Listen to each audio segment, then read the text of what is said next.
This is Twisted Cravings, the Camorra Chronicles, Book 6. Written by Cora Reilly. Narrated by Lucy Rivers and Jason Clark. Trigger warning. Twisted Cravings deals with many sensitive topics such as drug abuse, child abuse, violence, and torture, so please be aware of that. Prologue. Adamo. Blood coated her lips, a streak of color against her pale skin. Even the flaming red of her hair paled in comparison. She lay motionless on the cold stone floor, her wide eyes directed at the ceiling, but unseeing of what lay before her. I dropped the knife. It landed with a clatter, blood splattering around it. For a second, a sliver of my face reflected in the only clean spot on the sharp blade. For the first time in my life, I understood the fear people harbored when they heard my name. Falcone. Today, my expression justified their terror. Bloodshed was in my genes. All of my life I'd fought this craving deep in my veins, had dimmed it with drugs and alcohol, but its call had always been present, an undercurrent in my body that threatened to pull me under. I hadn't let it. Instead, I'd thrown myself headfirst into its depth, had followed the current to the darkest part of my soul. For so long, this day had been my greatest nightmare, a fear beyond measure. But fuck, today felt like a rebirth, like a homecoming to my true self. My palms were sticky with her blood, and it felt perfect. No street race could ever compete with the thrill, the absolute high of a kill, and even less with the power rush of torture. Denying one's nature was living a lie. Only drugs in all shapes and forms had made it possible in the past. No more. People finally had a reason for the nickname they gave my brothers and me. The monsters of Las Vegas. My monstrous side had come out to play, but the revelry had only just begun. Chapter 1. Adamo.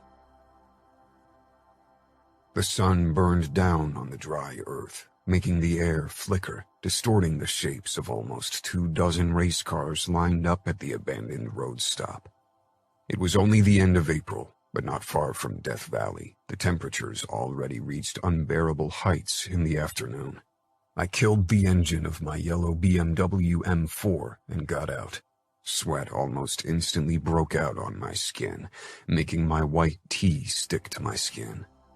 I was familiar with heat waves, having grown up in Las Vegas, but the unmoving air in this part of the country still often made me breathless. The heat wreaked havoc on the race cars and drivers all the same, which was why we chose the area for our qualifications. Many familiar faces nodded at me through the windows of their cars, staying in the cool shelter the indoors provided. Some of them never got farther than the qualifications, but others displayed serious talent. My steps faltered briefly, my gaze magically drawn to a streak of flaming red. For a moment I was sure this was a fata morgana. Slowly, more and more of the red streak of color took shape. A long mane of red hair framing a pale face. Her red lips, the color of dried blood, curved into a smile around the cigarette dangling from her mouth. The smile wasn't flirty or particularly friendly. Challenge lay in her eyes. It was too soon for pit girls and groupies. They mostly stuck to the final races or swarmed around the winners of the qualification races after the finish line. And even if it weren't, I'd have known she wasn't one of those girls. The way she perched on the hood of a neon green Toyota Supra told me it was her car, and she'd be racing today. Women rarely made the cut into the finals. My brother, Ramo, thought they lacked ruthlessness and ambition, but they were probably only more sensible than us men. With this girl, I had a feeling she might surprise us. I dragged my eyes away from the redhead and moved toward the gas station. A generator spluttered beside the rundown shop, powering a small AC unit inside the decrepit building. I entered our makeshift headquarters, where Crank was already going over the registration sheets piling up on the desk. The heat was marginally more bearable inside, but the small AC unit didn't stand a chance against the almost 100 degrees blasting down on us. The broken gas station window certainly wasn't helping either. "Any new arrivals?" I asked, shaking Crank's outstretched hand. I knew about at least one, and I was awfully curious about her. "3," Crank said. "A girl and her brother, plus another guy with a big ego." He can't be worse than our favorite egomaniac. Racing was a magnet for a certain type of person, but some displayed an overboarding amount of self-centeredness. "Not sure yet, but he's close." I held out my hand for the info sheets Crank had dug up about the newbies. I narrowed my eyes as I read what Crank had found on the girl and the guy with her, her supposed brother. Nothing. No arrests. Squeaky clean with generic names. "This stinks," I muttered. Mary, really? This girl wasn't a Mary. The only way any Mary probably got close to her was in a glass as a Bloody Mary. Crank nodded. "Fake names, definitely. That guy, he's got the hint of an accent, Eastern European or something like that." Eastern European? The only time I ever dealt with Eastern Europeans, they were Bratva guys trying to mess with business or kill me. The races weren't their main target, though. Drugs and prostitution were their most successful business areas after all. I went in search of John and Mary. The qualification race would start in an hour. If this girl and her companion proved trouble, I wanted to know in advance and make sure they stayed the fuck away. Unless it was the fun kind of trouble. The redhead still leaned against the hood of her car, smoking. By now, her cigarette had burned down to a small stub. She flicked it away with her fingers. Given the red of her lips, I would have expected her nails to have the same color, but hers were short and painted in a dark, almost black color. The guy beside her with the buzz cut stomped out her cigarette as it landed before his boot-clad feet. I had a feeling that was their usual dynamic. I strode toward them. John said something to Mary, but she only smiled at me. Her eyes didn't hold nervousness as I stopped in front of them. She lit up another cigarette. Maybe this was a small sign of unease, but it was difficult to say with this girl. Usually the Camorra tattoo on my forearm made most people shit their pants, even some of the people who knew me well, and they didn't even register with false names in my races. "Mary, John," I said with a hard smile. A bare nod from the guy. The girl took another deep smoke before she squashed it under a heavy black leather boot. "What lovely names." "Actually, it's Dinara." Fake John threw her a warning look. "Mary, what?" There was a certain edge to his words that belied English wasn't his mother tongue. "Give us a moment, Dima." She never took her eyes off me. Dima gave me a harsh look, promising me retribution, and something in his blue eyes made it clear that he wasn't unfamiliar with the act of causing others pain. But neither was I. He shoved away from the hood and stalked toward his car, a blue Nissan Silvia. "Dinara." She gave me a tight-lipped smile. "Mikhailov. Dinara Mikhailov." She said the name as if it meant something, or should mean something to me. I didn't make a habit of getting too involved in all the business areas of the Camorra. Organizing and driving the races was a full-time job. Sounds Russian. And not just that. It was the name of the fucking Pahan in Chicago, Bratva royalty. Mikhailov was a common name in Russia, though, so this didn't mean anything. "It is." "Why the fake names if you give them up at the first chance you got?" She shrugged. "Dima insisted, and it got me your attention." As if she would have needed fake names for that. This girl was hard to ignore. A Russian name would have had the same effect. Her smile widened, white against the luscious red of her lips. "You don't like Russians?" I walked around her car, taking a closer look at the paint job. Viper was written across the passenger door, and a snake curled along the side of the hood. Just a certain kind of Russian. She never took her eyes off me. I couldn't tell if it was due to worry that I'd do something to her car, or because she had trust issues in general. Probably both. And what kind of Russian would that be? I stopped beside her and leaned against the hood of her car, an open provocation. You didn't touch another's car without permission, and you definitely didn't use it as a chair. You want a race? She smirked. Quick thinking. I stifled a smile. I liked her sass. That takes courage. Few girls ever make the final cut. It's a rough game. People get hurt, people die. She rose from the hood, making herself taller than me. A flicker of anger lay in her eyes. I'm not like other girls. I have no doubts. I stood, towering over her again. This was my territory, and everything followed my rules. Even this girl would have to learn this. Good luck with the qualification race. Don't get yourself killed. I'm hard to kill. I nodded then with a smirk toward Dima, who hadn't let us out of his sight for a second. I headed back to Crank in the gas station. He'd gotten rid of his t-shirt, revealing his scarred, naked back. Since a car accident last year, the burn wounds marred his back and left arm. And, he asked, looking up from one of the laptops. Wi-Fi could be spotty, but we tried to keep track of incoming bets. Nino and a couple of accountants handled most of the betting, but if things went too slow, it sometimes required us to make the races a bit more challenging to drive up the excitement.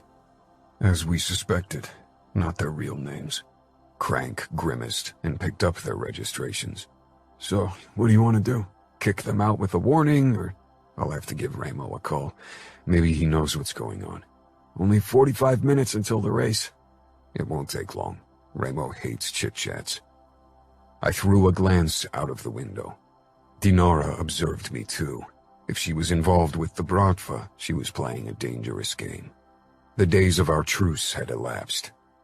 If she was a spy or wanted to manipulate the races, I'd have to deal with Dima and her.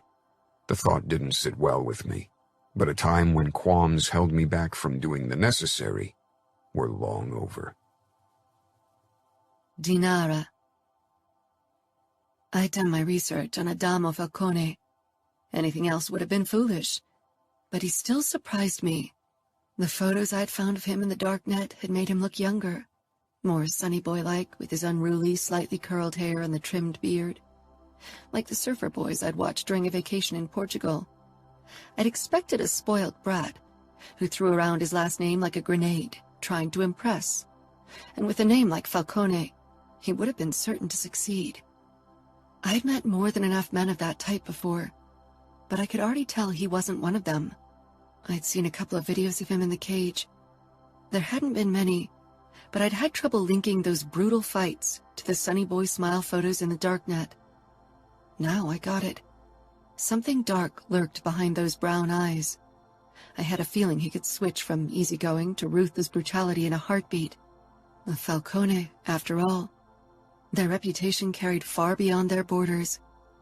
Fear wasn't my strong suit, so I'd never understood the reverence in the voices of so many people when they talked about the monsters from Vegas. I didn't doubt he carried the name Falcone like a weapon if required, but he seemed confident enough to control the racers with his own charisma. I watched him return to the shabby gas station. A couple of pit girls who'd gathered in the shadow of the roof followed him with their hungry eyes. A powerful name, money, and the aura of a bad boy with the indisputable fact that Adamo had a body few girls would dismiss, drew them in like a moth to the flame. His sweaty shirt clung to his chest, revealing the lines of muscle and an impressive six-pack, and his ass in the dark blue jeans wasn't shabby either. I knew he'd be calling Vegas now, asking for further instructions. Adamo may be the organizer of the races, but his oldest brother and capo, Ramo Falcone, was a control freak and would keep a watchful eye over everything. 2 Russians showing up in their territory definitely required a family chat. My pulse picked up, thinking of Ramo, but I squashed my anxiety. This wasn't a sprint. It was a marathon. Dima stalked toward me. "This is bad. You know that, right?" He whispered in Russian. "We'll see." I replied, not bothering to lower my voice. Soon everyone would realize we were Russians. Why try to hide it? We should call your father, in case things go badly. I can't protect you alone. No, I clipped. Remember your promise, Dima. I do. And the first oath I ever made was to protect you. We'll be fine. I didn't feel the same amount of confidence my voice conveyed.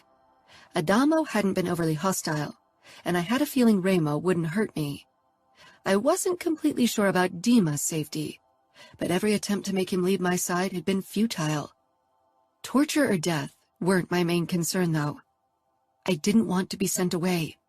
I needed to get to know Adamo Falcone, get him to trust me, so he'd tell me everything I wanted to know. But for that to happen, I had to become part of the race circuit. Chapter 2. Adamo. Remo wasn't answering his phone, so I called Nino. "What's the matter? You never call so shortly before a race unless it's urgent." Of course, Nino was already ahead. "It is urgent. We might have a problem here. 2 new racers, fake ID, Russian origin. Dima Antonov and Dinara Mikhailov." I was used to Nino knowing everything, so I wasn't overly surprised. "You know her?" Nino was silent for almost a minute, which meant this was really bad. "Talk to Remo. He can tell you more. If he knows, you know. What's the big secrecy about?" "Dinara and Remo have history." "History? What the fuck is that supposed to mean?" Dinara was younger than me, my age, tops, so history couldn't mean he'd fucked her, but that had been pretty much his only interest in the female species before he found his wife, Serafina. "Talk to Remo. Isn't he around? Why don't you hand him the phone?" "Give me a sec, he's in the cage with Nevio." My nephew was only 6, almost 7, but Remo and he often trained in the cage, mainly to control Nevio's outbursts and his hyperactivity. Rustling sounded, then the line went quiet. I waited impatiently. It used to bother me a lot that my older brothers kept secrets from me, but now it mostly just annoyed me. Remo and Nino had gone through a lot together. They shared many secrets I'd never been privy on. Another rustling in the line, then Remo's deep, out-of-breath voice. "Adamo, you want to talk?" I doubted Nino hadn't filled him in on what I wanted to talk about, but by now I knew Remo's games. I leaned against the wall, my eyes following the redhead through the broken window. 2 Russian racers joined the circuit today, Dima Antonov and Dinara Mikhailov. I'm wondering if it's a coincidence that Dinara shares the same last name with the Pahan of the Bratva in Chicago. Her eyes briefly met mine, and again that challenging smile hit me, as if she knew what I was doing and whom I was talking to. She didn't look worried at all. That either made her very brave or very reckless. The latter would explain why she was into illegal street racing. "No coincidence, no. She's his daughter." "His daughter?" I repeated in disbelief, mostly because Remo didn't sound shocked by the news or even worried. I'd hoped for some distant relative, but his daughter? Fuck. "And what the fuck is she doing in our territory? Playing car racer? Don't tell me this is a coincidence." "Did you talk to her?" "Yeah, she registered with some fake ID, she and a Russian guy with her. Probably her bodyguard. I doubt Grigory would allow her to walk around by herself." "You think the Pahan knows his daughter is in our territory?" "I think Grigory makes sure he knows about Dinara's whereabouts at all time." "How about you tell me why she isn't afraid to be in enemy territory? Why she revealed her name without batting an eyelash?" Remo was silent on the other end. While Nino had done it to think things through, Remo probably only wanted to play with me. I lost my patience. "Nino said you and her got history. History how? I'm taking a guess that you didn't fuck her at some point. You don't fuck minors, and I doubt you'd cheat on Fina."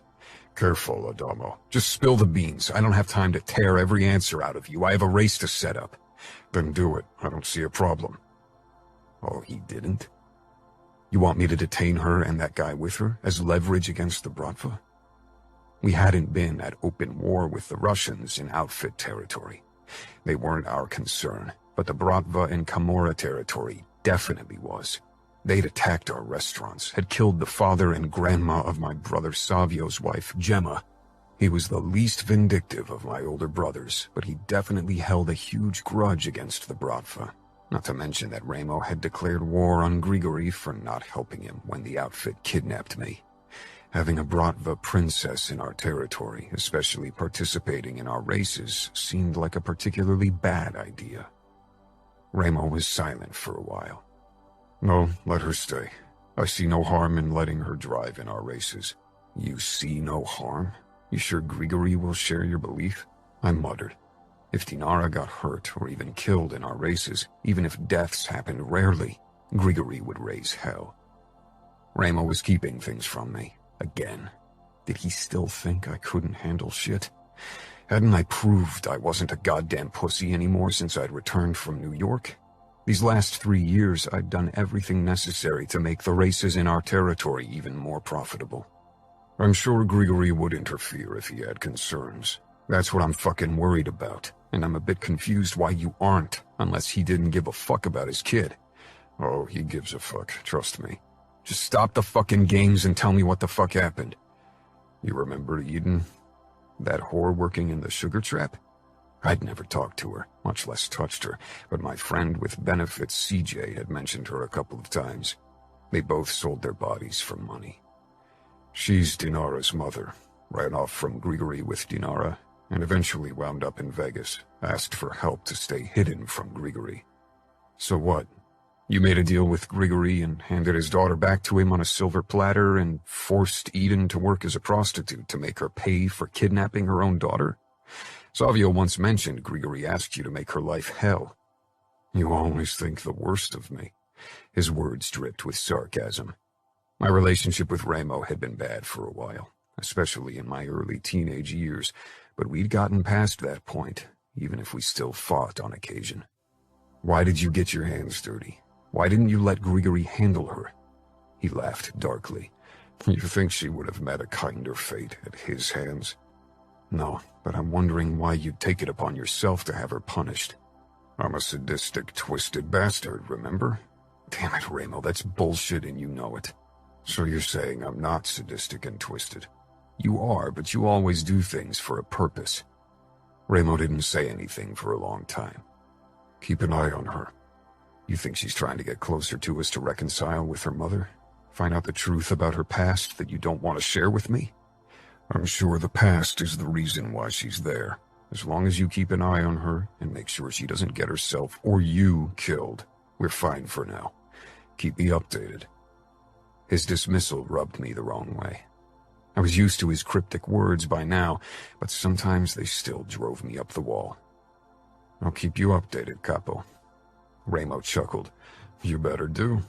How's the racing business going? Good. Didn't Nino give you a report with the numbers? We've been growing these last couple of years, especially with the expanded qualifications races. But I don't have time to chat now. I need to tell Dinara the good news. I hung up, and my gaze returned to Dinara and Dima. Ramo's lack of worry regarding their sudden appearance worried me. He loved the provocation and thrill of a conflict, even now that he was a married man, maybe more so. Maybe he saw the appearance of the Russian princess as a perfect chance to bring some heat into our life. I, on the other hand, wanted to keep my racing business running smoothly. It was my baby, one in which I invested my heart and soul. I needed to find out why Dinara and Dima were really here, and if they'd prove a problem. If they were, I'd make sure they'd leave our territory. Ramo could figure out another way to make his life more interesting, if torturing enemies and cage fights didn't do it anymore. Dinara still perched on the hood of her car, her red hair fluttering in the early evening breeze. Dima stood beside her with crossed arms, giving the surrounding racers suspicious looks. Not surprising, given the looks they were giving Dinara. Some of them were only amused and derogative, others flirting or downright leering. They thought she was a nice piece of ass who had no chance in the race and would be impressed by their racing skills. Some of these guys probably even thought they'd have a chance with her afterward. Dinara pushed away from the car and stalked toward me, tossing her cigarette stub in her path and stomping it out. I smoked occasionally, but this girl was a chimney in comparison to me. I waited for her, pushing my phone back into my pocket. She was stunning with her high cheekbones, plump lips, and long legs. The fire in her eyes and that confident smile curling her lips made her look like a fierce goddess, especially with that red hair flaming up in the sinking sun. She stopped right in front of me. And? Did we pass the inspection? Are we allowed to participate in your race circus? I smirked. You're allowed to participate in the qualification race today. If you make it into our racing camp, that's up to you and your driving skills. Dinara tilted her head. I'm not worried about my driving skills, Falcone. What about yours? When was the last time you did a qualification race? You're set in the main races, aren't you? She had quite a mouth on her, and bravado. I had to give it to her. Most people, even in the racing camp, either kissed the ground I walked on or tried to stay clear of my path from fear. I'm a part of the camp because I'm one of the best drivers, Dinara. If I'd joined the qualification race, that would only mean that fewer new drivers would get a chance to qualify. The racers who participated in all the main races in the season were part of our racing camp, which was what the name promised, a camp where we all lived in the months of the races. She leaned closer, giving me the chance to really admire the blue-green of her eyes, a shade I'd never seen.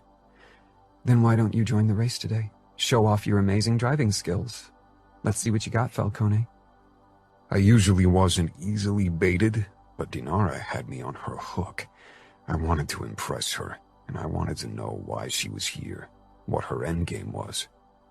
All right, I said, grinning. I'll race today, but don't come crying to me afterward because your brother didn't make the cut. Dima's a big boy. He can handle himself. Don't underestimate him. I don't underestimate either of you, but you better not underestimate me either. I'm a Falcone. Winning runs in my blood. Arrogance, too? I smiled. I think you and I both don't lack confidence when it comes to racing. Now let's stop the chit-chat and prove we aren't just words. Dinara stood on her tiptoes, leaning even closer and bringing her lips close to my ear. Yes, let's do that, Adamo. She stepped back and turned around, walking away, giving me a perfect look at her ass in her tight pants. I ran a hand through my hair. She was a hot piece of ass, but I preferred less trouble in my sex life. Hooking up with grid girls or the rare racer girl had proven a hassle in the past, so I'd stopped reacting to advances. Business and pleasure better stayed separated. I hadn't participated in a qualification race in forever. 25 drivers were set in the racing camp, and 5 more could qualify to be part of it through a qualification race, but only the racers with the best positions throughout the year stayed in the camp for the next season. I was always among the best racers, had been for years, so qualifications hadn't been necessary. Yet, I had to admit, I felt a giddy kind of excitement about being part of a qualification again. The atmosphere was different, less dominated by money and bets, more free-spirited. I grinned. This would be fun. Dinara. Dima's face flashed with disapproval, his go-to mood lately. We're good to go, I said. So, we got the official blessing of the Falcone clan. He scoffed in Russian. Don't know about their blessing, but they don't mind us racing. Or rather, Remo Falcone doesn't mind because he's the one pulling the strings. He'll have his little brother keep tabs on us. They have to suspect there's more behind this than playing racers. Of course they do. I'm sure Adamo will do his best to extract information from me. Dima regarded me, gray eyes slanting to slits. Don't let his charm lower your guards. I burst out laughing. What charm?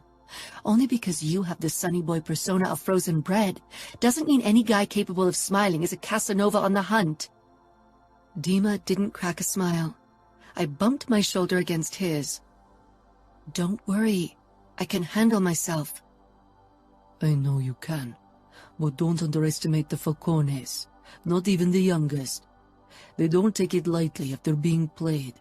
And out here, we're in their territory. Grigori would send the cavalry, but it wouldn't go over well with our men. I rolled my eyes. Don't conjure up ghosts, Dima. There won't be a reason for the cavalry or any other rescue missions. I kissed his cheek. And I got you, don't I? He sighed. Just be careful. You know what your father will do if he finds out about this. One day he's going to dump me in an oil barrel. He likes you too much for that. He'll give you a quick end, I said with a twisted smile. Dima let out a sharp laugh. Glad you find it funny. Everything will be all right. Eventually, you'll have to put the past to rest, Dinara, or it's going to swallow you. It's already chewed me half up. The only way I can put it to rest is to find the full truth. We both know my father was selective when he told me what happened. He wants to protect you. He can't. Nor can you. Nobody can. This is my fight. The roar of engines filled the air. I'd always loved speed. The thrill of it. Dima and I had raced against each other, bikes at first, later cars, but never on a professional level, or with as many competitors. Adamo pulled up in his car beside mine, flashing me a confident smile. Unlike most of the other guys, he didn't look at me as if I was delusional for thinking I could race a car. Most of the girls who were part of the racing camp wore hot pants and lolled about on car hoods. Their only goal was to get in bed with a racer and, better yet, become his official girlfriend. One of these pit girls appeared on a podium off to the left with a start flag. Her hot pants didn't even cover the underside of her ass cheeks. But I had to admit, she could pull it off. Dima came to a stop in his car to my right, sending me a warning look.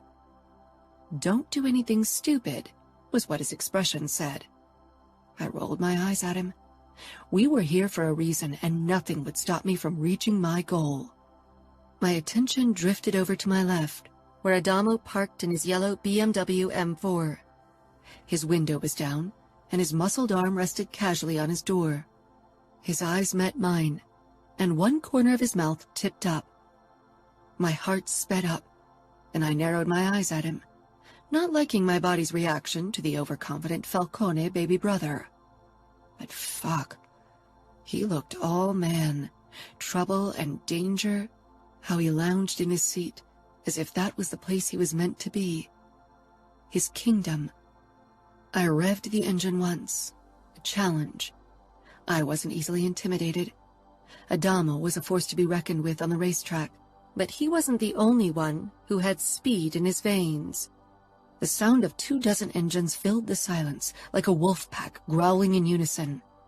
Goosebumps rose on my skin, and my fingers around the steering wheel tightened. I'd never been part of a race with more than a couple of drivers. The pit girl raised a flag above her head, smiling daringly.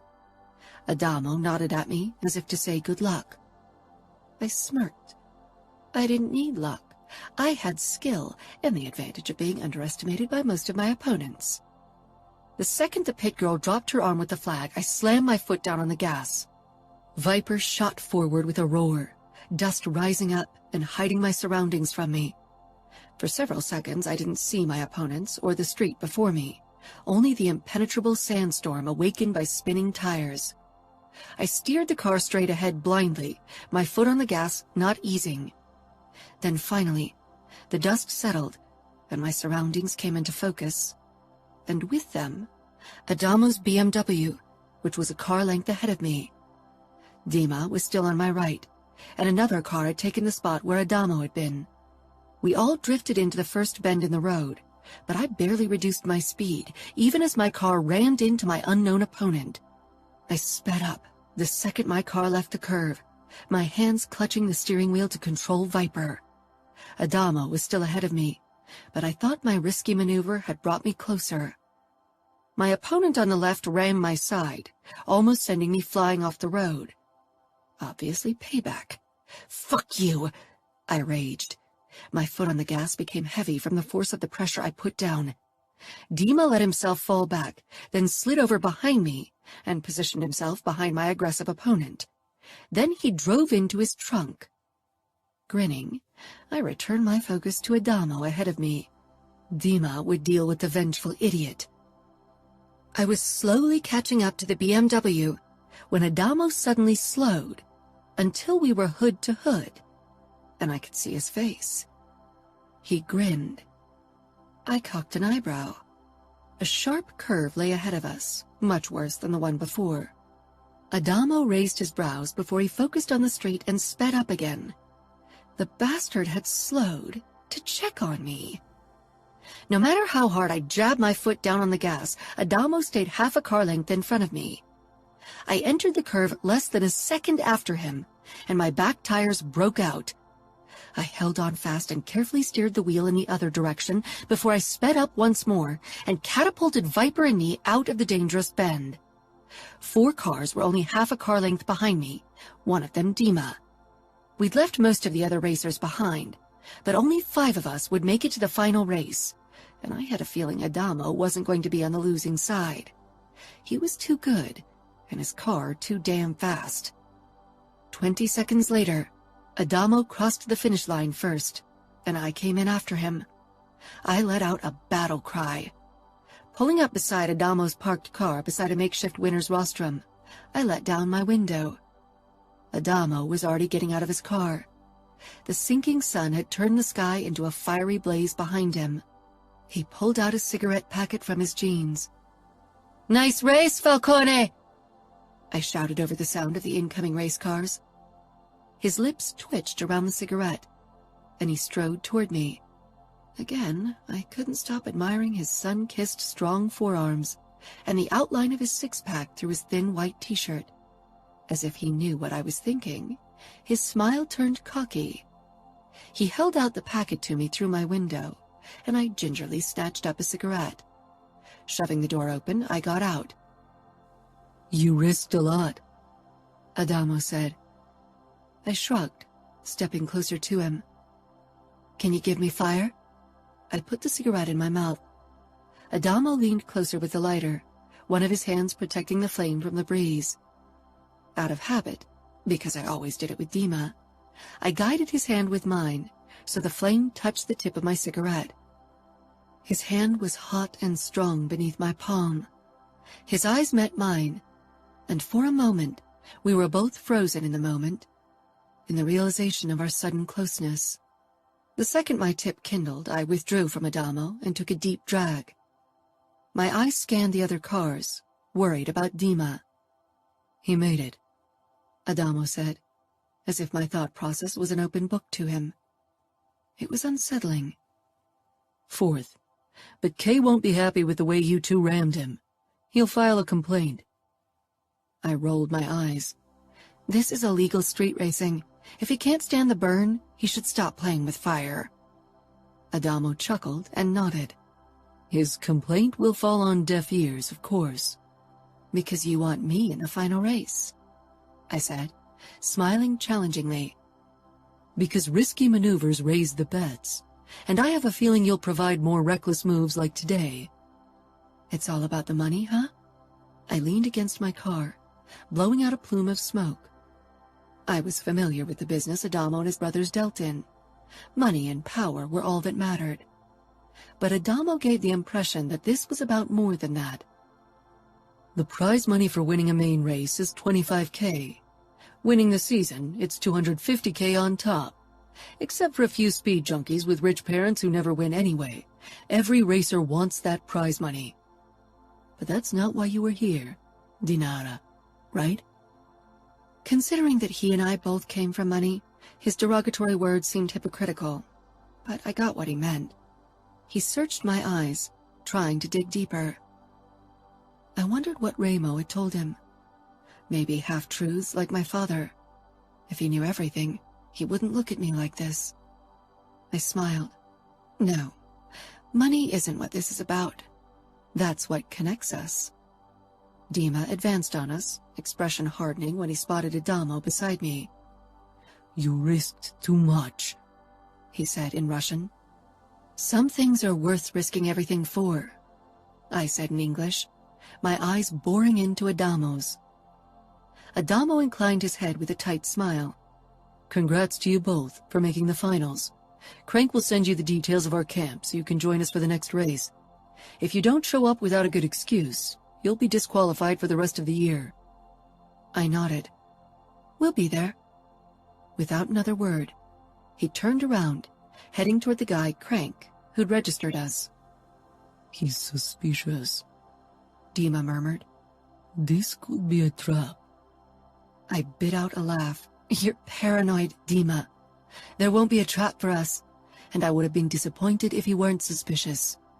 This makes for a more interesting game." Dima shook his head. "Don't forget what's at stake." I glowered. Nobody knows what's really at stake, except for me. Chapter 3. Adamo. The first race of the season was scheduled almost 2 weeks after the qualification race where I'd met Dinara. We had 40 races in total spread out over the year. Stepping out of my tent, I sucked in a deep breath of the still fresh desert air. Dozens of tents were set up around me, all of them circling a bonfire and barbecue area where the racers and pit girls gathered at night. Our camp always traveled from one starting point to the next. Many racers spent the entire year in our racer camp, their only home. Some compared it to the Burning Man festival, but the rivalry between some drivers made it less of a free-spirited and relaxed place. It was the day before the race, the deadline when all drivers had to appear in camp. My eyes registered a neon green Viper at the very edge of the camp. I stifled a sigh. Dinara was the last to show up, and last night I worried she wouldn't. I wasn't even sure why I cared. Her presence meant trouble.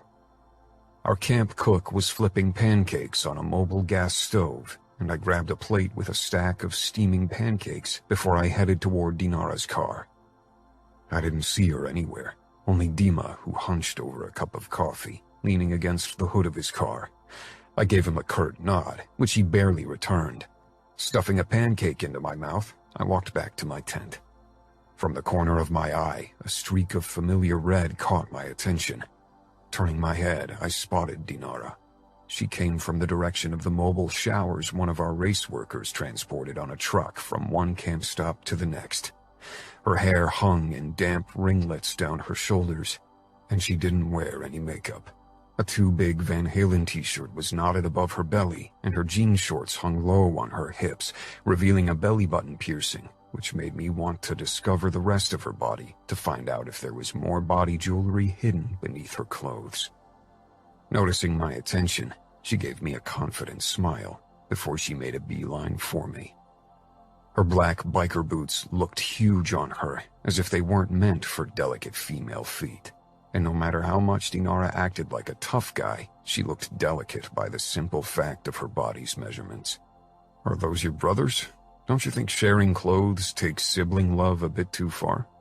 Of course, I knew by now that Dima wasn't Dinara's brother, but she had never really retracted on the original lie. Dinara stalked toward me and perched on the hood of my car without asking. It was expected to ask another driver before you even touched his car, but she obviously didn't care about the rules as she'd displayed before. Good thing I didn't either. I held out the plate with the stack of pancakes to her, but she shook her head. Dima? She pulled out a cigarette and lit it. Yep, the tall, lanky guy giving us the stink eye. Dinara didn't look his way. You still think he's my brother? I leaned beside her, arms crossed, trying to look as if I didn't care either way as I stuffed another piece of pancake into my mouth. He's not? No, she said with a hint of amusement. He's not. She held out her cigarette pack to me. Usually I didn't smoke this early in the morning, but I took one anyway and slid it into my mouth. Got fire? A grin flitted across her face, but just as quickly it vanished. She held up the lighter, the flame fluttering in the soft breeze. I set the plate down on the hood before I leaned closer until the tip of the cigarette dangled over the fire and lit up. Our gazes met, and she held mine steadily. Many girls tried to be coy or batted their lashes. Some even looked away because the name Falcone had that effect on people. But Dinara looked at me. I got the feeling that she was trying to see beyond what I wanted other people to see, and yet she kept up her own guards. Whatever she had to hide, I'd figure it out. I guess it makes sense you don't travel around without a bodyguard, I said. I'm actually surprised your father allows you to have only one. I don't need bodyguards, and my father knows I'd never let anyone cage me in. I chose Dima, and he's the only one I accept. Something familiar and protective was in the way she spoke about the guy, but I had never seen them exchange any physical intimacies, so that gave me hope there wasn't actually something going on between them. Dima was still watching us. Something about the way he looked at Dinara raised my suspicion. I wanted to have Dinara deny it. He's your boyfriend? She blew out smoke, staring up at the sky. No, but he used to be. A while ago. Looks like he wished he still was. Dinara gave me a wry smile. You're awfully curious about my relationship status. I prefer to know everything about the people who drive my races. Even their bed stories? Even those. Especially if they involve the Bratva princess. Intel on you is a high commodity. I bet, she said. Did Ramo ask about me? The way she said his name made me pause. My brother spread fear in the hearts of even the bravest man. Dinara's voice wasn't scared. She sounded as if she were talking about an old acquaintance, someone she wouldn't mind seeing again. They had unfinished business of some sort. Maybe I was her way of getting closer to my brother, even if it really wasn't hard to find him and he wasn't really prone to avoiding people who meant trouble. I wasn't sure how I felt knowing that she might only be seeking my closeness to get revenge on my family, or whatever else her pretty head had in mind. You've read up on my family, I guess, I said. She laughed. As if that's necessary. Your family's reputation isn't really a secret, even in other parts of the country. I narrowed my eyes, trying not to look at her belly again. Even in Russia? She dropped the cigarette and squashed it. In the according circles, of course, but I spent most of my life in the States. I shrugged. We work hard to keep up our reputation.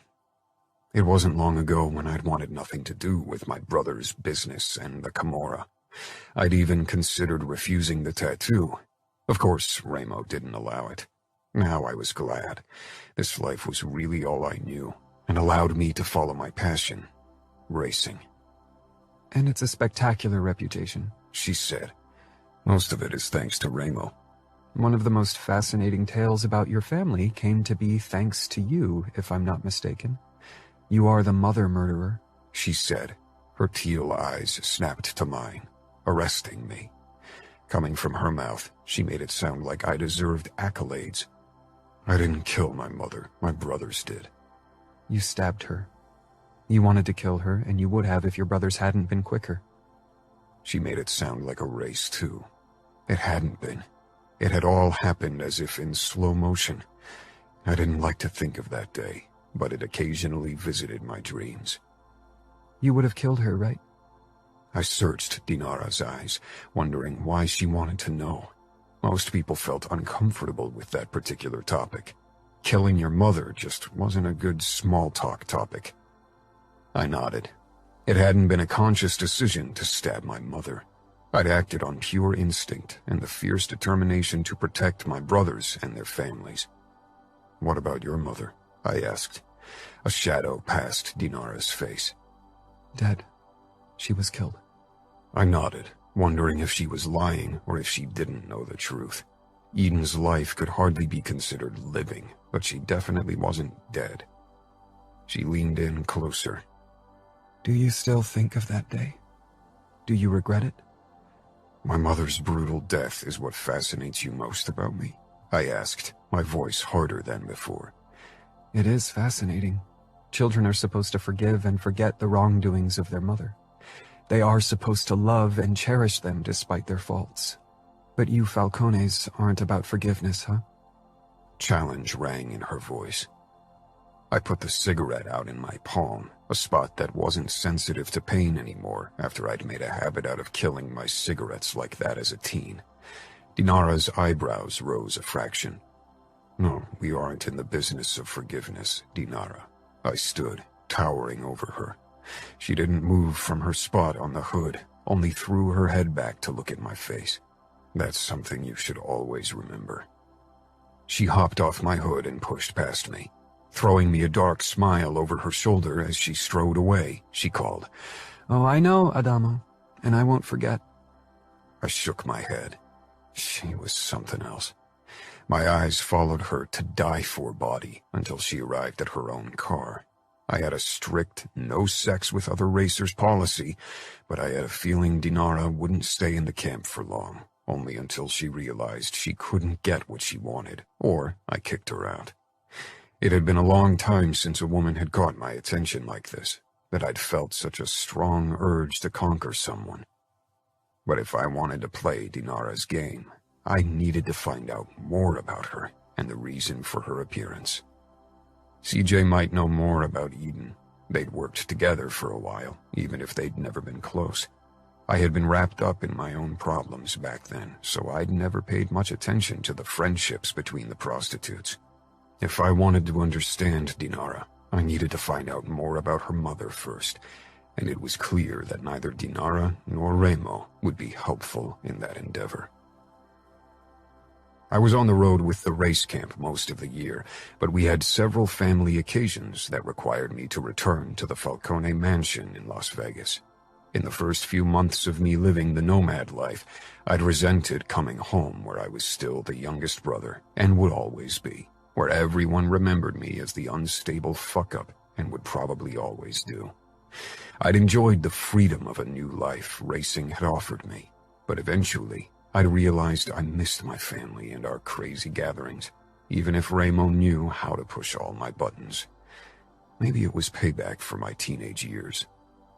I pulled up in front of the ginormous white mansion, and for the first time in a long time, I almost turned back around and returned to camp. For some reason, I didn't want to be away from Dinara, as if she might vanish into thin air if I left her out of sight. Seeing her drive in the main race for the first time and holding her own, finishing in the top 10 despite the strong competition, my admiration for the redhead had only grown. I wasn't sure what she'd done to wedge herself into my brain like that, and it needed to stop. Maybe a couple of days with my family would give me the chance to stifle my fascination for the redhead, and at the same time gather more information about her, if Remo was in a generous mood. I got out of my car. The front door flew open, and my nephew, Nevio, stormed outside. "Adamo!" he screamed. He barreled toward me and collided with my middle not 5 seconds later. The air rushed out of me from the impact. "Happy birthday," I said, tousling his black hair. He pulled back to look up at me with his dark eyes. Every time I saw him, he looked a little more like my oldest brother, Remo, his spitting image inside and out. I dreaded to think what kind of trouble he'd cause once he got a little older. "Where's the rest of the circus?" I asked. Nevio stepped back. "In the garden.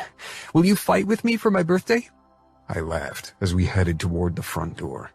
"I doubt your mom will appreciate it if I kick your scrawny ass on your special day. Let's do it another day." "That's what you said last time," Nevio complained, and he was right. I usually didn't stay long enough to make time for cage fights with my nephews. Camp always called too loudly to me. Like Nevio had said, the rest of the family was in the garden. Nevio rushed away toward his cousins, Alessio and Massimo, who were doing some kind of sword fight with sticks. Shaking my head, I joined my family at the big table. Before greeting anyone else, I went over to Greta, Nevio's twin sister. She perched on Remo's lap, eating a piece of the spectacular cake throning in the center of the table. "Happy birthday, Greta." I kissed her cheek and she beamed up at me. "Thank you." She was the complete opposite of Nevio, shy, careful, and peace-loving. "Long time no see, little brother," Remo said, his dark eyes boring into mine as if he wanted to extract answers to unasked questions from me. I had a feeling his curiosity was linked to Dinara. Chiara motioned at the cake that she'd undoubtedly baked. "Chocolate cream. Want a piece?" "I wouldn't miss it," I said, giving her a warm smile. Savio got up and hugged me briefly. Our once tense relationship had improved considerably with distance. "Still in a monogamous relationship with a whore?" Savio asked as his way of greeting, keeping his voice low so Greta and Aurora, who sat on Fabiano's lap, didn't hear. Fabiano narrowed his eyes. Savio obviously hadn't succeeded.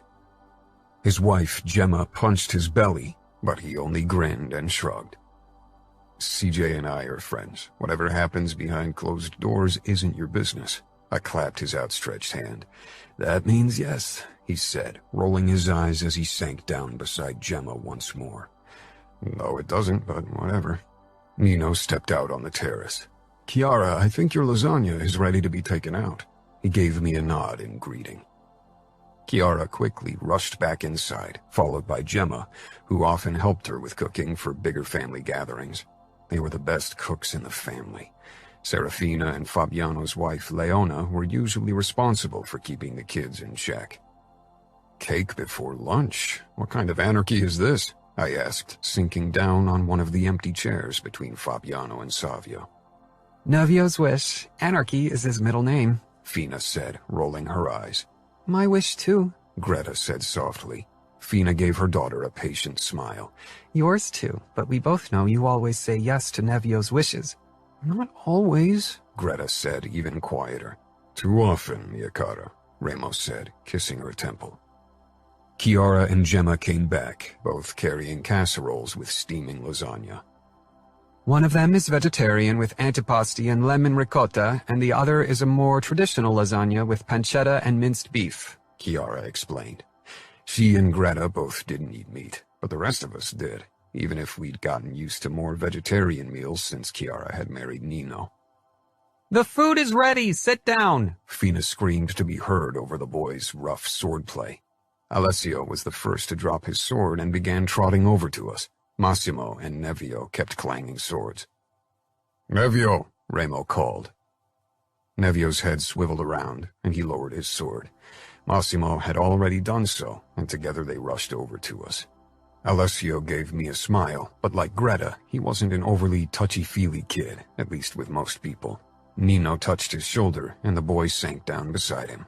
Nevio and Massimo followed shortly after and plopped down in the two remaining vacant chairs. Massimo smiled broadly at me, sweat glistening on his face. He looked more and more like Nino every day. We finally dug in. Of course, dinner wasn't a quiet affair. Even when it had been only my brothers and me many years ago, that hadn't been the case. But the topics and entertainment had become less explicit and more PG-13. After dinner, I stepped away to smoke. Remo hated it, but I wasn't a kid anymore. Chiara came over after a moment. "How are you? You look happy." I smiled, lowering my cigarette and blowing the smoke in the other direction. "I am. What about you?" Chiara's face glowed with happiness. "How could I not be happy being surrounded by family? We miss you." I gave her a one-armed hug. "I miss you too, but I belong with the racers." "I know." Remo stepped up to us. Chiara, being the clever woman that she was, realized he wanted to talk to me. She excused herself and went over to the girls. "So, how are things going with our Russian princess?" "She doesn't act like a princess, smokes like a chimney, and can drink any man twice her size under the table. She's a damn good race driver, too." Dinara and Dima were still mostly on the fringes of camp life, but they'd participated in the after-race party, and Dinara had drank half a bottle of gin by herself without any outward signs of being drunk. I hadn't talked to her since our conversation about my mother, even if it had cost me plenty of restraint to stay away. "You sound fascinated," Ramos said with his twisted smile. "I'm wary. I don't need trouble in my races. Trouble can bring us money. Depends on the kind of trouble. Maybe I should talk to Eden. She might be able to give me important information on Dinara." Ramos' face hardened. "Stay away from Eden. She won't be able to tell you anything of worth about Dinara." "Because you forbade her to talk?" "What's your endgame, Remo? Why are we keeping a Pajan's ex in our brothels? And why does Dinara think her mother is dead?" Something flickered in Ramos' eyes, a hint of realization maybe. I wished he'd share that insight with me. She talked to you about her mother? She questioned me about the day we killed our mother is more like it. Will her mommy issues come back to bite us in the ass? Ramo's expression had shut off even more at the mentioning of our mother. He'd hated her with a fiery passion before we'd killed her, and his feelings hadn't improved since then, especially now that he was surrounded by good mothers like Fina, Leona, and Chiara. If she wants to discuss her mommy issues, send her to me. That was the last thing I wanted to do before I knew what was going on. If Dinara wanted to save her mother, and worse, avenge her, she'd be in more danger than she could ever anticipate. Maybe a reasonable capo would hesitate to hurt a Pajan's daughter, but Ramo had never shied back from insane maneuvers. After all, he'd kidnapped the niece of the outfit's capo and even made her fall in love with him. Even if Dinara had ulterior motives for joining the races and for seeking my closeness, I didn't want her to get hurt. I loved Ramo, but I didn't agree with everything he did, and many of his actions had me worried, especially in the past. Chapter 4. Adamo. CJ smiled brightly when she opened the door and embraced me. I missed you. She lived a 30-minute drive from the mansion, and after the festivities were over, I headed over to her. We hadn't seen each other in 4 weeks, which was a long time. I usually tried to return to Vegas every other week for at least a night or two. I missed you too, I said, and kissed her lips. She was dressed in a sexy purple negligee that left little to my imagination, and her brown hair hung in smooth curls down her shoulders. We both knew what our companionship was about, after all. Why try to be coy about it? Despite what Savio thought, I wasn't in love with CJ, but I enjoyed her company and the sex even more, and it was the same for her. How are things at work? Rough, she said. The last few days were a real shit show. Only asshole customers. At least I used the time while I got them off to think about my own bar. She took my hand and led me into the small living room of her apartment. It was a comfy but tiny place, because CJ saved most of her money to open her own business one day. I'd suggested to help her, but she didn't want to accept money from anyone else. She was close to having enough money soon, and I was glad when she'd finally stopped sucking off assholes for cash. CJ's beginning in the business was one of the topics Ramo and I had the most fights about. CJ was 10 years older than me. She and the other girls I'd fucked on occasion had all been older than me. Dinara was the first girl around my age that caught my interest in a long time, another point that made her all the more fascinating. I followed CJ toward her small kitchenette and accepted the glass of red wine she held out to me. But I was distracted by my thoughts about Dinara, and judging by CJ's erect nipples, she was distracted by the very thing I was here for. She stepped closer, taking another sip of her wine before she peered up at me with a seductive smile. I set down my glass and kissed her, waiting for my lust to banish any thought of Dinara. I put even more passion into our kiss, answering to CJ's need. She rubbed herself against me, and I slipped my hand under her gown, finding her sopping wet. It's been a really shitty week. All I could think about was this, CJ admitted in a whisper. I knew she hadn't been with any guys except for the Johns for work in the time since we'd started fucking. She'd always assured me it was because her job didn't allow for other relationships with men, but sometimes I worried it was more than that. I fingered CJ until she exploded after only a minute. CJ sank down on her knees and began sucking me deeply into her mouth until my balls hit her chin. I groaned, my eyes fluttering shut. Over the years, I'd been with several girls, still far less than my brothers, but enough to know that CJ's skills were out of this world. An image of Dinara's challenging smile popped up invited. I shoved it away. That wasn't fair towards CJ. I still remembered my first time with CJ vividly. I'd been attracted to her from the start, but after the thing with my first girlfriend, Harper, who'd cheated on me and made fun of my lacking sexual skills, I had been worried about being with anyone again. Of course, I couldn't really talk to anyone about my issues. My brothers wouldn't have understood. They'd all lost their virginity at a younger age and fucked their way through enough women to practice when they were my age. I didn't really want to fuck random girls, but I also didn't want to risk another relationship, so I was at an impasse. CJ had noticed how I'd constantly checked her out. Eventually, I'd asked her if we could spend some time together. At first, we'd only talked, but eventually I just wanted more. CJ was sexy, and she was safe, but I didn't want to use her, so I'd insisted she showed me how to get a girl off, and that's all we did the first few weeks, until we finally fucked. The first few months, I certainly wasn't a good fuck, and CJ probably only enjoyed half of the time we spent together, but I was a quick learner and determined to give her a good time.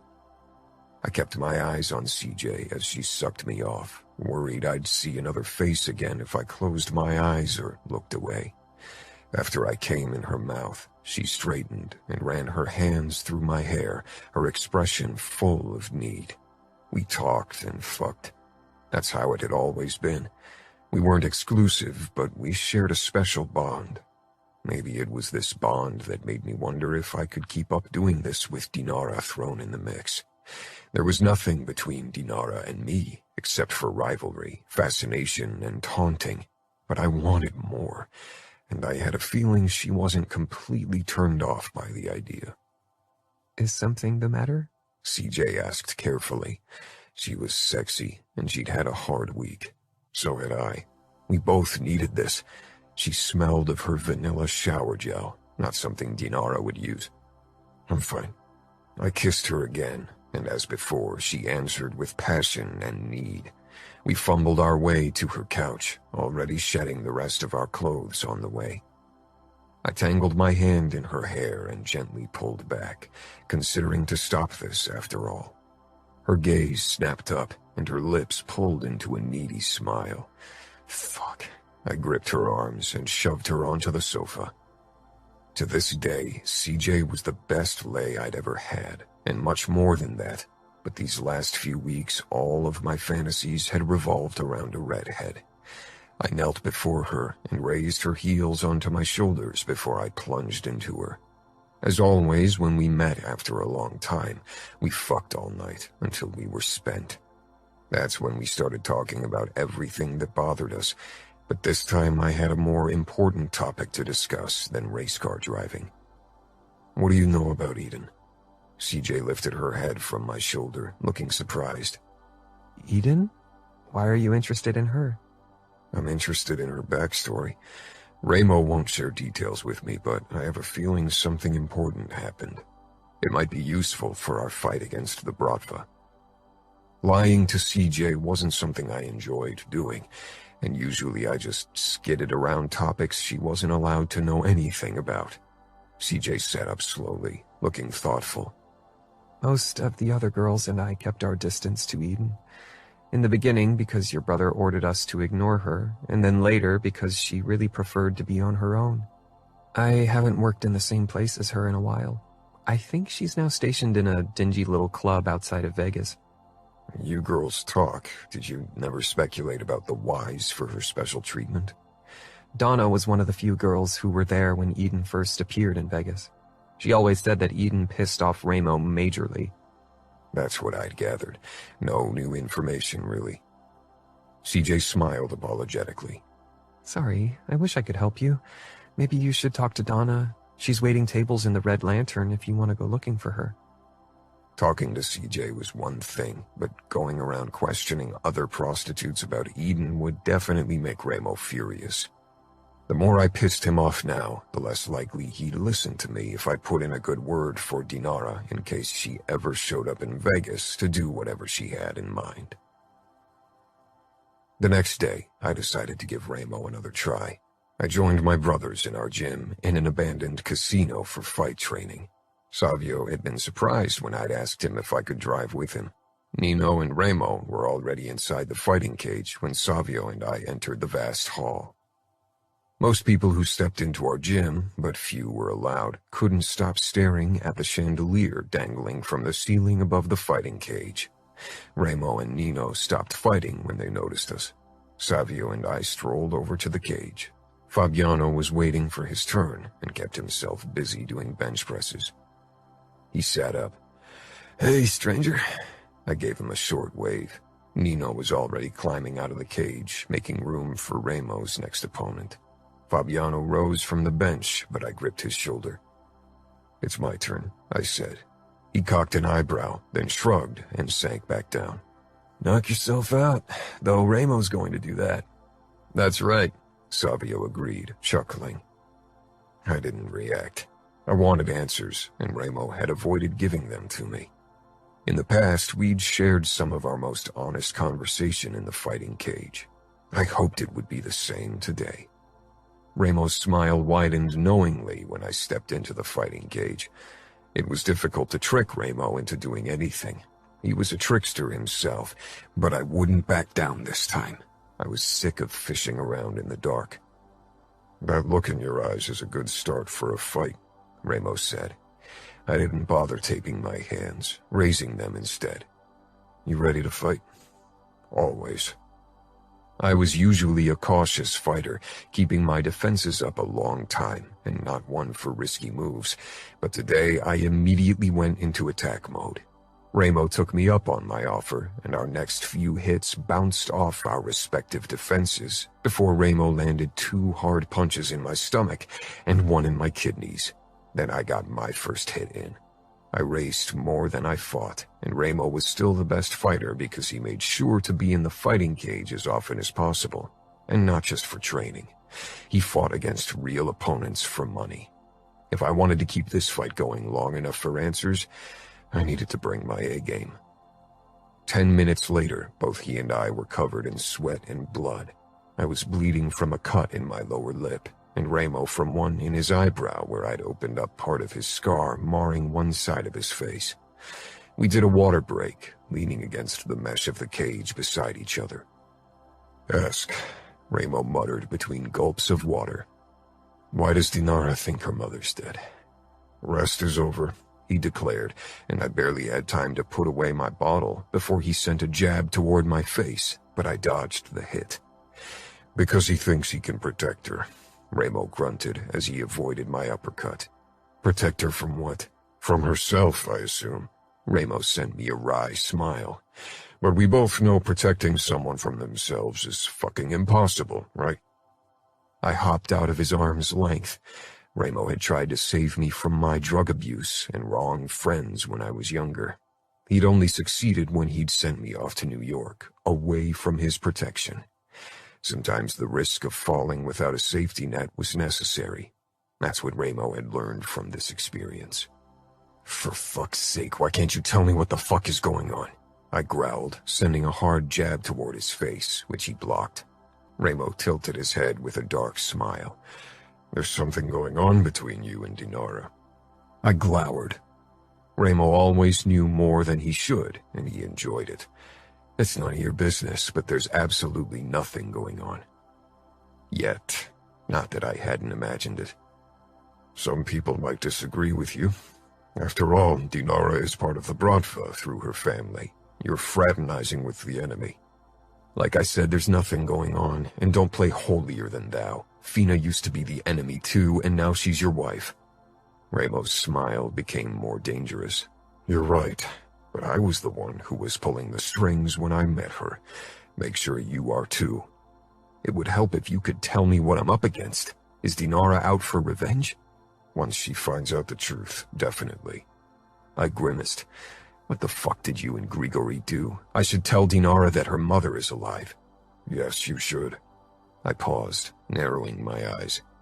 "What's your endgame, Remo? I don't want Dinara to get hurt." Remo shook his head. "You have a complicated taste in women." "That's something we have in common." Remo chuckled. "Go tell her and see how she reacts." "I don't like this. I don't want Dinara to become a pawn in your war with Grigori."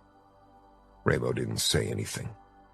I considered punching his face, but he probably anticipated the move. Instead, I gave him a smile in return. This fight is over. Let Fabiano have a go at you. I need to return to camp. Ramo leaned against the corner of the cage, his eyes never leaving me. I'm not the villain here, Adamo. My intentions are pure for not telling you. I couldn't help but laugh as I climbed out, and Fabiano took my place in the cage instead. The word pure and you are at odds.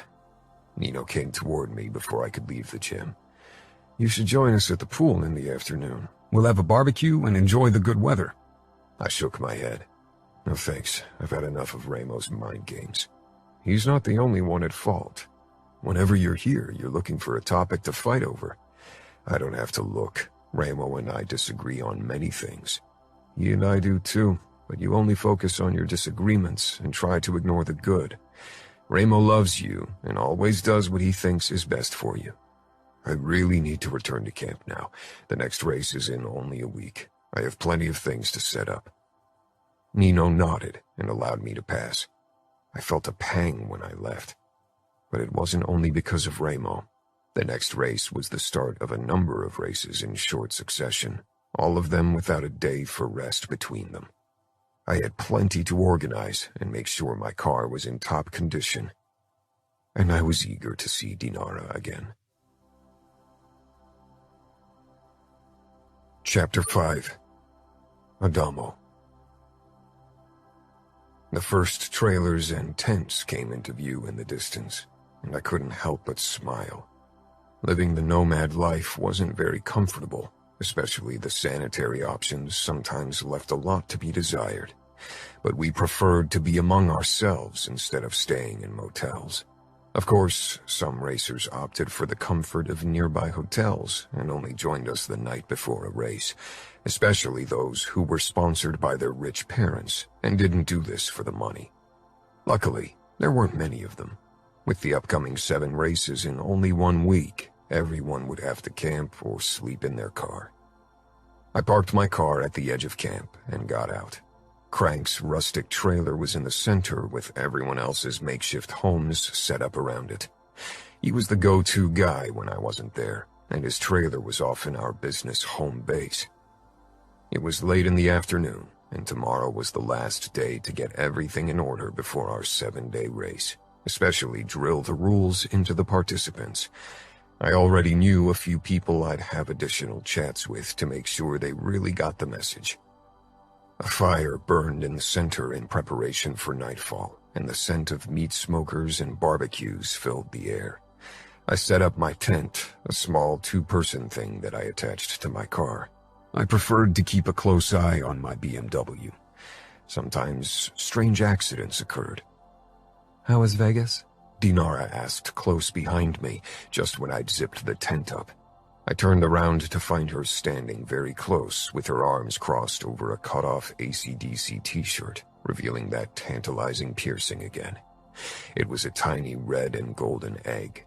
For once, Dinara wasn't in boots but flip-flops, revealing dark red painted nails. And what happened to your face? My lip was slightly swollen from Ramo's punch. A friendly grapple with my brother. And Vegas is the same it always is. Loud, flashy, and dirty, I said, tearing my eyes away from her body and meeting her knowing gaze. Dinara seemed perceptive, but even if she weren't, she would have noticed me checking her out by now. It was really difficult not to do so. Her confidence alone drew me in. Dinara's brows rose as she leaned against my car and took a sip from a styrofoam cup. Someone's holding a grudge against his hometown. I glared off into the distance. She held out the cup to me. You look like you need it more than I do. Why did you fight with your brother? I took it without asking what it was and swallowed a big gulp. The bitter burn of vodka bloomed in my mouth and traveled down my throat. I hated this stuff. I'd never understood the reason for drinking it pure. Dinara's lips twitched as if she knew what I was thinking. Dima brewed it himself.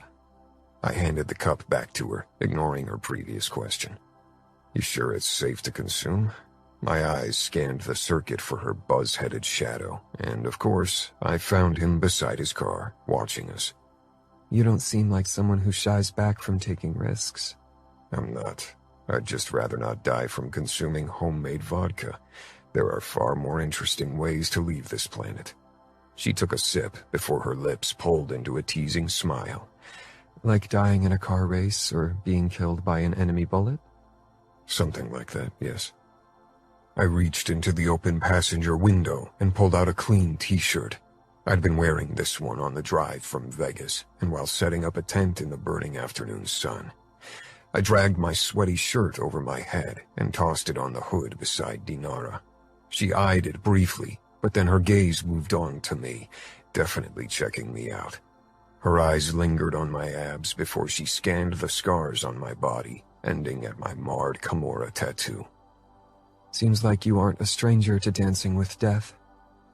I shrugged. I didn't want to talk about the time when most of these scars came to be. I put on a clean white shirt and leaned beside Dinara. Some of the pit girls who shared tents with their respective racer boyfriends or affairs gave us curious looks. A few of them had tried to get it on with me, but I hadn't taken them up on their advances. Dinara followed my gaze. Got your eye on one of them? I chuckled. No, I don't mix business and pleasure. Dinara tilted her head. What an un-Falcone-like thing to do. Why limit yourself when you make the rules? You are kings in your territory. Ramo is king. The rest of us are his vassals. I could have kicked myself at the note of bitterness in my voice, making me sound like a fucking sulking teenager. But I was royally pissed at Ramo for keeping Dinara's past a secret from me. You are many things, but not a vassal. Sounds like you have ambitions to become a regicide to grab the crown for yourself. Fury raced through my veins at the accusation. Even when Ramo sometimes drove me up the wall, he was my capo and my brother. I loved him and would rather chop myself to pieces before betraying him like that.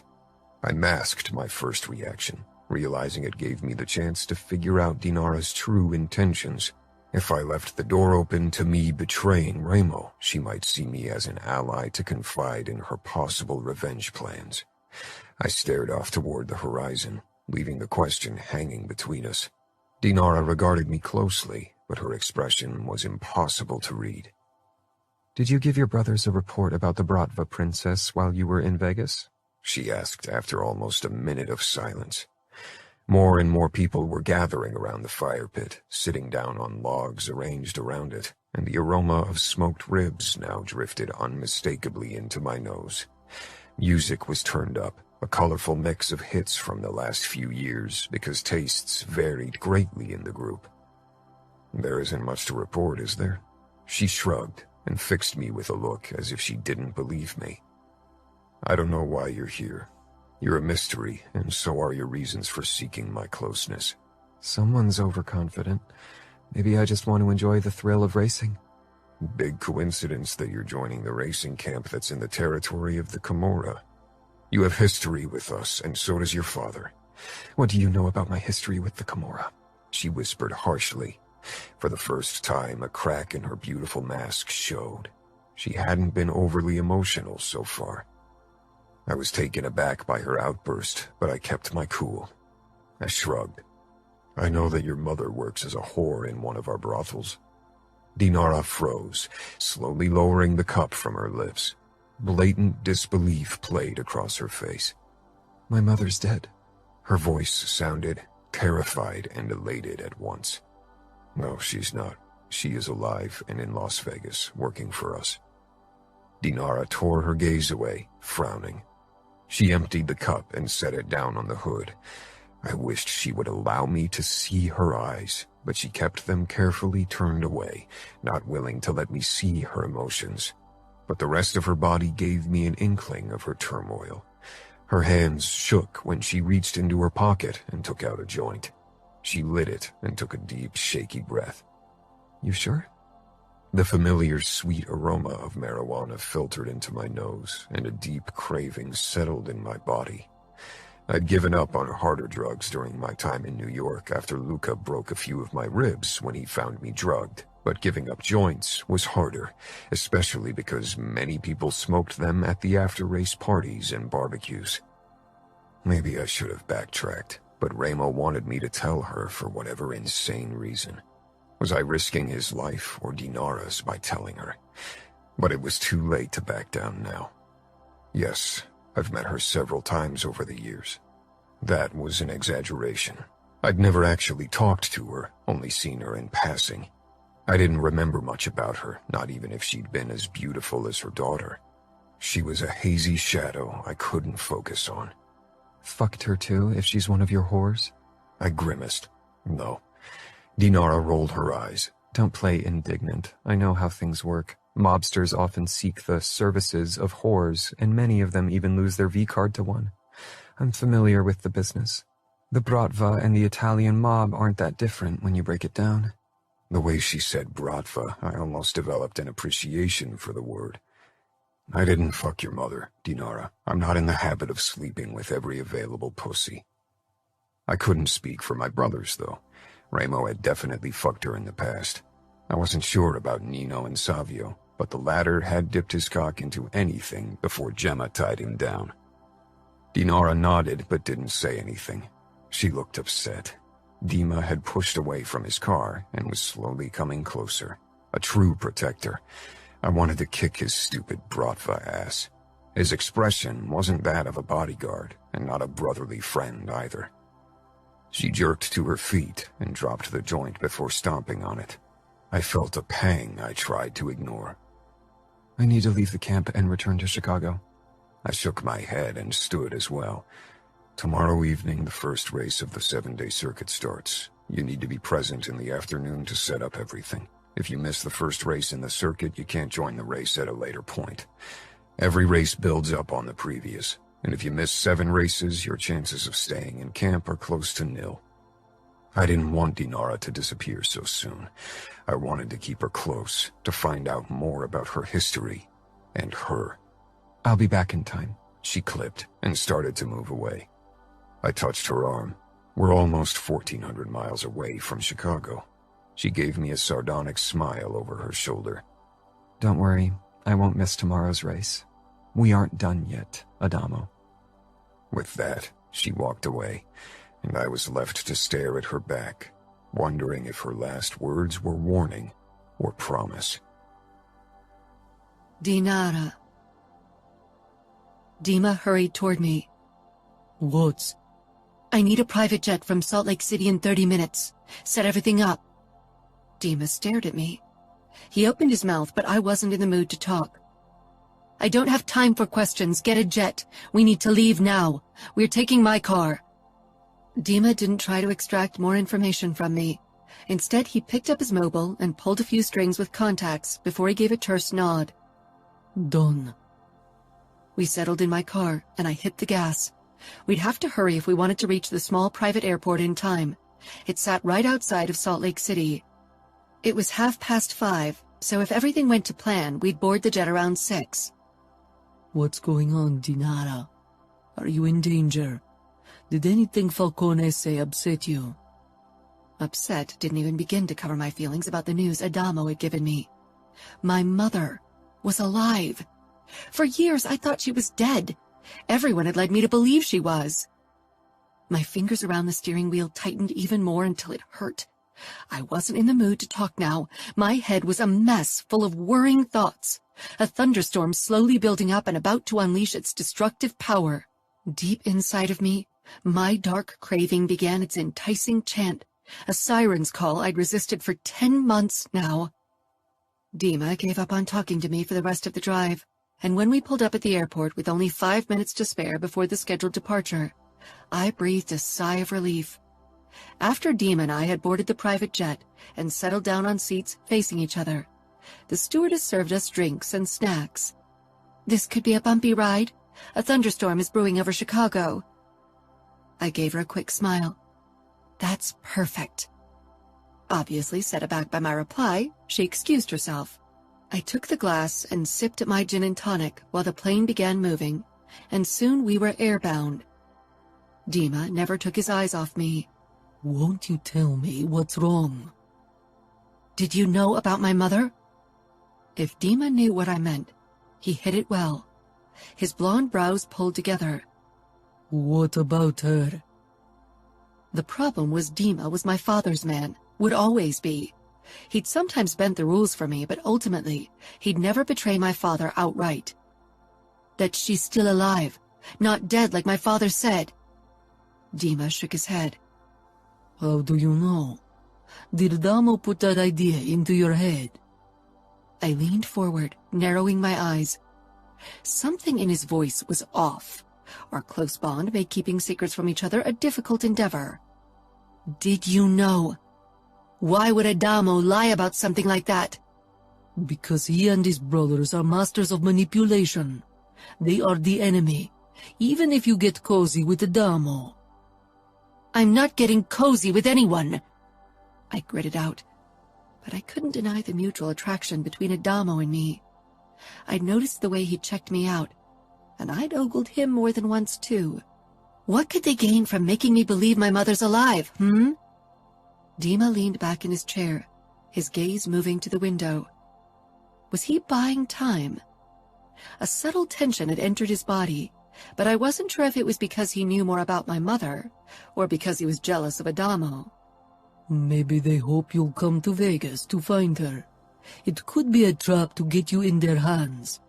It wouldn't be the first time that Remo Falcone kidnapped a high-ranking woman. If he wanted to kidnap me, he could ask Adamo to do it, and I doubt Adamo's the only racer with close ties to the Camorra.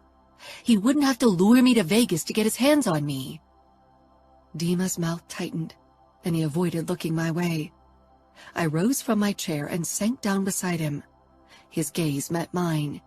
Dima, I said softly, imploringly, and put my hand over his that was resting on the armrest. If you know, you have to tell me. I need to know. You know I do. Dima's face, which was usually all hard lines like a piece of cubism art, softened. Dinara. The way he said my name reminded me of our past. He turned his hand and closed his fingers around my hand. I swallowed. I didn't want to use Dima's feelings, or whatever feelings he tried to convince himself of having, to get what I want. But this truth could change everything. I needed to know. Tell me, I implored. He leaned a bit closer as if to kiss me. I tensed. I didn't want to have to push him away. I didn't have to. Dima scanned my body and retracted a few inches. His fingers around mine loosened, and his smile turned pained. What are you going to do with the truth? Same I've always wanted. Get closure. And revenge, Dima said quietly. I'm not sure you'll find closure on the path you're on. Revenge was daily business in our circles. Every man lived and breathed for revenge if they'd been wronged. But women were supposed to let others handle their problems, like helpless damsels in distress. Dima. My path was my business. I'd walk it alone if I had to. Dima let his head fall back. She's alive.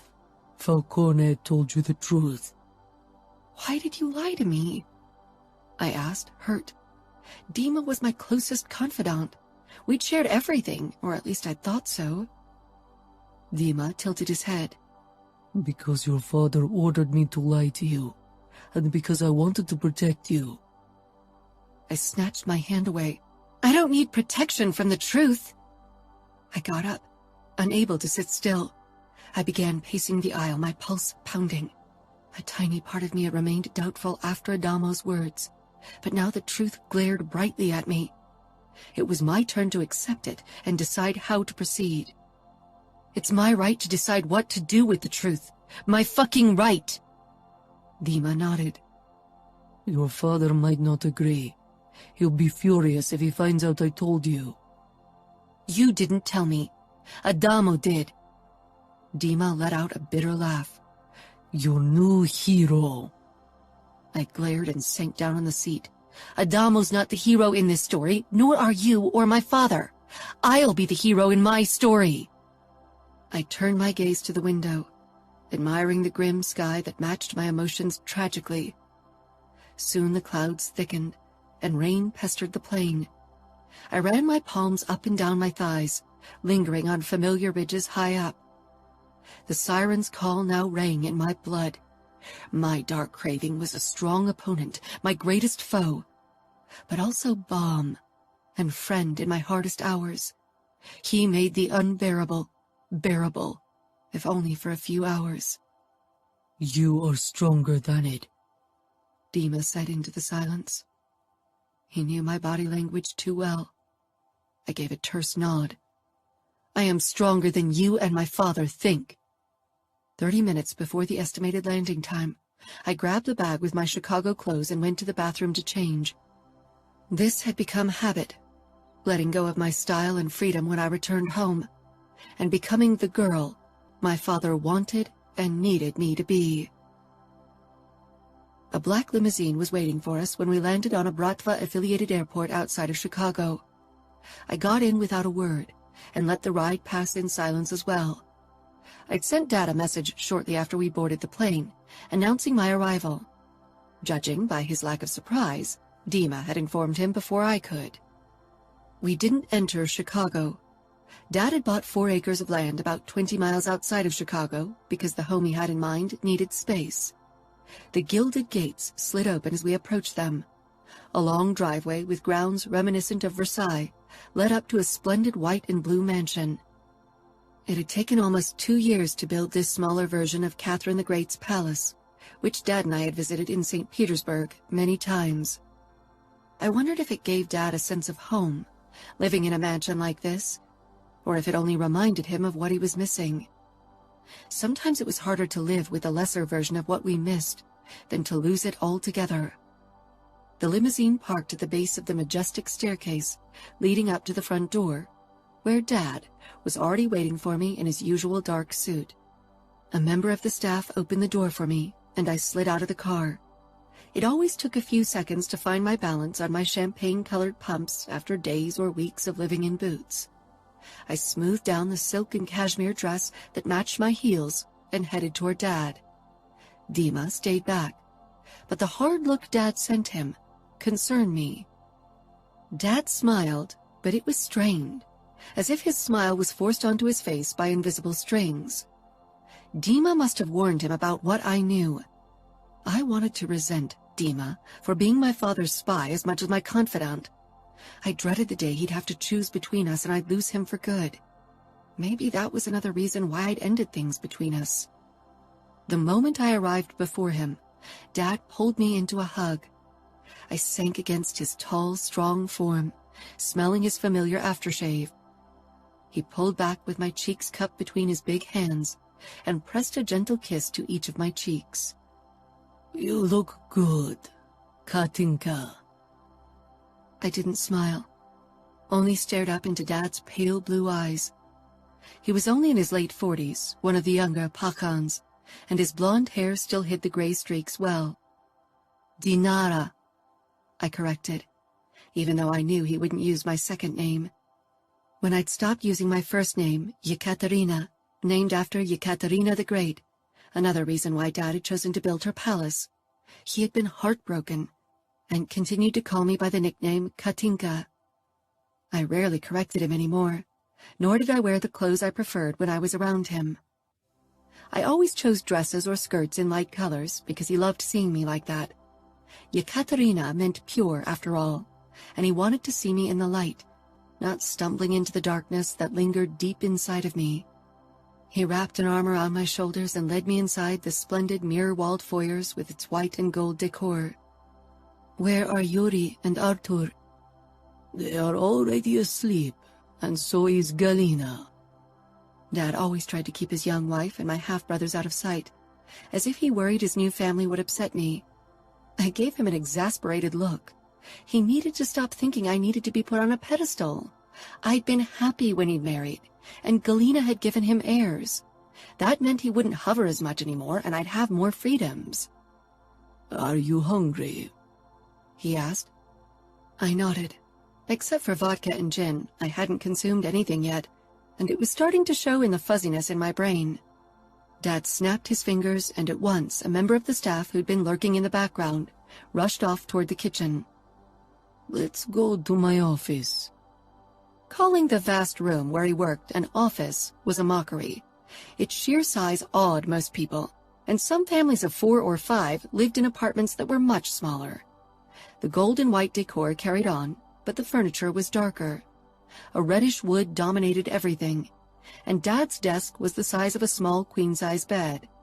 We settled on the plush gold and blue sofa that he'd bought from a collector and which originated from the 18th century, Catherine the Great's time. Dad was a man with one foot firmly set in the past and one in the future. Maybe that made him so well respected among his men. A knock sounded, and our cook entered with a tray of fresh hachapuri, baked bread in the shape of an almond with cheese and egg filling. She carried it over to us and carefully set it down on the table in front of us, before she disappeared again. I reached for a hachapuri, wincing as it burned my fingertips, but too greedy for the delicacy of Dad's childhood. The runny egg yolks spread on my tongue, mingling with the saltiness of the cheese and comforting denseness of the dough. Dad had spent the first few years of his life in the Caucasus. I swallowed the first bite, then put the bread back down on the plate. I was done postponing the inevitable, so I met Dad's gaze. "Why did you lie?" A muscle in Dad's cheek twitched, a sign of his displeasure. Many people would have had reason to cower at the sign of danger, but I wasn't one of them. Dima wasn't supposed to tell you. He didn't. Adamo Falcone did. And then I didn't leave Dima a choice but to admit he knew the truth. You know I can be convincing if I put my mind to it. Dad chuckled. Oh, I know. You have the stubbornness and cunning of a great empress. I sighed. Why did you lie? You made me believe she was dead all these years. It was for the best. I wanted to protect you. That's bullshit. Dad's eyes flashed dangerously. Not that tone around me. He hated when I cursed, and maybe even more when I spoke in English. I took a deep breath. Sorry. The truth doesn't matter, because what I said is as good as true. She's dead to us, erased from our lives, and out of our reach in Camorra territory. Nothing is out of your reach, Dad, if you really want it. He dragged his wife, Galina, out of the furthest corner of the Caucasus, a small village where her parents had hidden her away from my father, despite it being under the control of the enemy. He shook his head with a rough laugh. I'm a businessman, and I've survived many attacks to my life, only because I'm cautious. Going to war with Remo Falcone isn't wise. Breaching his territory for a dead woman is insanity. She's not dead, I whispered harshly. He cut my hands. She is to me, and she should be to you too. Forget she exists. She's the past, and we've left it behind us. Haven't we, Katinka? Maybe he had. Maybe he could. But I saw her in my dreams almost every night. A ghost from the past. I had to see her again. Face to face, even if it meant offending Remo Falcone and risking war with the Camorra. Chapter 6. Dinara. We were cutting it closer than I liked, but Dad had insisted I stayed until the morning to grab a few hours of sleep before I took the private jet back to Salt Lake City. He tried to convince me to stay altogether. He knew I was taking part in the races and maybe even why, but he had trouble caging me in. Not because he didn't have the means to do so, but because he worried what I'd do without my freedom and a purpose. He trusted I'd eventually return home, not able to go through with my goal. It was almost 1 p.m. when Dima and I raced back toward camp. Dima hung in his seat. The right side of his face was swollen and blue, and those were only the marks I could see. Dad had him beaten for admitting to the truth about my mother. Guilt burned a fiery path through my insides. Next time you don't come back with me. That'll only postpone my punishment. Then don't do things that'll get you punished for me. Maybe it would be best if you didn't follow me on this path anymore. Stay away before my father punishes you worse. His expression was wounded. I'll protect you, Dinara. It's my job, my desire. I sighed. We'd had that conversation before when I'd first decided to join Adamo's races. Dima could be almost as stubborn as I. We arrived at the camp. Most racers were busy tinkering on their cars, some of which were already set up in a sort of starting formation, 10 rows of 3 cars each. Last time, Dima and I had to start in the last row because we were newbies, but due to our good results in the last race, the first race of this circuit, we were bumped up into one of the middle rows. I hadn't bothered reading up on the point system and rules in detail. I always wanted to be first, and for that, I needed to drive fast and risk everything. Easy peasy. Adamo's car was in the first row, naturally, together with a completely black car I'd butted heads with in the last race. Its owner was an obnoxious, tall, rich kid from the suburbs of San Francisco. I parked my car next to Crank's trailer to ask for my exact position before I weaved into the grid. Dima heaved himself out of the passenger seat, clutching his left side with a groan. "Are you sure you can race?" I asked worriedly. I won't leave your side. Looking like you do. I doubt you can keep up with the top drivers today. Seeing as tonight's rest stop and tomorrow's starting point is different for every car, depending on the distance they put behind them in the 10 hours of driving, you probably won't get the chance to stay near Dinara. Adamo explained as he stepped down the stairs from the trailer. His dark eyes scanned Dima from head to toe, assessing every injury. Judging by the scars on his body, he could probably evaluate Dima's injuries better than I did. I'm fine, Dima gritted out, straightening fully. He and Adamo were the same height, too fucking tall for me. Even my biker boots with their thick soles didn't change the fact that I had to crane my head back. That was the only reason why I missed my high heels. Adamo shrugged as if he didn't care either way. Even if you are miles away from Dinara when the race ends, you won't move your car another fucking inch. You hit the brakes at exactly 4 a.m. like all of us do, got it? And don't try to cheat. We track everyone. Dima showed his teeth in a dangerous smile. You're too keen to get Dinara on her own, Falcone. Why is that, I wonder? For no reason that requires your bodyguard services, Adamo said with a hard smile. I glanced between them. I don't have time for your bullshit. I have a race to win. What's my position in the grid? Adamo motioned inside the trailer. Crank's got the list. You gotta ask him. Go ahead, I told Dima, who grudgingly stepped into the trailer, but before he disappeared inside, he growled, I don't like the way he looks at you. One day I'm going to burn his fucking eyes out. I gave him a hard look, and finally he disappeared. What did he say? It didn't sound very nice, Adamo said with a hint of amusement.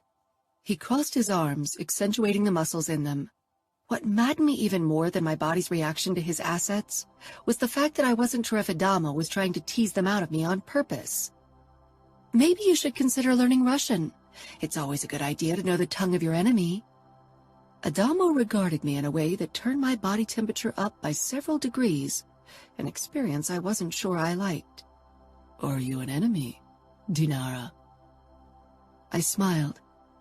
That depends on the situation, I suppose. Adamo chuckled, then he shrugged. We have many enemies. I can't learn all of their languages. Or do you speak French and Italian? My smile widened. Of course. I had tutors who taught me French, English, and Italian, and at home I spoke Russian. Impressive, Adamo admitted. I only speak Italian and English, but my brother Nino is a walking dictionary. I distantly remembered the guy with the cold gray eyes, a hazy image from the past, but hard to forget, like so many other images from that time. My French teacher was never really happy with my pronunciation, but I speak and understand it fluently, even if I don't sound like a Parisienne lady. You don't look like one either. I raised an eyebrow. Got a problem with my looks? Adamo's eyes trailed the length of me, again lingering on my belly piercing. I'd noticed it before. Maybe he wondered if I had more of them hidden beneath my clothes. I had. Absolutely not. Your looks are more than okay in my book. Thanks. That's the kind of approval I needed to feel valued, I said sarcastically. But I had to admit I got a sick kick every time Adamo checked me out. I didn't consider myself as ordinarily beautiful. My appearance, with my red hair, freckles, and high cheekbones, was too edgy for that. Dima chose that moment to return. His eyes narrowed to slits as he stepped between Adamo and me. I got our positions. We should start to prepare everything. Mechanics will check if your cars abide by the rules and attach a tracker to your cockpit to make sure you can be punished or disqualified if you drive longer than allowed, Adamo said, giving Dima a meaningful look before he stalked away. Dima glared at his back. We're next to each other in the starting formation. We should make sure to stay close together, even if one of us is faster than the other. I snorted. No way, Dima. I'm sorry, but I need to be among the first so I can stay close to Adamo. I need more opportunities to extract information from him. Dima leaned closer, searching my eyes. Is this really only about extracting information? I'm not blind. Tend to your wounds, or ask someone from the medical team for help. I need to prepare my car. I walked away. I had never been confronted with Dima's jealousy. He hadn't made a big deal when I'd ended our relationship, nor had he ever tried to win me back. Maybe he'd hoped I'd eventually return to him, and now he saw his chances dwindling. I wasn't sure, but I hoped he'd get a grip soon. I needed to focus on my plan. I didn't have time to deal with a crazy ex-boyfriend. Weaving my Toyota through the parked cars and the mechanics, racers and pit girls scattering around them, took almost 15 minutes. I slammed my palm down on my horn so often that my hand hurt, but eventually I found the marked position. My car was in prime condition, so I didn't need to look it over again. And other than some racers, I didn't have a team of mechanics. Dima could repair almost anything, and I was pretty capable as well. Instead of wasting time on preparations, I leaned against my car and watched the busy crowd, soaking in their excitement and nervous energy. I'd only seen another female driver, but she'd been in the last row. What a shame. More girls needed to trust themselves to play with the big boys. This wasn't a sport that required muscles, only daring and cleverness. And that's something women didn't lack in comparison to men. Beside me, a guy who looked Mexican leaned against his car. His body was covered with tattoos, and he wore a black wife beater to show them and his muscles off. Like Dima, his hair was in a buzz cut, but his was dark. He flashed me a grin when he caught me looking. I didn't return the gesture, only nodded. I wondered if the Falcones tolerated gang members or members of a cartel to race as well. They seemed pretty certain in their power over the West. I wasn't here to make friends, and even less to flirt with random guys. Adamo headed for me and leaned beside me. The guy lost his interest in me at once. You ready? Always, I replied. What I'm wondering is how the whole toilet break business works. 10 hours is a long time. Adamo gave me a meaningful look. I scoffed. Don't tell me there are no official toilet breaks. There aren't. You have to decide if you want to lose valuable minutes to relieve yourself. Unlike you, I can't pee into a bottle. Trust me, even for guys, it's not easy to drive and pee into a bottle. I couldn't help but laugh, trying to imagine it. But then my mind drifted off, only conjuring up images of Adamo's naked body. Not a good direction to take before a race. So, you really pee into a bottle? Adamo grinned. Whenever he did, he looked more like the dark surfer boy, and not the deadly Falcone brother. I wasn't sure which side of him drew me in more. Usually I allow myself one toilet break per race, at least in the first 5 races. The last 2 races, however, he chuckled. I won't pee into a bottle. But I won't risk falling back just because my bladder is an issue. Well, then maybe you should consider using a catheter. But I should warn you, a few very ambitious guys did last year and got a nasty infection. I scrunched up my nose. That's taking it a little too far. Not if you're in debt with the Camorra. Then you better find ways to get money. Right. You and your brothers are really clever when it comes to making money. I bet your father knows a few tricks as well. He did. But my father was better at putting up a sophisticated exterior, while the Falcones lived their madness openly. With a race of this dimension, won't we get into trouble with the police? We might. That depends on the county we're passing. Some are easier to control than others. A few sheriffs are definitely out to catch a few of us, and every year they succeed and 1 or 2 land in prison for a while. But like I said, mostly the police turn a blind eye to what's going on. We mainly drive in remote corners of our territory, not to mention in the evening or night. Then let's hope we don't get arrested today. I pushed away from the hood when Dima's car rolled toward us. Well, I'm sure your father will bail you out if you do, Adamo said with a shrug. But I didn't buy his disinterest for a second. He was trying to figure out how much my father knew of me, racing in Camorra territory. I don't like to rely on others to save my ass, I said. Dima was stuck behind a crew of 5 mechanics who were taking care of a car. I wondered how much funds you needed to have a team of that size around you. Money wasn't an issue for me.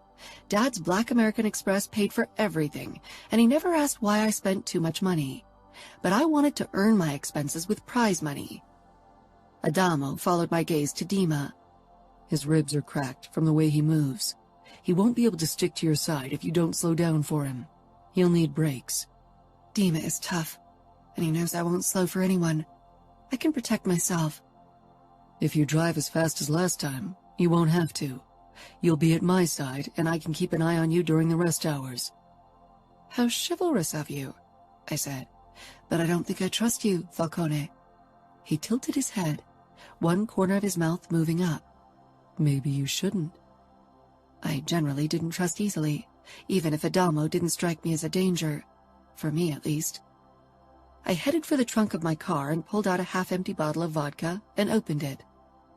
Drunk driving might make you reckless, but not necessarily faster, Adamo commented. I'm not getting drunk, but hard liquor dehydrates my body and makes me pee less. I won't waste time on a toilet break. Adamo shook his head. You stop at nothing to reach your goal. That's right.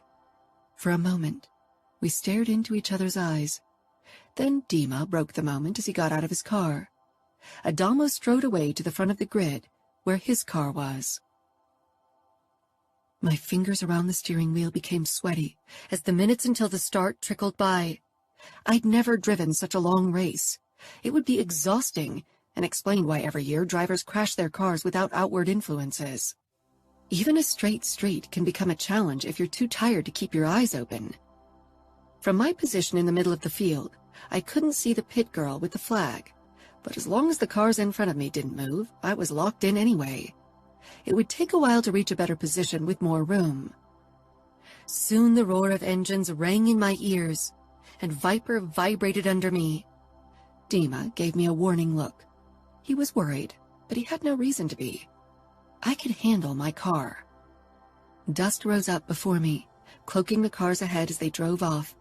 My foot hovered over the gas, and the second the brake lights of the car in front of me died, I slammed my boot down. Viper roared like a wild beast, and then we were off. I had to slow almost instantly or risk bumping into the car in front of me. A start surrounded by all these cars was madness, even worse than the last row. Time lost its meaning as I fought my way past car after car. Night fell around us, and soon the crowd dimmed around me. I wasn't sure how many cars were ahead of me, except for the 3 I could see. One of them was Adamo's BMW. The other was the black monster from the rich kid. The third belonged to the Mexican guy who'd started beside me. I hadn't even seen him pass me by. Dima was a few car lengths behind me with 3 other cars. I wondered how long he'd be able to keep up. Maybe he could ignore his injuries after only an hour of racing, but his pain would only get worse as the time passed. My assumption turned to reality after 5 hours on the road. Dima started falling back, and then he stopped. I thought he might need a toilet break, but instead I watched through the rearview mirror as he bent over and threw up. For a moment, my foot on the gas eased, but then my gaze focused ahead again on Adamo and the 2 other drivers in front of me. Dima was tough. He had been a member of the Bratva for almost 10 years. He wouldn't give up easily, and a few cracked ribs were nothing. After 8 hours, Even the cup of vodka and my lack of hydration didn't stop my bladder from feeling full. My eyes burned, and the road became blurry on occasion. The deep blackness where the headlights didn't touch my surroundings only added to my body's need for rest. But the distance between me and the 3 cars in the lead had grown, and a break would put me even farther behind, not to mention that it would allow my 2 pursuers to catch up, or worse, overtake me. Gritting my teeth, I tried to ignore the pressure in my bladder. To banish my exhaustion, I turned on the radio, blasting my favorite playlist of classic metal from the speakers. Welcome to the Jungle by Guns N' Roses awakened my senses, as usual. Even music wasn't helping anymore, as the last 30 minutes of the race trickled by. My need to pee had turned to a painful throbbing in my lower body, and my back and ass were completely stiff from sitting. I hardly felt my fingers anymore. All I could think about was peeing and sleep. My attention turned to one of the cars in the lead, which was slowly falling back. When the last minute of the racing time counted down, it was only a car length ahead of me. Adamo's car. He'd actually slowed down to spend the night at my side. I wasn't sure if I was flattered or annoyed. The damsel in distress wasn't my favorite role. On the other hand, his company hadn't been unpleasant, but so far we'd never been completely alone. And I realized that's what we'd be tonight, alone, as I stopped the car at exactly 4 a.m. Chapter 7. Adamo. I didn't plan to slow for Dinara to spend the night at her side. It was a spur-of-the-moment thing when I noticed her car not too far behind me. I didn't lose too much time to the other cars in the lead by letting her catch up with me, nothing I couldn't make up for in the races that followed. And even if I didn't finish the 7-day race in number 1, that wasn't a problem.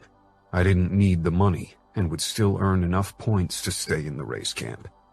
Dinara opened the door of Viper the same time as I turned off my engine of my car, which I'd positioned right beside hers. She barely glanced my way, and instead rushed into the darkness.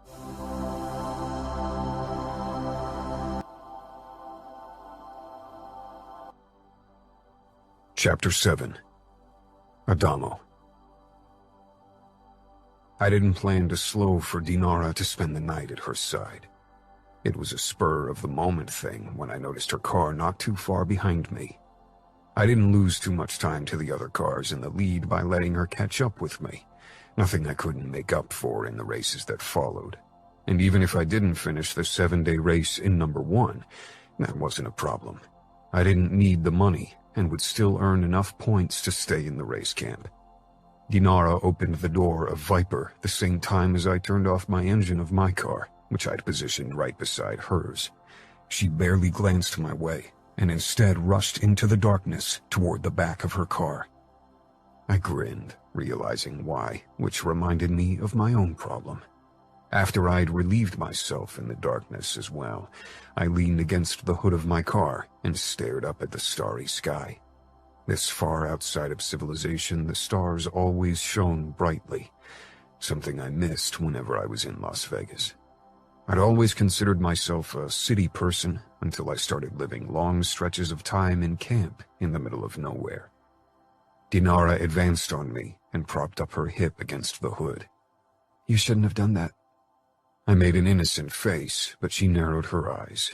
Grinning, I said, I prefer your company to the company of the 2 assholes in the lead.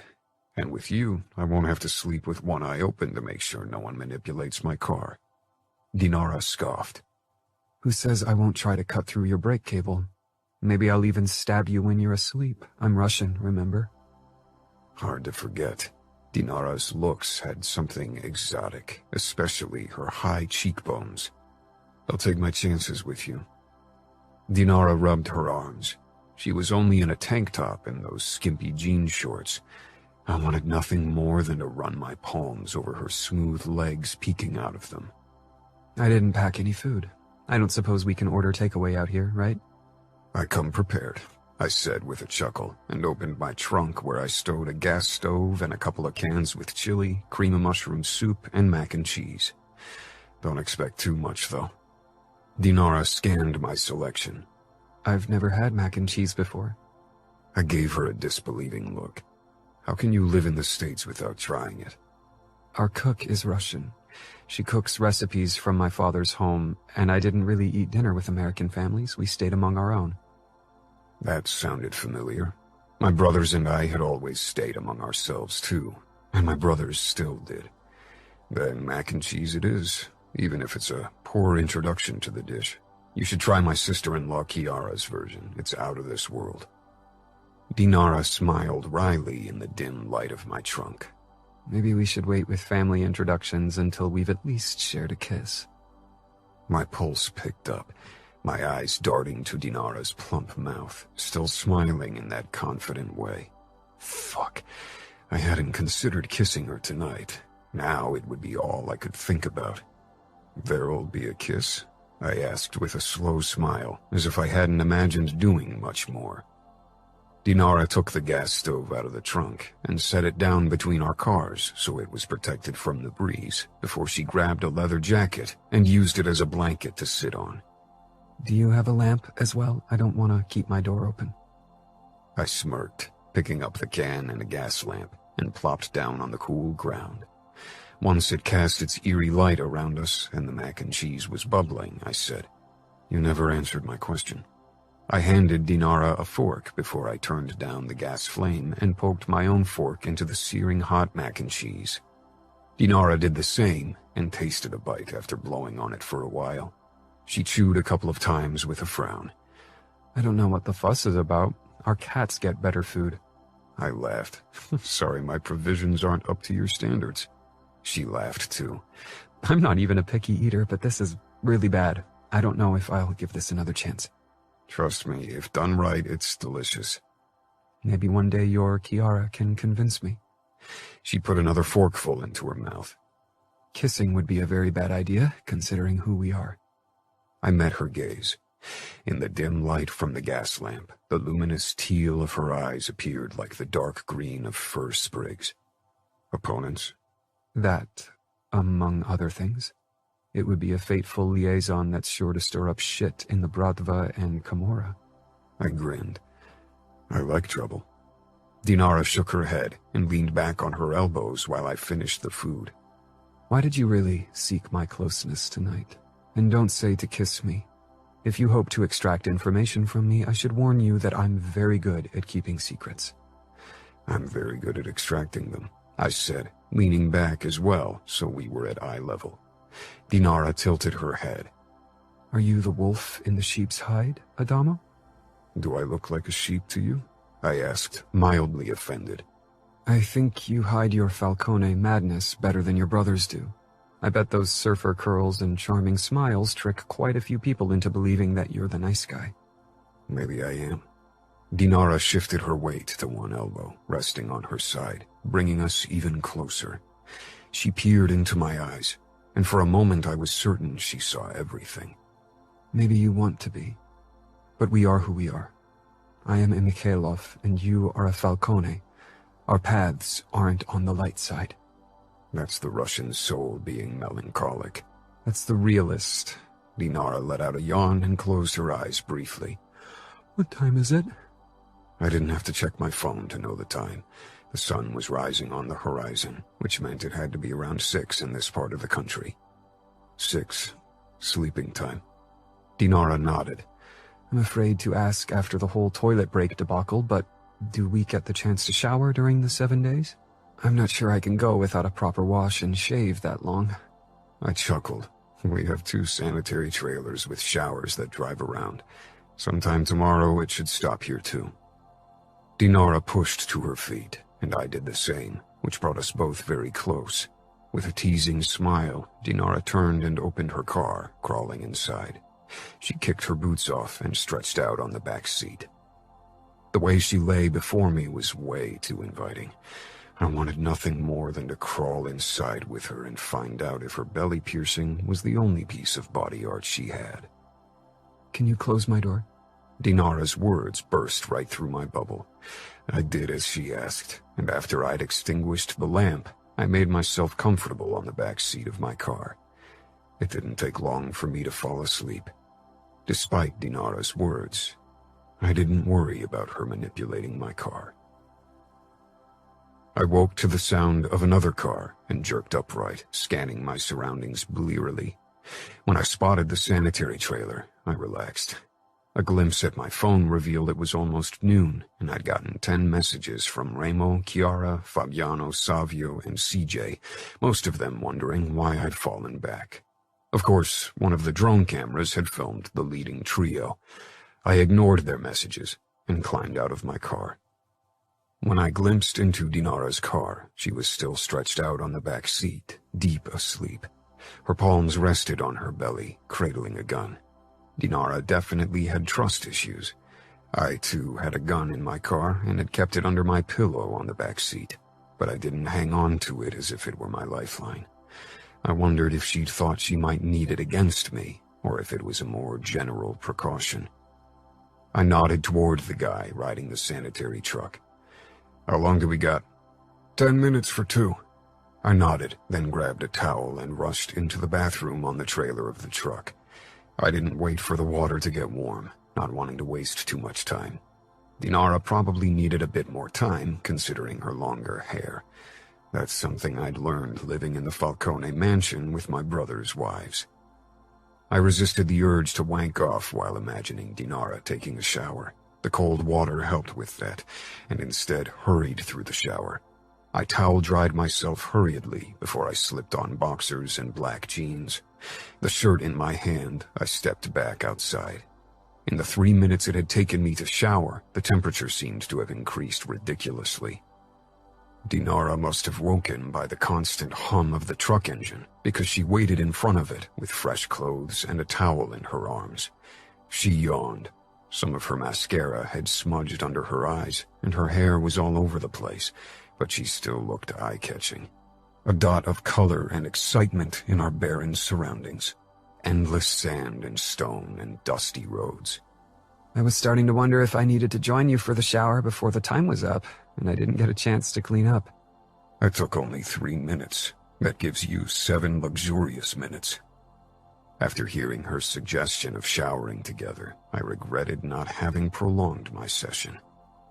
Dinara moved past me with a small smile. Thank you. I don't think showering with you would have been a good idea anyway.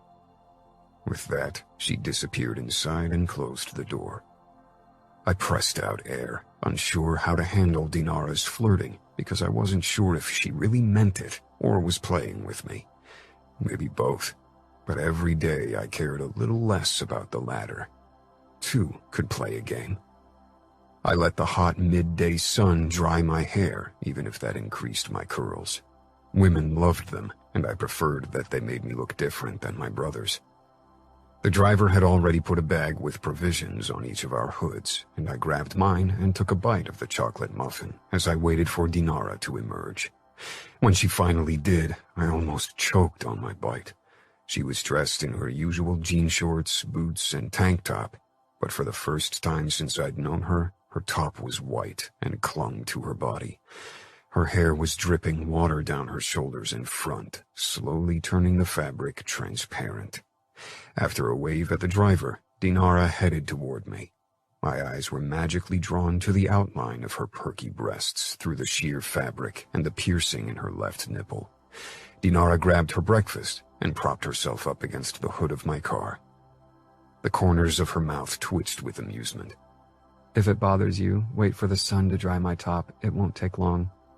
I'd never be able to unsee Dinara's nipple piercing, nor stop wondering how it would be to play with it. I could only imagine how much more sensitive it made her breasts. "It's a pleasant sight," I said with a smirk once I'd torn my eyes away from her chest. Dinara let out a laugh before snatching her own muffin and taking a large bite. "Did it hurt worse than the belly button?" I asked eventually, unable to stifle my curiosity. Dinara nodded. "Yeah, it hurt like hell, but I've had worse, and I really love the result." When I risked another glance at her left breast, I realized the piercing had gemstones on both ends, but the fabric didn't allow me to make out more. The sound of a drone camera made us move apart, and Dinara slipped inside her car. She'd avoided being interviewed so far, and didn't seek the cameras at all. That didn't change over the next few days. She and I spent 3 more nights in the same place, but the longer the race lasted, the less we talked. Exhaustion was too prominent. But even just sitting beside Dinara in front of the blue gas flame felt right. I enjoyed her company, maybe because she treated me like a normal guy, no reverence or respect. I had a feeling she wouldn't hesitate to kick my ass if I pulled some shit. I waited for her to bring up her mother or my brothers again, but she didn't. Maybe it was tactic, and I definitely was still wary of her. She had a reason to be here, and yet I couldn't stay away from her. On the last 2 nights, however, I made sure to keep up with the leading duo.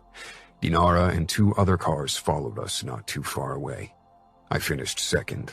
Maybe I could have won if I hadn't decided to spend a few nights at Dinara's side, but I didn't regret it. She managed to finish in 4th place.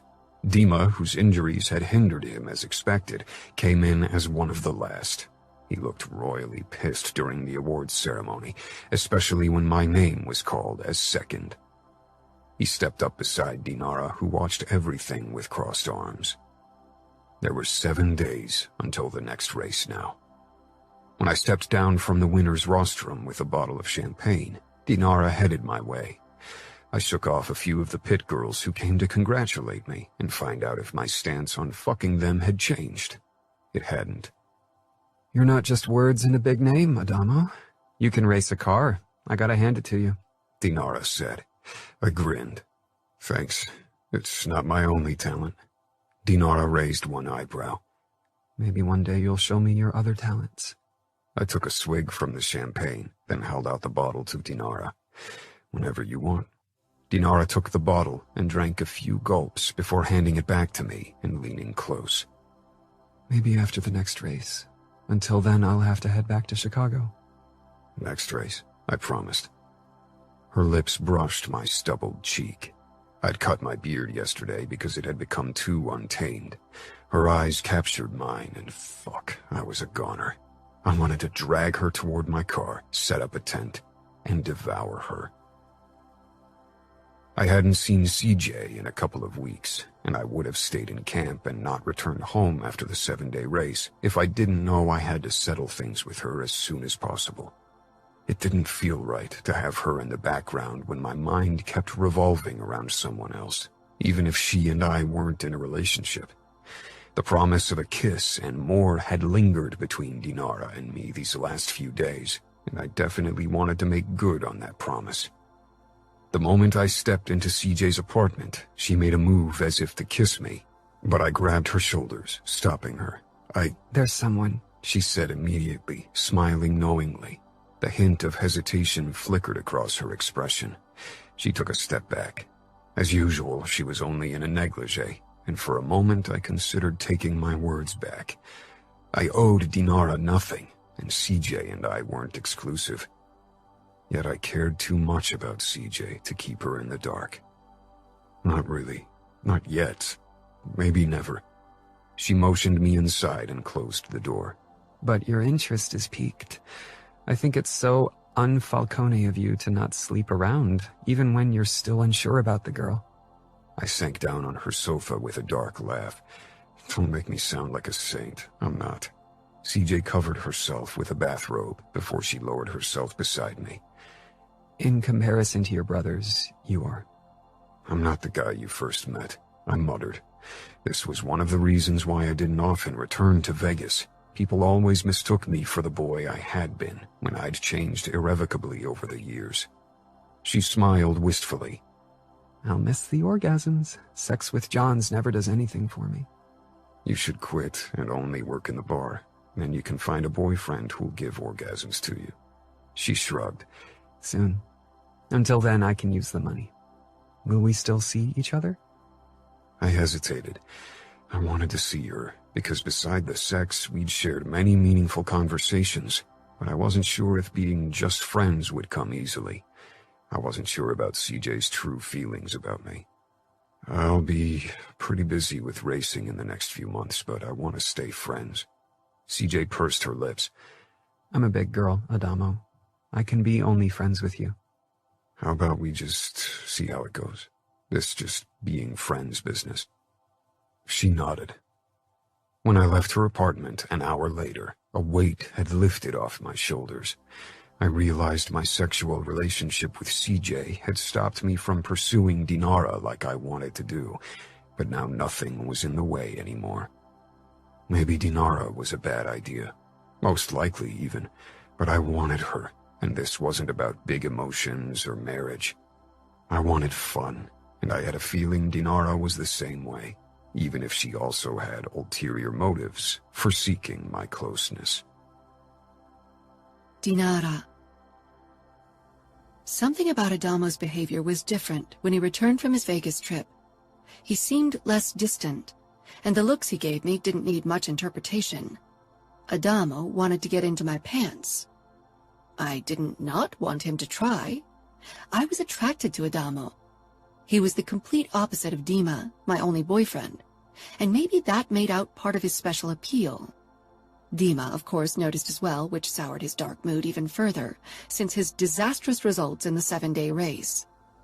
He and I sat on one of the logs arranged around the roaring fire pit in the center of camp after the first race since the 7-day circuit. Many of the other racers were also present, chatting and drinking to celebrate another more or less successful racing day. Dima's injuries had healed, and he'd finished 5th, 1 place behind me today. Adamo had won, which probably made Dima resent him even more. If you keep finishing 5th or 4th until the 5-day circuit later in the year, then you'll still finish with a decent place for the year. Dima huffed. You know I don't care about the results. I'm only here because of you, Dinara. But you make my task of protecting you very hard the way you always run off with Falcone. I didn't run off with him. You drove too slowly to keep up with us. He didn't say anything, only glared into the flames. I accepted a cup with some kind of punch from one of the mechanics.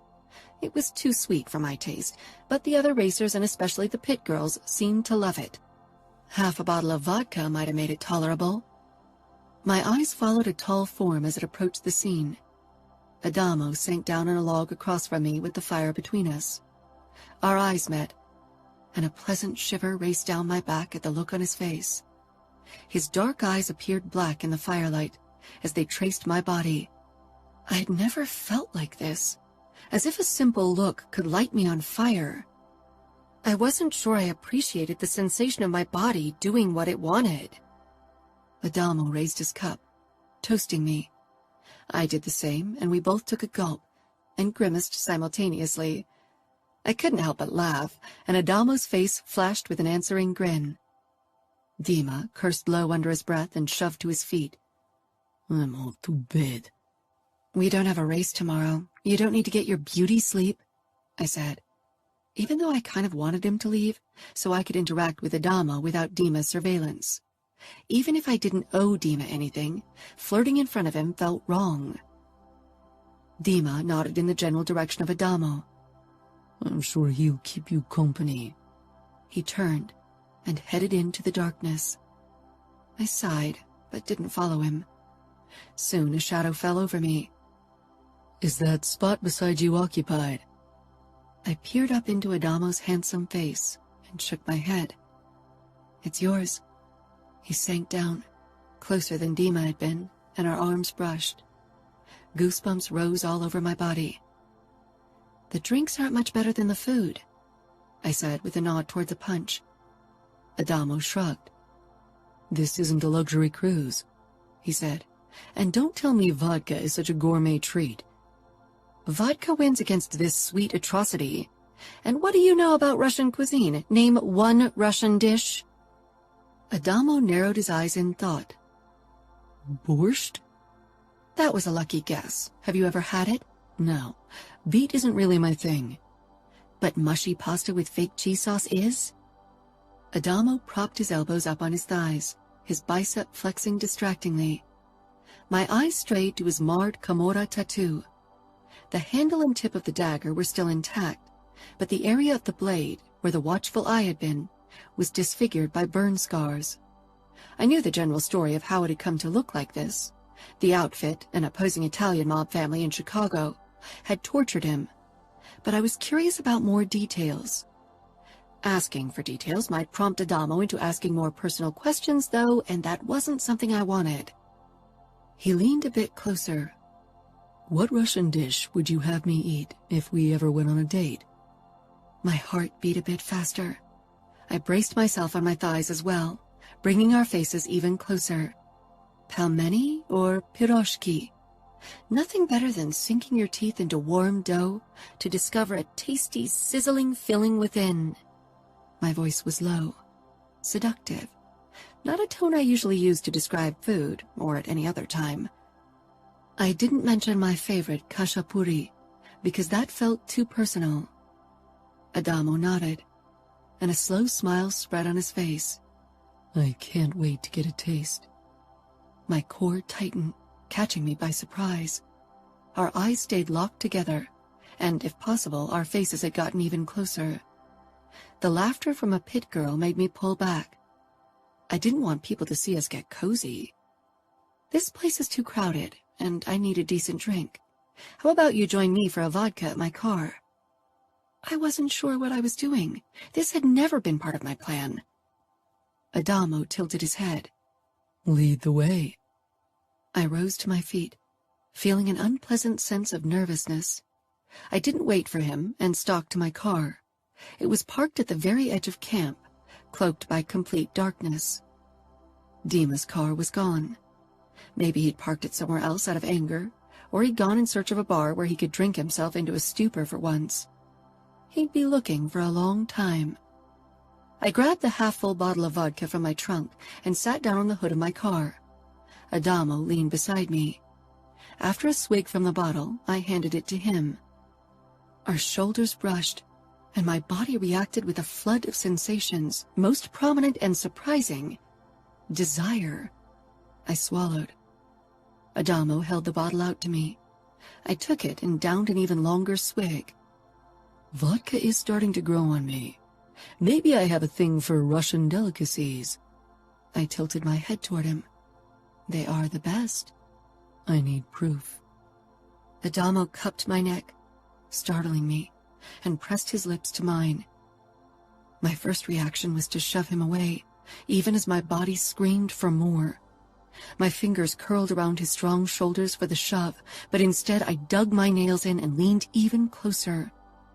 Adamo's other hand gripped my hip as his tongue parted my lips, tasting me. His kiss was dominance and fire, and it set me aflame in unexpected ways. The way our tongues teased each other, and our lips perfectly molded together, felt as if this was more than a chance meeting.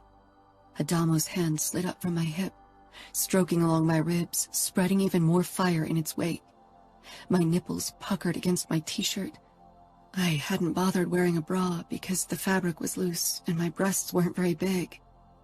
Adamo's fingertips stroked the underside of one breast before his thumb brushed over my nipple, discovering my piercing. Heat and wetness pooled between my legs at the spike in pleasure. I stifled a moan, trying to rein in my body's overwhelming reaction. His thumb flicked my piercing, and a gasp of pleasure burst from my lips. He seemed to control my body with only a few touches. My body yearned for more. My brain demanded control. Control. I needed it. I jerked free of Adamo's hold and his intoxicating kiss, panting and tingling all over.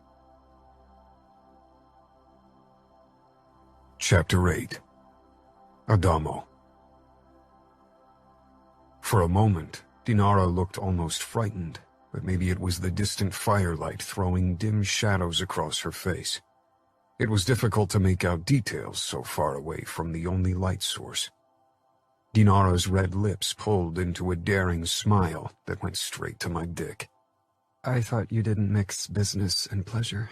Her voice was throaty and breathless. My heart was pounding in my chest, and my cock was already pressing uncomfortably against my jeans. I hadn't felt a desire this strong in ever. I don't, usually. It wouldn't be the first rule I broke. I had a long history of things I shouldn't do. Dinara seemed a good reason to add another one to the list. I took out the cigarette package from my back pocket. What about you? Do you mix business and pleasure? Dinara didn't say anything. The fall and rise of her chest were unmistakable, even in the dim light streaming from the distant fireplace, our only light source. We were so far out and away from civilization that the darkness was almost impenetrable outside of camp. The headlights of the surrounding cars had all been shut off when their owners had gone to sleep or joined the campfire. Dinara pulled out a joint, her fingers shaking. I couldn't interpret her physical reaction to our kiss. She lit up the joint and put it in her mouth, causing my mind to create more explicit associations. It glowed brightly as she sucked in a deep breath. After another drag, she handed the joint to me, and I took a deep inhale, feeling its effects hum in my veins. I dropped my cigarette packet on the hood for an after-sex smoke I'd hopefully require. Sex and drugs had been my favorite combination for a while. You didn't answer my question. Or why did you pull back? I had a feeling you enjoyed the kiss more than a little. Her nipples had been rock hard and eager for attention when I'd touched them. Dinara leaned closer and pressed her palm against the bulge in my pants, making me hiss. I think you enjoyed it even more. I resisted the urge to reach into her pants, even if I knew I'd find her sopping wet, ready to be fucked. I did, which is why I don't see why we stopped. Because I like things to go by my rules, Dinara said cryptically and hopped off the hood. I thought she'd leave, but instead she grabbed my hand and dragged me toward my car, which was even further outside of camp and cloaked in darkness. I followed her and let her push me against the hood of my car. Her face hovered right before mine, her breathing fast and sweet. What? She pressed a finger against my lips, shutting me up. Dinara reached down and unbuckled my belt with a soft clang, too loud in the starry night. Nothing stirred around us, but Dinara didn't seem concerned about getting caught anyway as she pulled down my zipper. I removed the joint from my lips and leaned down to kiss her, but she turned her head away. No kissing. I bit back my questions, worried I'd stop her from continuing whatever she had in mind. My cock was already eager for her next move. She snagged the joint from my fingers and took a deep drag before she slid it back between my lips. Her hands trailed down my chest, and she sank down to her knees, taking me completely off guard. She tugged at my boxers and jeans until my cock sprang free. I couldn't stop staring at the crown of her head so close to my leaking tip. Her warm fingers curled around my shaft before she took my tip into her hot, wet mouth. I hissed past the joint, then sucked in a deep gust of the smoke as Dinara took me deeper into her mouth until my tip hit the back of her throat. She gagged but didn't retreat. Fuck, I pressed out. I touched the back of her head, but she swatted my hand away and slowly slid my cock back out of her mouth. No touching. Hands on the hood if you want me to keep blowing you. My rules, not yours. Remember. I put my palms flat on the car and peered down at Dinara's head, moving back and forth as she sucked me. Her tongue circled my tip languidly, licking up my pre-cum. I wished I could see more of her than the scheme of her head. I wanted to see her gorgeous red lips around my tip as she sucked it. This felt like a dream, but even my best drug-induced hallucinations hadn't been anywhere as good as this. Fuck, her lips on my cock felt like paradise. I moaned when Dinara started massaging my balls as she worked only my tip with her lips and tongue. When she started massaging the sensitive area behind my balls, pleasure radiated through my body, and my balls started to tighten. I wouldn't be able to hold out long if she kept it up.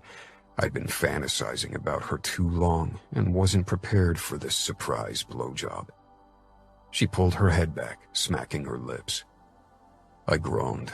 I'm close. Dinara gripped my hips and rose to her feet. In the dim light, the curl of her lips mocked me. I know, Adamo. She leaned forward and pressed a kiss to my cheek. Even a Falcone needs to learn patience. She took a step back. I was frozen, my balls still pulsating, my cock desperate to spurt out a load. With a last smile, she turned around and walked off. I stared at the sway of her hips until her body merged with the shadows, and she was swallowed by the dark. The inside lighting of her car flared up, illuminating Dinara, a tantalizing sight that now taunted me. She slipped into the back seat, and before she closed the door, she glanced back at me. Then the darkness absorbed her again. I hadn't been left hanging, or rather standing, since my first sort-off girlfriend, Harper, many years ago. Fuck, she was toying with me. Blood still filled my cock. I was too fucking turned on to hope my erection would disappear anytime soon. I clutched my cock angrily and rubbed hard, almost painfully. If someone came by, they'd get a show they wouldn't soon forget. It didn't take long for me to shoot out my load all across the dusty ground. I shoved my dick back in and zipped up my pants before I kicked dirt over the spot where I suspected my cum had landed. I reached for the cigarette package on the hood, but touched cold metal. Fuck, I growled. Not only had Dinara left me standing here with a fucking boner, she'd also stolen my cigarettes. I was done handling her with kid gloves. In the next race, she'd get to know the real Adamo Falcone on the racetrack. And next time, she'd be the one with a dripping pussy. Dinara. My spine tingled with animal fear as I turned my back on Adamo, my muscles taut with anticipation, ready to take flight or fight. It wasn't that I expected Adamo to rush after me, grab me, and force me to finish what I'd started, but my body preferred to expect the worst. That way people had a hard time catching you off guard. No steps rang out, nor did Adamo call me nasty names. I meandered my way past the other race cars until I reached my Toyota. I opened the door. Then I couldn't resist to risk a glance over my shoulder at the man I'd left with a raging hard-on. Adamo, too, was looking my way. Even in the dim light, I could tell that he hadn't bothered closing his pants yet. I didn't think it would be this difficult to walk away from Adamo, from sucking his dick no less, but I'd enjoyed the play of power, had gotten high on it. If there was one thing I had trouble resisting, then it was a good high. I hadn't expected it to be like this with Adamo, but he filled me with an explosive energy only drugs or racing had done so far. I climbed into the back seat, kicked off my boots, then threw the door shut, cloaking myself in darkness. I locked the car, reached for the Glock under the front seat, and put it on my belly as I stretched out on my back. Sleeping in the car wasn't comfortable, but sharing a tent with Dima seemed unwise after our recent argument. I didn't even know when he'd be back, or if he'd be back at all. Maybe once things had calmed down. But I actually preferred to keep an eye on my car even at night. Many racers had a lot to lose when they didn't make the podium. The money up for grabs meant salvation for them, a way to pay off their debtors, probably also Camorra, or maybe Bratva, or post bail for a family member. Despair made people do foolish things. I wouldn't give them the chance to slip my tires or cut my brake hose. I was still wide awake, though, so I peered out of the window.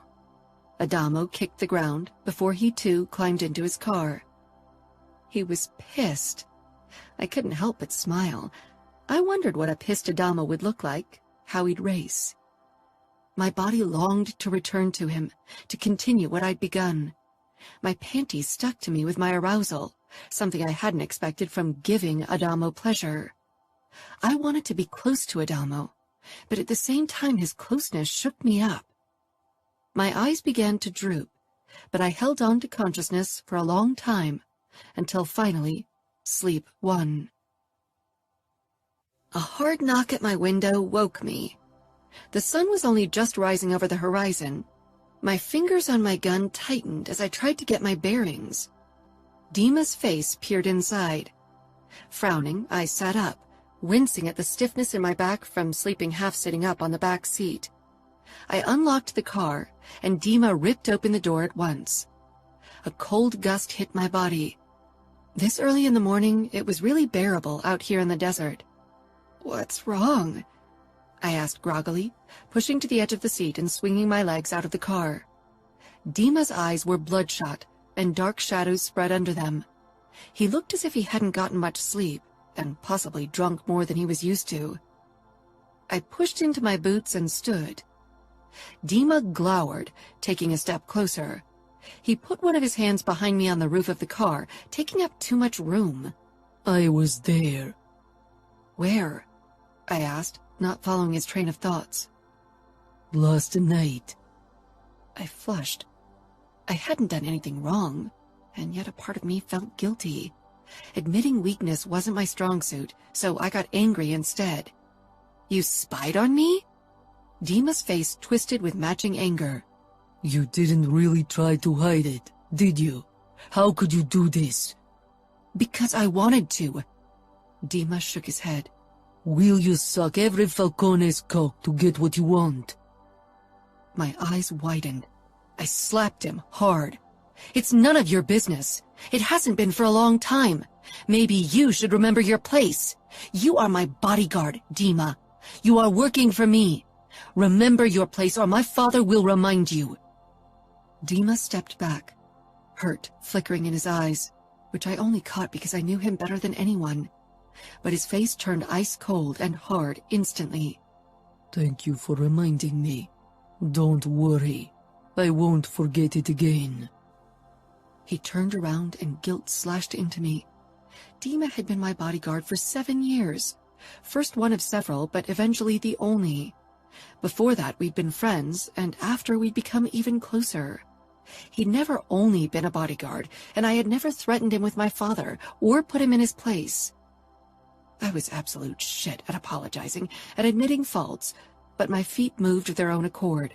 "Dima," I said, my voice still on edge and not at all apologetic. Damn my pride. "Wait." The apology tickled on the tip of my tongue. Dima stopped, but he didn't turn. Tension lingered in his shoulders. "Won't you face me?" "Is that an order?" "Stop this shit. You know I didn't mean it like that, but you have to stop shoving your nose in my personal business. If I hook up with Adamo, it isn't your business." I hadn't been with anyone else since Dima, and I had started dating when I was 16, but he and I would never be a couple again. Even when we'd been together, it had never felt right. Though, that might be something to do with my twisted self and not Dima. He whirled around. "You should know better." "You're jealous, but you need to get a grip." "Jealous?" he whispered. "Don't I deserve the right to a little jealousy?" "No, not anymore." "Is there a problem?" Adamo asked, appearing tall and slightly sleepy behind Dima. He was only in tight boxers, revealing muscled thighs and an impressive upper body. Our argument had gotten loud and woken several people who were now poking their heads out of their tents or cars. At least none of them spoke Russian, from what I knew, so they didn't know what we'd been talking about. "Fuck off," Dima snarled, his face turning red. I gripped his arm to calm him down, but he shook me off. Adamo grabbed his shoulder, expression hard. "How about you take your anger somewhere else? Calm down before you return. Dinara doesn't need your shit." Dima jerked free of Adamo's hold, his body tightening in a way I knew too well. He was a martial arts fighter, had been for as long as I could remember, and had even killed a couple of men with aimed kicks. There was a reason why my father trusted Dima to keep me safe. "Dima?" I growled, but he wasn't even listening to me. His furious gaze was focused on Adamo. "You have no business getting involved, Falcone pup. This is between Dinara and me, so why don't you return to your bed and stop bothering me?" He finally moved as if to turn to me, probably to continue our argument, but Adamo grabbed his arm again. He still looked remarkably calm, at least his face, but in his eyes I could see a dangerous fire I'd never seen on him before, and I couldn't deny it. I was fascinated by it. Dima whirled on him, trying to land a punch in his face, but Adamo must have anticipated the move. He sidestepped the attack and sent a punch into Dima's left side. After that, all hell broke loose. I stumbled back a few steps to avoid becoming a casualty of their testosterone battle. The videos of Adamo's fights I'd watched hadn't nearly done him justice. Seeing him in action right before my eyes, seeing the sweat glittering on his forehead and abs, witnessing the lethal focus in his eyes and the determined precision of his kicks and punches was a completely different matter. It was the difference between seeing a beautiful Fabergé egg on a photo or holding it in your hand, seeing the intricate work put into it up close. Adamo wasn't as breakable as my favorite art piece, but he was a masterpiece all the same, and his art of fighting had taken just as much effort, dedication, and talent. I'd always thought Adamo was a reluctant fighter. In videos it had sometimes appeared that way. But now, as he exchanged punches and kicks with Dima, he looked like he'd been born to fight, as if the demand for blood and violence rang in his veins, called to him like my dark craving often did. A crowd gathered around us, shouting encouragement and soon exchanging bets. Dust whirled up around the battle, burning in my eyes. "Stop it!" I screamed. But I wasn't insane enough to step between them. They were like fight dogs. If you tried to get between them, you'd be the one they'd bite. Frank stumbled toward us, looking taken aback by the violent scene before us. Blood splattered the dusty ground. He waved at two tall, dark-haired men, probably Camorra members. My suspicion was confirmed when they came closer, and I caught sight of the tattoo on their arm. Even they had trouble separating the two fighters, but eventually they dragged them apart. Dima's left eye began to swell shut again, when it had only just started to look better after my father had him beaten. His nose was busted too, and dripped blood on his white t-shirt. Adamo had a cut in his right cheek. He wasn't wearing a shirt, nor shoes, but his skin was covered with blood splatters, and his eyes were wild and hungry. He reminded me of a predator who tasted blood for the very first time, and had become addicted instantly. I shook my head. Was this really necessary? The pit girls whispered among themselves. Some even gave me taunting smiles. I bared my teeth at them in a dangerous smile that I'd inherited from my father. They averted their eyes, and I met Adamo's gaze. He calmed and stopped struggling against the man who held him. "You didn't have to defend me against Dima. He's always on my side." Adamo scoffed. "It didn't look like that to me." I glared and turned to Dima, who had become very still. I wondered if he was really still on my side, but I couldn't imagine it being any other way. His jealousy would have to stop eventually. Maybe I should point out to him that he'd been with a few girls since I'd broken up with him, and I never made a scene because of it. Dima turned to the guy who held him. "Let me go." The guy looked at Adamo, which was ridiculous in itself, but of course Adamo was the highest-ranking Camorra member present. He was number 4th after his 3 older brothers after all. "Let us go," Adamo ordered in a hard voice, and both men loosened their hold. Dima stepped back. "Don't worry about my interference again. I'll attend to business in Chicago from now on." I doubted he'd really leave me out of sight. He'd stay close so he could intervene if anything happened, but I'd call my father just in case to tell him I'd sent Dima away. Dad would be pissed off and try to convince me to return home, no doubt. "Dima, let us talk once you've calmed down, all right?" He didn't say anything, only stalked off toward his car. "If you miss a race, you risk disqualification," Crank called, but Dima didn't react. He got in his car and drove away. I sighed. Adamo wiped the back of his hand over his cut, not taking his eyes off me. Slowly, the crowd scattered. I wondered if last night had been worth the fight with Dima. What had it really accomplished except pissing off my best friend, and probably Adamo too? I hadn't thought it through. I'd reacted out of fear, which was a stupid thing to do. Because I'd felt like losing control. I tried to exert control over Adamo in the easiest way I could think of. Now I created a mess, and my body still hummed with desire when I looked at the man before me, especially covered in blood because he'd fought for me. It was such a damsel in distress thing to think, to feel turned on by, but my base instincts were obviously stronger than my stubbornness. Chapter 9. Dinara. My attention was all over the place during the next race, so even though I started in the front row right beside Adamo, I finished as 10th. Of course, Adamo had played a huge part in my bad result. He cut me viciously after the start, so I briefly lost control of my car and taken a detour over the bumpy shoulder of the road.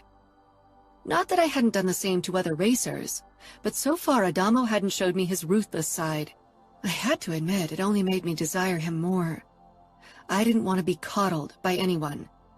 That night after the race, the following party was boisterous, and soon most people were drunk or passed out. I'd only drunk a glass of the slightly less disgusting concoction with peach schnapps someone had created. Adamo and I had kept an eye on each other all through the evening, but hadn't talked. Now that Dima wasn't my shadow, many other racers came by to chat, and many of them were more interesting than I'd given them credit for. As the crowd dwindled, I got restless. Something in me called to seek Adamo's closeness, but I resisted. To my surprise, he sought me out when I was heading back to my car. "Already leaving?" he asked, close by, making me jump. I threw him a glance over my shoulder. Nothing kept my attention. Adamo caught up with me. "Maybe I can. I bought a bottle of the best vodka I could find in the last liquor store we passed by. How about we share a drink?" I stopped. After how our last encounter had ended for him, I was wary of his motives. Trust wasn't something I handed out freely. Despite my distrust, I nodded and followed him toward his car, which was far away from most of the others, dark and secluded. We shared a drink in silence, leaning against the hood of his car, our shoulders brushing once more. With the music from the party in the background, for once a slower melodic piece, this felt almost romantic. "Are you pissed?" I asked eventually. "Life's too short to hold grudges." "That's not a motto I live by." "I bet," Adamo said. He straightened and moved in front of me, towering over my head. I didn't move, only peered up at him calmly. Slowly, he leaned down. "You look as if you want to run. Are you scared of kissing me again?" "I'm not scared of anything," I muttered. "But I'd rather not have to kick you in the balls because you feel the need to avenge your hurt pride and forget what the word no means." Adamo braced one hand on the hood, bringing our faces so close together, the heat of his lips seared mine. "I'm fluent in the meaning of no, Dinara. Don't worry, and my pride isn't easily hurt. But tell me, are you saying no to a kiss?" I should have.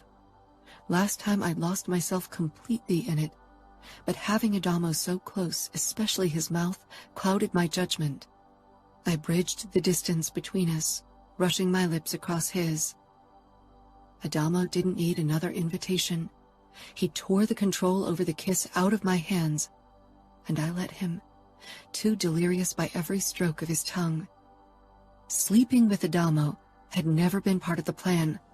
Maybe if I'd known more about him, about his dark sides, which called loudly to me because they reflected the darkness deep within myself, I could have anticipated it would come to this.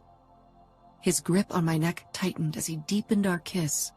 He tasted like sin and darkness, and he could kiss in a way I'd never considered possible. My body tingled from the simple friction of our lips, from the soft caress of his tongue, and the taste of him. Soon the tingle turned into a pulsating need, and my panties became damp. I was losing myself in Adamo again, losing control of my body. I snapped back to attention, forcing my mind into stark focus and submitting my body to its command. It had never been difficult. I'd practiced control for years, depended on it. I reached for Adamo's belt and unbuckled it, snatching my mouth away from Adamo's dangerous lips. I reached for his cock that was trying to break through the fabric of his boxers, but he grabbed my hand and caught my lips in another kiss. My turn. I have some trust issues when it comes to you and my cock. I couldn't help but laugh against his mouth, but then his hot, skilled tongue traced the seam of my lips before it dipped into my mouth once more. Adamo's hand cupped my breast through my tank. Of course, I wasn't wearing a bra. I was an A-cup, so I rarely saw need to do so. Now I wished I had because, like last time, Adamo began playing with my piercing, sending bolts of pleasure through my body. Adamo's other hand popped open the button of my jean shorts before it slipped in, stroking over my slit. Like a clam snapping shut to protect itself, my mind did the same, removing myself from the touch. Adamo's hand slid beneath my panties, touching skin. But I witnessed everything through a fog, barely registering the touch.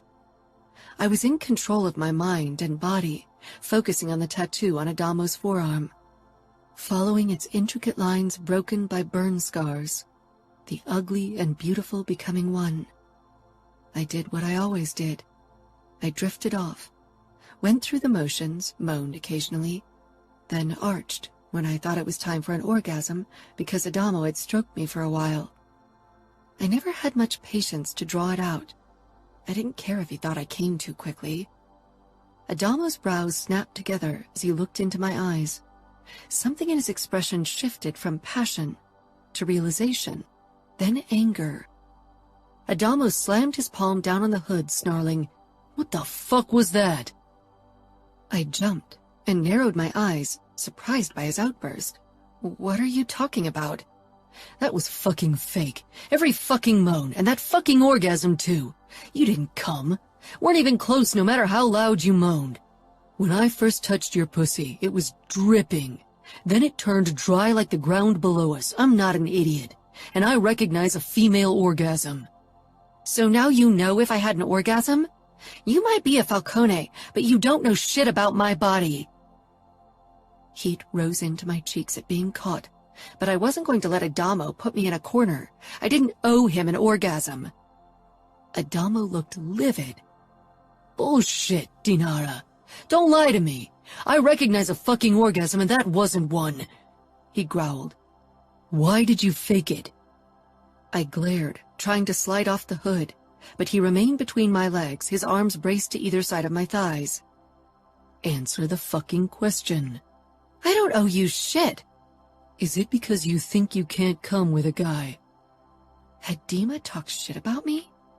Probably something about me being frigid or something like that. Guilt shot through me. Dima wouldn't badmouth me, and he definitely wouldn't talk about sex with Adamo. Fuck off. Adamo got very close. Or are you scared of losing control, Dinara? I tensed, because he hit the nail on the head. You are, he said quietly, as if this revealed another piece of the puzzle. The big Dinara Mikhailov puzzle he so eagerly wanted to solve. I wondered what he'd think once he fitted the last piece in. I wasn't a masterpiece anyone would show off in a frame. I was a messy thing people kept in the garage or basement. I'm not scared of anything, I seethed. I'd lived too many fears to bow to them. Adamo shook his head, seeing through me like no one ever had. He tilted his head, seeking more of that darkness I tried to bottle up. He wasn't a stranger to horrors, knowing his family history, but some things were beyond what people felt comfortable with. I worried that he'd realize I was one of those things. This wasn't part of the plan. He was a means to an end. Get a grip. I grasped his neck and kissed him harshly, wanting to shut him up and stop him from looking at me like that. It made me want things I couldn't afford at the moment, maybe never. Adamo ripped away from my mouth. He reached between us and slid 2 fingers along my slit. I don't want a fucking fake orgasm. I want the real deal, and I'm going to earn it. And you will fucking lose control. Dinara. I'd never come with Dima, but he'd never mentioned it, even though I was almost sure he'd noticed. He wasn't stupid either, and knew me even better than Adamo. It wasn't that I hadn't enjoyed many of the things Dima and I had done, but I'd never allowed myself to let myself fall completely, to hand control over my body over to another person. Never again. I met Adamo's fierce gaze. For some reason, something in him compelled me to throw caution in the wind. You can lose control with me, he murmured. You're safe. I smiled wryly. You're safe was something I'd been told before, but I wasn't that girl anymore. And Adamo wasn't a demon from my past. Adamo hooked his hands in my pants and slid them down my legs with my panties, leaving me bare on the hood of the car. I wasn't shy about my body or a prude who had trouble being naked around others. Naked trips to the sauna with family and friends weren't uncommon in my family. And yet, I felt vulnerable as I sat before Adamo. His eyes slid down my body to my pussy. He was right. I was dry like the air around us. The wetness his kiss had conjured had been banished by my fears. I needed that kiss again, that taste of Adamo. I grabbed his collar and pulled him closer. His hand clamped around my neck, then finally his mouth pressed against mine, his tongue reawakening my body. Soon a familiar pulsating filled my core. My mind screamed to stay in control, and as if Adamo could sense it, he pulled back slightly, his lips still so close they brushed mine when he spoke. Stay with me, he ordered, then softer. Stay. His dark eyes arrested me, held me in the present, no way to escape. He slipped 2 of his fingers into his mouth, wetting them before he pressed them lightly against my clit. They slid over my bundle of nerves easily with the extra wetness, and soon tingles spread through me. He sucked my lower lip into his mouth when his fingers gently slid up and down my slit, scissoring me until every nerve ending in my pussy awakened. My breathing came faster, my body becoming tenser. A knot was being tightened dangerously with every stroke from Adamo's fingers, and he was the only one who could release it. He controlled my body, every delicious sensation I experienced. He gathered the wetness between my folds and spread it over my clit, circling it. His breathing was coming faster now, too. He never took his eyes off me as he drove me higher. The sensations became overwhelming, the knot ready to burst. Yes, Adamo rumbled, his eyes appearing black in the darkness, like they belonged to the devil I'd made a pact with. He pushed 2 fingers into me and twisted them. I sucked in a sharp breath, on the edge of falling. My mind screamed for control, my body for release. With every thrust, he twisted his fingers, hitting a delicious point deep within me. My eyelashes fluttered, wanting to lower and sink even deeper into the sensation, but I stayed rooted in the moment. His gaze held mine as he fucked me with deep, precise strokes. A moan slipped out, not planned, not forced. It fell from my lips like a sigh of relief. My inner walls began tingling, like they'd never done before, began spasming and clenching around Adamo's fingers. I couldn't hold back. Digging my heels into Adamo's ass, I arched back on the hood as pleasure took hold of me, ripping any shred of control from my body. I cried out, clawing at Adamo almost frantically. Adamo pumped his fingers faster, forcing out more moans and cries. I couldn't stop shaking, until finally, Adamo's fingers stopped. They remained inside of me, like Adamo had wedged himself into my mind, my body, every part of me. Afterward, my body humming, my breathing raspy, I peered up at the night sky. None of the orgasms I'd given myself over the years had been anywhere as intense. Slowly, my senses returned. Adamo hovered over me. This was an orgasm, Dinara. I'd lost control. My chest constricted, I shoved him hard and he yielded, taking a step back. A bulge tinted his pants. He brought his fingers, coated in my juices, to his mouth and licked them clean with a wicked smile. My core clenched, wanting more, completely mesmerized by the sensations slowly dimming in my body. I hopped off the hood, pulled up my jean shorts and panties before I ran off toward my car. Inside of it, with the door closed, my heart began to slow. Adamo still stood in front of the hood of his car. I'd left him with a hard cock once again. Only this time I didn't feel like the winner of our game. I touched my panties, which were completely drenched, then wrenched my hand away and reclined in the seat. Fuck you, Adamo. Whatever was happening between us could become dangerous. But I knew I wouldn't be able to stay away or rebuild old barriers. I wanted more of what Adamo had given me, even if it scared me. I wasn't a coward, hadn't been raised to be one, and wouldn't allow myself to become one, so I didn't avoid Adamo like part of me wanted to do after my flight. Instead, I sank down beside him on the log the next evening and held out an unopened cigarette pack to him. It was my peace offering. He accepted it. It took even more courage to hold his gaze, because he gave me the feeling as if he could see even more in my eyes than the day before. Every day he unraveled another piece of me, and I was still chipping away uselessly at his barriers. We didn't talk, only listened to the makeshift band a few racers had thrown together. One of the pit girls had an amazing voice, which filled the night with more warmth than the fire. It was long after midnight when most people had gone to sleep. "You have more of that vodka from yesterday in your car?" I heard myself say. "I drank some of it out of frustration yesterday, but there's still enough left," Adamo said in a low voice. We straightened and strode over to his car. People had started talking about us. Rumors made the rounds. We were a small circle, and gossip was impossible to suppress. I didn't care. My reputation was my least concern. This wasn't my home, and those weren't friends or family. Before Adamo could reach for the bottle, I sunk my fingers into his shirt and tugged him closer. He didn't resist, but he didn't lower his head either. Instead, he peered down at me. "Not done playing?" "I'm not playing. At least not the game he might suspect." "Last time you left me standing there with a boner." "I did, but I won't do it again." He leaned closer. "You sure about that? My palms are getting callous from jerking off." I laughed, but without warning, Adamo's kiss slammed me against the car.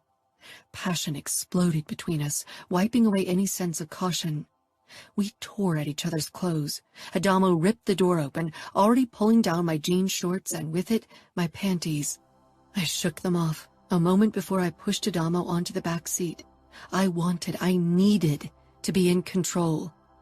Adamo's cock stood to attention as he rolled down a condom over it impatiently. I sank down on it and sucked in a sharp breath at the feeling of fullness. It had been more than a year since I'd been with Dima, and that had been very different. Adamo's fingers dug into my hips, and I started moving my hips. My lips crashed down on his as I rode him. He thrust upward, driving himself even deeper, trying to make me relent control. My nails dug deeper into his chest, a warning. Adamo gripped my ass cheeks, then flipped us over. Falcone's never relinquished control. He pushed me into the back seat with his much stronger body and slammed into me. Every thrust of him ripped away another sliver of control. With him on top of me like that, I had no way to win it back. Losing control. Out of control.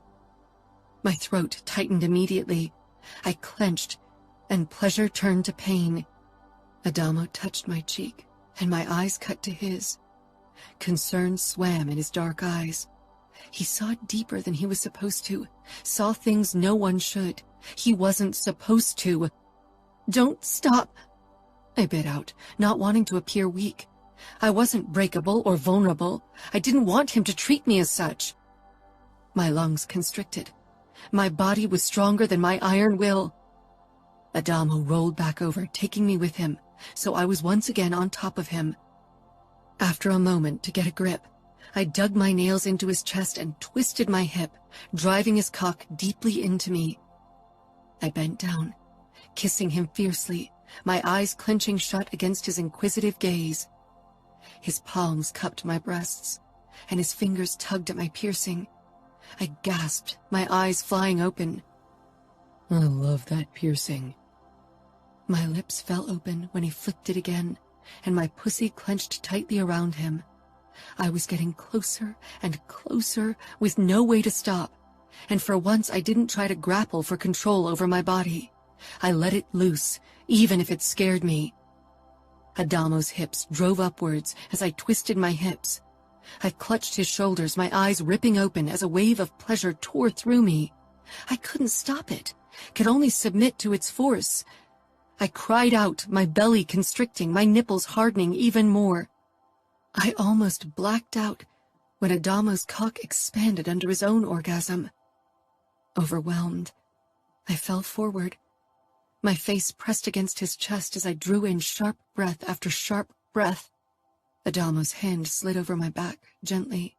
The caress felt good, gave my tumultuous insides an anchor. I allowed myself to enjoy his touch and our still intimate connection. I could have stayed like this forever, listening to his racing heartbeat, but eventually I sat up. Adamo was still buried in me, but he was slowly growing soft. I lifted off him and scrambled backwards and out of the car. Adamo didn't try to stop me. He didn't say anything at all, only removed the condom and knotted it. I fumbled for my clothes in the near dark and awkwardly put them on. They were dusty and stuck to my sweaty skin. I looked at Adamo, and again part of me wanted to stay, to crawl back into his car and stretch out on the back seat beside him. I trusted that side of me even less than I trusted Adamo. I wasn't sure what to say. I'd never screwed someone I wasn't dating, and I didn't know how to handle Adamo or my feelings. Eventually, I just turned around to walk away. Before I was out of earshot, Adamo said, "Good night, Dinara." Chapter 10. Dinara. Until I saw Adamo again the next day, I wasn't sure how I'd react, if I'd try to bring our relationship back to a less intimate state. Yet the moment he joined me in the morning with his own bowl as I ate my oatmeal and quietly ate beside me, I knew I didn't want to take a step back. I wanted more. "Are you okay?" Adamo asked eventually. I narrowed my eyes. Why shouldn't I be? Adamo shrugged. "I thought you might avoid me now, but it seems I was wrong." Would you prefer if I ignored you? "I'd prefer if you'd join me at my car tonight again." I stifled a smile. Deal. Adamo and I didn't waste much time when I arrived at his car. We kissed as if we were long-lost lovers with limited time to enjoy each other. Maybe that wasn't too far from the truth, because time was definitely not in our favor. I was Russian, he was Italian, and even if the racing camp might have blurred some lines, our families were at war. Adamo moved us backward toward his car and hoisted me onto its hood, never ceasing his kiss. His fingers found my piercing, then he tugged the shirt over my head and pulled out of the kiss, only to lower his lips to my breast. His tongue teased my nipple, flicking the piercing back and forth. I released a sharp breath, my legs parting out of their own accord. Adamo pressed a palm against my crotch. I wondered if he could feel my wetness, even through the layers of fabric. My fingers pressed into the hood, my breath coming in short bursts. Every muscle in my body tightened, and my heart pounded wildly in my chest. Adamo stepped back, and I almost protested until my pride snapped my mouth shut. Adamo opened the button of my jean shorts, then slid them down together with my panties, and squatted in front of me. He looked up at me. His face was shrouded in shadows, but I knew he was waiting for me to give my okay. After yesterday, his actions had been more cautious. I didn't want him to hold back. I wasn't fragile. My throat was dry, too dry to speak. I parted my legs wide. I wouldn't half-ass this. I was sopping wet for the man before me. His tongue traced a wet line along my inner thigh, raising goosebumps and making me shiver. I wondered if he could feel the ridges from the past on my skin. So far, he hadn't mentioned them. A man with as many scars as he had might have learned to not ask questions about other people's marks. The night air felt cold against my sopping wet center. I didn't take my eyes off Adamo, didn't lean back. This position gave me a sense of control, even if Adamo would soon rip it from me. He moved on to my other thigh and dragged his tongue along my sensitive skin there. "When are you going to lick me?" I asked, but my voice lacked the sarcasm and bravado I'd wanted to put into it. I wanted to feel his tongue on me, in me. "Soon," Adamo rasped, and his following exhale ghosted over my wet pussy. I bit my lip, tense with expectation and anxiety. The idea of losing control like last time still tightened my chest, but my body was calling for more, louder than any doubt and anxiety. And then Adamo's tongue swiped over my slit, slowly, tracing around my clit before he nudged apart my folds with just the tip of his tongue. My teeth sunk into my lower lip as his tip caressed my sensitive flesh, slowly delving deeper until he reached my entrance. My head fell back for a moment, my eyes wide in awe at the sensation Adamo created with a brush of his tongue. He circled my opening, his breathing now more audible. His lips closed around my sensitive folds, sucking, and I inhaled sharply. "Do you like it?" Adamo murmured after a while, his voice heavy with desire. As if to emphasize his question, he swiped his tongue upward and nudged my clit. "Don't talk," I gritted out. "Lick me." His fingers cupped my ass cheeks and he really dove in, less gentle, louder. His tongue parted my folds, seeking my entrance, diving in. He flicked up and down, awakening every nerve ending. My lust trickled out, and Adamo lapped it up, making me moan. "Do that again," I whispered, almost delirious from the sensations. Adamo parted me wider, and slowly ran his tongue along my opening. My fingers tugged at his hair, as I watched him draw out more of my juices and feasting on them. My hips shifted restlessly. Adamo looked up, meeting my gaze as he kept eating me out, his lips shiny with my lust, and his eyes hungry for more. My grip on his hair tightened further, as my core began to spasm.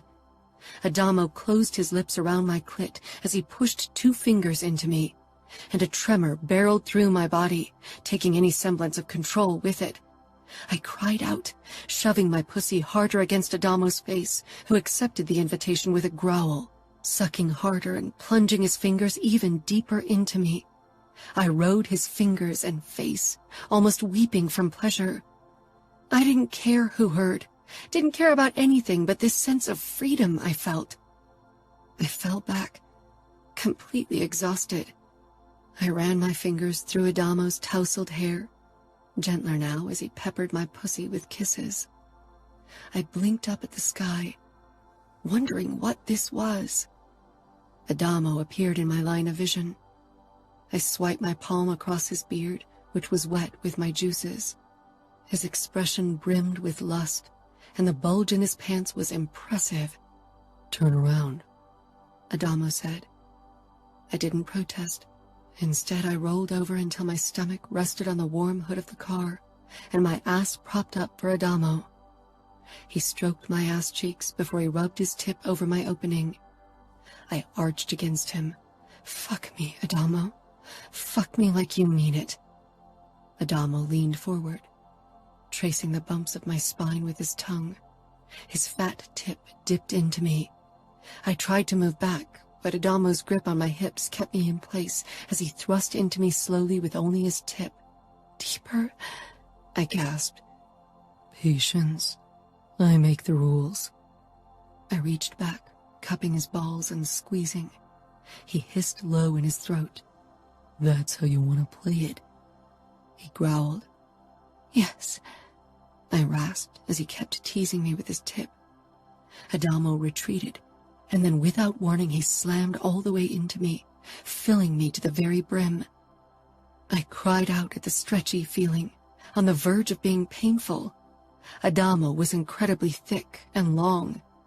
His tip nudged the sweet spot deep within me. Is that what you want? Adamo asked in a raspy voice. I twisted my head around to look at his face. I want you to fuck me until my legs give out and I come all over your car. His eyes flashed with raw lust, and then he slammed even harder into me. His car shook under our fucking, and for once I lost all sense of control, and it didn't scare me. Adamo. On occasion, I thought I'd figured Dinara out, but then something happened that threw me off completely, like her panic attack when I'd been on top of her when we fucked the first time. We hadn't talked about it, and it hadn't happened again in the 2 weeks that followed, even though we fucked every night. I was never on top, though, or the fine scars on her upper thighs I first felt with my fingertips, then my tongue. When her shorts rode up and the sun hit her skin right, I now saw them too. Dinara was an enigma I was desperate to understand. I hadn't asked Ramo for more information again. For some reason, now that Dinara and I got closer, it would have felt wrong to prod around in her past without her permission. She obviously didn't want to share things with me. Maybe she would, eventually. The heat in the tent was almost unbearable. The sun had been relentless during the day, and even the night hadn't delivered much reprieve. Dinara rolled off me and stretched out on her back, breathing harshly. Our bodies were covered in sweat from sex and the heat. Will you ever tell me why you're really here? Dinara rolled over on her side, bringing us closer once more. I twisted around to face her. Strands of her red hair stuck to her cheeks and forehead. I'm surprised Ramo didn't tell you everything. Ramo has a strange set of rules, and he likes to play with me, I said, then shrugged. But I haven't really been trying to extract information from him since this began with us. This? Dinara asked, tracing my disfigured Camorra tattoo. She did so every time after sex, obviously fascinated by its looks, or maybe just the story behind it. She cast her eyes up. What is this between us? You tell me. I think only you know what you really want. What do you want, Adamo? I pushed up on my elbow and traced her cheekbone. She let me, for once not pulling away, not seeking the safety of her own car after we slept together. I want to get to know you better. Not just your body, but your mind, your past, your darkness. Dinara smiled bitterly. No, you don't. Not if you like the version of me you've met so far. Let me decide that for myself. I doubt there's anything that could make me see you in a different light. And if it's darkness you harbor, I have more than enough of my own, so I don't shy away from it. Dinara looked up at the tent ceiling. I stroked her belly and played with her piercing. What exactly is it? She gave me an appalled look. Don't tell me you don't know what a Fabergé egg is. It's a Russian egg. She shook her head in exasperation. It's art and history, intricate design. I bent over her belly to take a closer look at the tiny egg dangling from her piercing. It was red with gold decor. This is an original? It was custom made for me by the same manufacturers who create the bigger Fabergé eggs. And why did you choose that for a piercing? Her brows crinkled. It's part of my history. My father gifted a Fabergé egg to me every year since my birth, and I keep them in a glass cabinet in my room. I'd never pegged you for an art enthusiast, especially this kind of traditional art. You seem more like the Andy Warhol or Jackson Pollock kind of girl. You're wrong.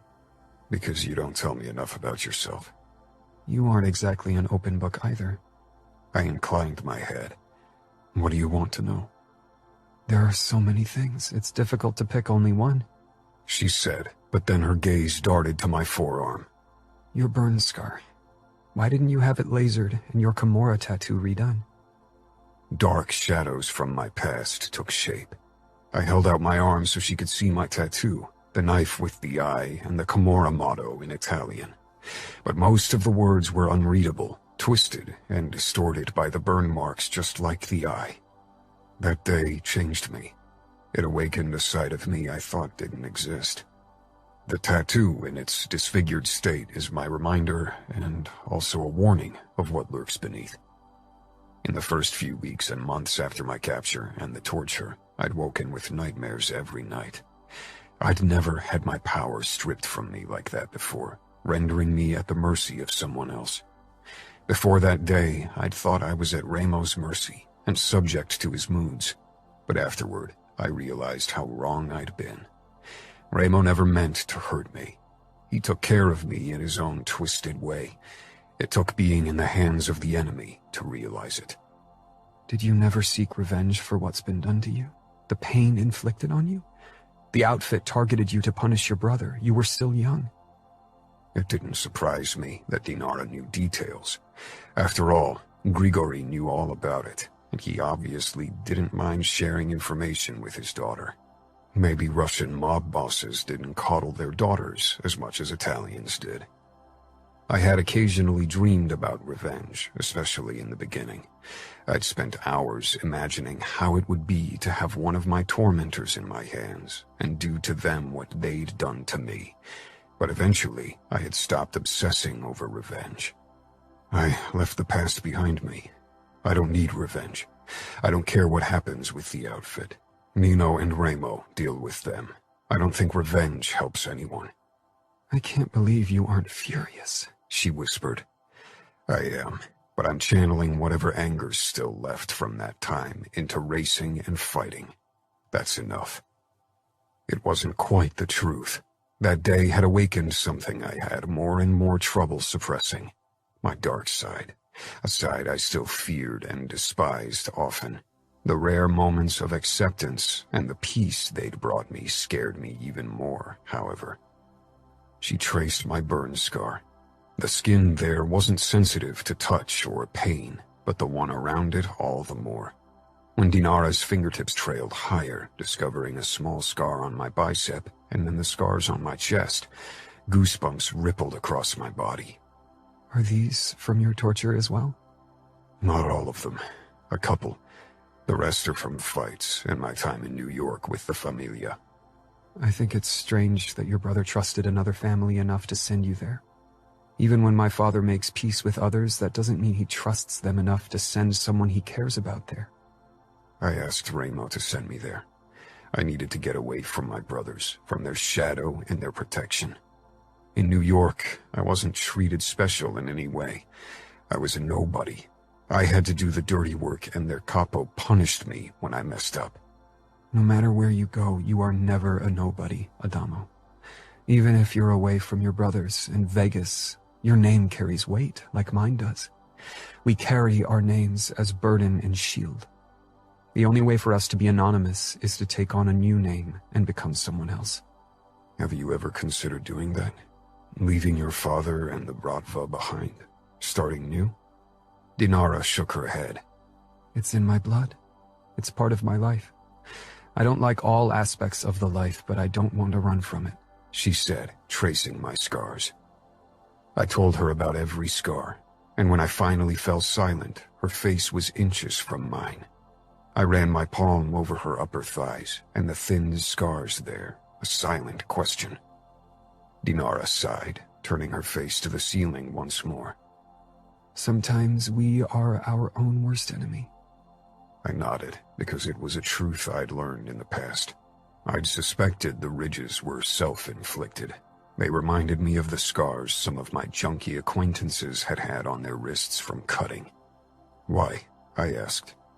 I took drugs to cover up old pain, but they made me numb in every sense, and so I tried to feel something, even if it was pain, as long as I decided what it was. Something about Dinara reminded me of myself when I hadn't been clean for very long. Drugs were a thing of her past, like they were in mine, but I wanted to know the reasons for her addiction. What kind of old pain? Her expression closed off. The truth about me that your brother hides will change the way you look at me. But tell Ramo I gave him permission to share it with you, if that's what he needs. Ramo never asked for permission, not from anyone. I doubted that was the reason why he'd been holding back the truth from me. Dinara climbed on top of me, letting her hair curtain my face. One day, you'll have to take me to Vegas with you and show me your city. You mean lead you to your mother? Dinara's lips brushed mine. And if I said yes? I don't think it's a good idea. Not unless Ramo allows a meeting. He won't be able to keep her from me forever. I sighed, raking my hand through Dinara's hair. I fear you're using me against my brothers. You should know that I'm loyal to them. I know, she said simply, and kissed me. I pulled back. You won't be able to sway me, even if part of me wants to do whatever you ask. Shut up, Dinara murmured. I allowed her to silence me with her lips. I wasn't sure what secret Ramo would reveal about Dinara. I hoped it wouldn't make me waver, wouldn't make me want to help her even against Ramo. My brother had done some twisted shit in his life, and I feared the thing with Dinara's mother was another on that list. I often disagreed with what my brothers did, but I stood by them. What if Dinara's secret made that impossible? Maybe that was why Ramo had kept the secret to himself, and maybe now that I was closer to Dinara, he'd reveal it for the very same reason, to test my loyalty. Chapter 11. Dinara. My father hated my mother. Every time I brought up her name, loathing edged itself into every hard line of his face. He wanted her dead. No, he wanted her to suffer and die. A simple death wasn't enough for him. As Pakan, he had the means to kill almost anyone, to make their last hours as excruciating as possible, and he certainly didn't have qualms about it. But my mother was in Camorra territory, at the very center of it in Las Vegas, under the watchful eyes of none other than the Camorra's capo, Ramo Falcone. Ramo Falcone was only a distant memory of a young girl, and he was what stood between me and my mother. Impossible to bypass without help. My father wouldn't help me, not unless Ramo handed him my mother so he could kill her himself. And Adamo? Maybe Adamo could help, but would he? Using him to get information had been easy, but what I needed from him beyond that, I wasn't sure if I should even consider asking. But did I have a choice? This was too important to let emotions get in the way, especially when I wasn't sure about their extent. Could anything between us even last?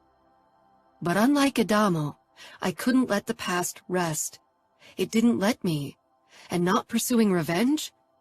Impossible. The past was my burden. Sometimes at night, the memories were fresh, and I woke with the scent of my mother's sweet perfume in my nose, my skin covered in sweat. I hated those nights, those dreams that made me feel small and weak, destroying everything I'd worked so hard for. The past. "Come on, Mandy," my mother said, as she dragged me out of the car and toward a brick building. I didn't like that name, but maybe it wouldn't last. My last 5 names hadn't. I missed my real name, Yekaterina, or Katinka, how Dad always called me, but it was bad. "Mandy, hurry!" Her voice was tight with fear. Men had taken us with them, away from the house we lived in for weeks now. They had put us into a car and driven us to a place with a big neon sign above its entrance. A woman's legs flashed in bright colors, and between them the words "Sugar Trap" blinked. I didn't fight her hold, only trudged after her. I lowered my gaze to the floor, how I had been taught when we walked through a bar. It smelled of alcohol and smoke, but above all, of a heavy perfume, even stronger than the one Mom wore. I almost stumbled when we headed down steep steps, but a man with gray eyes caught my arm. He released me, and Mom pulled me even closer. We arrived in a room without windows. Another man waited inside. He was very tall, with dark hair, and stood with his arms crossed. His expression terrified me. It promised trouble. But I knew that even a smile didn't mean anything. Pain often followed sweet words and kind smiles. His eyes were almost black, and so was his hair. He only briefly looked at me. Then he narrowed his eyes at Mom and her boyfriend Cody. Cody had a bloody nose. I didn't know why, but I wasn't sad. He was a bad man, a different kind of bad than Dad, worse, even if Mom didn't see it. Mom hated Dad. She said I needed to hate him too. You know who I am? The tall man asked. His voice was deep and confident. Mom tightened her hold on my hand. I glanced around. The gray-eyed man leaned against the desk, watching me. He didn't smile or glower. He didn't do anything, only looked as if he could see below my skin to the dark parts of me. I stared down at my dirty feet in my flip-flops. Of course, Cody said. His voice trembled. My head shot up and I looked at him. I'd never heard that tone from him. He sounded terrified. Sweat glistened on his forehead and he looked about to cry.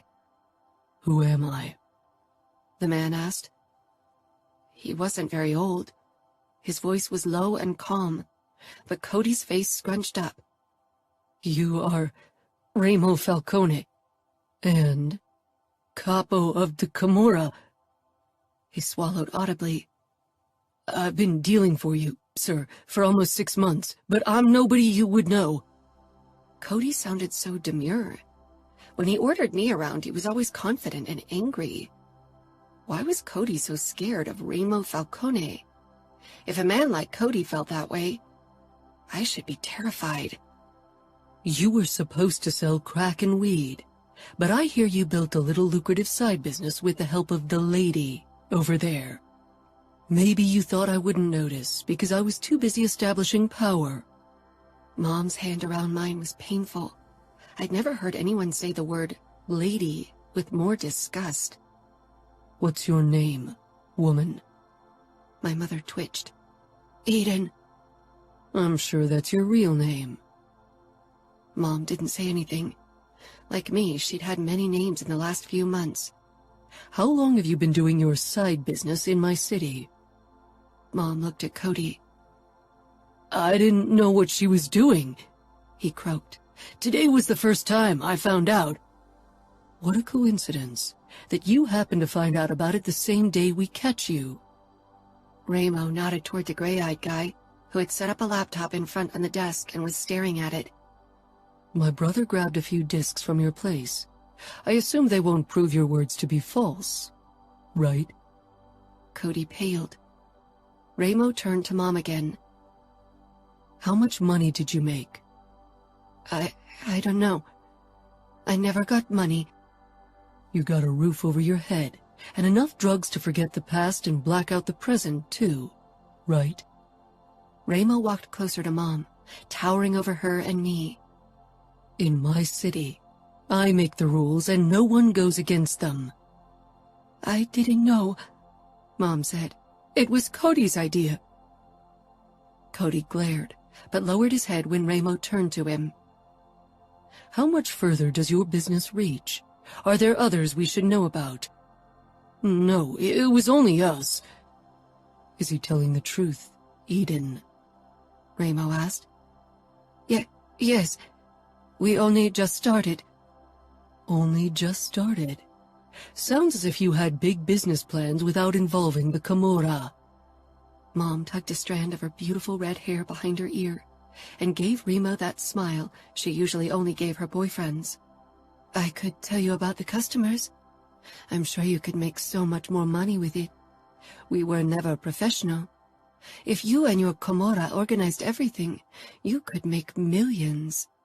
Remo smiled, but it wasn't a nice smile. You think so? You should take a look at this, the other man said. Remo turned and headed toward the desk. He looked at the laptop for a couple of minutes, Silence reigned in the room. The faces of both men didn't show any emotion as they watched the screen.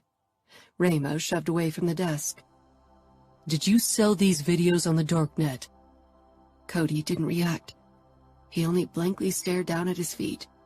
He looked as if he was praying, but I doubted he believed in anything.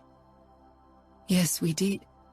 You could make even more money with it than with your racing and cage fighting, Mom said. She reminded me of the mom she'd occasionally been back at home with Dad. Ramo only stared at me, not saying anything. Mom released my hand and touched my shoulder. I met her gaze. She gave me an encouraging smile. Why don't you show Mr. Falcone how nice you are? I nodded. I'd heard those words often in the last few weeks. I looked at Ramo Falcone, and he met my gaze. I forced the smile all the customers liked and padded closer to him. My flip-flops smacked loudly in the silence. At first I hadn't wanted to do it, but it had only made things worse. Mom had told me I needed to behave, then things would be better, and eventually I had done what they wanted. It still hurt, but Mom felt better when I didn't fight. She'll do whatever you want, Mom said. My cheeks hurt from smiling. Ramo didn't look at me like the other men had. He didn't tell me how pretty I was and what a good girl. Suddenly his expression shifted to something dangerous, something wild, and he looked away from me. He stalked past me and grabbed Mom by the throat. Cody had done it before. It had bothered me in the beginning, but now I felt empty too often. I knew I shouldn't be okay seeing Mom getting hurt, but everything in me was hollow. Ramo, the other man said. Are you really trying to give me your daughter for a joyride? You think I tolerate disgusting shit like that in my territory? His voice became a low hum. I bet you'd even watch me fuck your kid. You despicable whore wouldn't bat a fucking eye, as long as you get your drugs and are far away from Grigori. Mom blanched. Ramo, Nino said firmly, nodding in my direction. You really think that shit's still going to damage her after the shit that's been done to her? Dad? I asked. Mom never talked about him, and if she did, only to tell me bad things. Ramo's eyes slanted over to me. His fingers still held Mom by the throat. Cody was crying in the background. Nino, take the kid upstairs. Give her food and decent clothes while I handle this situation. Mom sent me a begging look. I didn't react. Begging doesn't work, Mom. Don't you remember? Nino appeared before me and held out his hand. Come on, Yekaterina. My eyes widened. I put my hand in his and followed him outside. Before the door closed, I heard Mom whimper. Please don't hand me to Grigori. You wouldn't believe what he'd do to me. Probably the same thing I'd do to fucking scum like yourself. Nino led me upstairs. He picked up a Coke for me at the bar. Then we headed into a room with a bed and bathroom. I took a hesitant sip from my Coke, then gave him the smile Mom had taught me. He shook his head. No need for that ever again, Yekaterina. Your father will be here soon. Then you'll be safe. I nodded, even though I didn't know what safe meant anymore. I remembered feeling safe, distantly. I remembered lying in Dad's arms as he read me Russian fairy tales. Mom didn't allow me to say anything in Russian. You can take a shower, and I'll ask one of the girls to bring you clothes. I nodded again. He nodded too. You're not going to run, are you? I don't want to lock you in. No, I whispered. I didn't want to run anymore.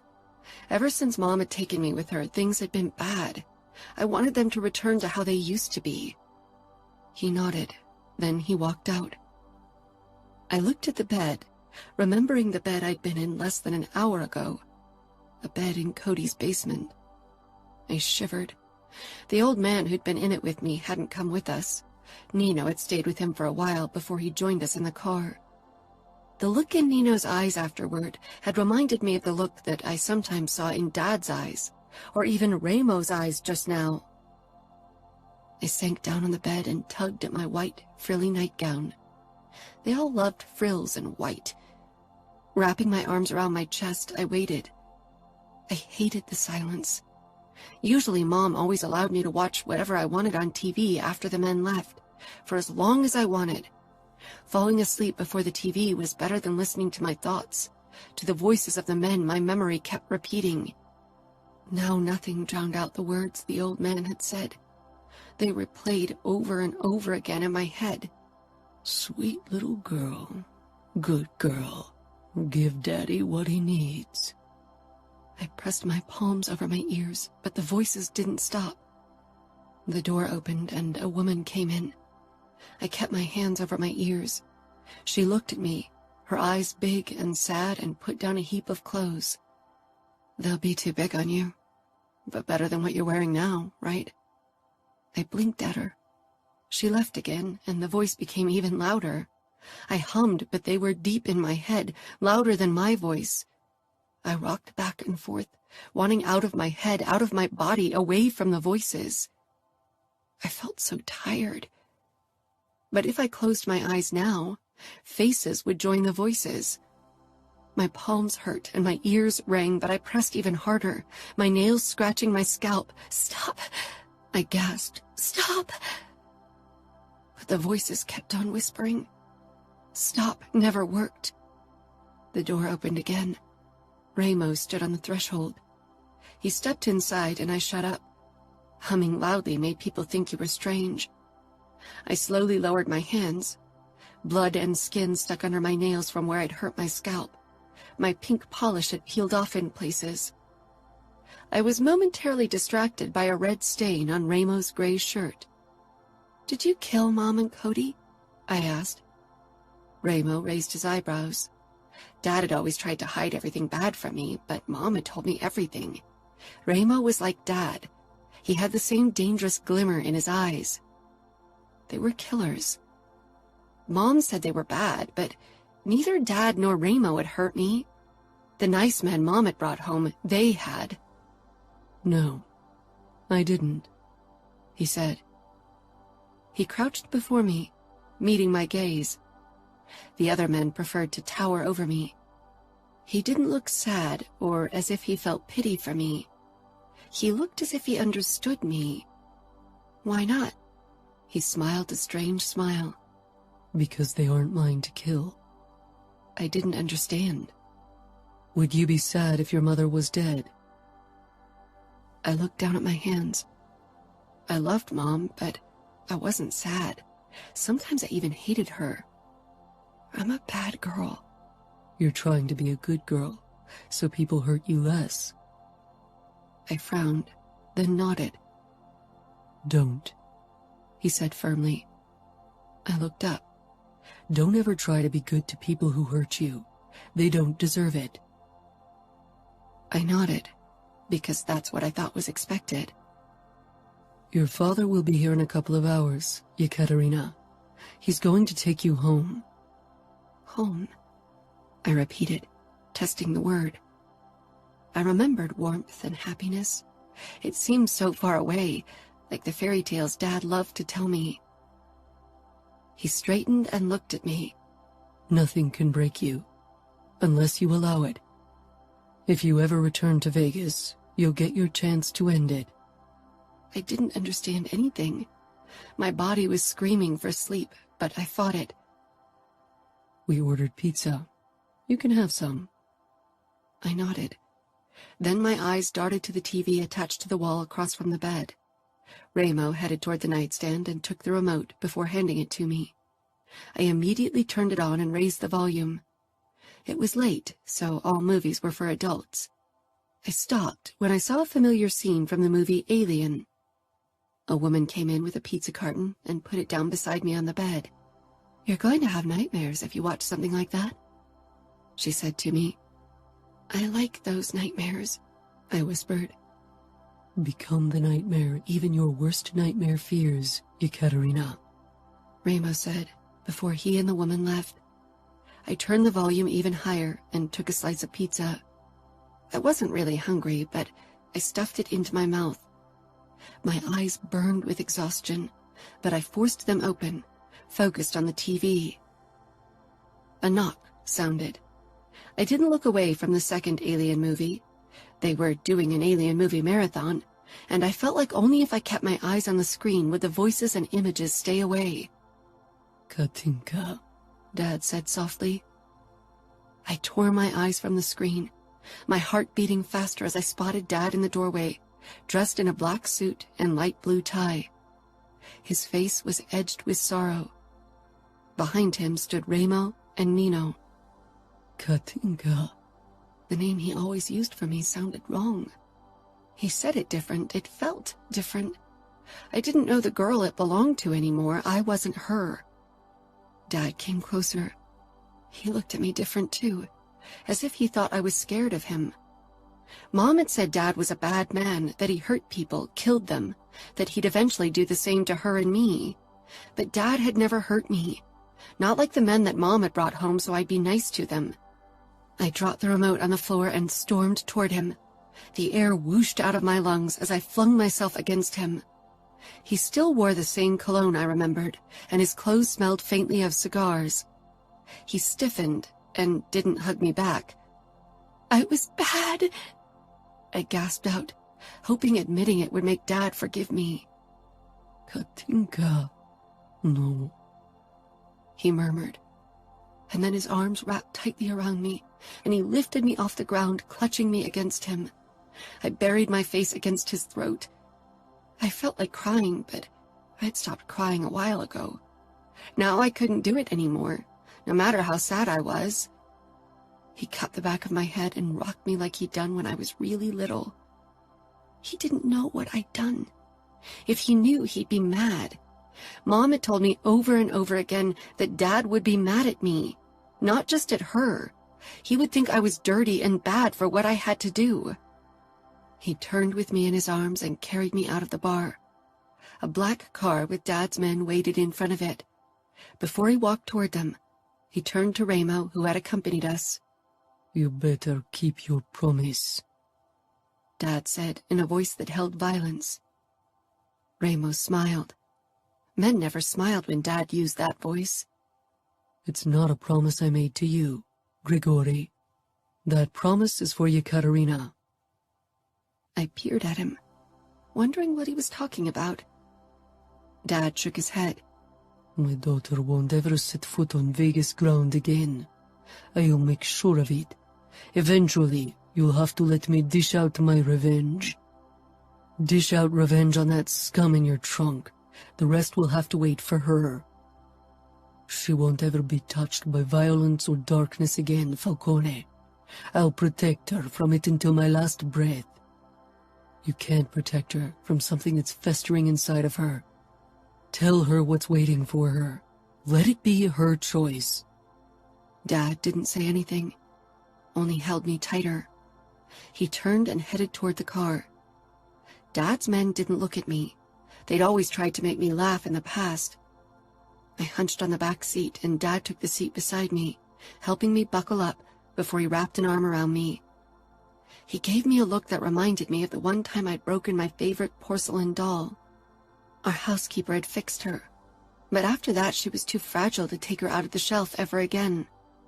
Eventually I couldn't look at her anymore because when I did, I was only reminded that I couldn't play with her. She made me sad. What happened to Mom? She's dead, and so are the men who hurt you. I ducked my head. He knew. I'm sorry. Don't apologize, Katinka. I'll never let you out of my sight again. Nothing will ever touch you again. He kissed my head. Soon we'll be home, and then everything will be how it used to be. You'll forget what happened. I never forgot. And things didn't return to how they used to be. I'd become the fragile porcelain doll. Now, back at home in Chicago for a brief visit between races, I felt that way all the more. I ran my fingertips over the edge of the shelf that held my Fabergé eggs. There were 21 of them. Dad had bought one for my birthday every year, even when Mom had taken me with her. He'd given me that egg the day I returned home with him, and I'd put it in my shelf next to all the others. Everything had been how I remembered it. Only I had changed. Surrounded by the prettiness of my past, I felt out of place, like an intruder in a life I didn't belong anymore. Katinka. I tested the word. It still felt as if I were talking about someone else. Tolstoy, our cat, a gorgeous Russian blue, rushed up to my calf, maybe sensing my distress. I patted his head, causing him to purr. Dad had tried to make me forget. Had moved back to Russia with me for a little while, thinking we could leave the horrors behind, but they followed me. Eventually, he too realized that I wouldn't become the Katinka I'd once been. Every time he looked at me, with pity or sadness in his eyes, I'd been reminded too. Now he didn't give me that look anymore. I was stronger than I used to be. I didn't need anyone's pity. I wondered if Adamo would look at me differently too, once he found out what had happened. Chapter 12. Adamo. My ride back to Vegas was accompanied by a sense of foreboding. Dinara's past obviously held horrors, possibly created by my brothers. She was worried I'd see her in a different light once I found out, but I worried that old resentments for my brothers, especially Ramo, would rip open. Ramo had done too much for me to lose my loyalty, but maybe the truth would destroy our relationship, or at the very least set it back to the grudging tolerance I'd felt toward him in my teenage years. I sent Ramo and Nino a message that I would be visiting again this weekend before I'd set off from camp, but not the reason why. Maybe Ramo had an inkling. His messages over the last couple of weeks had revealed his suspicion about Dinara's and my relationship. My brother had always had a sort of sixth sense when it came to sniffing out people's secrets. I drove toward the Sugar Trap because Ramo had asked me to meet him and Nino there. Usually I avoided that place because it reeked of too much despair for my taste. That Ramo considered it the best place to discuss whatever he suspected to be my visit about didn't bode well.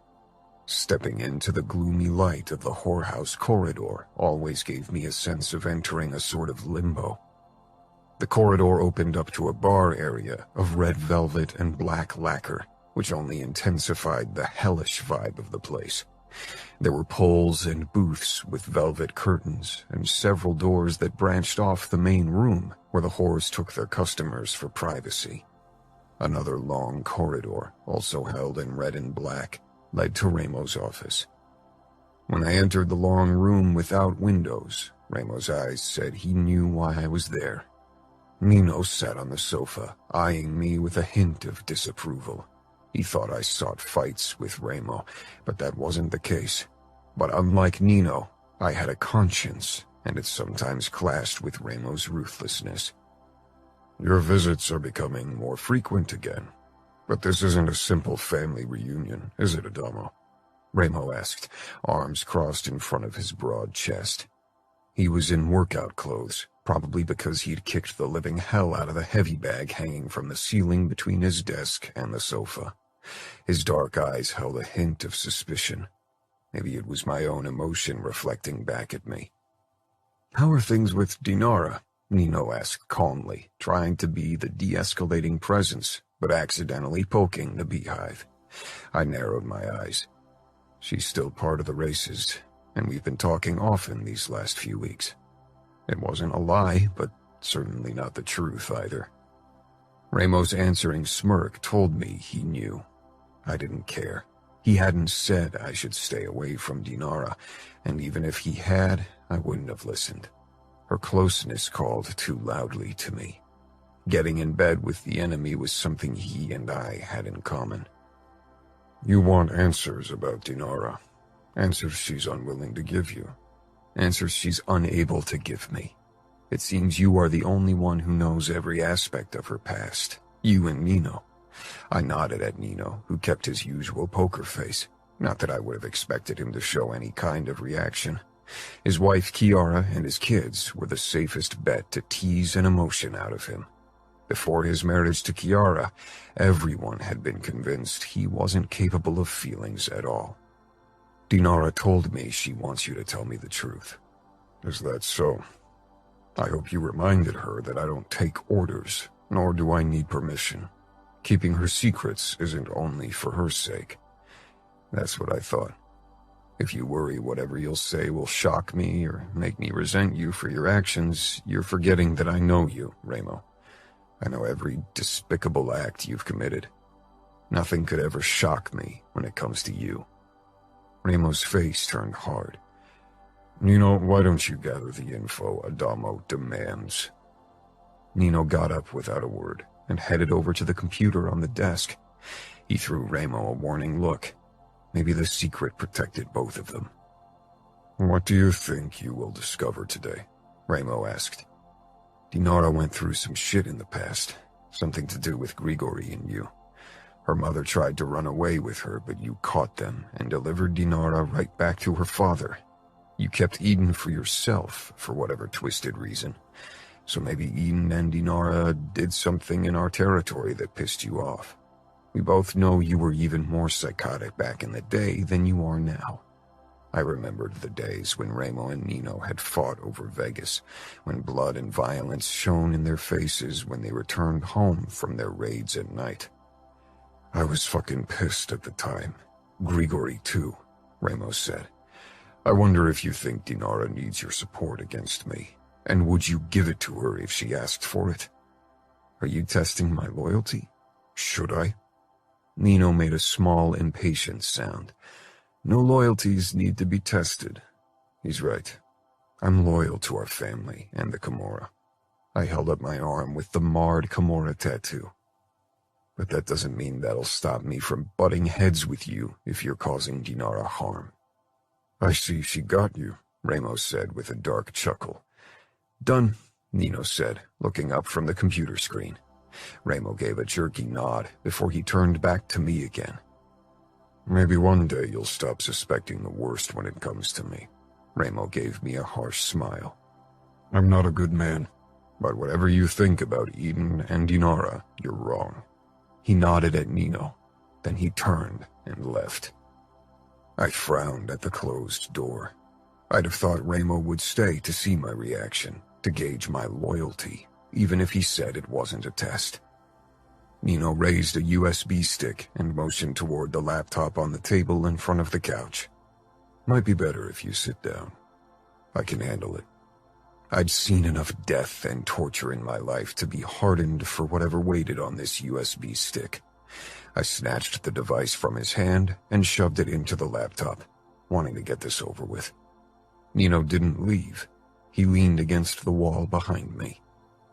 At first, I didn't know what was happening on the screen. The camera was directed at a bed in an otherwise empty room. Was this a video of how Eden started working for the Camorra? Or worse, the video of Ramo's first encounter with the woman? I really wasn't keen on seeing him getting it on with Dinara's mother, but it would explain why he left the room. Then a girl in a white nightgown came into view, definitely not a grown woman. One look at her face and her red hair, and I knew it was a young Dinara, maybe 8 or 9 years old. A fat guy in only underwear with a mask covering most of his face followed her, and my stomach turned, fearing what would come next. The girl shook her head frantically. I couldn't even think of her as Dinara. Then a woman came into view, the same red hair and distantly familiar features. Eden. She talked to Dinara, then disappeared from view again. I wasn't sure what exactly I'd expected, not what I got. My heart beat frantically, my chest tightening as I kept watching. Bile traveled up my throat. I wasn't sure how long I managed to watch the horror before me. Soon, nausea battled with absolute rage in my body. I grabbed the laptop and threw it against the wall, smashing it. The screen finally turned black and the horrible sounds died. My breathing was harsh, as if I'd run or fought a battle, and the spike in adrenaline indicated the same. But I was still sitting in the same spot on the couch. My fingers dug into my thighs, shaking with the need to rage and destroy. Remo and I had found out that the Bratva was looking for Grigory's wife. We got a tip that she was in town, so we went looking for her, hoping to blackmail them. What we found wasn't what we expected. Eden and her boyfriend produced these kinds of videos with her daughter, and they sold them on the darknet. We informed Grigory and handed his daughter back to him. I stared blankly at the destroyed screen. It wasn't enough. The need to destroy more, to rage and hurt, was almost impossible to suppress. It was a familiar craving, one I'd felt on occasion over the years. Never this potent, this all-consuming, though, and had always ignored.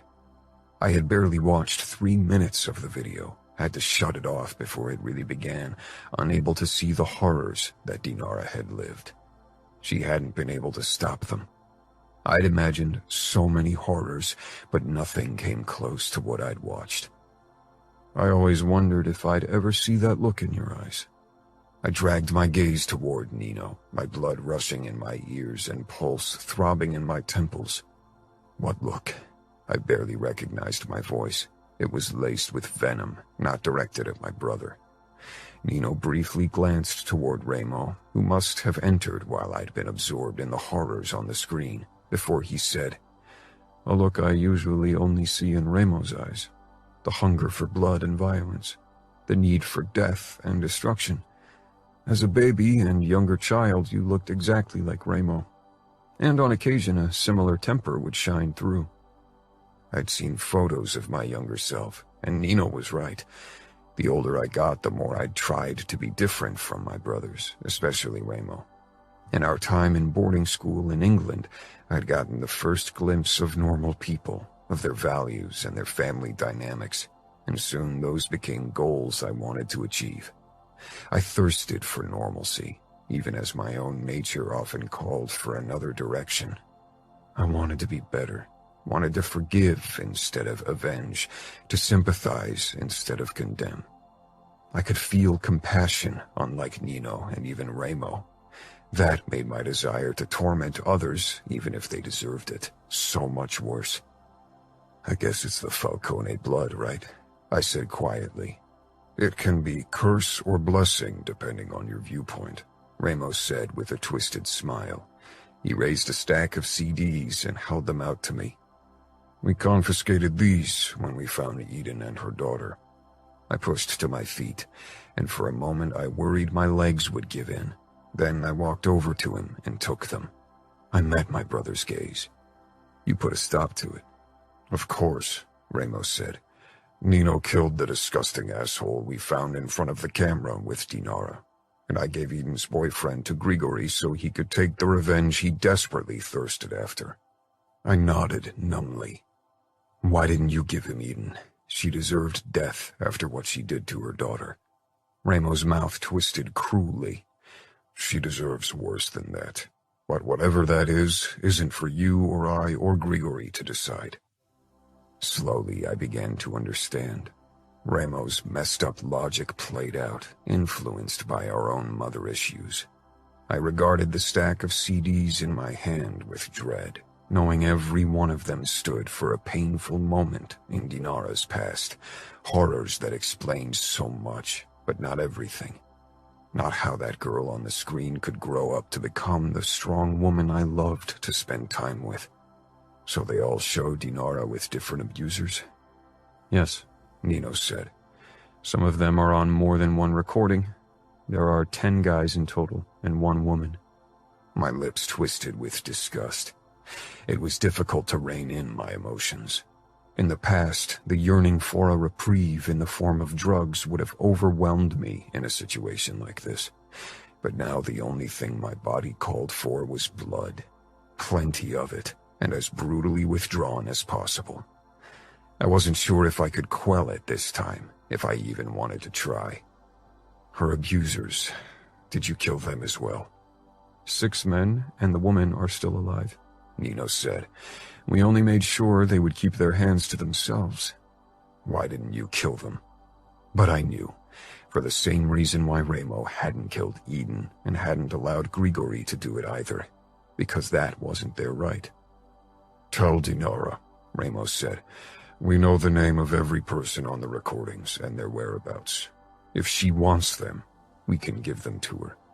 Not to me, though, I said wryly. And fuck, I got it.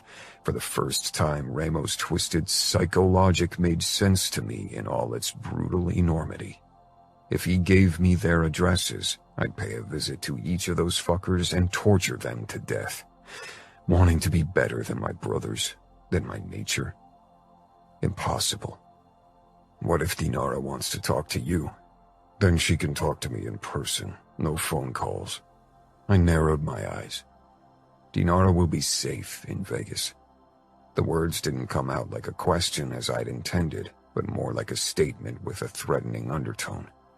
Ramo tilted his head. If I wanted to harm her, I would have done so in the months since she started racing in our territory. I'll blame your disrespect on your emotions for the girl. What are you going to do now? Nino asked. I swallowed down my first impulse to vow revenge and go on a rampage right away. Whatever Dinara needs me to do. Ramo met my gaze and nodded. What she needs will take you on a path you swore to never wade on. It's a path all of us Falcones are well acquainted with. It's paved with blood and death, and once you've walked it, no other path will ever suffice. I didn't deny it, because the call of my inner demons demanding blood and pain was stronger than my drug cravings had ever been. They promised to be even more rewarding, and I was eager to believe them. I'd avoided torture and killings for a reason. I enjoyed them too much. Guilt settled in later, when I mourned the person I should have been. No matter how much I wanted to be different from Ramo, I sometimes thought I was more like him than any of my brothers. Nino tortured because it was effective deterrence and punishment as well as a scientific challenge to prolong a victim's death while causing maximum damage. Savio tortured because it was necessary evil in our business. Ramo tortured because he enjoyed it, because for him it was linked with pure emotion. And for me, it was the same. Why don't you spend the night at the mansion? We can all have dinner together, and you'll have time to let things settle, to calm down, Nino said in his calm drawl. I nodded. Dinara wouldn't yet be back in camp either, but even if she were, I needed another day to see her as the woman I'd met, and not the scared girl. Maybe one night wouldn't be enough for it. I need to talk to Chiara anyway. Nino nodded. Chiara had been abused by her uncle when she was a kid, a few years older than Dinara though, and maybe she could shed some light into Dinara's feelings. Back in the solitude of my car, the brief glimpses from Dinara's past flared up. I'd seen Eden as a victim of Grigori's and Ramo's cruelty, one man scorned by his woman, and another with a hatred toward most women. It had seemed the logical explanation. When the mansion appeared in front of my windshield, I breathed a sigh of relief. For the first time in a long time, I was desperate for the chaotic atmosphere of my home, for its distracting nature. I didn't want to be left with my thoughts. The moment I stepped inside, the kids crowded around me, talking all at once, eager to tell me about their adventures and hear my recounts of the last few races. Ramo and Nino were already in the common area, sitting at the long dining table with their wives. Neither Fabiano and Leona nor Gemma and Savio were present. Maybe they had date nights. Chiara was listening to something Nino said. Then her gaze cut to me, and she smiled kindly. Fina got up and hugged me briefly, her keen blue eyes checking my face. I supposed I was looking out of it. You're not going to lose your shit again, she whispered. I smiled wryly, remembering my teenage ways of dealing with difficult situations. I'm not a boy anymore. You're not, she agreed, and stepped back to make room for Chiara while she ushered the kids to the table. Why don't you help me grab the food from the kitchen? Kiara asked. I nodded and followed her down the long corridor into the vast kitchen. In the past, when it had been only my brothers and me, and our nutrition had mainly consisted of takeout pizza, the room had seemed a waste of space. That had changed since our family had expanded and women who enjoyed healthy options on occasion joined us. When I risked a peek into the oven, I laughed dryly. Kiara's eyebrows rose. What's wrong? Is it burned? She hurried past me and ripped open the oven to check on her casserole. No, I said. It's just that I only recently told Dinara about your mac and cheese after she had her first taste of the dish out of a can. Kiara closed the oven and turned it off, but made no move to remove the casserole. Instead, she leaned against the kitchen counter with a mildly surprised expression. You told her about our family? I shrugged. Bits and pieces. Not much. But I promised her your mac and cheese would convince her of the dish. Kiara tried to stifle a smile, but failed. You two spend a lot of time together. It must be serious if you even consider introducing her to us. Suddenly, I felt on the spot. I leaned against the counter beside Kiara, but didn't look at her directly. We're not serious. We haven't defined what we have. It's more of a friends with benefits situation. Like it was with CJ? Or are you still seeing her as well? Kiara asked without a hint of judgment in her voice. That was what I appreciated about her. She didn't judge people. She listened and tried to understand. No, I ended it with her before I started something with Dinara. I paused, considering my time with CJ in comparison to what I had with Dinara now. It felt different. I wanted it to be different. With CJ, I'd never considered a future together, never wanted to spend every waking moment with her. But with Dinara, Kiara touched my arm. The look on your face tells me it's more than just friends with benefits. I chuckled. Considering the reason why Dinara sought me in the first place and what I know now, I'm not sure she would agree with your assessment. You think she's being with you to find out the truth about her past and get in contact with her mother? The hint of protectiveness in her tone teased a smile out of me. Kiara tried to protect every member of the family. She didn't know her mother was alive when she joined the races, but she definitely hoped to gain information through me, I said.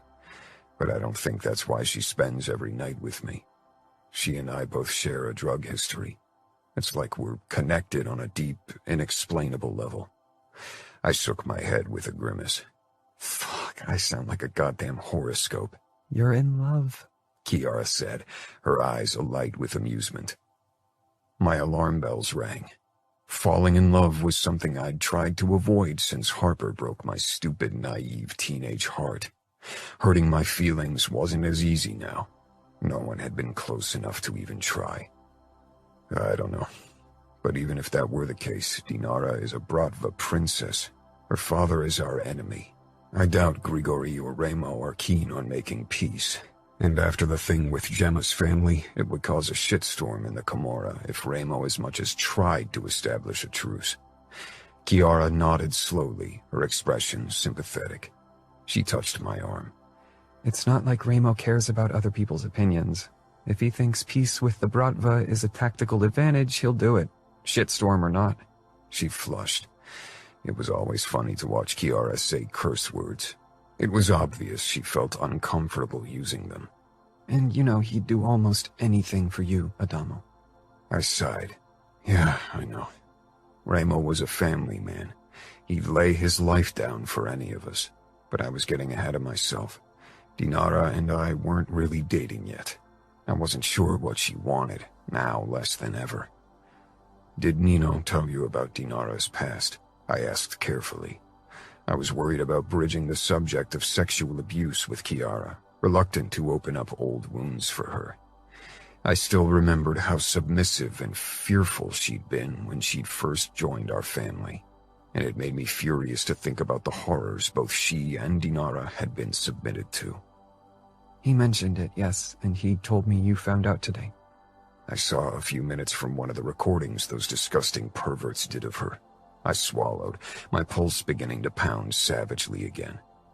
Talking to Cora had calmed me, but now the fury from before showed its ugly head again.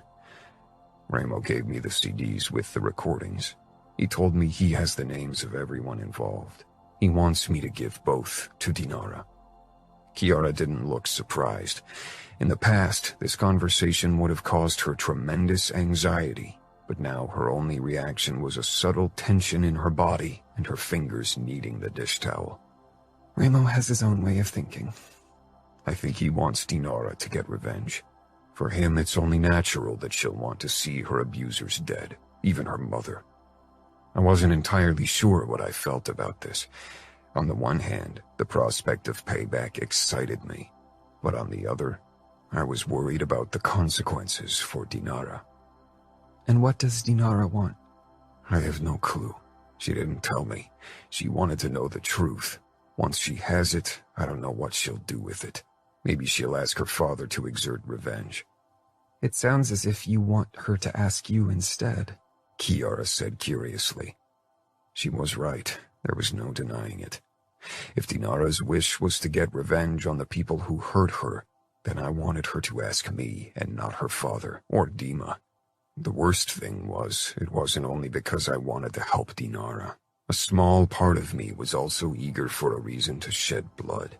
What do you think is it she wants? You're probably the only one from all of us who understands her. Cora didn't say anything at first, her eyes distant as if my words had taken her back many years. Instead of answering, she opened the oven and took out the casserole, obviously weighing her words from the tense look on her face. Not everyone's way of coping with trauma is revenge on their abusers. It seems like the logical, maybe even only choice from your brothers and maybe even your standpoint, but some people seek reconciliation and a clarifying conversation over violence. What Dinara needs and desires is impossible to say without knowing her. I knew Dinara, or at least I knew as much as she'd allowed me to see so far, but I wasn't sure of her motives. She was a tough girl, so revenge didn't seem completely out of the question. What about you, Cora? Nino killed your uncle in the cruelest way possible. He exerted revenge on your behalf. Did you want to be avenged? Or would you have preferred to make peace with your abuser? Kiara's face flickered with pain, and her smile became a bit shakier. These small signs showed me that even after all these years, the events still haunted her. Maybe it was impossible to overcome something as horrible for good. It depressed me to think that Dinara would carry the weight of her past on her shoulders forever. I could have never forgiven him. I needed him gone, but I could have never done it. I don't think I could have even asked for it if Nino hadn't decided to do it. He took the decision, the weight of it off my hands. Maybe I could have saved my uncle from his fate, but I didn't want to. If he'd lived, I'd have always feared he'd come for me again, even if Nino protected me. To find peace, I needed his death. So you're grateful to Nino for killing your uncle the way he did? I am. To both Nino and Ramo. When I found out he was gone, I felt relief. I never felt guilty over it. It was a necessary step for me to heal. Do you think Dinara wanted me to find out the truth so I'd exert revenge for her? I don't know. She isn't helpless like I was back then. She's got her father and his men as support. From what Nino said, her father knows what happened, so Dinara isn't burdened to keep it a secret. She could ask her father to kill her abusers, and he'd do it, right? He'd do it, no doubt, but he'd risk Ramo's wrath and retaliation if he shed blood on Camorra territory. Ramo wants revenge to happen. He wants it to happen the way he wants it. And I think for him there's only one person who should shed blood, and that's Dinara. If I'd killed everyone for Dinara, Ramo wouldn't do anything to me. I'm his brother. He'd be pissed, but that would be all. Maybe Dinara suspects it, or maybe she'd rather risk my life than that of her father or Dima. You think she'd use you like that? To do what she and her father can't do? It would explain why he allows her to race in our territory. Cora regarded me with worry in her brown eyes. She let out a small sigh. I guess there's only one way to find out. Talk to her.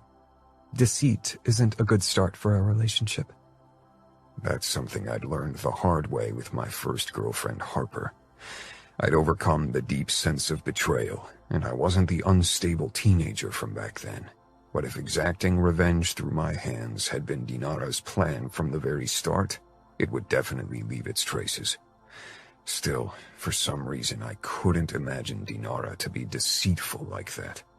She had been honestly shocked that her mother was alive, and she didn't know about the existence of the recordings, or that my brothers had gathered the names and addresses of her abusers. Even if revenge had been on her mind, it could only have been an abstract concept. Kiara smiled. Talk to her. Tell her what you know and see how she reacts. Then you can still decide if you want to cease contact with her. I nodded. Dinara was worried that I'd treat her differently after I knew. Now I think, how can I not, knowing what I know now? She went through some horrible shit that must have left deep scars. Definitely. But when you met her, those scars were already part of her. She didn't change. She's still the same girl you met. I motioned at the steaming casserole of mac and cheese. If we don't take the food to the table soon, I fear the hungry bunch is going to devour us. Kiara squeezed my forearm briefly before she grabbed a bowl with salad.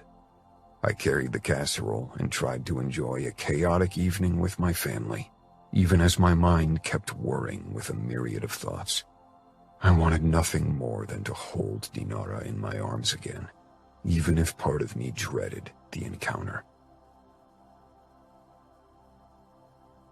Chapter 13. Adamo. The drive from Las Vegas back to camp seemed to last forever. It was difficult to focus on the street, on anything really, except for the horrible images I'd seen. They'd haunted my night. I couldn't help but wonder how much worse it must be for Dinara. We'd on occasion shared a tent, and her sleep had often been interrupted by unintelligible mumblings. Whenever I'd asked what she'd been dreaming about, she'd evaded a reply. It was impossibly difficult to link that helpless, cowering girl with the fierce and confident woman I'd been spending so much time with. I'd expected a sad story, but not this. Even a night's sleep hadn't managed to calm the raging flood of emotions in my body. When we'd last seen each other 2 days ago before she'd left for Chicago and I had driven to Las Vegas, she'd been worried I'd view her in a different light once I knew about her past. I'd thought she was exaggerating. I had been confident nothing could change my opinion of her. Now I wasn't sure. Dinara's reaction in the car when I'd laid on top of her, her need to stay in control of her body at all times. It all made sense now. Even before I'd found out the truth, I'd considered her strong. Now her strength seemed almost inhuman. When the first tents of camp came into view, my chest tightened. I was fucking nervous about seeing her again, about doing what I'd promised not to do, about seeing her in a new light. And not just that, a small trickle of doubt about her motives remained. Maybe she would be disappointed if I returned without having killed her mother and everyone else. A quick scan revealed Dinara's Toyota at the very edge on the west side of camp. I steered my car in that direction. The moment she spotted me, Dinara headed my way from where she was talking to one of the pit girls. This was the moment of truth. Dinara. I'd been anxiously awaiting Adamo's return from Vegas, wondering if Ramo had revealed my past to him. Part of me wanted him to know, because it would make things easier. Adamo might be more willing to help if he knew why I was doing what I did. On the other hand, I'd enjoyed our time together, the sex and conversations, the way he treated me like his equal. He didn't consider me breakable. I'd proven my strength to him. But once he knew about my past, none of that would matter. People only saw that one aspect of myself once they found out, as if it was all that defined me. The molested child, the rape girl. It was a big part of me, no doubt, and haunted me to this day. But I didn't want special treatment because of it. I wanted to be treated like anyone else, not someone breakable or vulnerable or damaged. I was neither of those things. The moment Adamo's car pulled into camp, I excused myself from Kate, the pit girl with the angel voice, who was a kick-ass cook as well, and headed toward him. My pulse picked up when Adamo got out. One look from him, and I knew Remo had told him enough. As expected, it had changed the way Adamo regarded me. I wasn't only Dinara, Bratva princess and race driver. I was the poor girl from before. I did a U-turn and stalked back to my car, not in the mood for that kind of confrontation. I was angry, but beneath that, I was scared. Scared of losing the connection Adamo and I had developed, our easygoing interactions. It was one of the reasons why I loved being part of the race camp. Nobody knew who I'd been before, what had happened. Back in Chicago, everyone did. And despite the years that had passed, it still often showed in the way they looked at me and treated me. How was I supposed to leave the past behind if even bystanders couldn't do it? I was so fucking scared of having people here look at me the same way, of Adamo looking at me that way. It was one of the reasons why Dima and I hadn't worked out, why our relationship had been doomed from the very start. What had made him appear a safe choice for a relationship in the beginning had ultimately been the nail in our coffin. Soon steps followed me, and my heart beat only faster. I hated feeling scared. It reminded me of that girl Adamo now mistook me for. I never wanted to be her again. Dinara! Adamo called, and finally caught up with me at my car. I whirled on him and stared into his eyes, waiting for him to say something, but at the same time so fucking scared of what that would be. Adamo touched my shoulder. Even that simple touch seemed more hesitant than any of our touches in the past. Adamo watched me, not saying a word. He didn't have to. His eyes spoke a clear language, the tongue of pity. I hated nothing more than that. So Remo told you everything? I'd given Adamo the okay. I'd given Remo the okay. But maybe a stupid part of me had hoped Adamo would let it rest. It was idiotic. Eventually he'd find out. It was inevitable if I wanted to move on with my plan. Adamo ran a hand through his hair and glanced away. A myriad of emotions swam in his eyes. Yeah. Not everything, but enough. He wasn't telling the truth. There had been a moment of hesitation before he'd answered. I shoved away from the car. Don't lie to me to protect me. I was so tired of people doing it. I deserved the harsh truth, even if it crushed my heart. Adamo pushed his hands into his pockets. His expression cranked up the compassion, and I could not bear it. What exactly did he say? I seethed, so fucking angry, but at the same time bursting with despair. All because of Adamo, of the way he might handle me in the future. I'd never felt anything similar with Dima, as if my heart might splinter. Does it matter? Of course it does, I sneered. Can you imagine how frustrating it is to be in the dark about something that concerns you so integrally? Because of the way you're looking at me, I know you're pretty shaken up about what Remo said. He's maybe the only one who knows everything because he's the one who handled everything back then. Even I don't know everything. Only the lies and half-truth that my father, you and your brothers, told me. I could feel the treacherous heaviness in the back of my throat, the prickling at the back of my eyeballs, harbingers of tears. Not going to happen. Crying was a sign of weakness I hadn't allowed myself in a long time. The craving for relief swelled like the tide, unstoppable, slowly eating away at my resolve like the waves took over the sand. I fumbled for a cigarette, even though I hated the taste, the smell, the feel of the soggy paper in my mouth. I'd never be a smoker because I enjoyed it, but it was better than nothing, better than the alternative. I needed something to soothe my anxious mind, to silence the call of my dark craving. Adamo came closer, his keen eyes scanning my shaking fingers. Maybe he knew the telltale signs. After all, he was intimate with dark cravings as well. I steeled myself for his touch. but his hands stayed lodged in his jeans. His dark eyes searched mine. Taking a deep drag, I turned my head away, giving him my profile. "I'm not lying," he said, then took a deep breath. "Ramo showed me a video of you. And what happened?" I felt the color drain from my face, and my throat corded up. Too many years had gone by for me to remember everything, or even the majority of what had happened. I remembered bits and pieces, nightmarish events that haunted my sleep in disjointed episodes or flashes of still images. I'd worked hard to forget as much as possible, had used alcohol and drugs to speed up the process. You...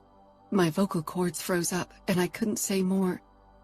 Anger battled with horror and frustration in my body. Again, others knew more about me and my life than I did. Adamo came even closer, so very careful, as if he feared I'd take flight. Running had never solved a thing. "I hardly watched anything.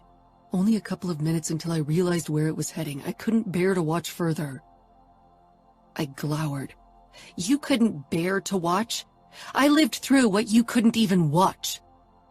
I wasn't even sure why I was angry about that. A big part of me was glad he hadn't seen more of my horrors. A tiny part was still ashamed when I thought of what had been done to me. It was an ugly voice even years of therapy, drugs, and distractions hadn't silenced. Adamo nodded, his expression kind and solemn at once. I wanted to punch him as hard as I could. Instead, I balled one hand to a fist and took another deep drag from my cigarette. My fingers were shaking, letting the smoke rise up in an erratic zigzag course. "I know," he murmured in a voice like silk. "I shouldn't have watched it at all without asking for your permission first. This was taken in your personal space." I scoffed. Trust me, nobody cared about my personal space back then. I shivered as remnants of memories flickered at the back of my mind. Words, scents, images that had left permanent marks in my subconscious. "Dinara, I..." He released a breath. I met Adamo's gaze. "Say whatever you have to say. I'm not breakable, Adamo. What happened back then didn't break me. Whatever happens now and in the future won't break me either." My voice was pure steel, just like the protective coating slowly covering my heart. "What do you mean?" Adamo asked, looking honestly confused.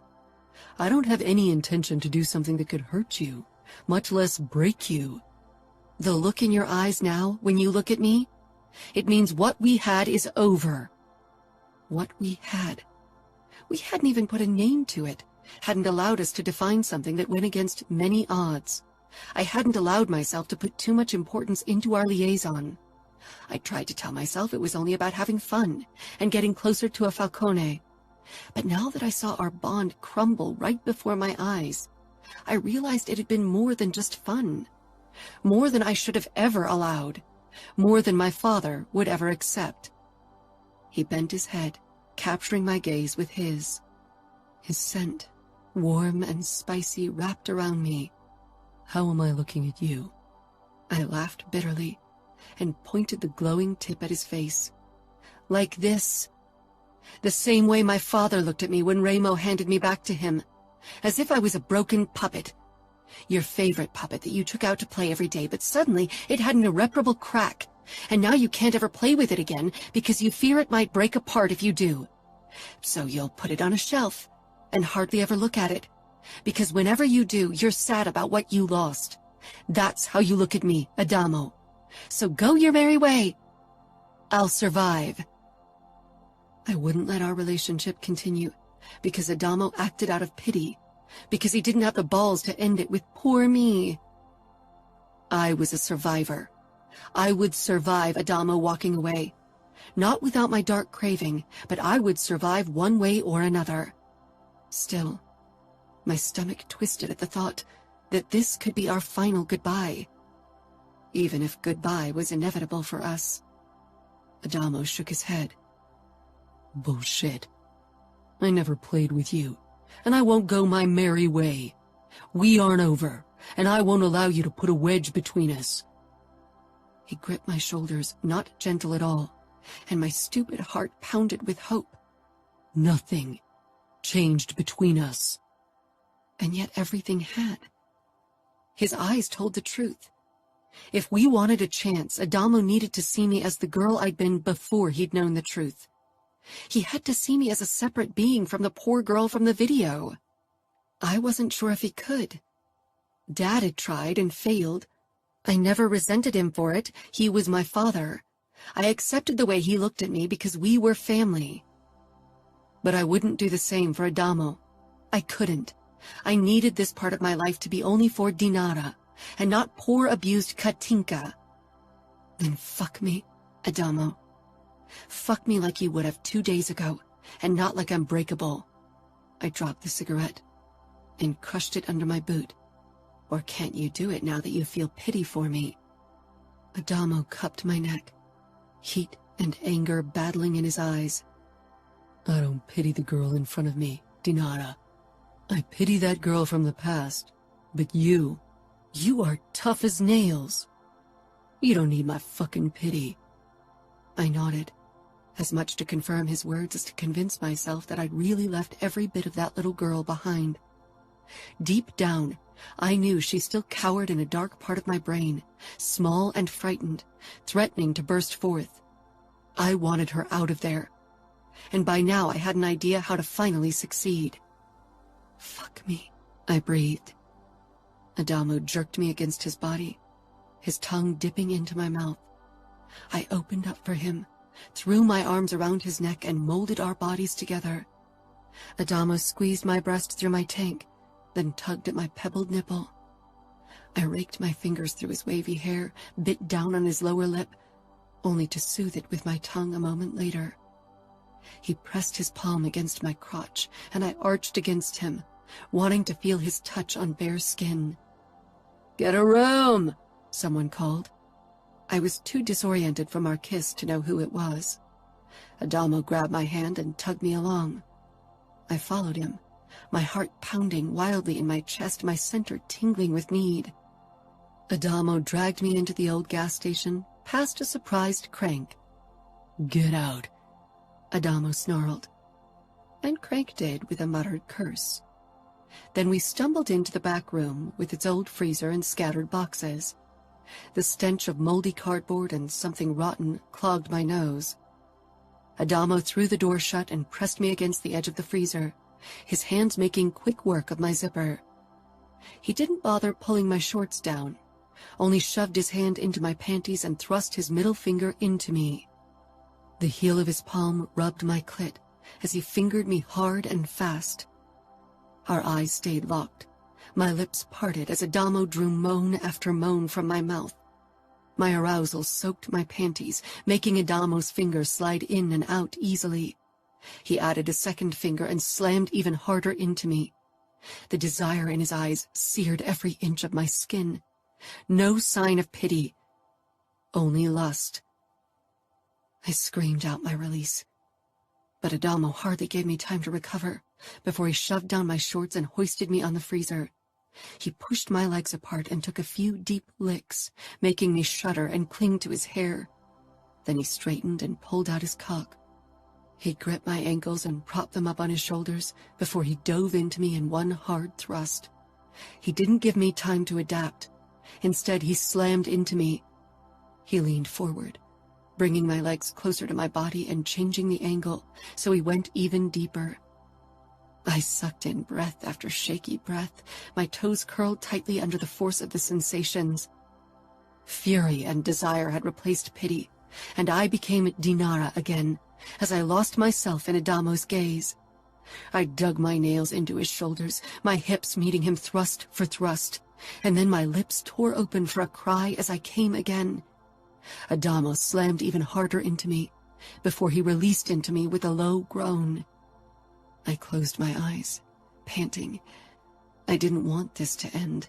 Not today, not tomorrow. Maybe never. Adamo made me want to lose control to him. He made me feel as if I could lose control to him without fear. When Adamo and I had both calmed down from our release, He met my gaze. His face was covered in sweat, and his shirt clung to his upper body. "We're not over," he rasped. I nodded, breathing harshly. "We're not." In that moment, Adamo looked at me the same way he had before he'd found out the ugly truth, as if I were still tough racer Dinara to him. I knew there would be moments when this new, poignant expression would return, but as long as he could make me feel so alive, I could live with the small reminders. Chapter 14. Dinara. We spent the night in Adamo's tent together. Sleep evaded me. My thoughts revolved around the events of the previous day, the knowledge that there were still videos of me out there. Now that I knew, I remembered the camera always pointed at me. It had faded into the darkness of my memories over the years. Other images had been more prominent. Adamo's warm scent engulfed me, one of his arms thrown over my waist. His closeness provided the solace I'd never admit I needed. I peered up at the tent ceiling, even if it was mostly shrouded in darkness. Only the hint of light drifted over to us, maybe from the fire or one of the cars. The low murmur of voices told me others couldn't sleep either. "Can't sleep?" Adamo's drowsy voice rang out, making me jump. "Too many thoughts," I admitted. Adamo nodded, his nose brushing my cheek. "Whatever you need. I'm here. I know there's a reason why you joined the races, why you sought my closeness, and once you're ready to divulge your reasons, I'm here to listen." I swallowed, hearing the hint of suspicion in his voice. If I were in his stead, I would be wary of my motives as well, and they hadn't been completely innocent. Sleeping with you, spending so much time with you, that's not about a plan. I never meant for this to happen. I just wanted to get to know a member of the notorious Falcone clan, to cast some light on my past, at least into the corners that my father kept purposely dark. I thought you'd be the best option. Your brother's reputations are even less inviting. I never lied to you about my identity. From the start, you knew I was looking for something only a Falcone could give me. Adamo chuckled. "I'm the least dangerous option, you mean?" I let out a small laugh. Walking into Vegas seemed like a bad idea, even in my head, and you fascinated me from the moment I began to research your family. "What fascinated you?" The racing, definitely. But more than that, it was the conflict I sometimes saw in your eyes during cage fights, as if a bloodthirsty part battled with your conscience. You reminded me of myself. My father thinks I belong in the light, but I don't fit in there.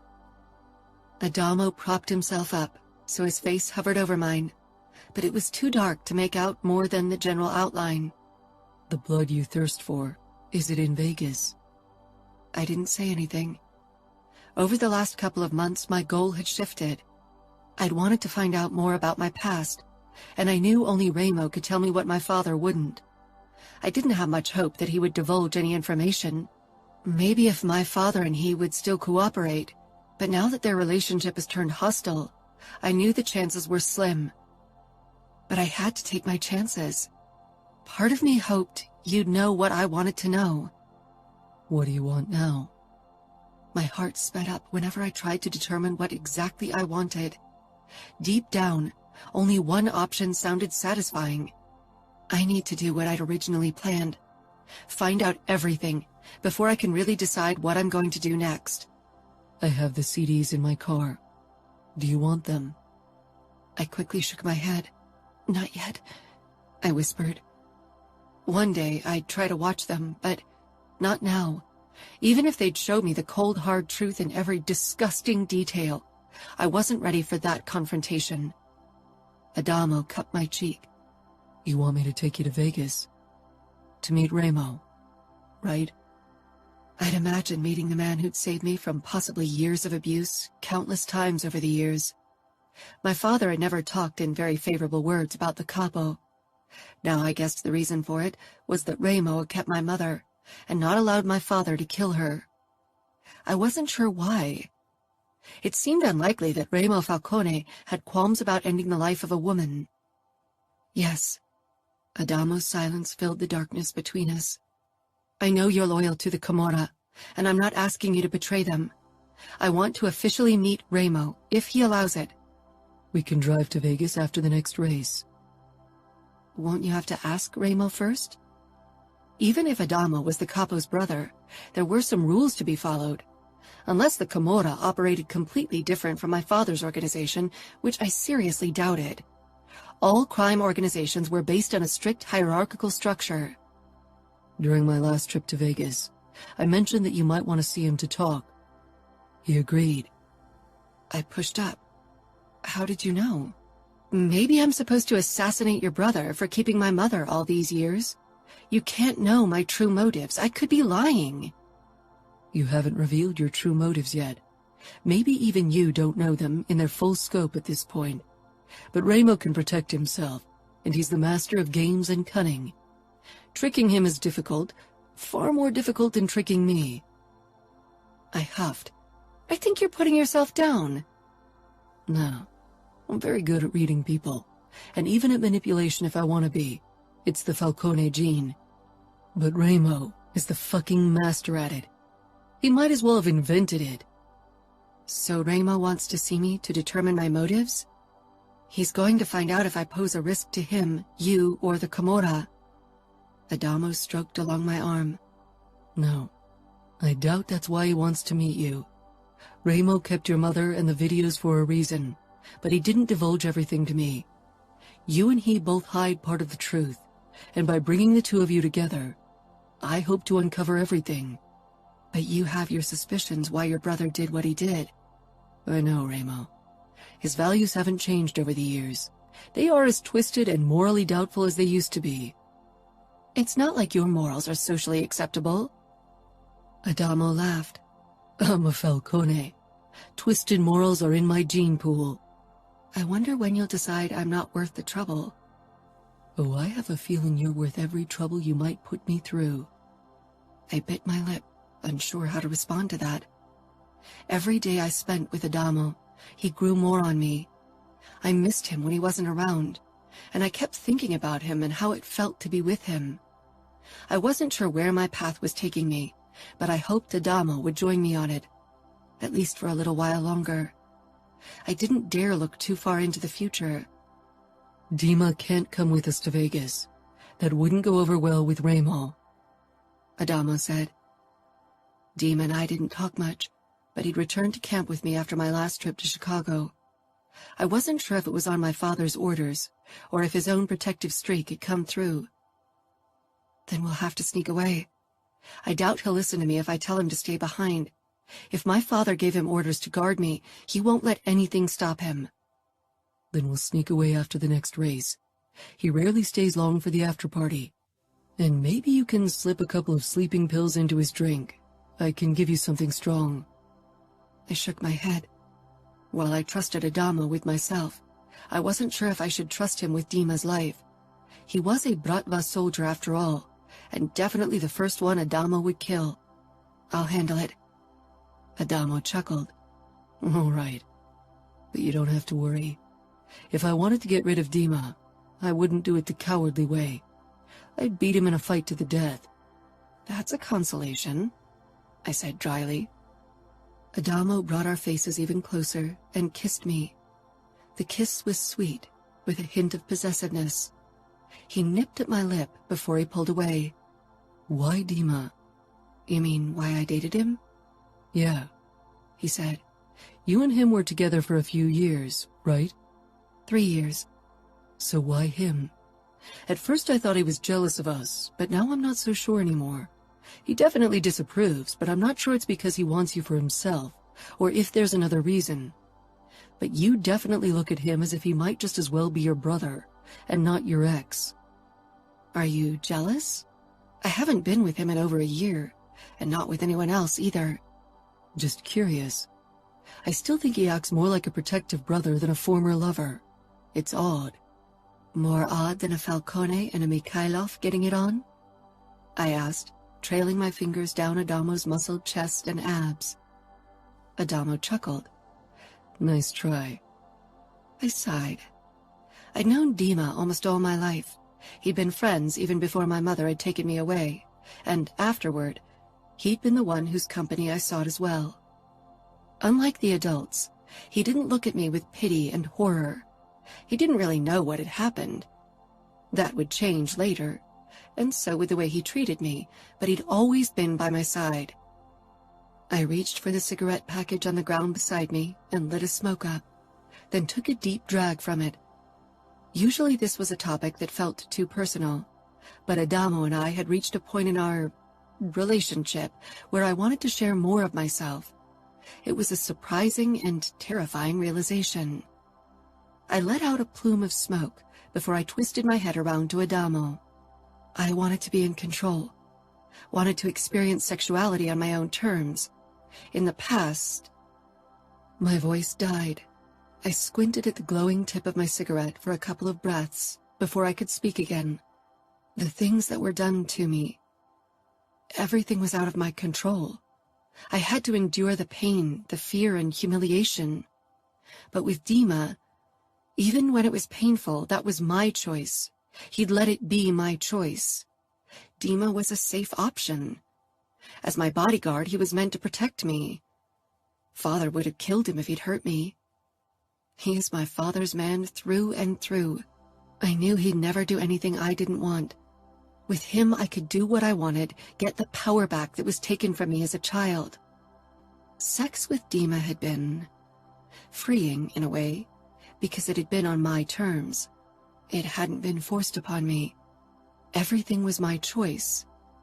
But it had never felt right. I'd never really let go of my control so fully until Adamo. Dima and I had been a bond of convenience. Dima had probably hoped it would give him an advantage in the long term, because as an orphan raised by the Bratva, his options would have been limited. But he'd also wanted to help me. And for me, it had meant breaking through part of my shackles, while also getting my father off my back. Seeing me in a relationship with Dima had given Dad hope that I'd overcome the past and could live a normal life. If I hadn't lived through what I had, I doubt he would have been as thrilled about me dating one of his men. Adamo nodded, and even though I couldn't see his expression, I warned, "No pity." The timbre of my voice was almost feral. "No pity. We Falcones don't do pity," he said firmly, snatching the smoke out of my hand and taking a drag himself. "I almost forgot," I said sarcastically. Adamo kissed me again, his hand sliding over my bare belly, leaving goosebumps in his way. He began to play distractingly with my nipple piercing again. The glow of the cigarette threw shadows onto his face, reflecting in his dark eyes. "What you said makes sense. I hope I'm not another safe option." I swallowed a moan as Adamo tugged a bit harder. "Sex with you has nothing to do with a safe option. It's a wild ride that completely rips any semblance of control from me." Adamo kissed the corner of my lip and squashed the cigarette. "So this is only about sex and dirty orgasms?" It wasn't. Not anymore. Even if my body constantly yearned for his touch. I raked my fingernails over his chest and abs. What else would it be about? I really enjoy all the dirty orgasms. You never complained. Adamo bent over my nipple. "No complaints whatsoever. Every dirty orgasm your skillful mouth and pussy milk out of my cock are very appreciated." He flicked my nipple with his tongue, then moved lower, his warm breath ghosting over my belly. He buried his face in my pussy, licking up my lust for him. "I don't hear your pussy complain either." "Shut up," I gasped. And he did, while his mouth and tongue played my pussy like an instrument. Losing control had never felt better. During the race the next day, I had a hard time focusing. One reason was lack of sleep, because Adamo and I had kept each other busy until the early morning hours. The other were thoughts of my upcoming meeting with Ramo distracting me. I'd be closer to my mother than I'd been in over a decade. The only time I'd ever really seen her had been in nightmares. Would reality be worse? I wasn't sure if I wanted to see her. When I thought she was dead, I'd always wished for a chance to confront her. But now that the option was real and in my reach, my chest constricted at the mere thought. Even if the past still haunted me on occasion, I had it under control most days. What if seeing her would rip open wounds I couldn't close again? I finished the race in 15th place, my worst result so far. But despite my ambition, even that barely registered. All I could think about was that we'd head out to Vegas early in the morning. Dima didn't join the party after the race, and instead hid in his tent right away. I went after him. I wanted to check on him, and I still needed to give him the sleeping pills so he wouldn't get in the way of our plan to head to Vegas. I really didn't need an escort of my father's men at my side. That wouldn't make Ramo give up any of his knowledge.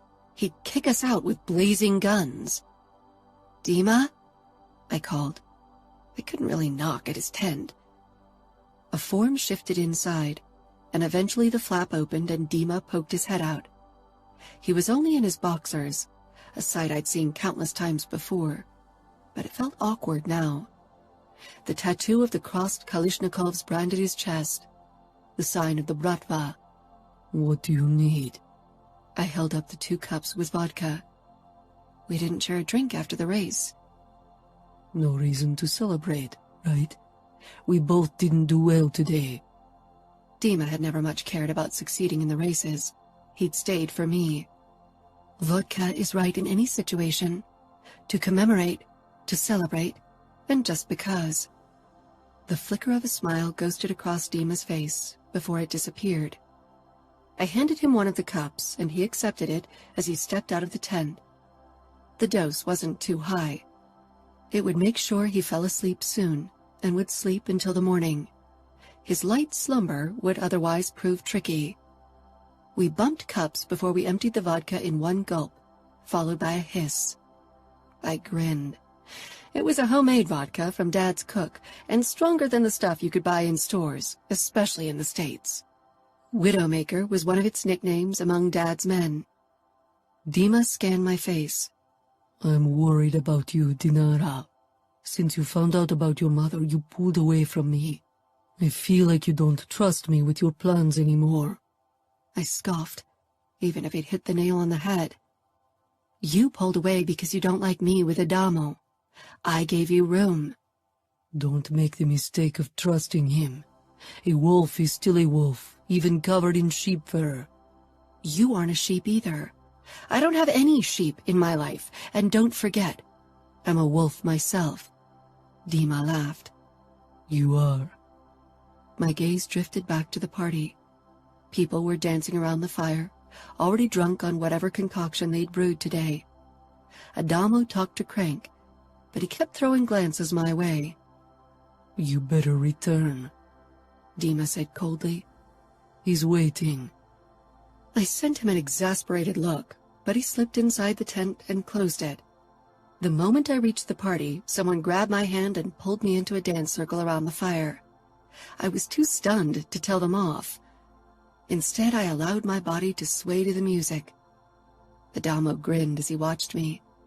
As we passed him by, I grabbed his shirt and tugged him along. For seconds at a time, I forgot what lay ahead, and lived only in the moment, existed in the beat. My boots stirred up the dry earth as I danced to the music. The after-party was still in full swing when Adamo and I snuck off toward his tent. Nobody got suspicious since we'd done it before. By now our affair wasn't a secret anymore. Luckily, people didn't stick their noses in our business. Most of them had secrets of their own they wanted to cover up. The only one who commented on it at all was Dima. I wondered if he'd mentioned anything to my father, but I doubted it. Dad would have asked me about it if he knew. It was 4 a.m. when Adamo and I dismantled the tent and got into his car. Adamo hardly touched the gas, and instead let the car roll away from camp slowly. When we were a good distance away, he sped up, and we hit the street toward Vegas. My gaze followed the monotone landscape, only occasionally broken up by Joshua trees or stone formations. How long will it take? The ride takes about 3 hours. maybe 4, depending on traffic once we reach Vegas. And Ramo knows we're coming. I sent him a message. He and Nino will wait for us in the sugar trap. The sugar trap. The name rang a bell, and eventually the image of a neon sign with spread legs formed in my mind, as if dragged out of murky waters. With the memory came a tight sensation in my belly. Will we ride back right away? Adamo slanted me a cautious look. Maybe you'll need more than just a couple of hours. I booked a hotel for us at the Strip. Camorra owned. You don't have to spend the night in a hotel with me instead of with your family. I know they don't trust me. It's such a burden to spend the night in a 5-star hotel with a gorgeous redhead, instead of having my family shove their noses in my business and ask me a million questions about you. My eyebrows shot up. What kind of questions? My sisters-in-law want to know all about you. A secret girl in my life has them all dying from curiosity. Secret girl in Adamo Falcone's life? I like that title. Before I could think about it, I reached for his hand, and before I could pull away again, Adamo linked our fingers. He gave me a knowing smile, and silence fell over us. Sometimes I lost myself in the warmth of his eyes. They made me feel as if I could entrust him with every dark secret I harbored. My pulse spiked at the flood of emotion this realization brought on, and looked away.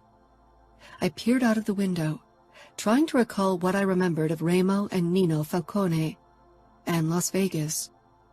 I hadn't understood who they were back then, except the men who'd freed me from my daily hell and given me back to my dad. For a while, they'd seemed like heroes. But eventually Dad had made it clear that whatever they had done was for business reasons, to create a shaky truce with the Bratva. Dad had lied about Mother's death, so I wasn't sure how much of his tales were false too. Yet the Camorra wasn't really known for their altruistic agendas. When Las Vegas appeared on the horizon, my belly flipped, and my mouth became dry. Over a decade, the girl who'd left this city long ago didn't exist anymore. Or so I hoped. How long? I asked, my voice hushed. Adamo squeezed my hand, but even his touch didn't calm me now. 10 minutes. Not enough time to brace myself for what lay ahead. Now that I got closer to my goal, inner calm seemed impossible to reach. 10 minutes later, we pulled up in front of the sugar trap. I pushed open the door, tearing away from Adamo's grip. I drew in a deep breath, fighting against the tightness in my chest. The mere sight of the neon sign brought back memories from the past, from the days and weeks prior to Ramo giving me back to my father. Las Vegas was filled with horrible memories for me. It wasn't the only city, though. Even before Mother and I had moved here, she had allowed the men who gave us shelter to abuse me. Dinara? Adamo asked carefully, walking up beside me. I'm fine. I pressed out before he could ask. Lead the way. Adamo took my hand, and I let him as he led me toward the shabby black door leading into the sugar trap. It was a whorehouse, the first establishment of the sort I set foot inside since that fateful day many years ago, and the place that would determine my future. Chapter 15. Dinara. Adamo opened the door and held it open for me. I stepped into the dimly lit anteroom with its cloakroom and a huge black bouncer sitting at a table. His eyes briefly narrowed on me before they moved on to Adamo, and he gave a curt nod. Adamo didn't say anything, only gave the man a tense smile before he led me along. My legs felt leaden as I followed him into the bar area of the sugar trap, where Johns could check out the selection of whores and chat with them until they went into one of the back rooms for the actual deed. Now the area was mostly deserted, except for a dark-skinned man behind the bar counter, taking stock of the liquor cabinet. It was still too early for customers.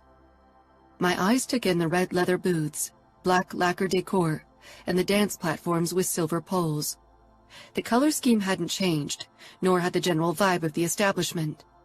But it seemed smaller now, and less daunting. For the small, distraught girl from the past, everything had seemed so much bigger. Now it was a dingy bar like any other, not so different from the ones Dad had in Chicago. I wasn't allowed to set foot in them, but I'd seen photos. I handled all the online presences of the clubs and bars on the internet, as well as the darknet for Dad's section of the Bratva. I had a penchant for computer sciences, so it was a way to feel useful and justify the endless amount of money at my disposal. My pulse didn't slow as we crossed the bar, even if I didn't catch a hint of danger. Adamo threw me another worried look, because I'd slowed even more. We don't have to meet my brothers. We can return to camp. No, I said sharply. I have to talk to Remo. Some parts of my life, of my past, had remained out of my control, and I needed to yank control back. I needed to talk to someone who'd been there. Adamo nodded, but I could tell he wasn't convinced. He couldn't understand. I wasn't sure if anyone really could. He'd gone through some messed up shit, especially with his mother, but what he'd done, attacking her, had been a spur-of-the-moment thing when it was his brother's lives or hers. My deepest desires went so much further. Let me talk to my brothers before I take you to them, all right? He said. Why don't you grab something to drink? I'm sure Jerry will gladly give you whatever you want. Jerry looked up behind the bar and gave me a quick smile, all white teeth in his dark complexion. I released Adamo's hand and he disappeared through the back door. I headed for the bar, but didn't sit down. Do you have vodka? Jerry grinned. Of course, and a good one if I might say so. He poured me a generous glass of Moskovskaya, definitely not the worst vodka. I took a sip, my eyes returning to the door where Adamo had disappeared through. By now, Dima would have noticed my disappearance and would have alerted my father. That was why I left my cell phone in my car in camp. I didn't want Dad to track me to this place and send his soldiers to save me when I didn't want or need saving. At least not the kind of saving he had in mind. The door swung open and Adamo stepped through, followed by two tall men. In my memory, both Remo and Nino Falcone had been giants, but now I realized that Adamo was their height. They had seemed so much taller for a little girl. I emptied the glass in one quick gulp, enjoying the burn and the resulting warmth. Remo's mouth twitched when he followed my actions. His eyes held recognition and the hint of dark amusement. No sign of pity. His brother Nino's face was completely void of emotions, just like I remembered it. I didn't wait for them to approach me. Instead, I walked in their direction, my head held high. I was aware of their reputation, and Adamo's protection would only go so far. They were his brothers, and even if he enjoyed my company, his loyalty lay with the Camorra and his family, as it should. I held out my hand to Remo. It's been a long time. Remo nodded, with another twitch of his mouth, and briefly shook my hand. Indeed. You changed. Adamo positioned himself at my side and touched my hip. I briefly glanced his way, surprised by his closeness and his open sign of our togetherness. I couldn't deny that it warmed my chest more than the vodka had done. Both Nino and Remo glanced at Adamo's move, but didn't comment. Dad would probably have attempted to kill Adamo at this display of affection. Haven't we all? I said. Change is inevitable. Nino inclined his head and shook my hand. How about we continue our conversation in the office? That sounds reasonable, I said. Remo and Nino exchanged a look before they headed back through the door. Adamo smiled encouragingly, his thumb sliding along my hip. You are safe in Vegas. His dark eyes held absolutely no doubt. I know, I said, and briefly kissed him. We followed his brothers past a long row of closed doors. My belly flipped when I recognized one of them as the door to the room where I'd spent my night. More memories from that day took shape. Cody's face, which had been shrouded in darkness up until this point, manifested before my inner eye, and with it came a wave of revulsion. Remo threw a look over his shoulder before he opened the door to what I assumed was his office. He scanned my face, and I steeled myself, remembering Adamo's words about his brother's talent to recognize other people's weaknesses and darkest emotions. When I entered the office with the boxing sack, desk, and sofa, my breath briefly caught in my throat as the events from a decade ago appeared in my head. Cody's horrified expression, Mother's attempts to bargain with the capo, and his fury over it. Adamo closed the door with a soft click, but I jumped anyway. I could have kicked myself for this sign of distress because it didn't go unnoticed. All 3 men registered my jumpiness. If I didn't get a grip, they'd see me as the sheep among the pack, not another wolf. Adamo rubbed my waist again, and while I appreciated his support and would eventually tell him so, I needed to show strength. I hadn't come this far to cower like the girl I had been in the past. I'd moved beyond her. I had changed. I gave him a strained smile before I stepped out of his reach and approached Ramo, who leaned against his desk, watching us with keen eyes. I wondered what Adamo had told him about our relationship and what the capo thought of it. Over the years, I made sure to stay up to date on your life, Ramo said cryptically. I didn't show a reaction. As the daughter of the Pakan, who loved to live a flashy life, I was in public more often than I preferred. I'd never hidden, and Dad wouldn't have allowed it either. He wanted me in the spotlight, dressed in pretty dresses for the world to see. Few people dared to speak of the past, even if rumors had spread after my return. So did I. You and your brothers have kept things interesting over the years. Ramo's eyes flashed with amusement. Why would the capo of the Camorra have any interest in the daughter of his enemy? My life didn't provide the same excitement as yours. Adamo and Nino watched our conversation, but didn't intervene. I wanted to see if I was right in my assessment of you. I narrowed my eyes. What assessment? If you'd prove as strong as I considered you to be. I scoffed. I was a scared child who allowed people to use and abuse her. I wasn't strong. I'm not the same person I used to be. I changed. Ramo pushed away from the desk and moved closer, towering over me, which caused Adamo to tense. I met Ramo's gaze unwaveringly. Maybe it was foolish of me not to fear him, but I could only see him as the man who'd freed me from my tormentors. Even back then, I saw your strength, even if you couldn't. That you are here today shows I was right. Maybe you changed on the outside, but deep down, you are the same resilient child that survived. I swallowed, because his words awakened emotions I didn't want to deal with. Adamo took a step closer, and his protective expression didn't bode well. This was between Ramo and me. If I wanted to get to the bottom of my past, I needed to talk to Ramo alone. I had a feeling he wouldn't be as forthcoming with information, as long as I needed Adamo as my babysitter and bodyguard. He was testing me. I cleared my throat and looked at Adamo. I need to talk to Ramo alone. If Ramo was surprised by my request, he hid it well. Nino exchanged a look with his older brother before he left without another word. Adamo, however, pulled me against his side.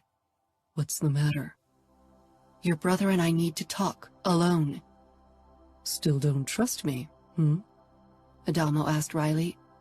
No, I growled. That's not it. But the truth I'm going to find out today is my truth. One I want to process before I share it with anyone else, even with you. It's my past. Adamo sighed. He leaned in and kissed me. All right, but remember, I'm here if you need me. He sent his brother a warning look that made me want to ask him to stay after all. When Ramo and I were finally alone, silence fell over us for a while. Ramo watched me closely, and whatever he saw seemed to please him. Few of my men feel comfortable in my presence. Most women would rather be locked inside a cage with a fight dog than me. But you ask for a tete-a-tete and don't seem frightened at all. Do I have a reason to be scared of you? I asked.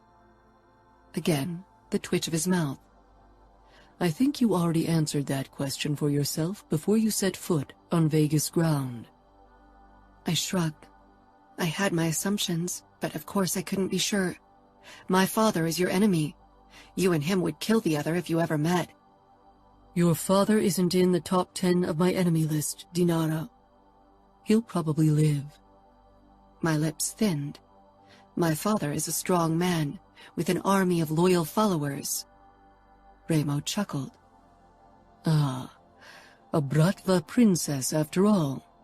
One could think you don't care for your father's business, considering how recklessly you walk into Camorra territory and become part of our racing camp.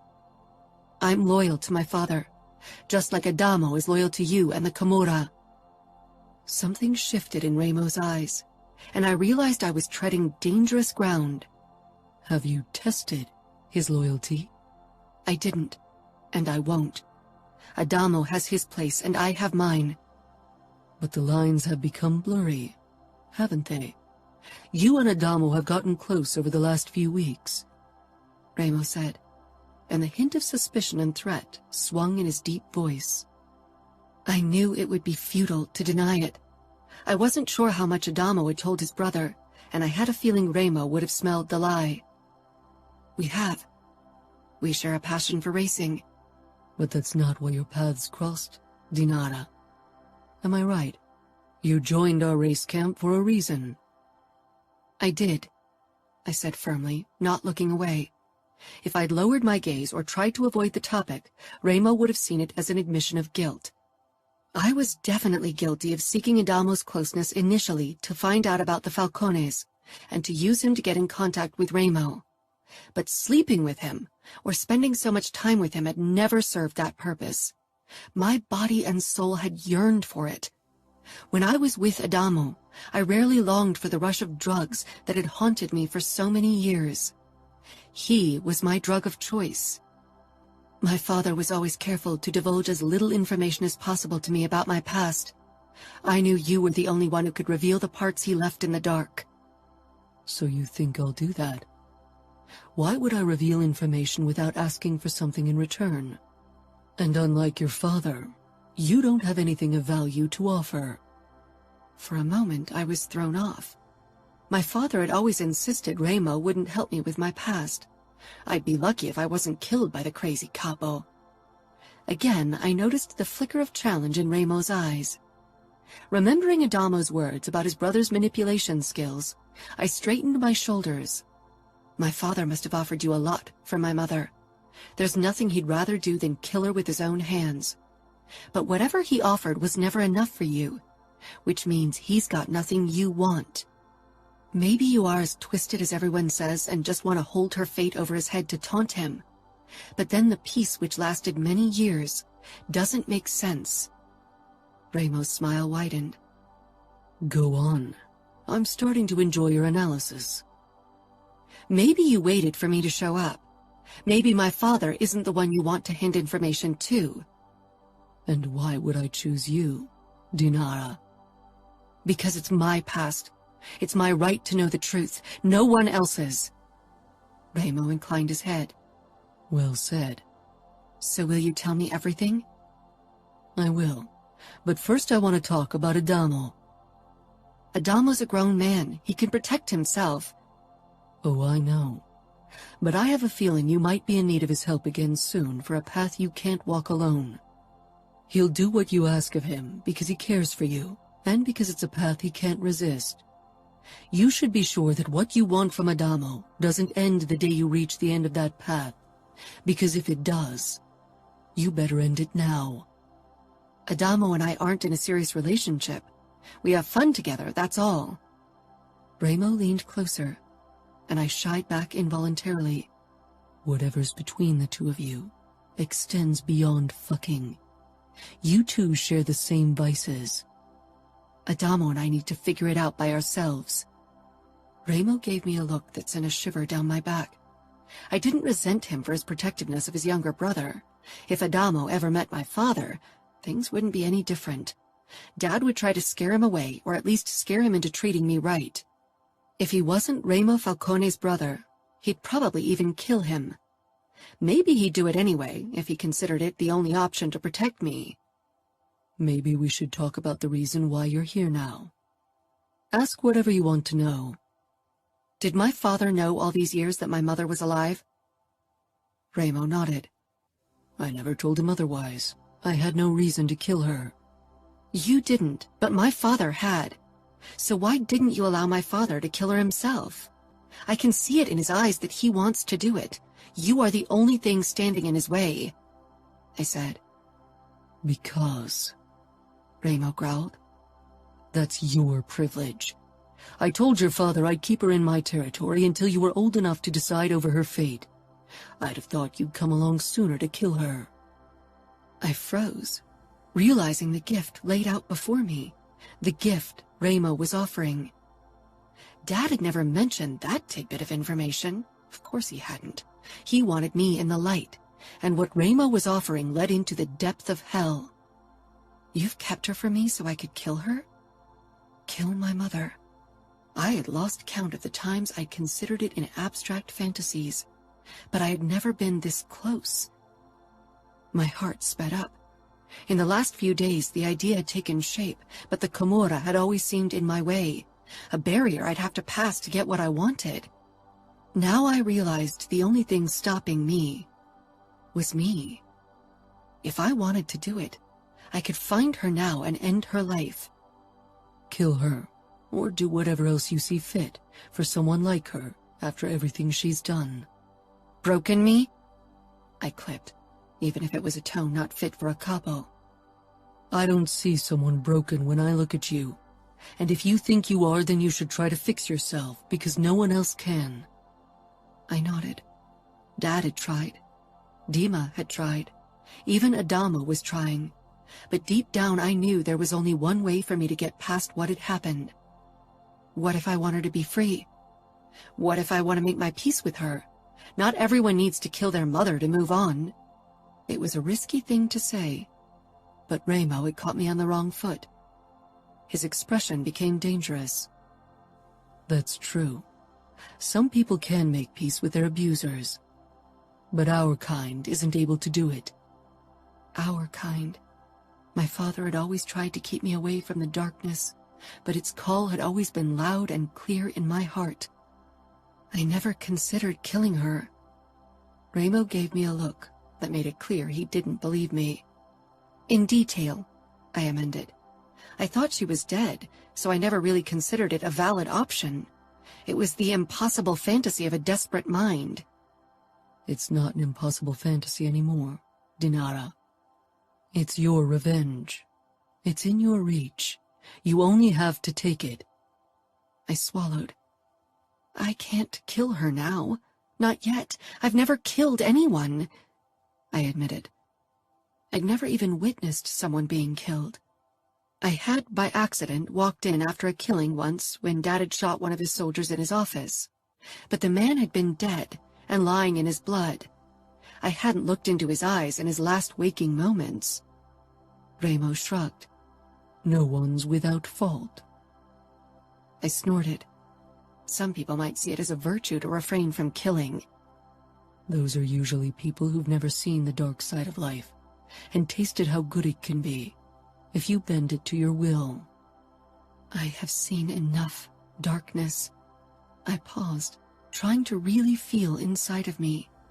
I didn't doubt I could pull a trigger if given the right incentive, especially to protect myself or people I cared about.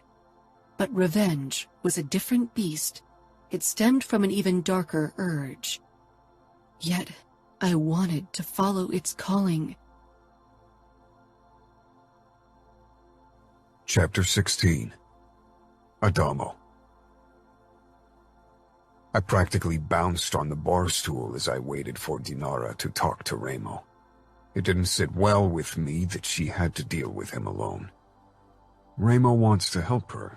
There's no reason for you to be tense, Nino drawled. He sat on the bar stool beside me, regarding me with his usual analytical, calm expression. Would you have been relaxed to have Kiara in a room with Ramo in the beginning? Kiara needed to feel protected, and she only trusted me. Dinara seems like a woman who can handle herself. She won't let Ramo intimidate her. You don't have to worry. He narrowed his eyes in consideration. But your comparison proves that your relation to Dinara goes beyond the physical aspect. You care for her on an emotional level. I tore my eyes away from his. It's complicated. Indeed. Steps sounded, and the door to the back corridor swung open. Dinara was awfully pale when she stepped into the bar. That was a look many people displayed after some alone time with Ramo. I jumped off the stool and hurried over to her. I touched her shoulder, drawing her gaze to mine. "Are you all right?" Dinara nodded distractedly. Yeah. She laughed hoarsely. Or maybe not. What did Ramo say? Dinara held up a piece of paper with a handwritten note. He gave me the address of the bar where my mother works. Dinara, I said slowly. Ramo had always wanted to kill our mother for what she'd done to him and my brothers. Revenge had been his driving force. For him, it was impossible to comprehend that not everyone followed the same logic as him. "Take me there," Dinara said, not allowing me to voice my worries. I could feel Nino's gaze on us, probably analyzing our body language to assess our level of emotional connection. I sighed and resisted the urge to walk into Ramo's office to confront him. It would have been hypocritical anyway, because avenging Dinara had been on my mind since I'd found out about her past. But I wanted to protect her from it. Nino gave us a curt nod as we walked past him and to my car. Dinara was tense beside me as I headed toward the address. I'd been to the bar only once before. It was one of our shabbier whorehouses, not a place I enjoyed spending time in. "What will you do when you see your mother?" I asked. I remembered seeing my mother for the first time in years when I was a teen. She was in an asylum, a seemingly broken woman who wanted peace. Back then, I'd wanted to move beyond my brother's constant need for blood and death. I wanted to be better. Instead, my desperate attempt to change fate had only thrust me deeper into my predetermined path. Dinara turned to me, her teal eyes wide. "I don't know." "I assume Ramo gave you permission to kill her." "He did. He gave me permission to do to her whatever I want. He called it my privilege." That sounded like my brother. "You don't have to do it. You have options." "What options?" Dinara whispered harshly. "It's not that I haven't considered killing her. Every night since I found out that she's alive, I've been dreaming about how I'd see her die. Your brother didn't put the idea in my head. It's been there all along." She tipped against her temple.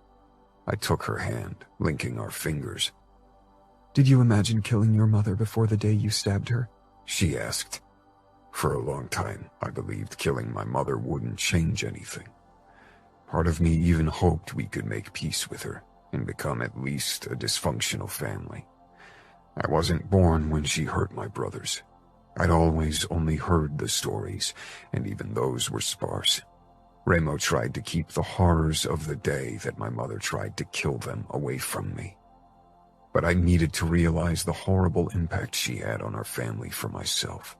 Nino had once recounted how our mother had cut his wrists, drugged baby Savio, and tried to cut Ramo as well before she set the room on fire. Ramo saved Nino and Savio from a cruel fate. Our mother had still been pregnant with me then, and if she'd succeeded with her devious plan, I would have never even been born. I realized I'd been silent for too long, lost in my thoughts, and so I continued with my story. When I saw her that day, trying to kill everyone I cared about and smiling while she did it, I realized what she was, that she was the root of my brother's problems, of all of our struggles.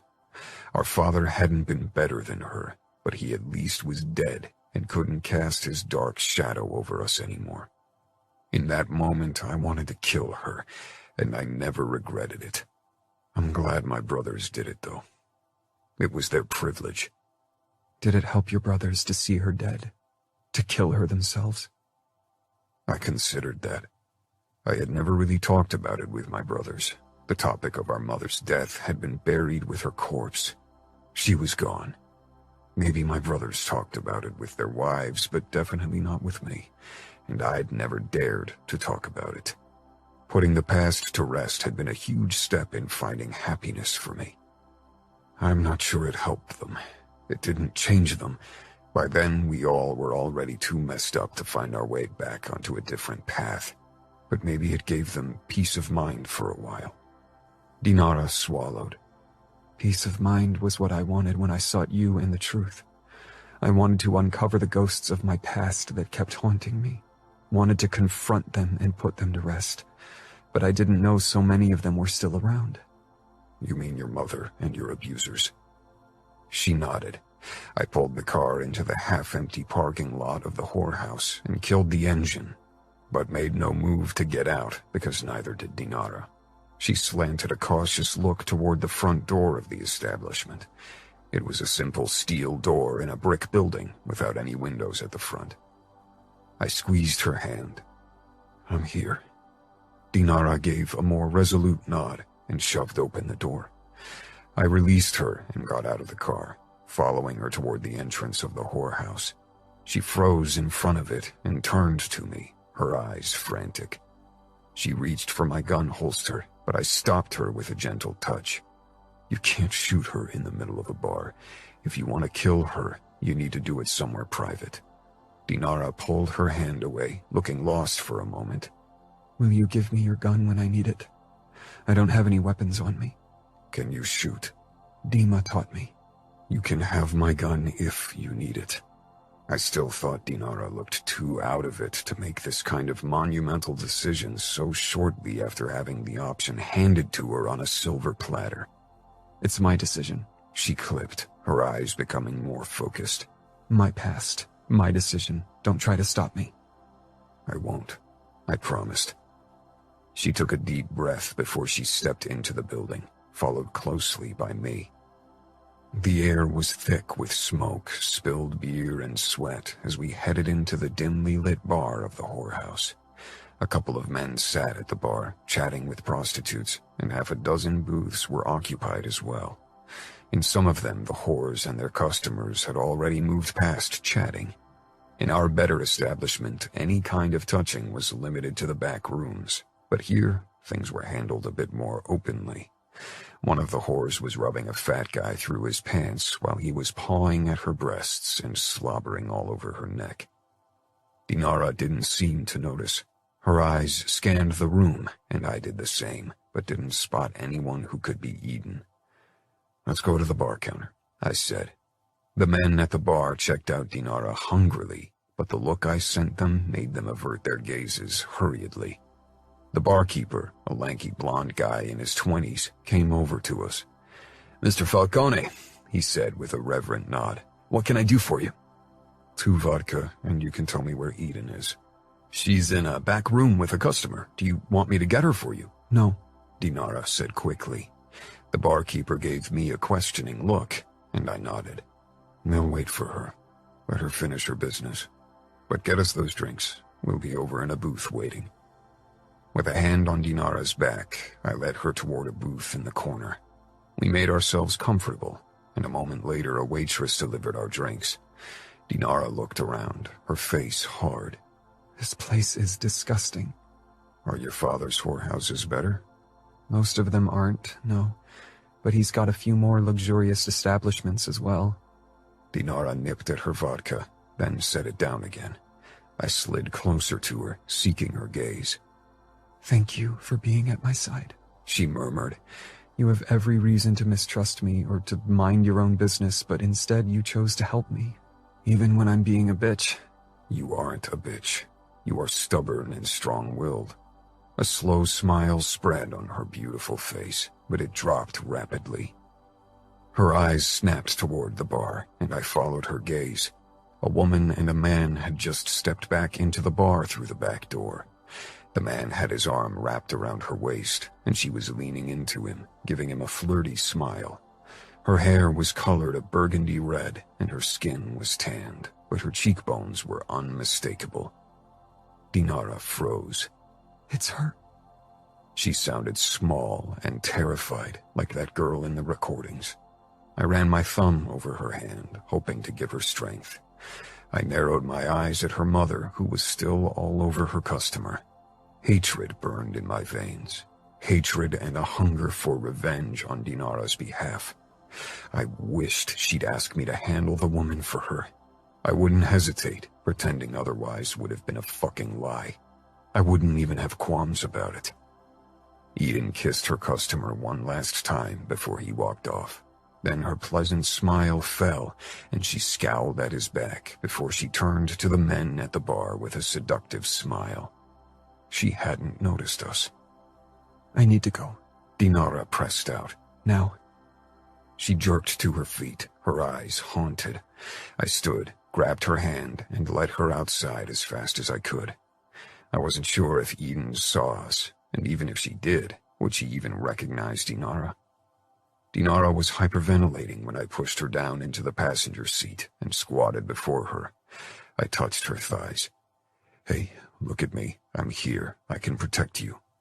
"I know," she said between gasps, and slowly her breathing calmed and her eyes really focused on my face. "But I need to protect myself.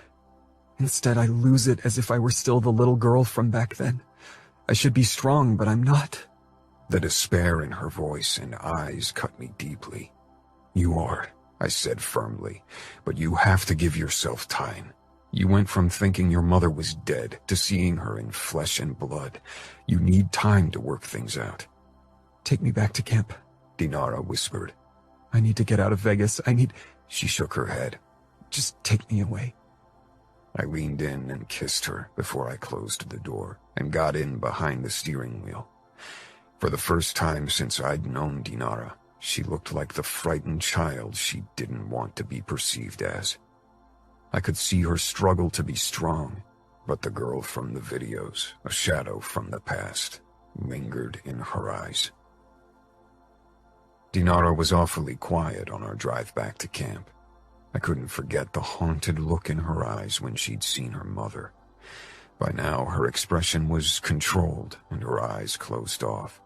This was almost worse than before because I didn't know what was really going on inside of her.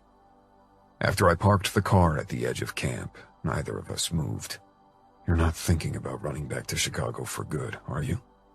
I realized how much the idea of losing her upset me. I couldn't let her go. Dinara didn't look at me, her gaze directed ahead. "No, I'm not. I won't find what I need there." Dima stalked in our direction, as if he was on his way to execute me. My hunger for blood still called loudly to me, so part of me wanted him to try. "Great," I growled. "Let me handle him. Stay back, please." Dinara got out, and I followed quickly despite her words. Even if I let her deal with him, I'd have her back. Dima said something in Russian, but Dinara ignored him. She walked past him without a word and headed toward her car. That was her way of handling him.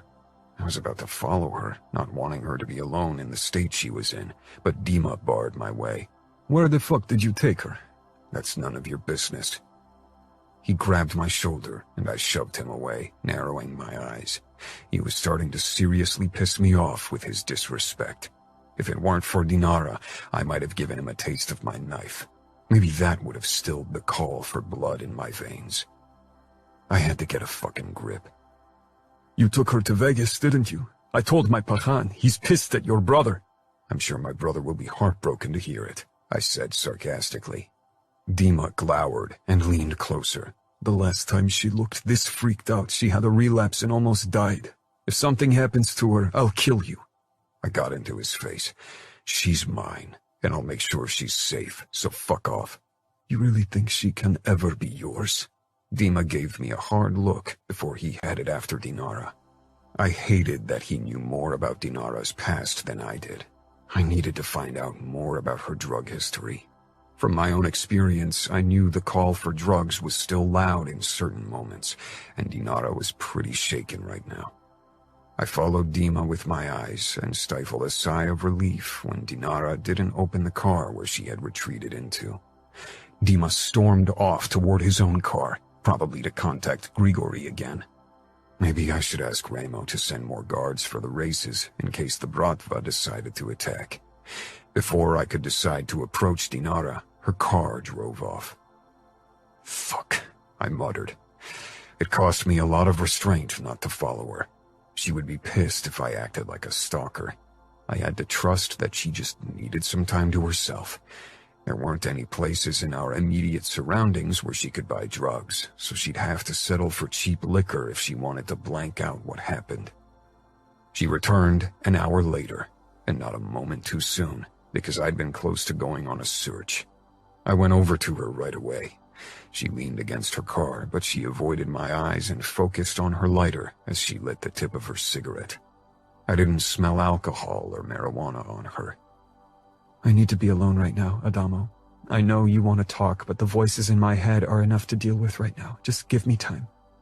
For a moment, her eyes met mine, asking me to respect her wish. I nodded reluctantly. Okay, you know where to find me. Don't do anything stupid without me. The flicker of a smile crossed her face. Don't worry. After a quick kiss, I turned and left her alone, even if it was the last thing I wanted to do. Our next race was scheduled in 3 days, so it wasn't as if I didn't have enough to do. My car needed another checkup, and Crank and I needed to go over the statistics of the races. That night was the first time that Dinara and I didn't see each other since we'd started having sex. It was strange lying in my tent, knowing she was only across camp from me and wondering what she was doing, how she was feeling. 4 days later was a big party because we'd reached the halfway point of our season. After the events of the last couple of days, I wasn't sure if I was in the mood to dance. Getting drunk was another matter. That seemed like an enticing option at this point. I didn't see Dinara in the morning and resisted the urge to seek her out despite the growing desire to do so. Instead, I helped Crank and a few other guys to set up a large fire pit in the center for tonight and bought meat for barbecuing for the entire crowd. The Camorra always sponsored the big celebrations to keep the racers entertained. We earned a lot of money with them, after all. When Crank and I unloaded my trunk, I spotted Dinara for the first time that day. She sat on her hood with her arms propped up behind her and her eyes closed. Dima stood beside her and was talking to her, but she didn't give any indication that she was listening to him. She seemed miles away. I could only imagine where her mind was taking her. Eventually, Dima stalked off. I jogged after him and reached him before he could get into his car. "How's she?" Dima scoffed. You ask me? I don't even know what the fuck happened these last few days. You took her away and now she's messed up. Did you let her see her mother? Dinara has a right to discover every aspect of her past, even if you and Grigori don't like it. Dima leaned in, his eyes flashing in warning. You should be careful, Falcone. Your brothers aren't here to protect you, and when it comes to Dinara, Grigori won't care about consequences. He'll rip your heart out and feed it to the dogs if something happens to her. I smiled darkly. He can try. I turned, presenting my back to Dima. Did he really think he could scare me? I'd lost count of the number of enemies who wanted to see me and my brothers dead. Grigori would just have to wait at the end of the queue for his fucking turn. Across camp, Dinara caught my gaze. She must have watched my confrontation with Dima. She didn't look away, and so I approached her, taking it as an invitation. She put on her sunglasses casually, but this was a bigger admittance of her emotional turmoil than she probably realized. Instead of asking what I really wanted to know, how she was coping with everything, I said, "Are you going to join the party tonight? It's going to be a blast." A blast, she said with a strange smile. Sounds like something I don't want to miss. It starts right before sunset. It was strange not being closer to her, not touching her, but Dinara still leaned back on her hood and didn't make a move to seek my closeness. If she still needed room to process everything, I'd give it to her. I'll be there. I nodded, resisting the urge to rip away her sunglasses to see the look in her eyes. Instead, I backed off and returned to Crank. "Trouble in paradise?" he asked when I helped him fire up one of the barbecues he'd built out of an old steel wine barrel.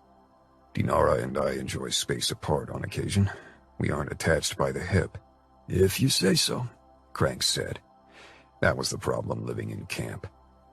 Shortly before sunset, every member of the camp, including pit girls and other women the racers had found in nearby bars, had gathered for the party. Flames from the fire pit in the center snaked up into the sky and illuminated the night and filled our bodies with warmth. The scent of barbecued meat and marijuana hung heavily in the air, a spicy concoction that made you feel high without a single taste or drag. I stood at one of the barbecues, turning ribs to keep me busy as I scanned the crowd. Thanks to the barbecues and fire pit, the air was still hot, and many party guests danced half naked. None of the girls wore more than a bikini top and hot pants, and even most guys had discarded their shirts by now. I was one of them, but so close to the barbecue, a fine sheen of sweat covered my chest, despite my lack of clothes. I froze when I finally discovered Dinara.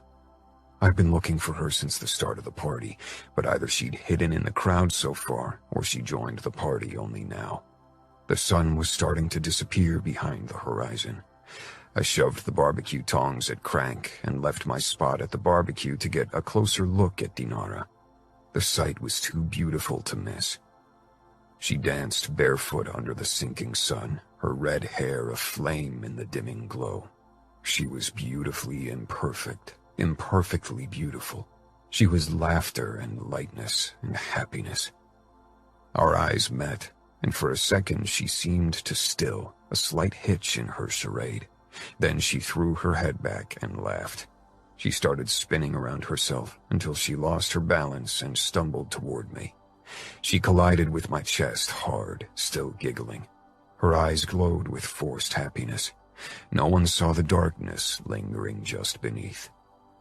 "Fake it till you make it," she breathed, then crashed her lips against mine.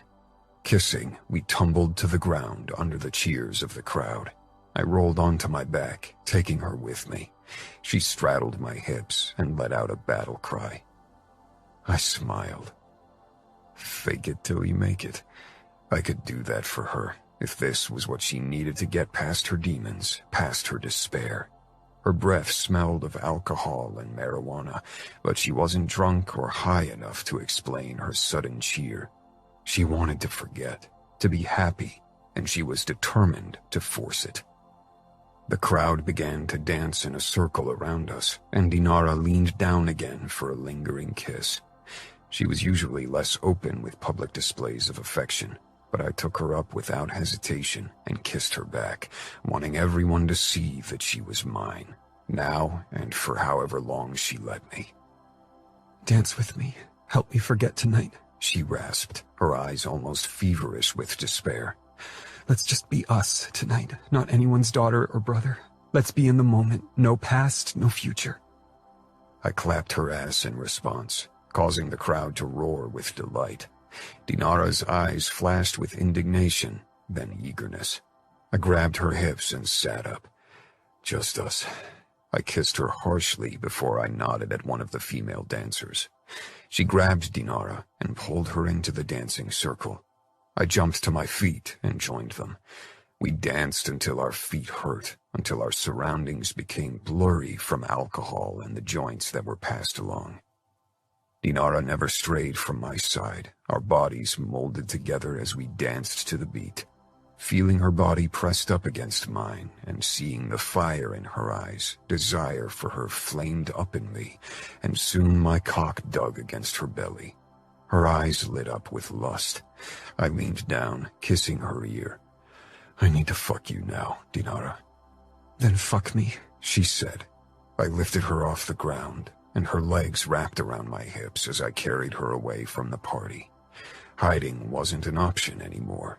Everyone knew about us by now, and I wanted them to know. I wanted the whole fucking world to know about Dinara and me. Even the Bratva and her murderous father. The next afternoon, Crank approached me as I was on my way to take a shower. My head was throbbing with a headache. Dinara and I had kept each other awake until the early morning, and even returned to the party in between our alone times. I couldn't even remember the last time I'd been this shit-faced. The last thing I wanted was to talk to anyone, especially because Crank's expression told me I wouldn't like what he'd have to say. Trouble, I asked, waiting on the first step to the washroom trailer for him. He grimaced. I heard that Dinara asked around for drugs, Adamo. My eyes darted across the camp toward my car and the tent where Dinara and I had spent the night. I didn't see her anywhere, so she was probably still asleep. What kind of drugs? She wasn't picky, but cocaine or heroin were her preferred choices. I nodded slowly. There wasn't a rule against drugs during the races. Several racers were loyal customers of the Camorra's drug dealers, mostly ecstasy and LSD, though, and I knew that many people had been high on more than weed last night. I didn't get involved in this side of our business. It was too risky for me to be around harder drugs, even if I'd been clean for many years. I'd learned not to trust easily, least of all myself. I thought you might want to know, Crank said. Did anyone sell her shit? I growled. Crank gave me a crooked smile. Nobody dared to do it before asking you for permission, seeing as she's your girl. I didn't contradict him, even if Dinara probably hated being branded as mine, or anyone's for that matter. Good. I'll go talk to them to make sure they keep their drugs under wraps. After a quick shower, I went to one of the racers who also worked as our drug distributor and told him to make sure no one in Camorra territory dared to sell anything to Dinara. Word would spread soon. She was mine, and whoever dared to provide her with stuff would pay with blood. I headed back to my tent, but Dinara had disappeared, so I went in search of her and eventually found her at her Toyota. She leaned under the open hood of her car, tinkering with the engine. Her long legs peeked out of her jean shorts, and the soft bumps of her spine invited my tongue to trace them, but I held back my need to be close to her. We had issues to discuss first. Noticing me, she straightened and narrowed her eyes. What's wrong? I leaned against the car, trying to stifle my annoyance. She acted as if last night hadn't happened and was back to her distant self. But the paleness of her skin and the way she squinted into the light revealed the truth of last night's revelry. This is my race, and people tell me things. Nobody deals with drugs unless they have the okay from the Camorra. I know. That's why I asked someone if they could buy me stuff. I anticipated that I'd have a hard time getting anything myself because people seem to think you can decide what I do or don't do. You didn't come to me. You wouldn't have sold me drugs, or would you? Judging from your pissed look, I'll get a lecture now. I'm really not sure if I have the brain capacity after last night. No, of course I won't let you buy drugs. I took the shit myself. Heroin, cocaine, even crystal. I know what it does to the body. It ruins you. Your body, your mind. Everything. Dinara. I laughed bitterly. I have danced with the devil before. I know what it does. Part of me was glad for Adamo's concern, but the bigger part felt caught and defensive. I was so tired from last night, from trying to forget my twisted feelings. At the party and with Adamo, I'd forgotten about my mother for a few hours. But this morning, everything had slammed right back into me. I couldn't escape reality. At least not for long, not without my old vices. How long have you been clean? I closed the hood and sighed. Almost a year now? Worry and frustration battled in Adamo's eyes. And now you want to throw it out of the window? For what? I thought the exact same thing the first night after our return from Vegas, alone in my tent after everyone had refused to sell me stuff. For a moment, I considered driving to the next big city, a place where nobody recognized me, much less knew that I was Adamo's girl. How everyone around here called me. With the last shreds of my resolve, I'd stayed put and spent most of the night staring at the ceiling of my tent, too afraid to fall asleep and be haunted by new memories, awakened by my recent trip to Vegas. Becoming clean and staying clean had been a struggle. This was the longest I'd succeeded to stay away from drugs since I was 14, and I'd almost thrown it all away because of my mother. She'd ruined my life once, and I'd almost given her the power to do it again. I was furious at myself, but as usual, too proud to admit it. I glared. You can't even imagine what kind of images my mind's been replaying since I saw my mother. So much buried shit has come up. It's eating away at me. And I know the only way to stop it is to knock myself out with drugs. Adamo moved closer. I could tell that he wanted to touch me, maybe even hug me. And I wanted him to, but still I didn't move. Last night our bodies had joined, fueled by passion and exhilaration. Now every touch would be filled with emotions I didn't want to deal with. The memories come back twice as bad once the effect wanes off, Dinara. You can't escape them. I tried too. Fuck, it took every ounce of restraint not to fly into his arms. I wanted to be held by him, but I didn't want to look weak, though it was probably a little too late for that. In Vegas, I'd completely lost it. Seeing my mother had twisted my insides, had made me feel like a little girl. She'd changed so much over the years since Dad didn't pay for her beauty treatments anymore, and she worked as a cheap whore. But my mind had pulled up past images. What am I supposed to do? I asked quietly, moving a bit closer to him. Whatever it is, I'm there for you. But you don't need drugs, Dinara. You don't know what I need. You can't. Not until you've lived what I have. The only thing that makes the pain go away for a while are the drugs. It doesn't have to be that way. He was right.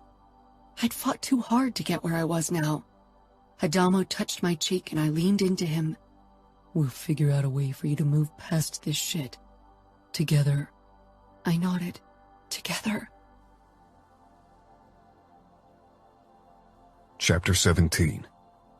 Adamo. Dinara joined me in my tent that night, but she was restless. Can we go somewhere else? Somewhere away from everyone where we can sleep outside without our tent? I feel like everything's closing in on me.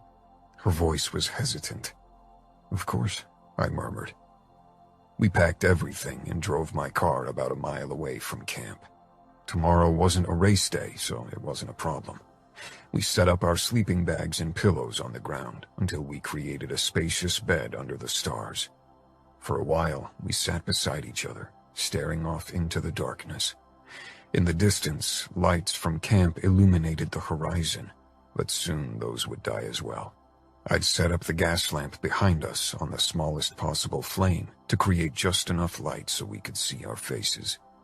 I've been thinking about watching the recordings you gave me, but I'm scared. If seeing my mother already unsettled me so much, what will seeing all those guys and what they did do to me? She snapped her mouth shut, regret passing her face. In the months since I'd known Dinara, I'd learned one thing about her. She hated admitting weakness, or what she perceived as weakness. I linked our fingers. If you want, I can be present when you watch it, I said, even if the thought of seeing Dinara's abuse turned my stomach over. Watching a few minutes had already been too much, but for Dinara, I'd do it. She twisted her head around to me. I don't think I want you to see me like that, not more than you have already seen. She shook her head. Fuck, this is so messed up. I could burn them for you. If Ramo hadn't given them to me, you would have never known they exist. Just pretend you never found out. He wanted me to have them so I can see my abusers and decide over their fate. Your brother is all about Judgment Day, isn't he? I chuckled. Not in a religious sense, but an eye for an eye is definitely his style.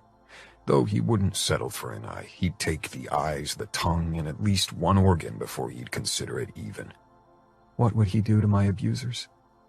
Probably the same thing I'd been fantasizing about. It was ironic that I'd spent most of my life trying to be better than Ramo. Torture them until they beg for death, until every part of their body is broken, and their mind, too. He'd make sure the other abusers would find out what's happening, so they'd piss their pants knowing they were next. He'd work his way up from the least guilty fucker to the number one, keeping the best for last. My voice rang with eagerness and dark hunger. I raked a hand through my hair, my blood pounding in my veins. Dinara regarded my face. Sounds like you gave it plenty of thought. I smiled twistedly. I'm a Falcone. Twisted shit is in my blood. She scooted closer and leaned over me, pushing me back. Her hair curtained our faces as she straddled my hips. She became serious. There's only one other thing that can help me move on. Not drugs, and definitely not forgiveness. Tell me.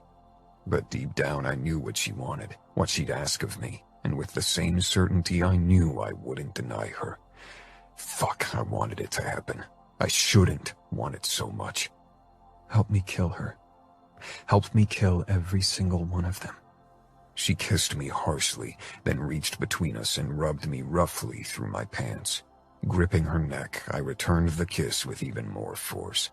With a growl, I flipped us over and shoved down her shorts before I unzipped my pants. Sliding her panties to the side, I slammed into her in one hard stroke. She arched up with a moan. We locked gazes, and in hers lay trust and an emotion we both couldn't admit to. Only our pants and moans filled the emptiness as our bodies joined. More than the physical aspect, I could feel how this moment brought us closer on an emotional level. Afterward, we lay beside each other, both of us silently watching the starry sky.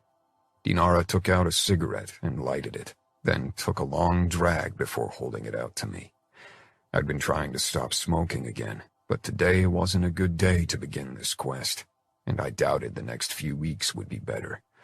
I took the butt and inhaled deeply. And? Will you help me? I blew out a plume of smoke, blacking out the beautiful night sky. Yes. There was no hesitation in my voice, not a flicker of doubt in my mind. Dinara rested her head on my shoulder, and I wrapped my arm around her. I've never killed anyone, not even really hurt anyone. I couldn't say the same. As a Falcone, it had fallen upon me to become accustomed with violence from an early age. If you can't do it, I can do it for you. Dinara propped her head up. No, I don't want to use you as my assassin. That was never the plan. Fuck, when I came here to find out more about my past, I didn't think it would end with me making a plan to go on a killing spree with you. I searched her face.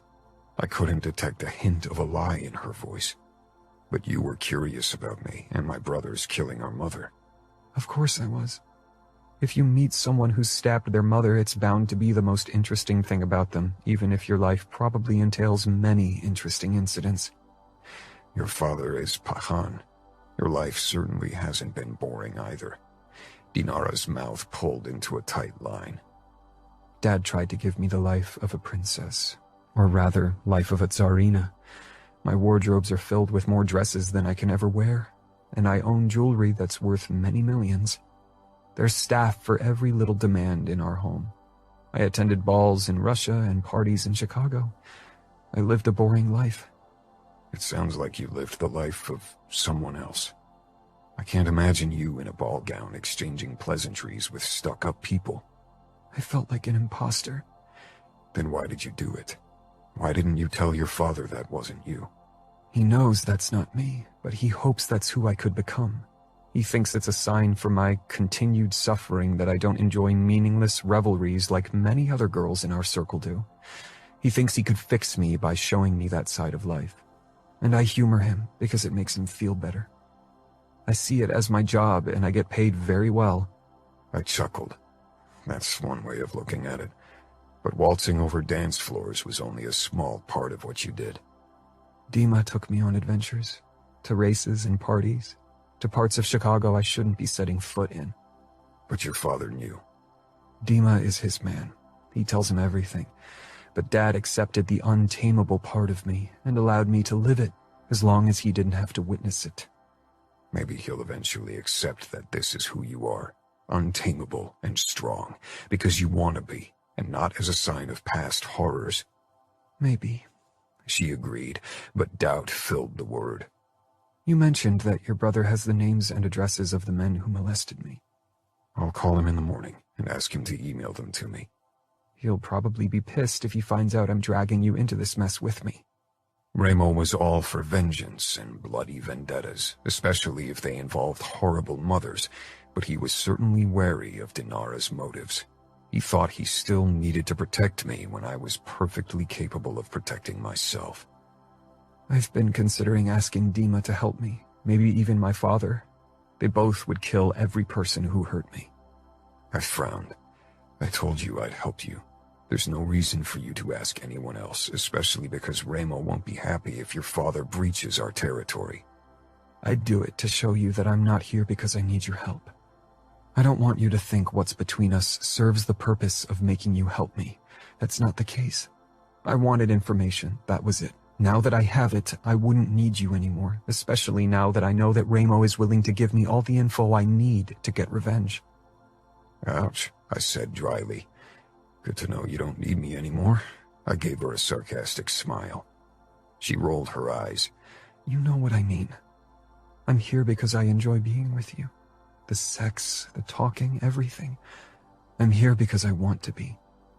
I raked my fingers through her hair, enjoying the silky feel of it against my skin. Dinara had the softest hair I could imagine. There's no place I'd rather be than at your side, even if it involves brutal revenge. Dinara sighed. What about after? When the revenge part is over? We are who we are. You've said it before, I murmured. How about we take one day after the other? Deal, she said, before she became silent for a couple of minutes. The tension entering her body told me her thoughts had drifted back to the past. I think we need to make them watch the recordings when we confront them, before we deal with them. That serves two purposes. They'll be reminded of their sins, and you'll be angry enough to exact revenge. Dinara huffed out a dark laugh. Do you think I'll need further encouragement to kill them? If you've never killed, maybe. The first kill is always the hardest. Was it for you? It was during an attack to save my own and my brother's lives, so I didn't have time to think. I just pulled the trigger. My hardest kill was the one after. The one Ramo had me do to become a Camorrista. He made me angry at the guy before I had to shoot him. It made things easier. I suppose it does. I don't think anger will be an issue, but what if I freeze up like I did with my mother? What if I become this helpless girl who can't do anything? I'll be there to shake you out of it. If you really want to kill them, then I'll make sure you can do it. Fuck, we're both twisted. You realize it, right? I made my peace with it, I said with an ironic smile. Have you considered how you want to kill them?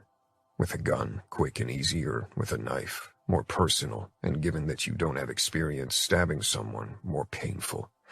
You'll probably need a few stabs to kill. Do you want to torture them in advance, or do you have another death in mind?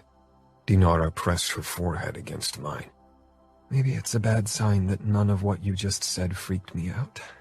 If me saying it would already freak you out, then we don't have to hunt your abusers down. Yeah. Dinara breathed out slowly. I think shooting our first victim would be best. That way I can get my first time over with quickly. I don't think I could just shove a knife into someone, much less several times. Maybe I'll consider it for the later kills. I can show you how to do it. We could practice on the corpse of the first victim. Dinara laughed. Now I'm a bit freaked out. Bad enough to run away from me? I murmured. In the past, I'd always kept this part of me safely hidden, especially when I was around girls, but even around my family. With Dinara, I felt as if I could finally reveal this twisted, morbid side of myself. Never, she said firmly, nipping at my lower lip. Eventually, Dinara fell asleep in my arms, and like so often before, she mumbled and twisted in her sleep. I brushed a strand of hair from her forehead, wondering if this path we'd embark on was the right choice for Dinara, if it would dispel her nightmares, or only add new ones. Dinara. We left camp right after the next race. Adamo had printed out the list with the addresses of my abusers. I scanned the names, but they didn't mean anything to me. They'd never introduced themselves with their real names. The names didn't hold the horrors of the past, but I knew their faces would. Even if they'd changed over the years, I'd recognize their eyes. Those always haunted me the most. The eagerness, the hunger. Adamo and I checked into a shabby motel at the interstate right outside of Reno, a place more fitting for our journey than a nice hotel. We'd only spend a night here before we'd finally set out to find the first person on our list tomorrow. My very first abuser. I stared up at the grayish-white motel ceiling, listening to Adamo taking a shower. It wouldn't be difficult to find him. He owned a hardware store in Reno where he worked 6 days a week. He was known as a sex offender. Since a conviction shortly after he'd abused me and a few years in prison, he had lived a solitary life. No family living nearby, and if Adamo's contacts were right, no close friends either. Adamo had done plenty of research since he'd received the list. He was determined to help me. His own demons powered him, demons even more bloodthirsty than mine. Adamo emerged from the bathroom in a plume of steam, with only a towel wrapped around his narrow waist. Usually, the sight of his abs and muscled chest always got me in the mood. But today my mind whirled with too many thoughts of what lay ahead. "You cut your hair," I said quietly. Even to my own ears, my voice sounded strange, as if I was lost in another dimension. Adamo came toward me and perched on the edge of the bed. I touched his short hair. Gone the curls I could sink my fingers into. "It's easier to clean up. Things might get messy soon." He meant bloody. Soon things would get bloody. "Is blood difficult to wash out of hair?" I asked hoarsely. "Maybe I should cut my hair too." "No, keep your hair. I love it." His brows furrowed. "Are you worried about tomorrow? He won't escape, and if I can't restrain him, which I doubt, I can still call reinforcement." "I'm not worried about that. I saw you fight Dima. I know you can handle even a capable fighter.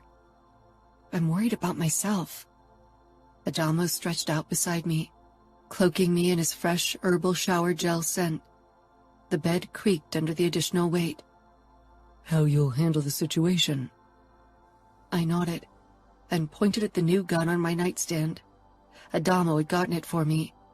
I held it in my hand this morning and imagined pulling the trigger while looking into the asshole's eyes.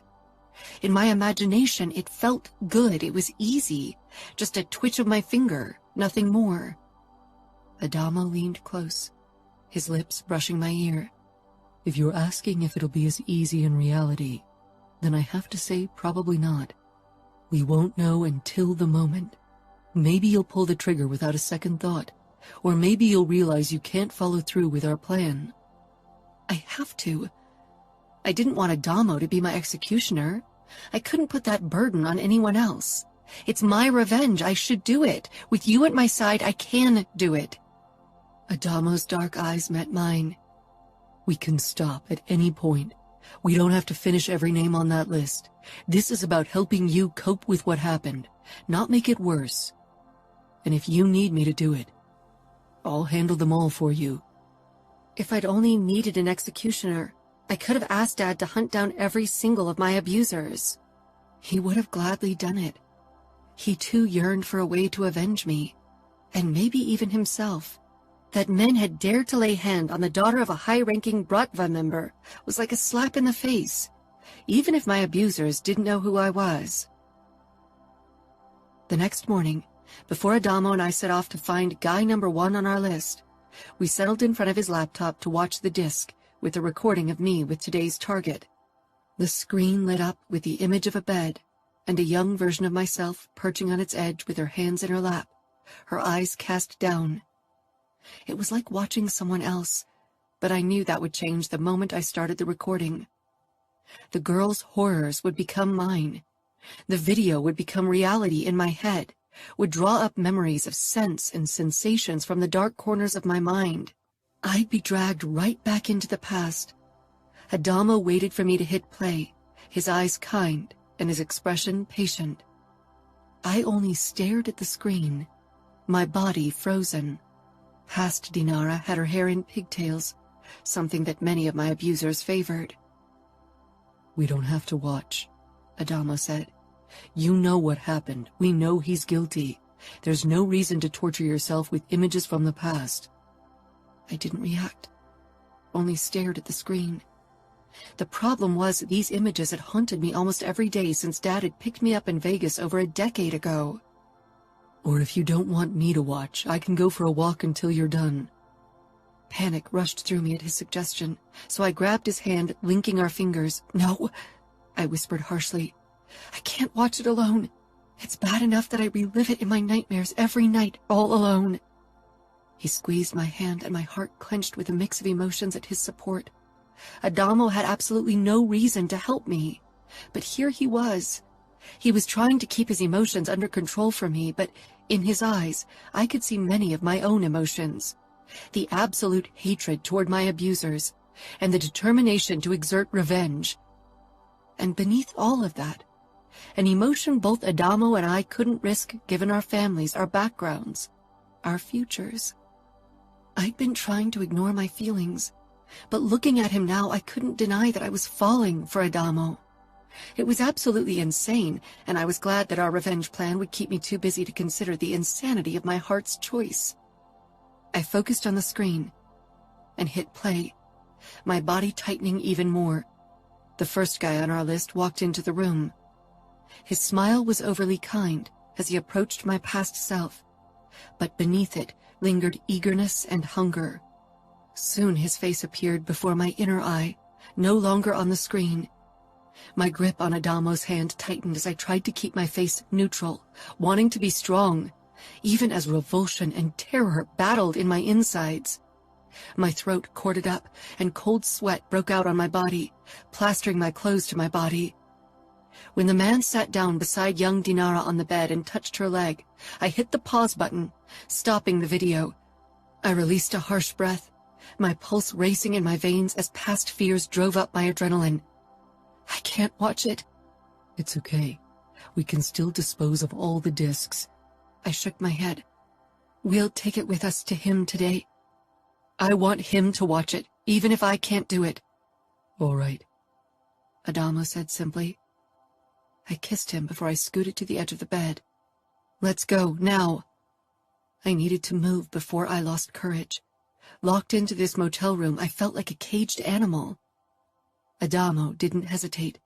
He stuffed the disc and the laptop into a bag before he followed me.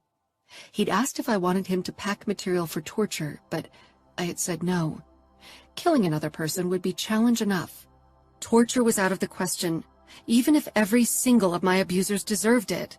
I wanted them dead. That would be enough. Adamo parked at the curb across from the hardware store where the guy worked and also lived in a back room. It was already late in the afternoon, and the shop was supposed to close in half an hour. We didn't talk as we sat together in the car. Adamo had grabbed a bag with donuts, but I couldn't force more than a bite past my corded-up throat.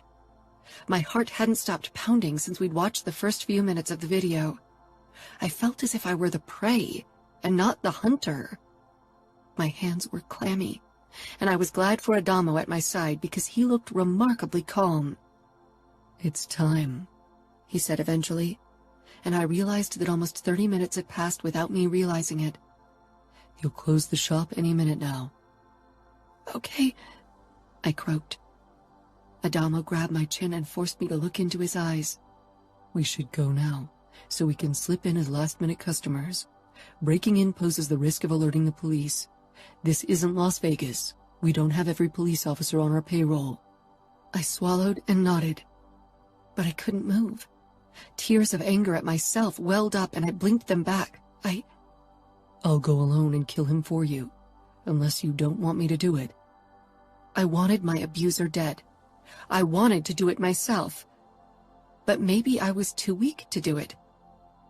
I gave the tiniest nod, even as I hated myself for it. Adamo gave me a kiss and got out of the car before he grabbed the bag from the trunk. He jogged over to the hardware store, and not a minute too soon, a guy had appeared at the door to turn the sign to closed. Adamo flashed him a charming smile and was allowed inside. Both men disappeared from my view, and soon after Adamo hung up the closed sign before he headed back out of sight again.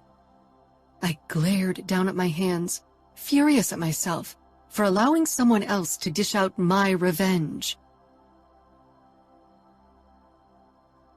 Chapter 18. Adamo.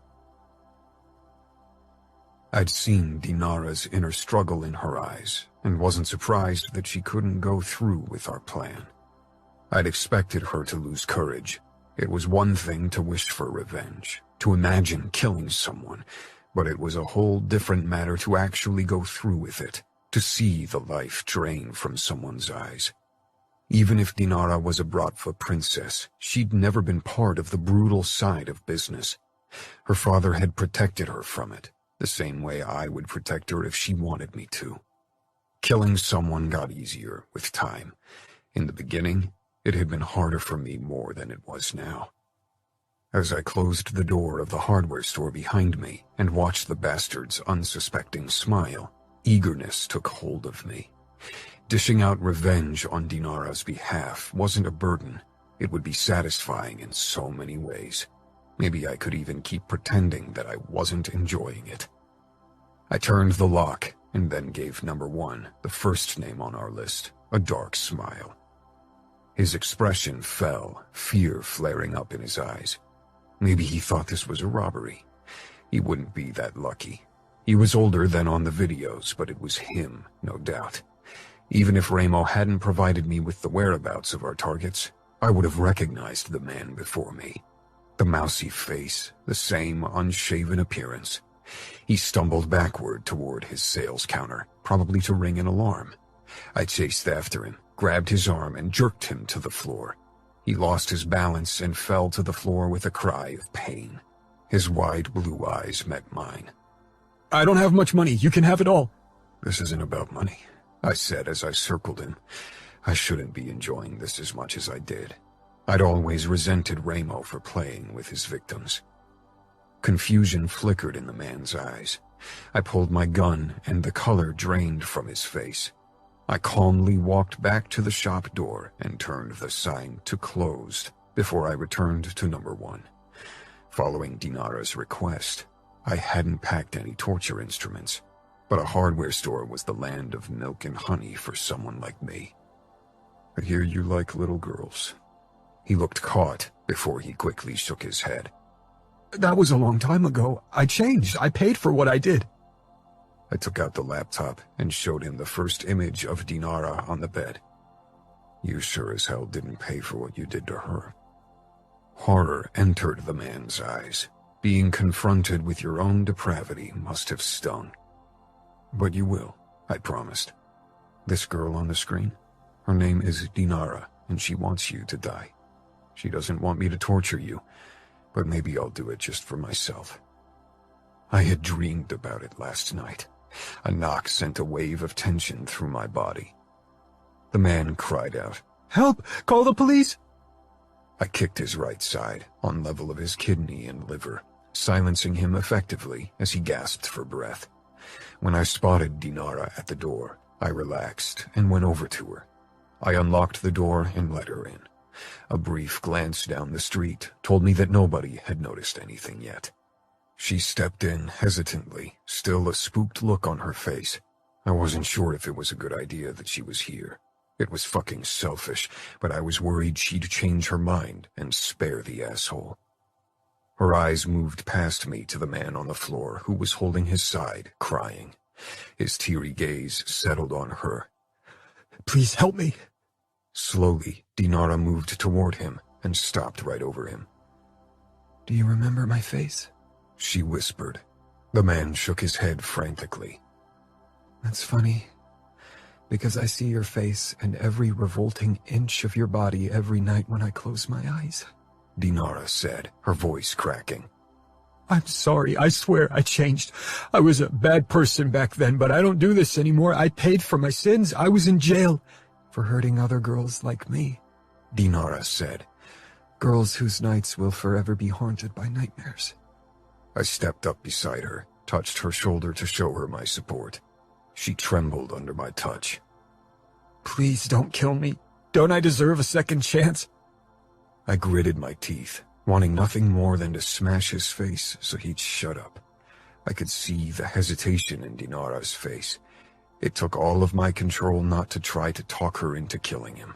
This was her decision. I had no right to force her in a certain direction, only because I was a twisted fuck who wanted to torture and kill the guy before me. Dinara tore her eyes away from the man. Do you think he says the truth? Do you think he changed? I doubt it. I said, "Do you want me to search his living quarters? Maybe we can find something." Dinara gave a small nod. I wasn't sure if new proof would really matter. This was an internal battle for Dinara, one between her dark side and her good side. I fought the same battle. I handed her my second gun. "If he makes a move, you shoot him." I wasn't sure if she would, but from the look on his face, the asshole believed she was capable of killing him, and that was all that mattered. I headed to the back rooms of the store that he used as his apartment. I didn't want to find proof of his continued depravity, because it would mean more girls had suffered. But at the same time, I wanted to find something that would convince Dinara to continue with our plan, something that would tip the scale in favor of her dark side. After 20 minutes of searching, I found images on his computer that left no doubt that he still harbored the same disgusting desires from the past, even if he wasn't in the photos. They looked as if he'd downloaded them from the darknet. I went back into the store. Dinara stood a few steps away from the man, the gun trained on him. Her eyes darted to me, and I gave a nod. I found photos. Another almost imperceptible nod. Number 1 glanced back and forth between Dinara and me. They're just photos. I never touched a kid since I came out of jail. The kids in those photos were touched by other perverts like yourself, so you could wank off looking at those photos, I growled. I stepped close to Dinara, and she lowered the gun. We moved a few steps away from the man. "What do you want to do now?" Dinara swallowed audibly, conflict dancing across her tense features. I want him dead. I want to be the one, but I just don't know if I can. It's like something is still holding me back. You've never done this before. It's only natural that you hesitate. I didn't remember the moments prior to pulling the trigger on another human for the very first time. It had happened too fast, no time to let my conscience speak up. I sometimes wondered if it would have. In the weeks after my kill, I hadn't so much been bothered by my conscience, but the lack thereof. Can you show him the video? I want him to remember what he did, and maybe it'll give me the courage to go through with what I want. Number 1 hadn't moved an inch, as if he hoped we might forget he existed. I removed the laptop and the disc from my bag and set everything up on a shelf so the asshole got a good look at the screen. After a nod from Dinara, I turned the recording on. This time neither Dinara nor I hit pause. Instead, we watched every soul-crushing moment of the video. I wanted nothing more than to turn the screen off, or better yet, smash the fucking thing like I'd done with Ramo's laptop, but I stayed rooted to the spot. The only movement I allowed myself was the occasional sideways glance to Dinara, who seemed to be lost in the images, her gaze distant and her body taut with tension. How hard must it be for her to relive those moments? I glowered at the asshole on the floor, who had lowered his head as if he couldn't bear to watch. Fury raced through me. I grabbed his head roughly and jerked up his chin, forcing his attention back on the laptop screen. I know what I did. I don't need to see. He whimpered, closing his eyes, and my fury multiplied, turned feral. You will open your fucking eyes or I'll staple your eyelids to your fucking brows. I'm sure I can find a stapler somewhere in your shop. His eyes flew open, and he didn't dare look away from the screen again. I was glad when we neared the end of the recording. The sounds and images had turned my stomach, and I just wanted to help Dinara move past those horrors. Dinara looked like a wax figure of herself, pale and perfectly motionless. This was meant to help her. But what if it didn't? What if this only fulfilled my own twisted hunger for blood? Dinara. The images of the screen became blurry, and my mind took over, replaying my memories so much more vividly than the video. Every sensation washed through my body, every pain and odor, every sound and image. They flooded my body like an unstoppable avalanche, dragging up buried emotions, shame and revulsion, fear and despair, but above all, anger. anger at the man before me. When the screen turned black and past Dinara's ordeal was over, I lowered my gaze to the cowering man before me. He begged me with his eyes, pretended to be a victim, when he was a monster who'd ruined my childhood to satisfy his own needs. I'd remembered his eyes and his words, the names he called me and the name he wanted to be called, even before I'd watched the video. I remembered his low breathing, his aftershave and the sweat underneath it. I moved closer, took a deep inhale. Even his aftershave was still the same. A new flood of images, the same I'd replayed before, wanted to flare up for a repeat performance. But my mind fought the onslaught. Revulsion welled up in me, followed by panic, but I didn't allow it to take root, and finally anger ruled over everything else. My hands were shaking, and my throat was tight as I set down the gun on the counter. Adamo watched the move with a frown. My blood seemed to pulsate with fiery anger as I stepped up close to Adamo, my breathing coming in quick bursts. Our eyes met, and his held a myriad of questions. He thought I couldn't shoot my abuser. Maybe he even thought I'd show him mercy and let him live. I'd considered it when I'd first stepped into the hardware store and seen the pitiful guy. But whenever the thought had tried to take root, every fiber in my body had fought it, and the voice calling for retribution had chanted louder. I took a deep breath and slanted another look at the man. Hope had entered his expression, and he gave me another begging look. Over a decade ago, nobody had cared about what I wanted, about my begging. No mercy. Without thinking about it, I reached for the knife in Adamo's chest holster, curled my fingers around the cold handle. Adamo didn't stop me as I withdrew the sharp blade with a satisfying hiss.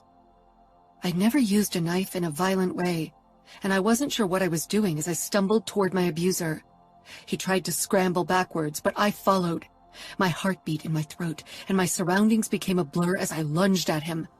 He brought his arms up, tried to fight me off, but I lashed out at him with the knife, flung it at his flailing arms, his upper body, every inch of him I could reach. He tried to fight me off, and Adamo's voice rang in the back of my head, but the man's screams drowned it out. I couldn't stop, even if I didn't even see what I was doing. My vision was blurry with tears and blood. My palm and my thigh stung, my cheek throbbed. But my hand with the knife still arched down on my abuser until I was dragged away, and someone was holding me tightly in their arms despite my struggling. I gasped for breath. Every intake stung in my chest. Shh, Dinara. Everything is okay. Calm down. He's dead. Calm down. Adamo's soothing voice waded through the fog, clouding my brain, and slowly I came to myself. Adamo ripped a piece off his shirt and wiped my face with it. I closed my eyes, allowing him to clean me. When I opened them again, my surroundings came back into focus. Shock crashed down on me as I saw the sight before me. The man lay in a large puddle of blood, and his corpse was littered with stab wounds. His hands, his arms, his chest, his face, his throat. The blade hadn't spared any part of his upper body. I hadn't spared a part of his body. I had done this. I released a shaky breath. Slowly, I looked down at myself. Adamo's arm was still wrapped around my waist, and I sat between his legs, his warm chest pressed against my back. My bare legs were smeared with blood, and my jean shorts were completely soaked with it. I raised my hands, also covered in red. The knife clattered to the floor, and the sound made me flinch. My shirt, my hair, everything was covered in blood. And the shred of fabric Adamo had used to clean my face and eyelids was now red. I blinked, stunned by what I had done. "Why did you stop me?" I said, but my voice sounded distant, as if something was blocking my ears. Maybe more blood. I shuddered. Adamo took my hand and turned it, so I saw a long but shallow cut in my palm. Then he pointed at another, deeper cut in my calf. You cut yourself in your state, and I didn't want you to seriously injure yourself. He's been long dead. I nodded. I don't know what got into me. I just lost it. Adamo pressed his cheek against mine, even though I was a mess. Maybe this is a start. Maybe this is your way of releasing the pain you have bottled up. There was no pain now. No memories, no fear or anger or hatred, only numbness and a blissful calm. What do we do now? I have to call our local cleaning crew so they can come over and take care of this. I laughed hollowly. I guess it's a good thing this is Camorra land. It makes things easier. Vegas would be even better, but our men will clean this up and dispose of the body. Nobody will be able to trace anything back to you or me. Adamo got up, then held out his hand. I took it and allowed him to pull me to my feet. My legs felt shaky. Now that the first wave of adrenaline waned off, my palm and calf throbbed where I cut myself.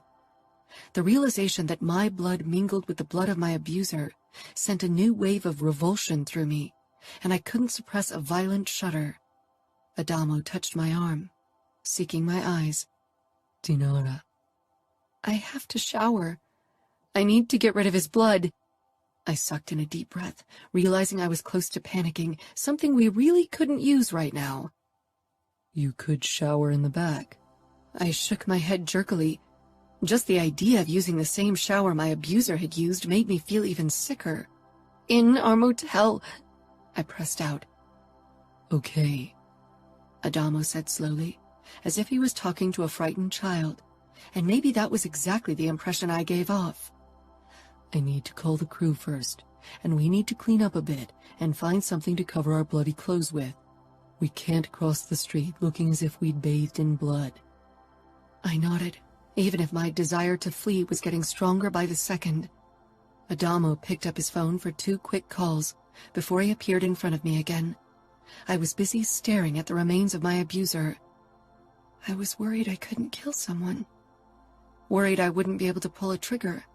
Instead, I slaughtered him with a knife. This is so much more messed up than shooting someone. Adamo stroked my cheek. It's more personal. What this man did to you was very personal, and you paid him back in a personal way as well. It's not that strange if you think about it.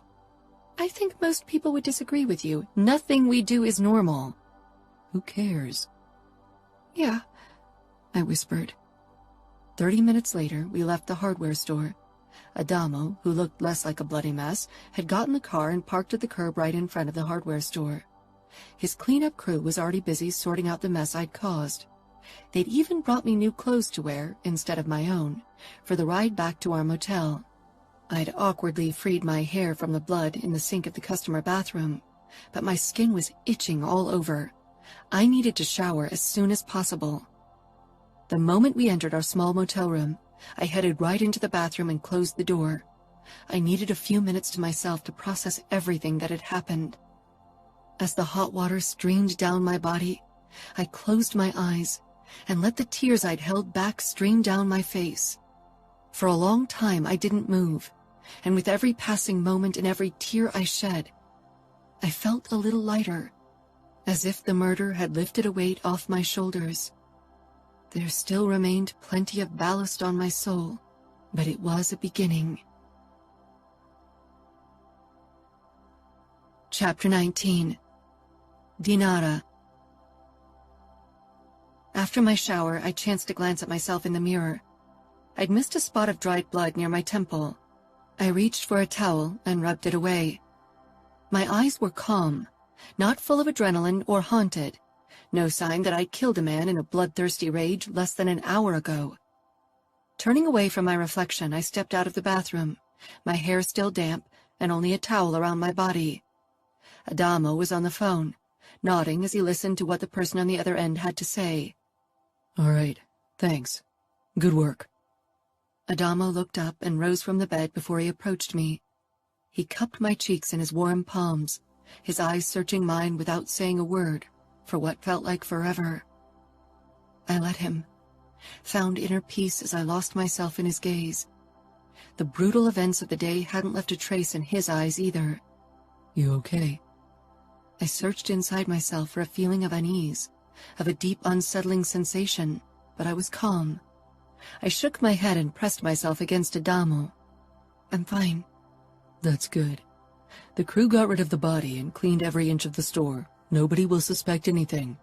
It'll take a while before anyone will notice he's gone, and hopefully the police will just think he moved away to avoid the rumors. I nodded, but my mind had already moved on from the man I'd killed to the next name on the list. Adamo pulled back. Let me take a shower, then we can talk some more. He headed into the bathroom, but unlike me, he didn't close the door. I stretched out on the bed and turned my phone on. I turned it off since yesterday to avoid calls from Dima and my father. As expected, my mailbox was overflowing with messages from both of them. As if Dad could sense my phone being turned on, he called again. Taking a deep breath, I picked up.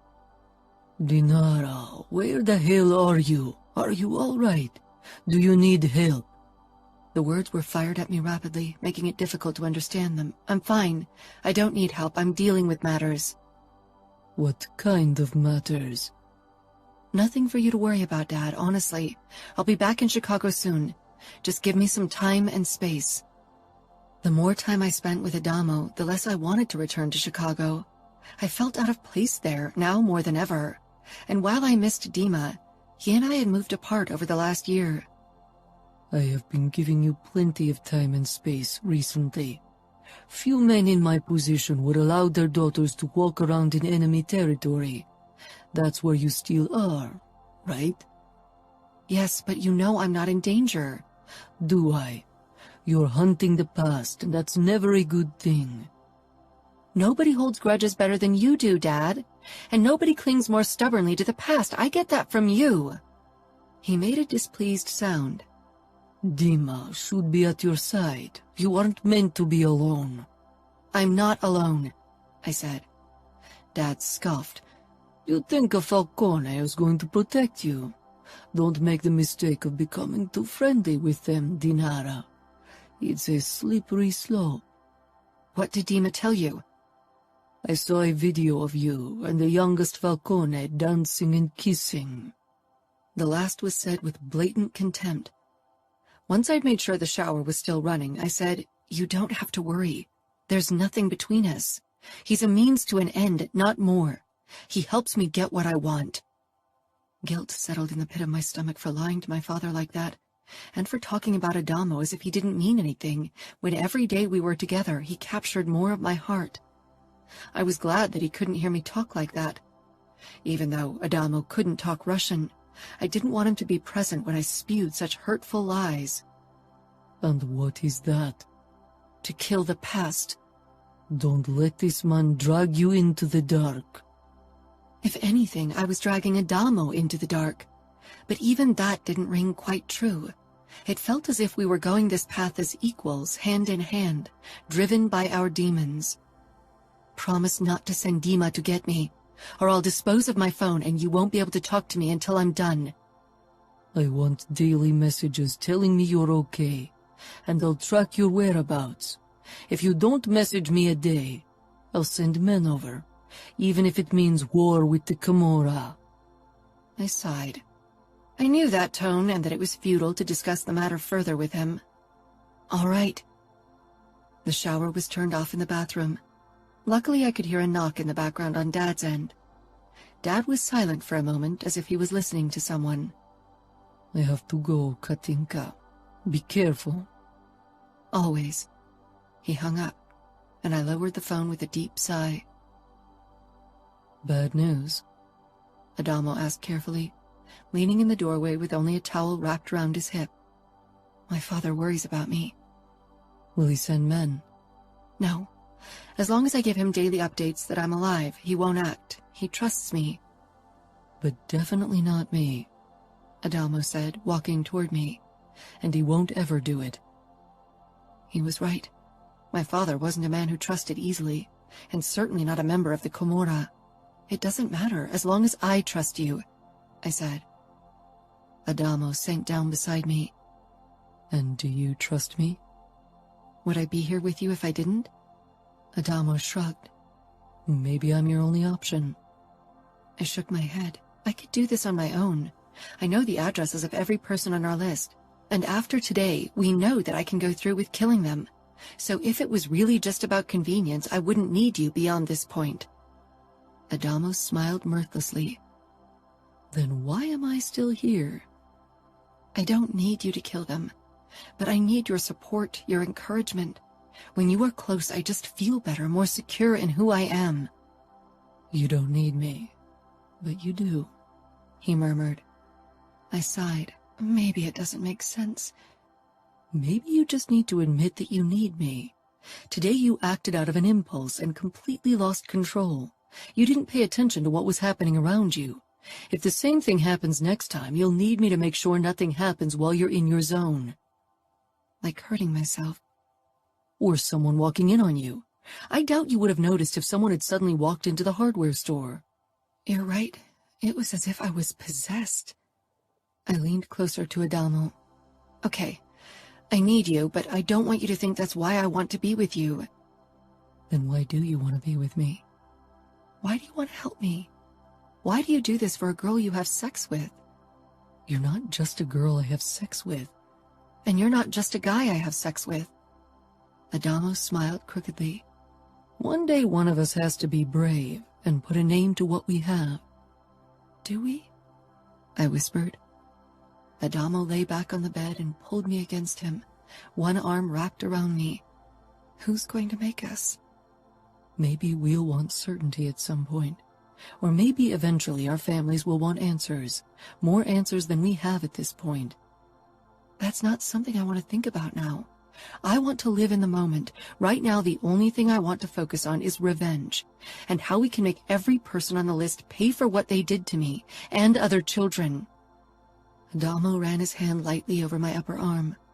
Even if you killed in a rush today, that doesn't mean you won't be haunted by nightmares of the murder.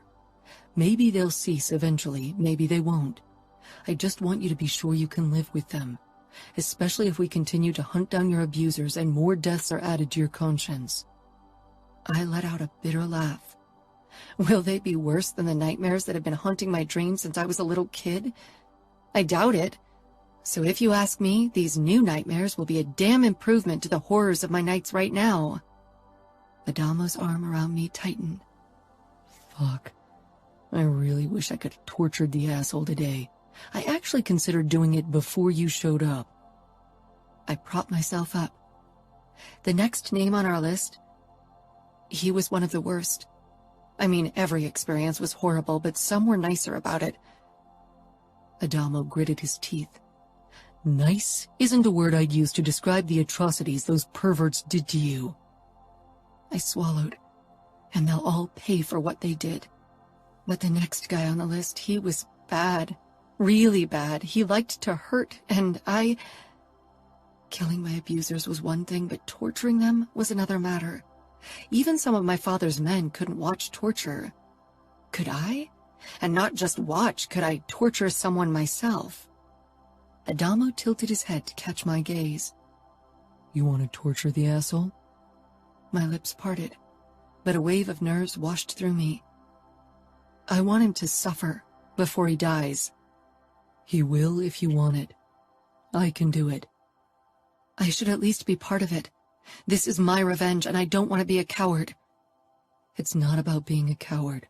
Torturing someone takes a lot out of you. It's different than the act of killing.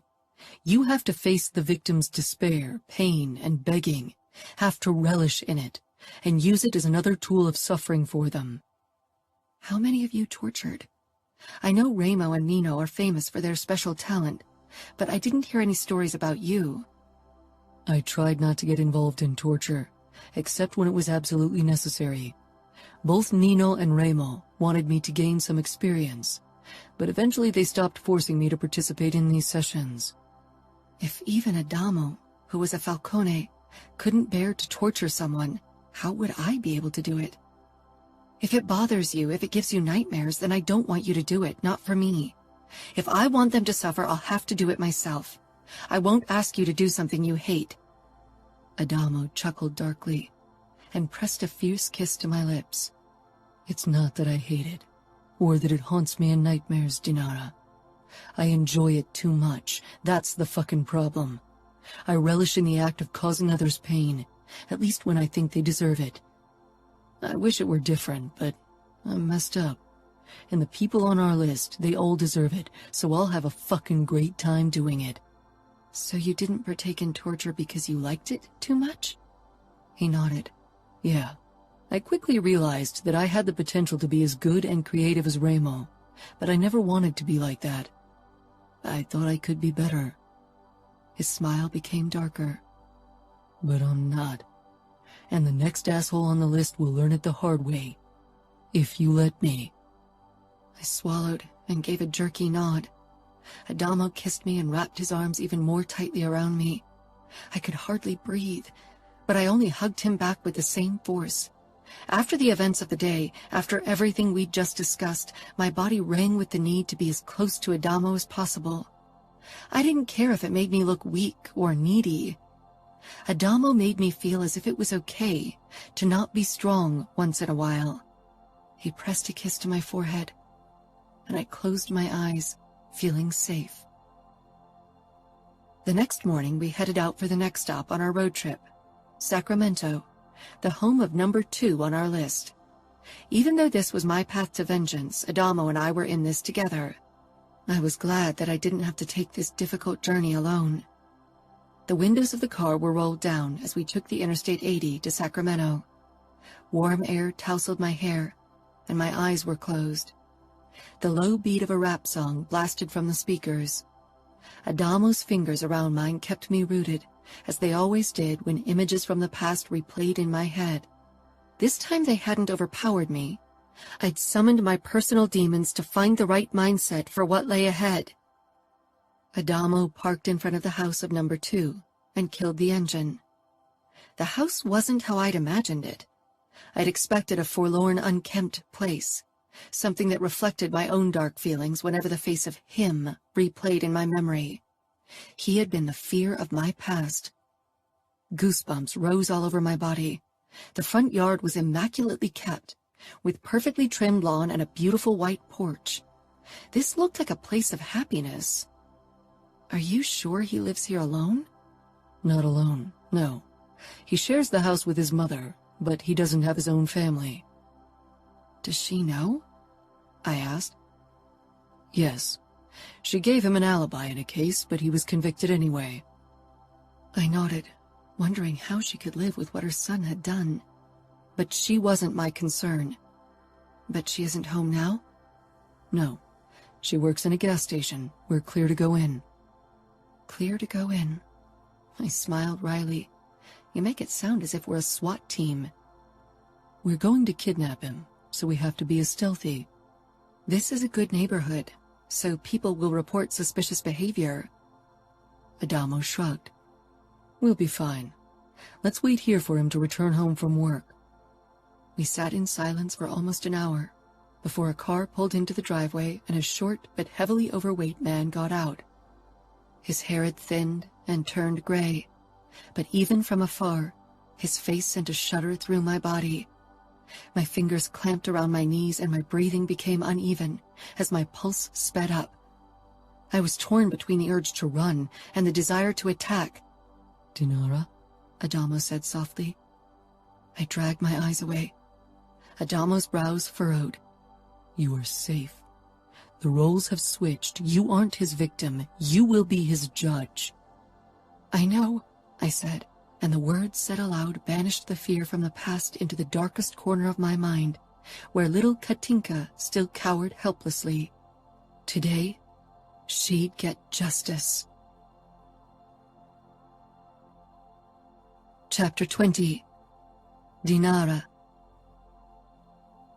My fingers shook with nerves and excitement when Adamo dragged the struggling man into the basement of a Camorra storage. Considering that his death wouldn't be quick, Adamo had chosen the place for its remote location. The walls were thick and would contain my abuser's screams. I had never hurt someone on purpose before Adamo and I started our vigilante journey. There had never been a reason to do it. I wasn't someone who enjoyed seeing people in pain. It didn't give me a kick or even fascinated me. Adamo was different. I occasionally caught the flicker of eagerness in his dark eyes when we discussed possible torture methods that we could try on number 2. Adamo had called them by their names in the beginning, but I preferred to give them numbers. It made them appear less human, and more like the monsters that haunted my nightmares. The basement was dank, and the stench of something rotten and piss hung in the air. Maybe rats. A few smaller puddles of water littered the floor where the ceiling leaked. We could have used one of the Camorra torture rooms. They are better equipped and cleaner, Adamo commented as he shoved the struggling man toward the wall. He collided hard with it and fell to his knees with a pained gasp. No, I said firmly. I'd already accepted too much help from the Camorra, and technically still was, even if Adamo didn't do this in his capacity as a camorrista, but as my lover? Boyfriend? I pushed the thought away. Number 2 turned around and stumbled to his feet. His eyes sought mine. They lacked emotion, and I vividly remembered the blank look in them as he laid hands on me many years ago. He'd paid extra. I remembered that, too. My mother hadn't wanted him to see me again, but eventually Cody convinced her because the money was too good. 3 encounters, 3 horror-filled hours. I didn't remember much of them, as if my mind had blacked out parts to protect me. Adamo held the knife out to me, a smaller, curved blade, not meant to kill, but maim or skin. After he pinned my abuser on the ground, Adamo used duct tape to bind the man's hands and feet together. The man struggled against his restraints, and for the first time, true fear flashed in those pitiless eyes. I nodded with a bitter smile. That's what I felt. I remembered the choking fear, the daunting panic, and eventually the heartbreaking realization that I was helpless, that even my mother wouldn't stop him. But today I was the one in control. I approached him slowly, my fingers around the blade tightening. "Do you remember me?" I asked. The man's brows furrowed as he scanned my face. "No, I swear. This must be a misunderstanding." It wasn't. I recognized him, and the Falcones had made sure he was the right person. There would be no mistakes, no regret, no mercy. I glanced at Adamo and gave a short nod. Adamo unpacked his laptop and set it up in front of the man. "Watch it closely," Adamo said, fury tinging his voice. Violence twisted his expression. I took strange consolation in the realization that even if I'd fail, Adamo would be there to do what I couldn't. The video began, and the man's eyes widened with surprise. I stepped back, allowed him to watch the videos of us. On occasion, eagerness flickered in his eyes, and my stomach tightened at his obvious excitement over what he'd done to me many years ago.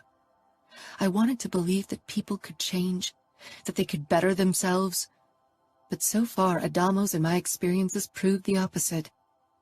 Adamo leaned against the wall to the man's right with balled fists. It was obvious how difficult it was for him to hold himself back. Every time my abuser showed signs of enjoyment, Adamo's body rocked forward. I turned the video off when I couldn't bear another second.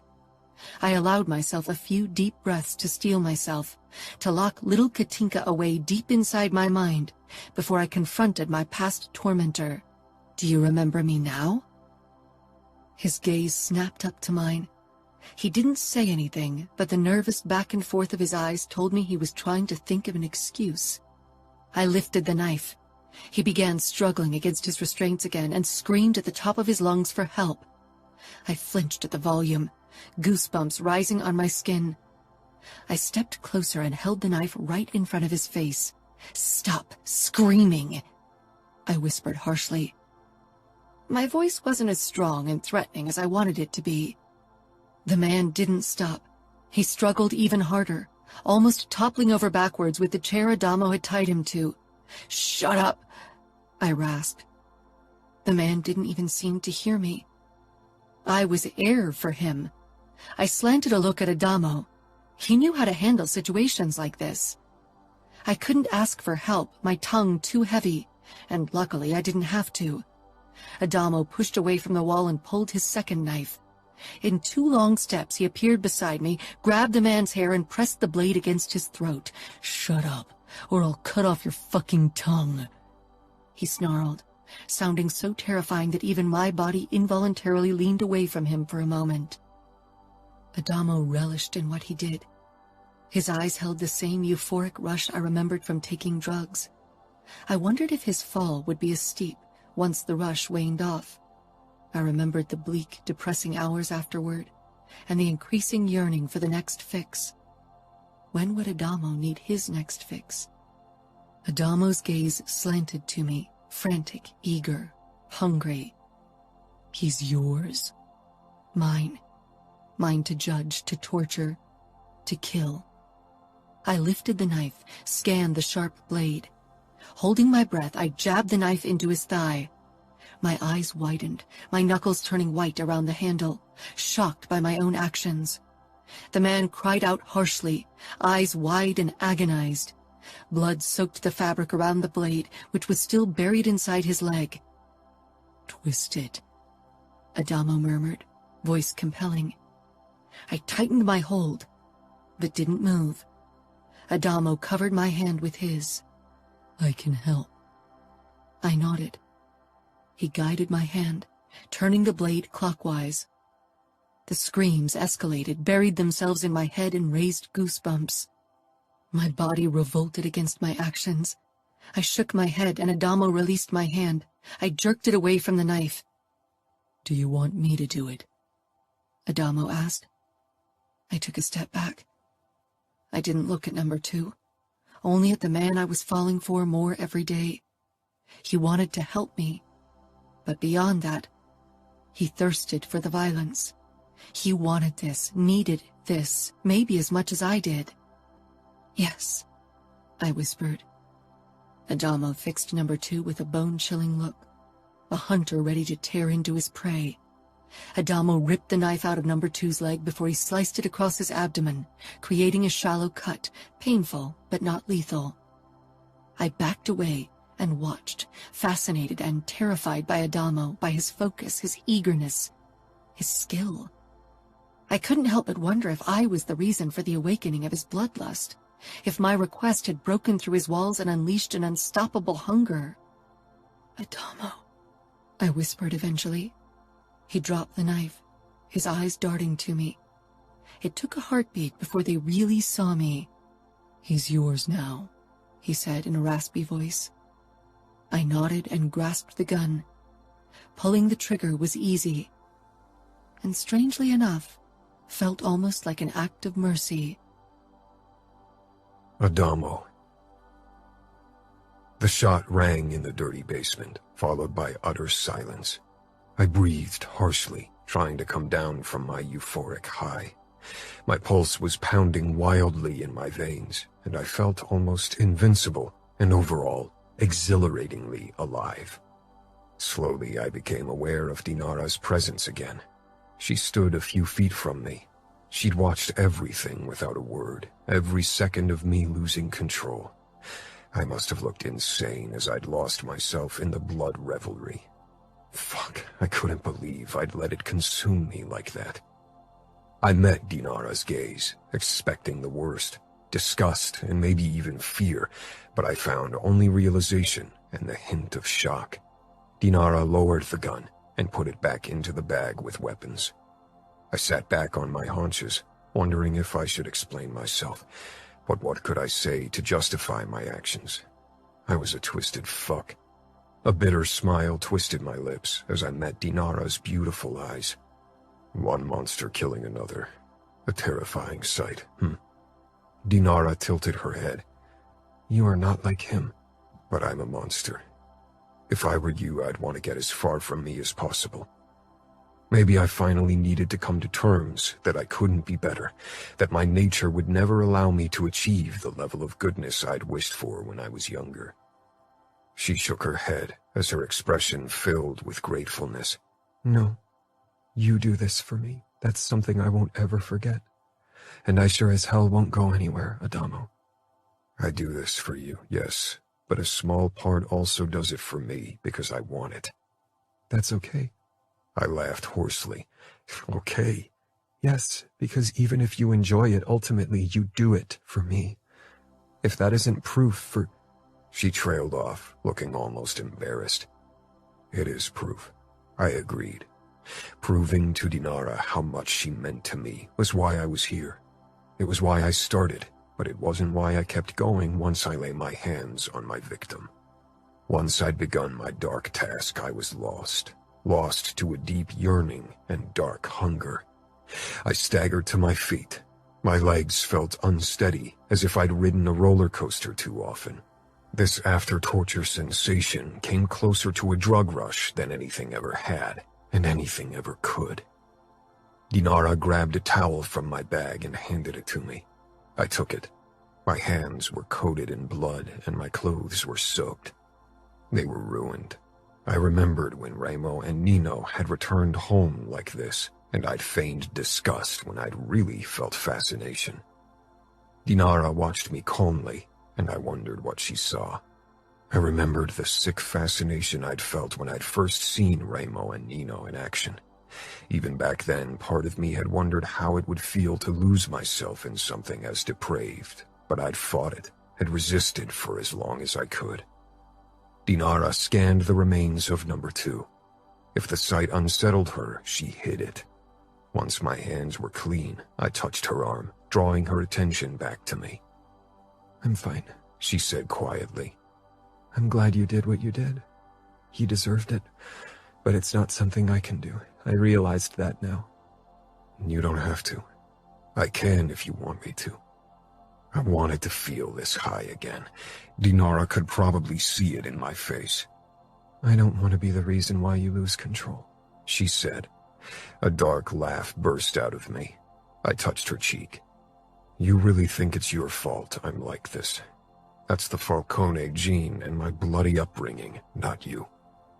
Dinara pressed a soft kiss to my lips. Let's get out of here. I don't want to give him another second of my life. He got what he deserved. He's the past now. After calling the cleanup crew, Dinara and I headed back to our motel. It was better than the dump in Reno, but definitely not a place that invited you to stay longer. Dinara sat cross-legged on the bed when I emerged from the bathroom after a long shower. She was staring down at the list with her abusers.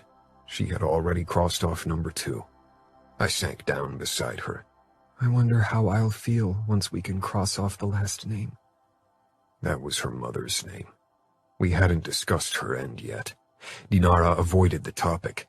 No matter how much she hated her mother, killing her would be different to every other kill. You'll feel freed, I said. It was the outcome I hoped for. How do you feel?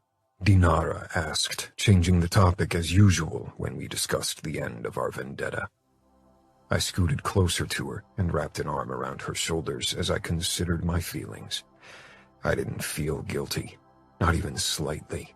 He'd deserved everything I'd done. Good. Back to normal. Dinara raised her eyebrows. Normal isn't a word I'd use to describe you. Ditto, I said with a grin, but I became serious when I saw the honest concern in Dinara's eyes. This is about you, not me. We're doing this so you can bury your past and find peace. What I'm feeling isn't important, but I'm not lying. I feel fine. The better question is how you feel. Dinara frowned as if she was listening into herself. It's surreal, all of this. For so long, these people haunted my nightmares, and I could do nothing. But now I'm no longer the victim, and it feels good. I want to keep going. We will keep going, but I think it's good for us to have a break for a few days before we move on to Vegas. When Dinara and I first had made the list and discussed our revenge plan, we'd agreed to return to camp after the first 2 kills to drive 2 races before we'd head to Vegas where the rest of the abusers lived. It would give us time to cool off and would keep the speculations in camp to a minimum. I know, Dinara said. But now that we've begun, I hate to stop. You don't want time to doubt our actions, I guessed. Dinara shrugged. Maybe. I can't imagine my conscience becoming a problem, not with the way I'm feeling now, but She sighed. I don't know. I don't want to risk it. I want all of them to get what they deserve. They will, because my conscience sure as hell won't become a problem. Dinara smiled strangely and kissed me. To think that I'd ever fall for an Italian mobster. She snapped her lips shut, eyes going wide. The high from the torture was nothing to what I felt now. I opened my mouth, but Dinara clapped her hand over my lips. Don't say anything, not now. My eyes crinkled in amusement. Kissing her palm, I nodded my agreement. Slowly, Dinara lowered her hand. I never thought I'd fall for a Bratva princess either, I rushed to say. Dinara kissed me hard. Shut up. I don't want to talk emotions, not now. Not yet. After everything we've done and everything we plan to do, you're scared of emotions? I teased. Her eyes begged me to shut up, and this time I did. Instead, I pulled her against me and showed her with my body what I felt. No words needed. Chapter 21. Adamo. Dinara and I returned to camp and participated in the 2 following races, but our hearts weren't into it. The list occupied our thoughts. It was futile to pretend otherwise. We headed for Las Vegas the morning after the 2nd race, unable to push our vendetta off further. We were both antsy. We paid for another shabby motel on the old part of the Strip. A place like that felt more fitting to our quest than a 5-star hotel. We wouldn't be returning to camp until every last name on our list was crossed off, no matter how long it took. The races could wait. The next few kills went smoothly, without torture. Easy kills that Dinara executed with a gun. I held back my own cravings for blood, allowing her to do this on her own terms. Worse than resisting my thirst for blood was watching the recordings. Every minute burned itself into my head, and sometimes even followed me in my nightmares. Dinara lay stretched out on the bed beside me after we'd crossed off number 6, completely naked and gorgeous beyond words. Seeing her like this and remembering the recordings I'd seen of her was difficult to put together. Dinara had survived horrors I couldn't even comprehend, and she'd become fierce and determined, but also kind. So many people would have turned jaded after what she'd gone through. We hadn't discussed our emotions again, had skidded around the topic carefully, but watching her now, the desire to express my feelings was almost irresistible. Dinara's eyes told me she knew what I was thinking. Not yet, she whispered. I smiled wryly. When? Not yet, she simply said. Torture made my blood sing. I was still high, euphoric, but no longer lost in a trance. Dinara had captured my full attention. The way she'd unleashed her pain. The last few kills had been almost emotionless. Dinara had shot every abuser with a bullet in the head. Cool and controlled. But today had been different. As with her first kill, Dinara had lost herself in the need for revenge. Maybe it was because we'd faced 2 abusers, a married couple who'd both abused Dinara. Her anger had mostly been focused on the woman. I had lost count of the time Dinara had stabbed her. She'd fairly attacked once I was done, had killed as if possessed. Now silence had fallen in the cell below the sugar trap. I was frozen as I looked at Dinara. Blood coated her lips, a streak of color against her pale skin. Even the flaming red of her hair paled in comparison. She lay motionless on the cold stone floor, her wide eyes directed at the ceiling, but unseeing of what lay before her. I dropped the knife. It landed with a clatter, blood splattering around it. For a second, a sliver of my face reflected in the only clean spot on the sharp blade. For the first time in my life, I understood the fear people harbored when they heard my name. Falcone. Today, my expression justified their terror. Bloodshed was in my genes. All of my life I'd fought this craving deep in my veins, had dimmed it with drugs and alcohol, but its call had always been present, an undercurrent in my body that threatened to pull me under. I hadn't let it. I'd thrown myself headfirst into its depth, had followed the current to the darkest part of my soul. For so long, this day had been my greatest nightmare, a fear beyond measure. But fuck, today felt like a rebirth, like a homecoming to my true self. My palms were sticky with her blood, and it felt perfect. I had never before killed a woman, much less caused one pain on purpose. But after watching the recording, she'd become faceless to me, a mere target I needed to eradicate. No street race could ever compete with the thrill, the absolute high of a kill, and even less with the power rush of torture. Denying one's nature is living a lie. Only drugs in all shapes and forms had made it possible. No more. People finally had a reason for the nickname they gave my brothers and me. The Monsters of Las Vegas. My monstrous side had come out to play, but the revelry had only just begun. Ramo and I were similar in looks, but that wasn't our most striking similarity. His cruelty and brutality had appalled me most of my life, because it reflected a part of me I despised. Today, I made peace with him and me. I had Dinara to thank for that. She turned her head and blinked at me, her chest heaving. Will it always be like this? Like what? I asked hoarsely. I wasn't even sure why my throat ached. Unlike our victim, I hadn't screamed. I had hardly said anything at all. She drew in a deep breath, as if she needed time to sort her thoughts, to form the right words. I'm equally horrified and disgusted by what we did as I'm feeling exhilarated and empowered. Will it always be like that, this conflict tearing at my chest because I lost myself completely to the bloodlust? Just pulling the trigger is different, but this personal kill. She sighed. I moved closer to her and sank down on my knees beside her.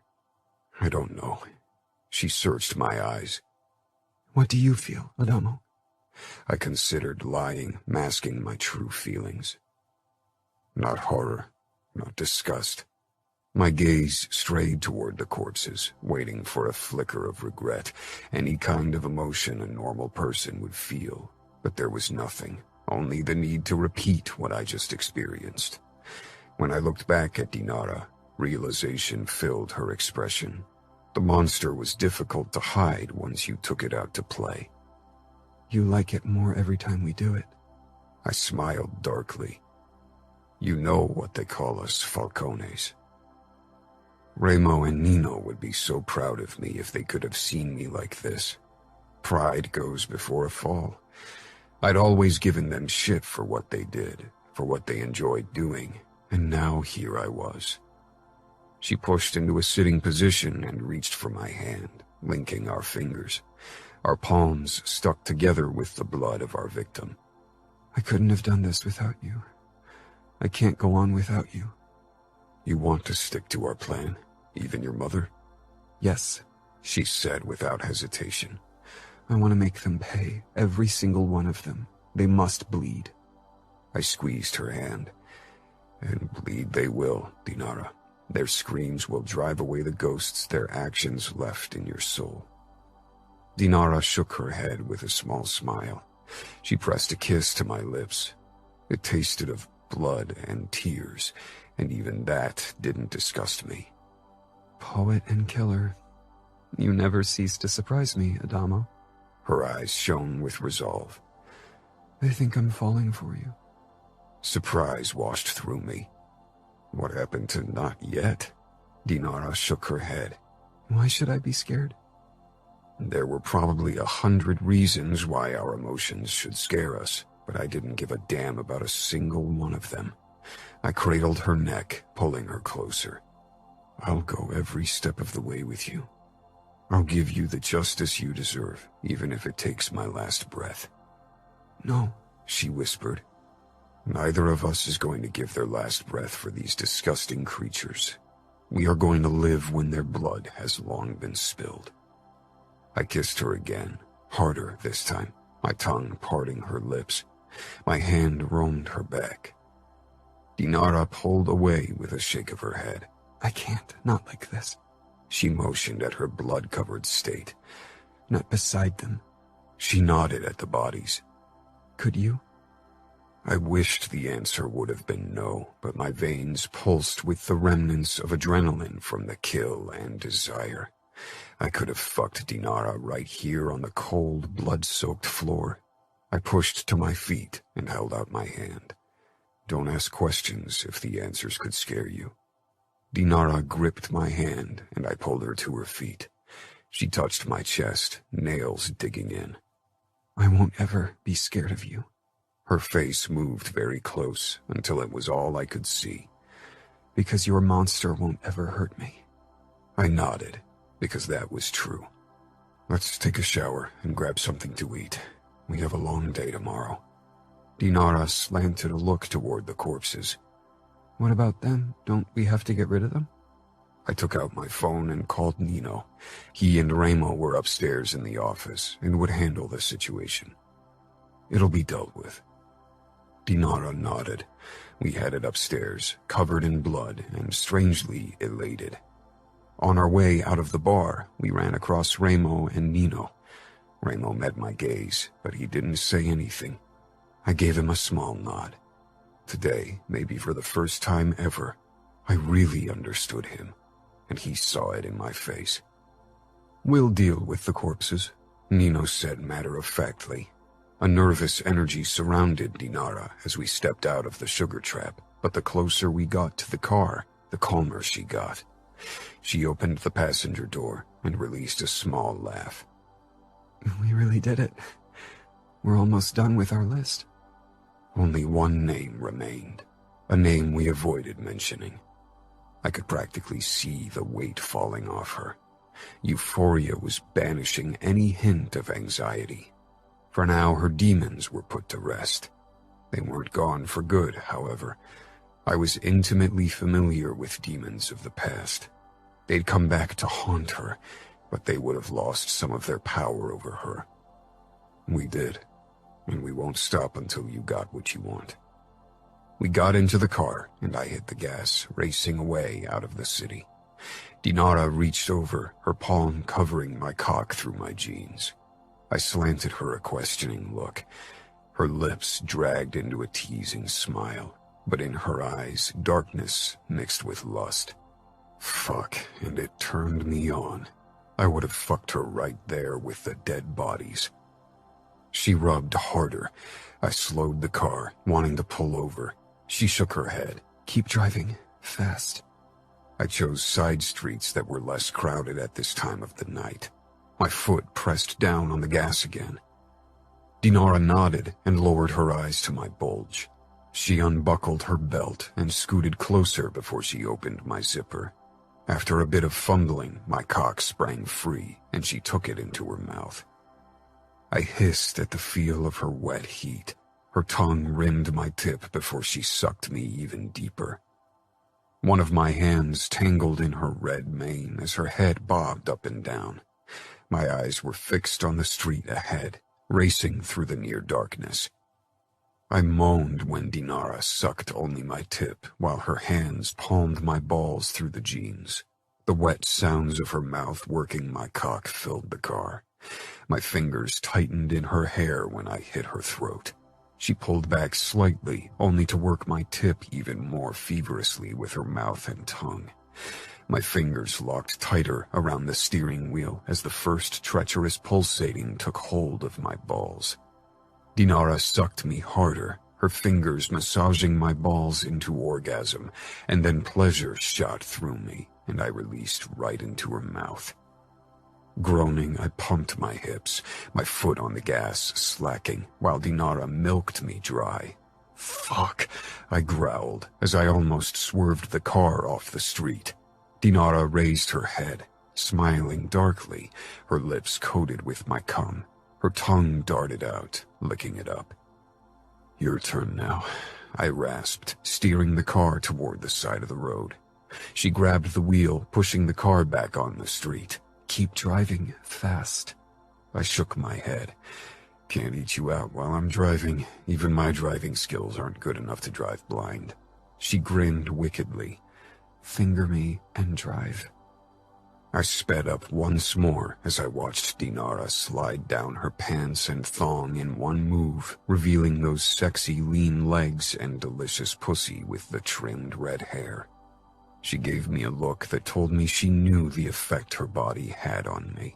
She leaned her back against the door and propped up one leg against my thigh, giving me a prime view of that sopping wet pink pussy. Eyes on the street, Falcone, she said with a daring grin. How am I supposed to focus on driving if your pussy's tempting me? You're a big boy. You can deal. Now get me off. I chuckled as I returned my eyes to the street. I reached out and cupped Dinara's knee, then slowly trailed my hand up her inner thigh. Faster. The car or my fingers? Both. She hissed, grabbing my wrist and pressing my fingers against her wet pussy. I groaned at the feel of her welcoming heat, knowing it would feel perfect around my cock. I slid 2 fingers into her. She moaned, her walls clenching around my fingers. Soon Dinara's hips rotated frantically, driving my fingers deeper into her pussy. The lights of Vegas came into view, and soon we passed buildings and crowded sidewalks. I fingered Dinara even faster until she cried out, her inner muscles clamping like a vice around my fingers. I kept fucking her, but slowed. My foot on the gas eased too, and soon the blur of hotels and people became distinguishable. Dinara leaned her cheek against the glass, peering out with parted lips. I curled my fingers, causing her to moan and fog up the glass. I pulled into the parking garage of a random hotel and parked at the side. The moment the car stopped, I shoved my seat back. Dinara didn't hesitate before she climbed on my lap and lowered herself on my cock. The passengers of passing cars gave us wide-eyed looks. It was only a matter of time before their reports would lead security or even the police here. I grabbed Dinara's neck and pulled her down for a kiss while my other hand palmed her firm ass as she rode me. Our bodies seemed to become one, and our surroundings faded to the background. We clung to each other almost desperately, as if this was the last time we could ever be close. When we returned to our motel room that night, our mood was solemn. We'd almost reached the end of our list, and with it the end of our vigilante journey. After that, we'd have to return to our normal life, or as normal as our life could be. We crawled into bed together, both on our backs, our arms touching. What are we going to do after the last kill? I asked. Dinara blinked up at the ceiling. I hope I'll feel freed. I hope so too, but that's not what I meant. She rolled over to face me, her smile solemn. I know. I suppose you will return to the race camp? The season is as good as over, and with all the races I missed, I can't make a top 10 position anyway. Dinara nodded. She stroked her fingertips along the stubble on my chin and cheek. So you'll return to Vegas to celebrate Christmas with your brothers? Christmas seemed light years away, even if there was only a month until Christmas Eve. That's the plan, yes, I said slowly. But I thought you could join me. Surprise crossed Dinara's face. You want me to spend the holidays with your family? With me and my family, I corrected. Does it really come as such a shock to you that I want you at my side, even during the holidays? We've spent night and day together over the last few months, and to be fucking honest, despite all the brutal shit our adventure entailed, it was the best time of my life. Then you should reconsider your life choices, she said with a wry smile, but her eyes held tenderness. It says a lot about me and you that it was also the best time of my life. We're fucked up. So what? Once we're done with the list, you'll still be a Camorrista and I'll still be the daughter of the Chicago Pajan. Is there a way this can work? Her lips brushed mine, and her eyes held hope and anxiety. If we wanted to. My father doesn't want war with the outfit. That would hit too close to home, but if he agreed to a truce with your brothers, that might very well lead to a war declaration from the outfit. We don't fight over the same territory, I said. Your father rules over the Great Lakes.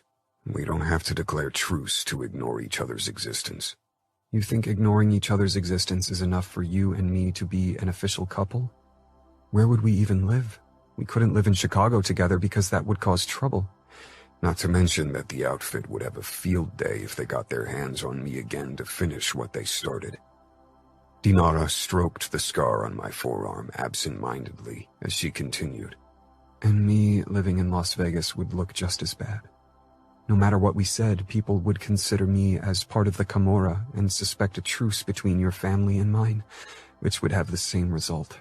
War between the Bratva and the outfit. The outfit had strong ties to the political elite in Chicago and Illinois. Even if the Camorra and Bratva fought together to an attack, it would mean a lot of unwanted attention. That wasn't something we wanted or needed. But I wasn't willing to give Dinara up over mob politics. I want us to be together. If we both want it, nothing can stop us. Dinara leaned her forehead against mine. Let's talk about this once we're done. She still couldn't say it. The last name on our list was Dinara's biggest challenge. It won't be easy. Maybe you can't go through with it, and that's okay too. That doesn't mean you failed, or that you're still shackled by the past. I have to do it, Dinara whispered. I have to kill her. I kissed her temple. Whatever it took to help Dinara, I'd do it. Dinara. Before I could go through with killing my mother, I needed to return to Chicago.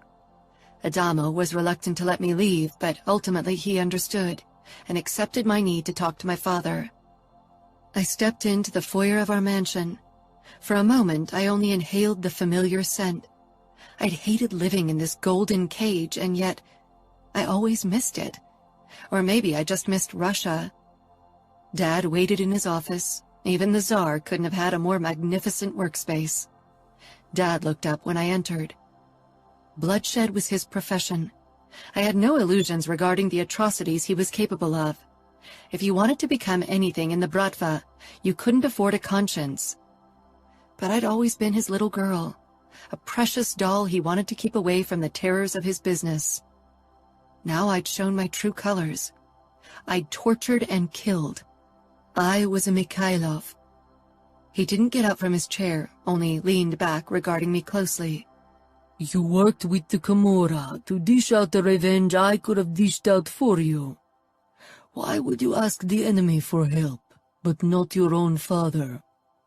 Disappointment and anger rang in his deep voice. His eyes hit me with the full force of his disappointment. I walked toward him, my high heels clicking on the parquet. The Russian lady costume barely hid what truly lay beneath. A broken, messed-up murderer. Because you would have never allowed me to be part of the killings. My only chance to dish out revenge was to seek other allies. Dad hit the desk with his palm and shoved to his feet, towering over me. Because I didn't want blood on your hands. I wanted to protect you from the evil of this world. And the fucking Falcones throw you right into the abysm of hell. I met his furious gaze. Grown men fell to their knees before this man, but I'd never been scared of him. Maybe I was a fool for thinking I was safe from his cruel side. Protecting me now, against my will, I might add, won't make the past undone. I know you feel guilty for being unable to protect me back then. The fury multiplied, his eyes practically burning up with rage. But behind it, guilt flared up.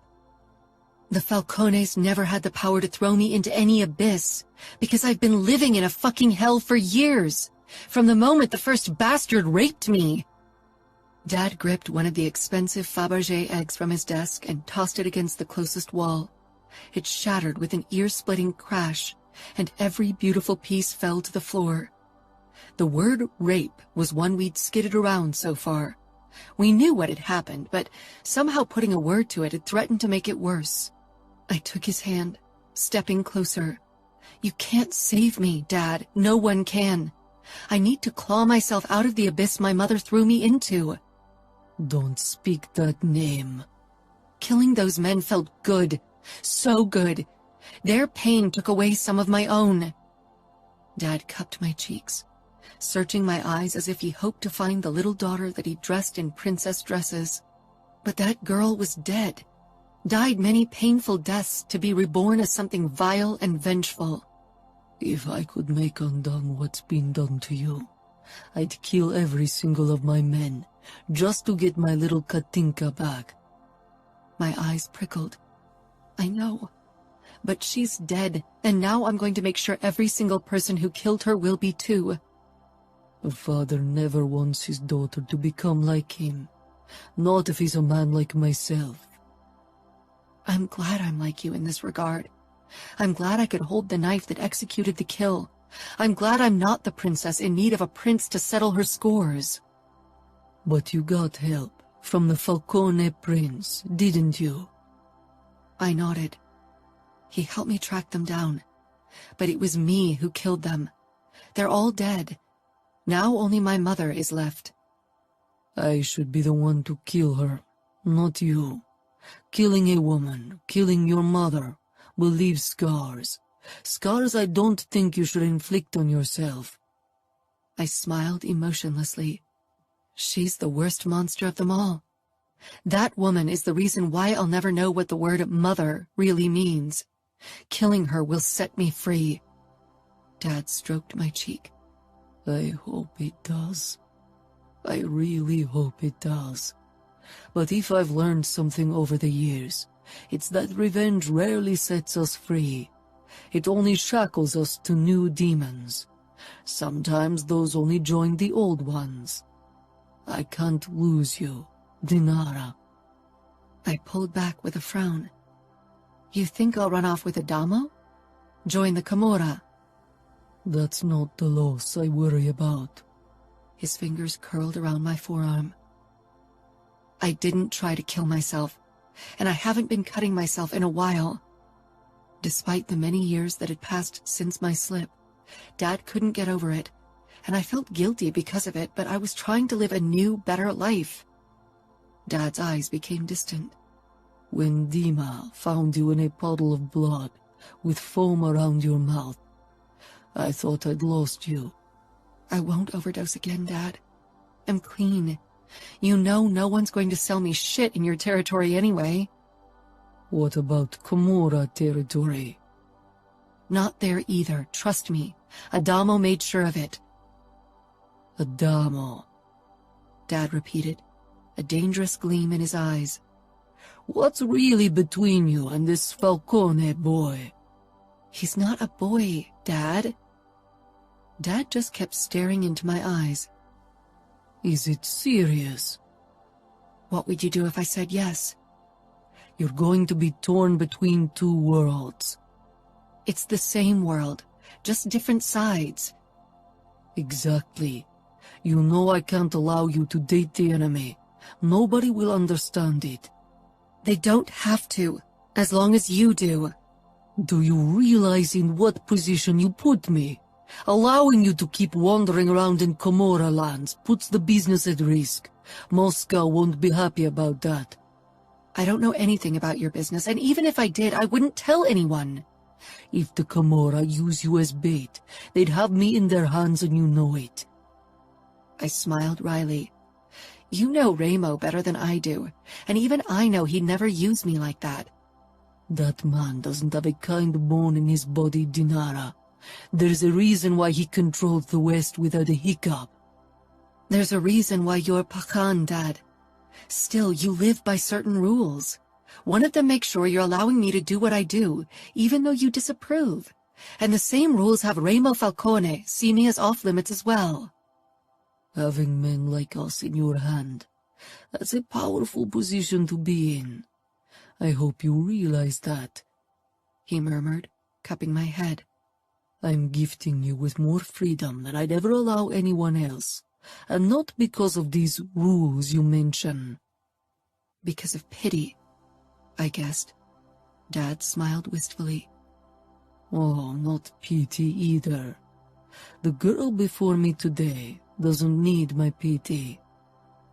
He kissed my temple. Love's a fool's game. Don't play it. I need to return to Vegas to finish what I started.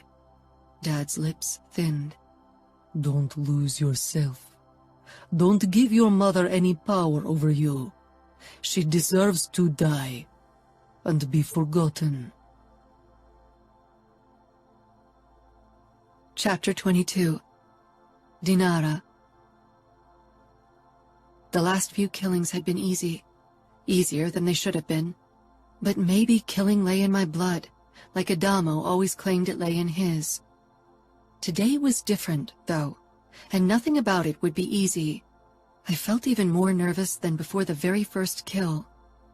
Adamo squeezed my hand, his gaze seeking mine, trying to determine if I was okay. I wasn't sure what I was feeling. My emotions tumbled all over themselves, and I'd thrown up what little I'd had for breakfast. This was the summit I had to climb. Every kill until this point had been mere preparation for this day. When I talked to Dad yesterday, he'd offered to kill her if I couldn't go through with it. Adamo, too, wouldn't hesitate to take this burden off my shoulders. But I couldn't allow either man to kill for me. This was between my mother and me. She was the one who'd sold me to the highest bidder, who'd ripped me away from my home and my father because she wanted freedom. Dad had never revealed the details of their relationship until last night. He'd met her as an escort, but their sexual encounters had ended in my mother becoming pregnant with me, and my father insisting she kept me. Later, he forbade her to work as an escort, sent her into a rehabilitation clinic, and forced her to live in his mansion, so I had a mother. He'd wanted me to have parents, but my mother had never wanted to have me, to be a mom, to be clean. She wanted her life back, and when it became clear my father wouldn't give it to her, she used me as a means to punish him and to get what she wanted. Dinara, Adamo asked, worried. I snapped out of my thoughts. We were parked in front of the apartment building where my mother lived. She tried to run away yesterday after she must have found out about the murders, but a Camorra soldier had kept watch over her place. Now she waited for us to arrive. I wondered if she knew that she'd share the same fate as every other name on our list, or if she hoped for mercy. I grasped the door handle. I'm ready. My voice sounded resolute, determined, calm, the opposite of what I was feeling. Adamo and I took the elevator up to the 3rd floor, then headed toward the last door on the left. A dusty, stale stench lingered in the corridor, and the carpet had seen better days. Adamo knocked. I balled my hands into fists to stop them from trembling. I'd waited for this day for a long time, but now I was terrified. A middle-aged man, the Camorra soldier, opened the door and let us in. Adamo went in first, and I followed after a moment of hesitation. The place wasn't what I'd expected. I thought it would be a sad, dirty place, but the apartment was clean and newly furnished with plenty of glass, fake marble, and golden decor. Black and white photos of my mother in lingerie hung at the wall over the white leather couch. I didn't find a sign of myself anywhere in the apartment. My mother had probably forgotten about my existence.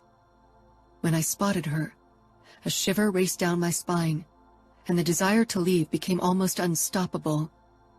Last time I'd only seen my mother from afar. Now only a few feet separated us. I remembered that Dad had compared my beauty to my mother's when I was very little, before he never spoke of her again. Beauty still lingered under her wrinkles and the frown lines around her mouth and forehead. She was dressed in an expensive-looking dress, with immaculate nails and hair. A cigarette burned in the ashtray on the glass table in front of her. Her eyes darted between Adamo and me, anxiety lining her face. "Katinka," she said softly, as if she was happy to see me, as if she had any right to call me by the name she'd ripped away from me. "Don't," I seethed. "Don't use that name. I'm Dinara now. Or maybe you want to use one of the many names you chose for me while you let one man after the other rape me." She blanched. I could see how she was trying to come up with something to say. She reached for the cigarette and took a shaky drag. I'd never smoke again. Her jittery energy told me that she needed something stronger than tobacco. Drugs. I couldn't believe I'd followed in her footsteps and also fallen trapped to addiction. I swore I'd never touch anything ever again. I'd never become the despicable woman before me. "Dinara," she began hesitantly. "I never meant for you to get hurt. I was in a bad state of mind. I was full of despair." I staggered closer to her, furious tears stinging in my eyes. Despair? "Your father." Her familiar, too sweet, too strong perfume penetrated my nose, bringing up vivid memories that almost made my legs buckle. "My father forbade you from taking drugs. He wanted you to take care of me. He provided for you so you could be a mother to me. He gave you money so you didn't have to sell your body anymore." I never asked for any of this. I was happy with what I had. I swallowed hard. She didn't seem guilty at all. "I didn't know what those men did to you. They hurt you, not me." I couldn't believe her audacity. "There are recordings of what happened. You are in many of them, telling me to be nice to those assholes. You recorded what happened. You knew. Don't pretend you didn't." I was drugged. Those men pressured me." You can blame them or my father, but you are the true monster, Eden. They at least didn't know me. You should have loved me. She made a move as if to stand, but Adamo sent her a warning look. "I was too young when I gave birth to you. I didn't even want to have a child," she said, glancing from him to me. The cigarette between her fingers had almost burned down. I pressed my lips together, remembering Dad's words. My mother hadn't wanted me. She'd wanted to get an abortion, but Dad didn't allow it. He wouldn't allow her to get rid of his child. I didn't resent her for not being ready for a child, not even that she'd wanted to abort me. But I hated her for how she'd used me, how she'd let others abuse me, only so she could live the life she wanted. That wasn't something I could ever forgive. A mother is supposed to protect her child from all harm, not throw it in its way. I loved you. I trusted you, and you destroyed everything. You ruined my life. She motioned at me. "You are here now, and you look strong." "I'm here because of Dad, because he protected me." "Don't become like him. Don't kill me, Dinara. I can leave the States so you'll never have to see me again." Maybe you can run from what happened, but I can't. It'll always be a part of me. Mother slanted an assessing glance at Adamo, as if she wondered if he might be her salvation. She didn't know him. He was the last person to expect mercy from. "Did you ever have nightmares because of what you did to me?" I asked. "Remo Falcone made sure I couldn't forget what happened," she said, but she didn't say it as if this had caused her distress on my behalf. Her voice rang with self-pity. She met Adamo's gaze. "He's your brother. You know how he is. Have you told her? Whatever my brother did is nothing in comparison to what you did to your own daughter." Adamo growled, his eyes flashing with violence. My own hunger for blood answered. I wasn't sure why I was still talking to my mother. Maybe deep down I hoped she'd realize what she did, how she broke a young child's trust and ruined my life. But I wouldn't get the satisfaction of an honest apology. My mother was incapable of seeing her mistakes. I took the gun from the holster under my leather jacket. My mother jerked to her feet with raised hands. "Please, Dinara. You won't feel better if you kill me. You'll be guilty." "Guilty?" I rasped. "As guilty as you feel for what you did to me?" I raised the gun, pointed it straight at her head. Her frantic eyes searched the room for an opportunity to escape, to save herself. My finger on the trigger shook. I only had to pull the trigger to end this, but I was unable to move. I wasn't sure what was holding me back. I didn't love the woman before me. But until this point, a tiny, silly part had hoped everything would turn out to be a big misunderstanding, that there was an explanation that would prove my mother's innocence. I knew that wouldn't happen, but my heart had foolishly clung to hope. I'd wanted to find a mother I could love, a mother I could forgive. The woman before me wasn't that mother. I turned away, unable to look at her. Adamo touched my shoulder, searching my eyes. "I can't," I said almost tonelessly, lowering the gun. Do you want me? "No," I said quickly. I put the gun down on the side table. From the corner of my eye, I noticed my mother approach us hesitantly. "You won't regret it, I swear. Now that you decided to spare me, Remo will let me go, like you said. I'll leave and never come back. But," she licked her lips, "your father will hunt me. I'll need some money to reach Europe and create a new life for me over there." Adamo's expression shifted to absolute fury. Are you asking Dinara for money? Eden took a step back. "If she wants me to live and not have my death on her conscience, I need some money to escape Grigori." New tears pressed against my eyeballs. "Just like you needed money last time? But back then you couldn't ask me for it, so you sold me to old men who molested me."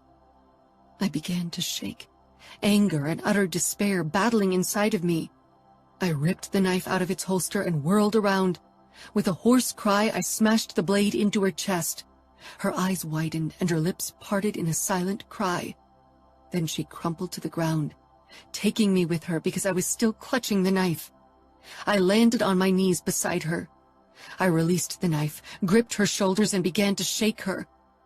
"How could you do this to me? How? How?" I screamed. My tears blinded my vision and my throat was raw from screaming. "How? Why didn't you love me enough to protect me? Why?" I kept shaking her and screaming, but she couldn't answer me, and no matter what she'd have said, it would have never given me the answer I wished for. I released her and curled up, my face buried in my hands, which were sticky with her blood. I sobbed and shuddered. "Why didn't you love me?"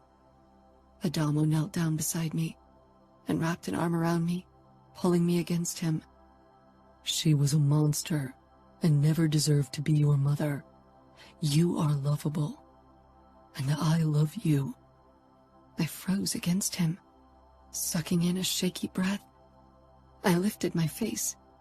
I must have looked a mess with blood, tears, and snot on my face, but Adamo's expression was full of love. "You love me?" "Yes, even if I'm breaking our keeping it casual pact. I don't care. I won't hide my emotions. I fucking love you, and you better deal with it." I let out a strangled laugh. "I love you too." I kissed Adamo, but when I pulled back, his lips were coated with blood. My eyes sought the corpse of my mother right beside us. Her blood was slowly spreading under her body, and her lifeless eyes stared at the ceiling. I sagged against Adamo, adrenaline fading, and leaving a strange sensation of emptiness. I'd done it. We'd done it. Killed every single tormentor on my list, even my mother. I'd expected euphoria and relief, and there was a flicker of relief. But stronger was the uncertainty. What now? All my life, I'd been driven to uncover my past and then to punish those who'd abused me. Now that I'd succeeded, I had to focus on my future, on new goals, and figure out what I really wanted. I reached into my jean shorts and took out the crumpled piece of paper, dotted with blood. I'd kept it in my pocket since we'd started our path of vengeance. We were done with our list. It seemed forever ago that we killed the first man on the list. Every second of every day had been dominated by thoughts of revenge. It had occupied my every thought, my nights and days, and now that we'd reached the end, a feeling of what now took hold of me. Adamo stroked my back. Neither he nor I made a move to get up from the blood puddle gathering around us, soaking our clothes. It was still warm. "It's over," I whispered, almost awed. Adamo kissed my temple. Now you can move on. I searched his eyes, wondering what we would do now, and if it would be as easy as he said. I glanced at my mother. No, at the woman who had given birth to me. She wasn't really a mother and had never been. The cleanup crew will deal with her. You can forget she ever existed. Adamo said. Let's get out of here. He got up and held out his hand to me. I nodded, even if I still felt trapped in a daze, and allowed him to pull me to my feet. Adamo called the cleanup crew and led me toward the door. I chanced a last look at my mother before I left. I'd wanted her dead, and I didn't feel any regret over killing her, but the euphoria and sense of freedom didn't come yet. Adamo. We returned to our hotel and entered the building through a back entrance because we looked rough, covered in blood as we were. The staff turned a blind eye to our state. Las Vegas, and especially our hotels, were under our total control. Everybody who worked for us knew better than to show interest in suspicious behavior. Dinara headed into the bathroom, and I followed her. She hadn't said anything since we'd left her mother's place. She sank down on the edge of the bathtub and kept looking at her blood-crusted fingers, flexing them as if she didn't trust her eyes. After our last few killings, euphoria and excitement had been our dominating feelings. With every crossed-off name on our list, another weight seemed to have lifted off Dinara's shoulder. Not today, though. I perched beside her. She deserved death. By our standards, definitely, Dinara said. Not just by our standards. I think many people would agree she deserved to die after what she did. Social norms and average morals were something neither Dinara nor I had many experiences with, but child abuse was a crime most people wanted to see punished as harshly as possible. Do you regret killing her? Dinara finally looked up from her hands, her brows puckering as she considered my question. No, I don't feel any remorse. I would have kept thinking about her if I'd known she was alive. I could have never really moved on. And not just that. If I'd kept her alive and suffered because of it, Dad would have taken matters into his own hands eventually. He would have moved heaven and earth to kill her in your brother's territory, and that would have only caused trouble. I don't want our families to be at war. It's not like we're at peace right now. Not at war either. As long as we ignore each other, there's a chance for us to be. She trailed off, her expression shutting off. I grabbed her hand. For us to be together, I finished. Dinara's eyes bored into mine. A few tiny blood splatters dotted her cheeks and forehead. Her hair was a mess, and her skin was pale, and yet she looked more beautiful than anyone I'd ever seen. Yeah, she agreed quietly. What now? I feel as if there's a void opening up before me right now where a purpose had been before. Now we take a shower and get a good night's sleep, and tomorrow we return to camp.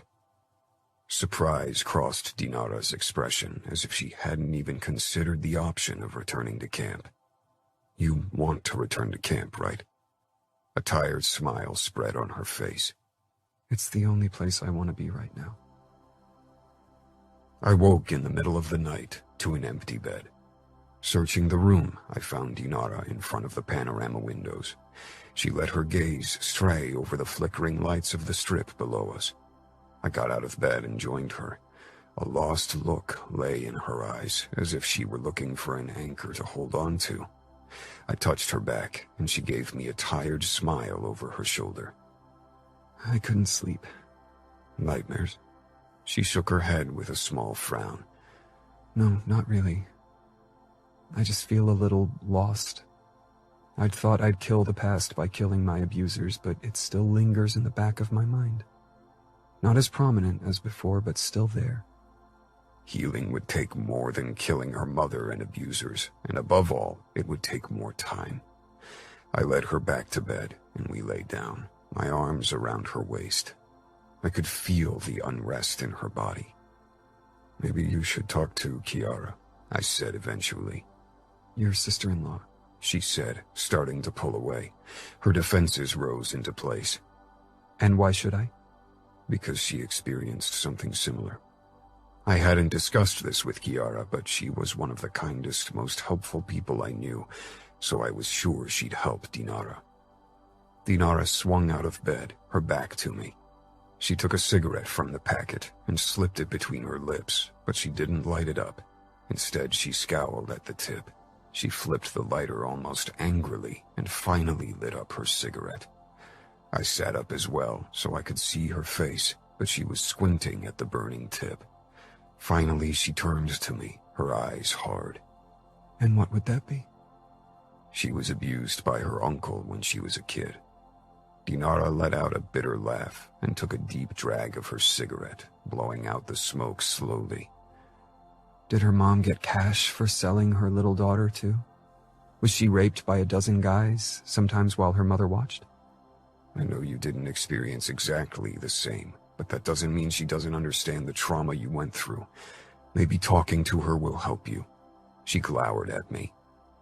Do you handle trauma the same way Remo or Nino do? The shit that happened in your youth, the death of your mother. No, you don't. But for some reason people think that all rape victims are the same, as if we all deal with the shit the same way. As if all of us want pity and be coddled as if suddenly we're frail. I don't coddle you, nor do I fucking pity you, and I most definitely don't think you're frail. But when you found out, that's exactly what you thought. Anger rose in me. I snatched the cigarette from her mouth and snuffed it in the ashtray. I didn't fucking know what I was thinking. I was shocked by the shit show Remo laid down at my feet. Dinara rolled her eyes. You were shocked by what you saw? I lived that shit show. I ran a hand through my hair with a sigh. I grabbed Dinara's hand, and to my surprise, she let me, even allowed me to link our fingers. I know. Fuck, Dinara, I want to help you. And you are, and you already did by helping me take out these assholes one after the other. You think that's enough? She stared into my eyes, not saying anything for a long time. I don't know, but it made me feel better, at least temporarily. I guess I'll just have to determine what I want now, and how to live with the demons I can't kill as easily. I could see a weight falling off when we left Las Vegas behind. The city would always be associated with painful memories for her. Linking our fingers, I caught her attention. She gave me a distracted smile. "Do you feel different?" I asked. Different than before we started our vendetta? I nodded. She considered that. Yesterday I would have said no. It felt as if I was falling into a black hole, but I'm starting to realize what we accomplished. The people who hurt me and other girls are gone. My mother is gone, and they can't ever hold power over me again. You'll feel even better after the upcoming race. Her smile became less tense. I really missed racing. I never thought it would grow on me so much. You never thought I'd grow on you so much either, I joked, wanting to lighten the mood further. Dinara rolled her eyes, but then she leaned over and distracted me briefly with a kiss. You caught me by surprise. That won't happen again. I already have your heart. You do? Now you'll just have to keep it, she said teasingly. She sank back against the seat, her shoulders relaxing for the first time since yesterday. Now that I have it, I won't give it back. Dinara's gaze became distant. We'll just have to convince our families. It's our life. They'll have to accept our choice. Dinara gave me a look that made it clear it wouldn't be as easy as that. I knew she was right, but we'd already gone through so much, and I wouldn't let anyone tear us apart. Chapter 23. Dinara. Being back at camp actually felt like returning home. I loved my childhood home in Chicago, but it had always felt like a prison of sort. When I lived there, I had to abide by certain rules. Dad's soldiers and the staff required that I reflected a certain image. Not to mention that Dad preferred to see a version of me that had little resemblance to the real Dinara. Kate, the pit girl with the beautiful voice, greeted me with a hug when I ran across her on my way to the toilet trailer. I could see us becoming friends in the long run, if I stayed in camp and really started seeing it as my home. If she'd heard what had happened, she didn't let it show. I couldn't believe that no one had spread rumors. I never made it to the trailer because Dima headed my way. I hadn't seen him in weeks. I hugged him. "I missed you," I admitted. His expression twisted with apprehension when he pulled back. I braced myself for what he had to say. "We should return to Chicago now. There's no reason for us to stay. Falcone and the races served their purpose. We don't need either anymore." I allowed my gaze to take in the tents and race cars, soaking up the buzzing excitement of the day before a race. I didn't want to leave. I wanted to become a part of the camp, just because and not for any other reason. I wanted to be with Adamo. Why should I return to Chicago?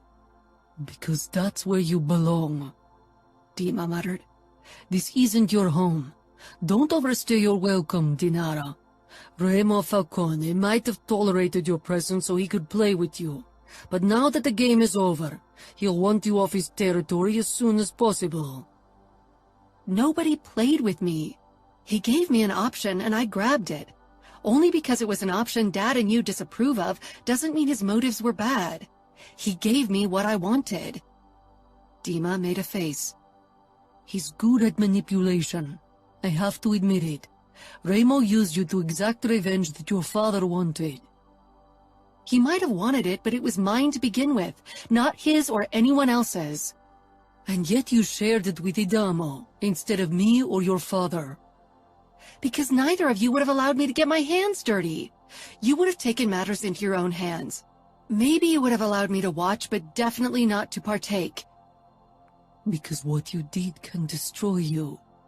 "But it didn't," I said firmly. "I don't have nightmares and I don't feel guilty."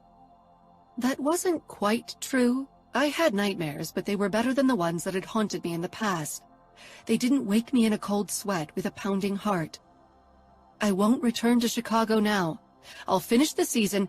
"Your father wants you back in Chicago, so that's where I'm taking you. You got what you wanted, now you have to come to your senses." I narrowed my eyes.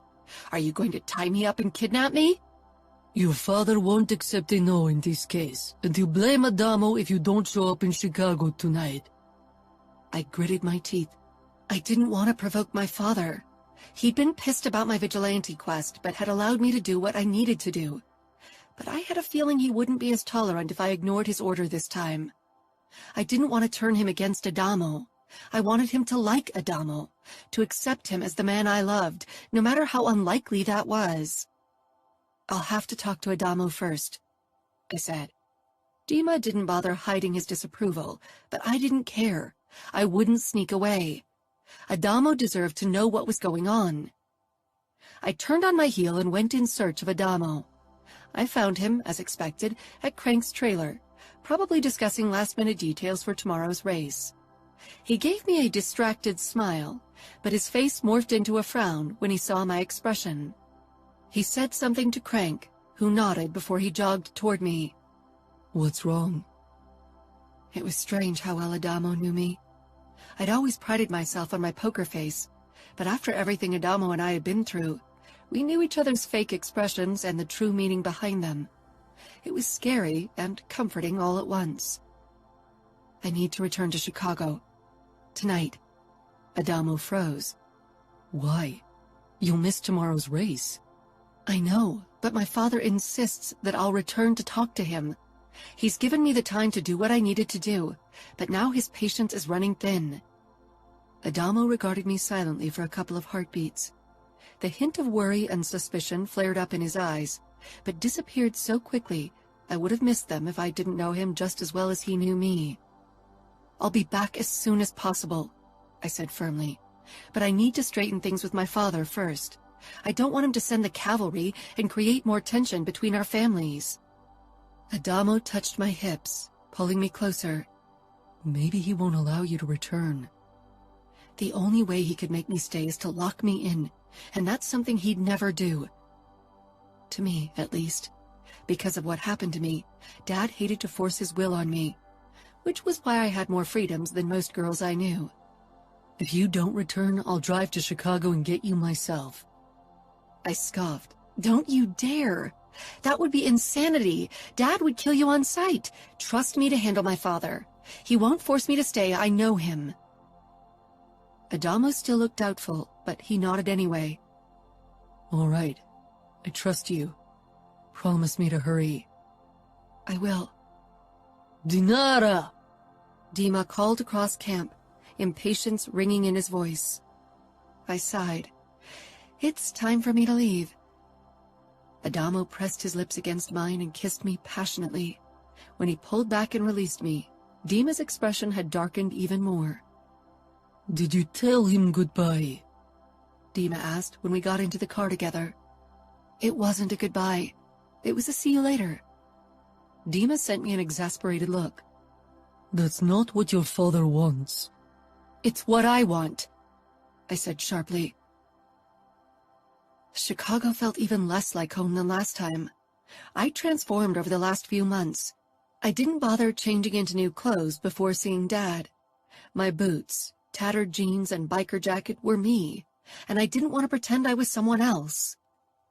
Dad's face flashed with surprise when I entered his office. He scanned my outfit, obviously disgruntled. For him, women should wear dresses and skirts to emphasize their femininity. He got up from his desk chair and strode toward me to pull me into a tight embrace. It's good to have you back now. I couldn't stop worrying about you while you spent time in Camorra territory. I gave him a tense smile. He thought I'd returned for good, that I wouldn't return to camp, to Adamo. Dad, I began, pulling back. Dad's eyes tightened.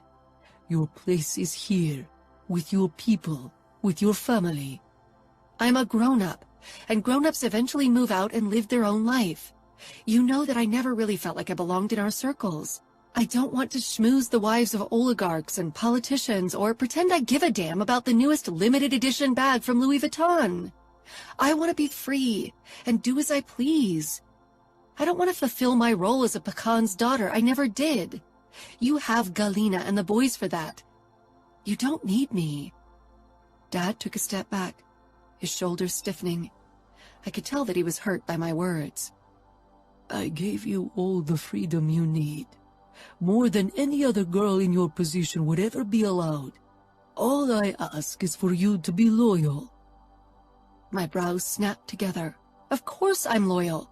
That I want to spend a year as a race driver in Camorra territory doesn't mean I'm not loyal to you. I love you, Dad. I'd never betray you. You want to be with the Falcone boy. He's not a boy, I said, and yes, I want to be with him. It's not like we're going to marry. We just enjoy spending time together. Dad stroked my cheek as if I were a delusional child. This can't work, Dinara. You will be torn between two worlds, worlds that'll never merge.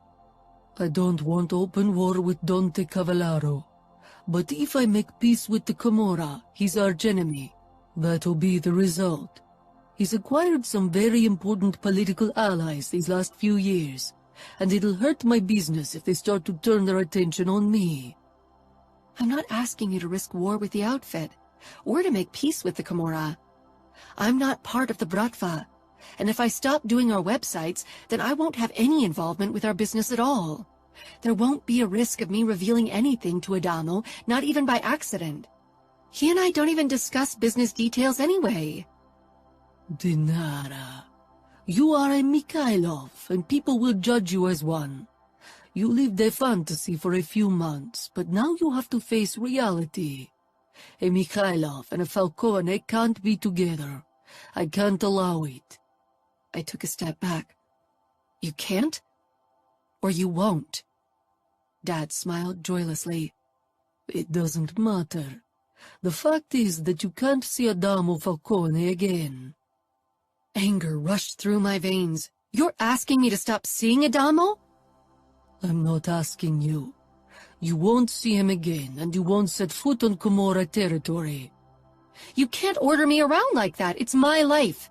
I always respect you, but you need to respect me as well. Dad's face became hard. You can stop seeing him, or I'll find a way to move him out of the picture in some other way. It's up to you. But the end result will be the same. Adamo Falcone won't be a part of your life. My mouth fell open. Are you threatening to kill him? Dad perched on the edge of his desk, his business expression replacing the look he usually gave me. I'll do what's necessary to protect all of us. His voice didn't leave room for an argument. For him, the matter was settled, and my opinion was irrelevant. This side of him wasn't new to me, but usually I wasn't on the receiving end of it. I glared. You aren't protecting me by keeping me away from Adamo. I thought you wanted to see me happy, but you're obviously only concerned about business. If open war breaks out in Chicago, everyone's going to be at risk. You, Galina, the boys, my men. I have responsibility that goes beyond your infatuation with a boy you hardly know. I couldn't believe his nerve. He didn't know the first thing about Adamo and me. He'd never wanted to know, and I'd been careful not to tell him too much. Why poke a beehive? Adamo saved me. He gave me what I needed to forget the past. He brings me happiness in the present, and he makes me excited for the future. Isn't that more than a silly infatuation? For the longest time, I tried to pretend I wasn't in love with Adamo, had feared any kind of commitment. But now that I was past the point of denial, it made me all the more furious to have others question feelings I'd battled for months. I'm not someone who allows emotions easily. You know me, Dad. If I tell you that I want to be with Adamo, then that means something. Do you really think his family will allow him to be with you? Their traditions aren't ours. They'll never fully accept you, never trust you. I wasn't sure. Adamo had assured me his family would accept me. They weren't as traditional as the other Italian mob families. After all, their enforcer was married to an outsider, which, if you looked at it, was a bigger risk than having a relationship with someone from an adverse crime organization. I'd been brought up in a world of violence and bound by strict rules. I knew how to keep a secret, no matter how dark. I could lie into the face of a police officer without batting an eye. Even if Adamo and I had been brought up on different sides, our lives were similar. I'll cross that bridge when I reach it, but that's my problem, not yours. Dad stood and grabbed my shoulders gently, his smile wistful, but his eyes were relentless. I'll do whatever's necessary to protect you, Katinka. Don't force my hand. I didn't doubt for a second that Dad would kill Adamo. He wanted to protect me at all costs. That he wouldn't step on the outfit's toes by doing so was a side effect, not the reason. You're trying to make up for the past because you couldn't protect me from my mother and the men who molested me. But you can't undo what's happened, and certainly not by ruining my life now. Dad's fingers tightened around my upper arms. You have Dima. You two were happy together. If you want to protect Adamo, you'll stay. He's young, he'll find a new love, someone he can actually be with. Or do you actually think you can live in Las Vegas with him? Las Vegas was out of the question, would always be. But Adamo didn't want to live there either. Yet... Katinka, be reasonable, Dad said softly. Some things aren't meant to be. If you miss racing, we can try to set something up. I tore away from his grip, unable to bear his closeness. Without another word, I stormed out of his office. My eyes burned, but I didn't cry. I almost bumped into Dima in the lobby. He must have waited for me, and now he'd probably keep an eye on me to make sure I didn't leave the house. Red-hot fury sizzled in my veins. I charged toward the front door, determined to leave. I'd take a car, because Dad had probably given orders to all our pilots not to fly me anywhere. I didn't get far. Dima grabbed my forearm, jerking me to a stop. I whirled on him, furious and desperate. I didn't want to lose Dad or Dima. I didn't want to never see my half-brothers again either. But giving up Adamo? I wasn't sure I could do it. Let me go, I hissed. But Dima didn't loosen his hold. Dinara, he murmured imploringly, the voice that was usually balm on my anger. think before you act. Do you really want Adamo to die? Do you think he'd want to die for you? I froze. Would you want Adamo to insist on being with you if Remo threatened your life because of it?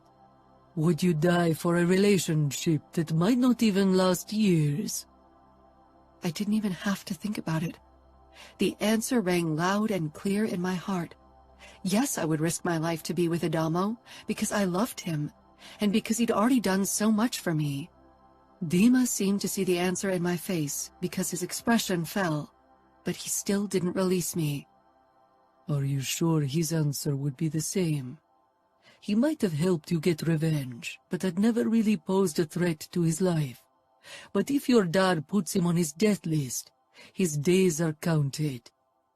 Few people survive for long if Dad wanted them dead. My mother had because of Remo Falcone's intervention. Adamo had the Camorra at his back, but he was an easy target when he lived in camp, and Dad had made it clear he would risk war with the Camorra this time if necessary. My shoulders sagged. The idea of being separated from Adamo hurt, but the fear of him being killed was even greater. Maybe Dad and Dima had a point. Adamo and I hadn't been together for long, and the majority of the time we'd been too cowardly to even put a name to what we had. I couldn't decide for Adamo to risk his life. No, I definitely didn't want him to risk his life. I need to end it face to face, Dima. I won't do it over the phone. That's a bullshit move after everything he's done for me. Your father won't allow you to return to camp. He suspects you might stay. Talk to him. If I do it now, I'll only make things worse. I'm too angry. Tell him you'll make sure I'll return. I will make sure you return, Dima said firmly. Because if you don't, your father will relieve me of my head. I really don't want to die, so you can traipse about with Falcone. Stay here. Don't you dare run off. I felt empty as I watched Dima set out for my father's office. Last night I'd allowed myself to imagine a future with Adamo. It had been blurry, with many variables, but I had been happy and free. If I stayed in Chicago, I'd never be either. Not without Adamo. Not as the Dinara that Dad wanted me to be. Dima returned 5 minutes later. He agreed, but he made it very clear that he'll send men after Adamo if you aren't back home tomorrow for lunch. I'll be back, I said. When Dima and I sat in Dad's private jet for the second time that day, my stomach sank. Adamo deserved to be told the reason for breaking things off in person, but the idea of actually telling him, of being close to him for one last time, it split my heart in two. What if I couldn't say goodbye? Adamo. Dinara's message telling me she would be back soon raised my alarm, and the moment Dinara showed up in camp early the next morning with Dima, I knew something was up. She looked exhausted, and as if she was bracing herself for a battle. I had barely slept the night. I hurried toward her, eager to clear things up. Dinara got out of the car, but Dima didn't.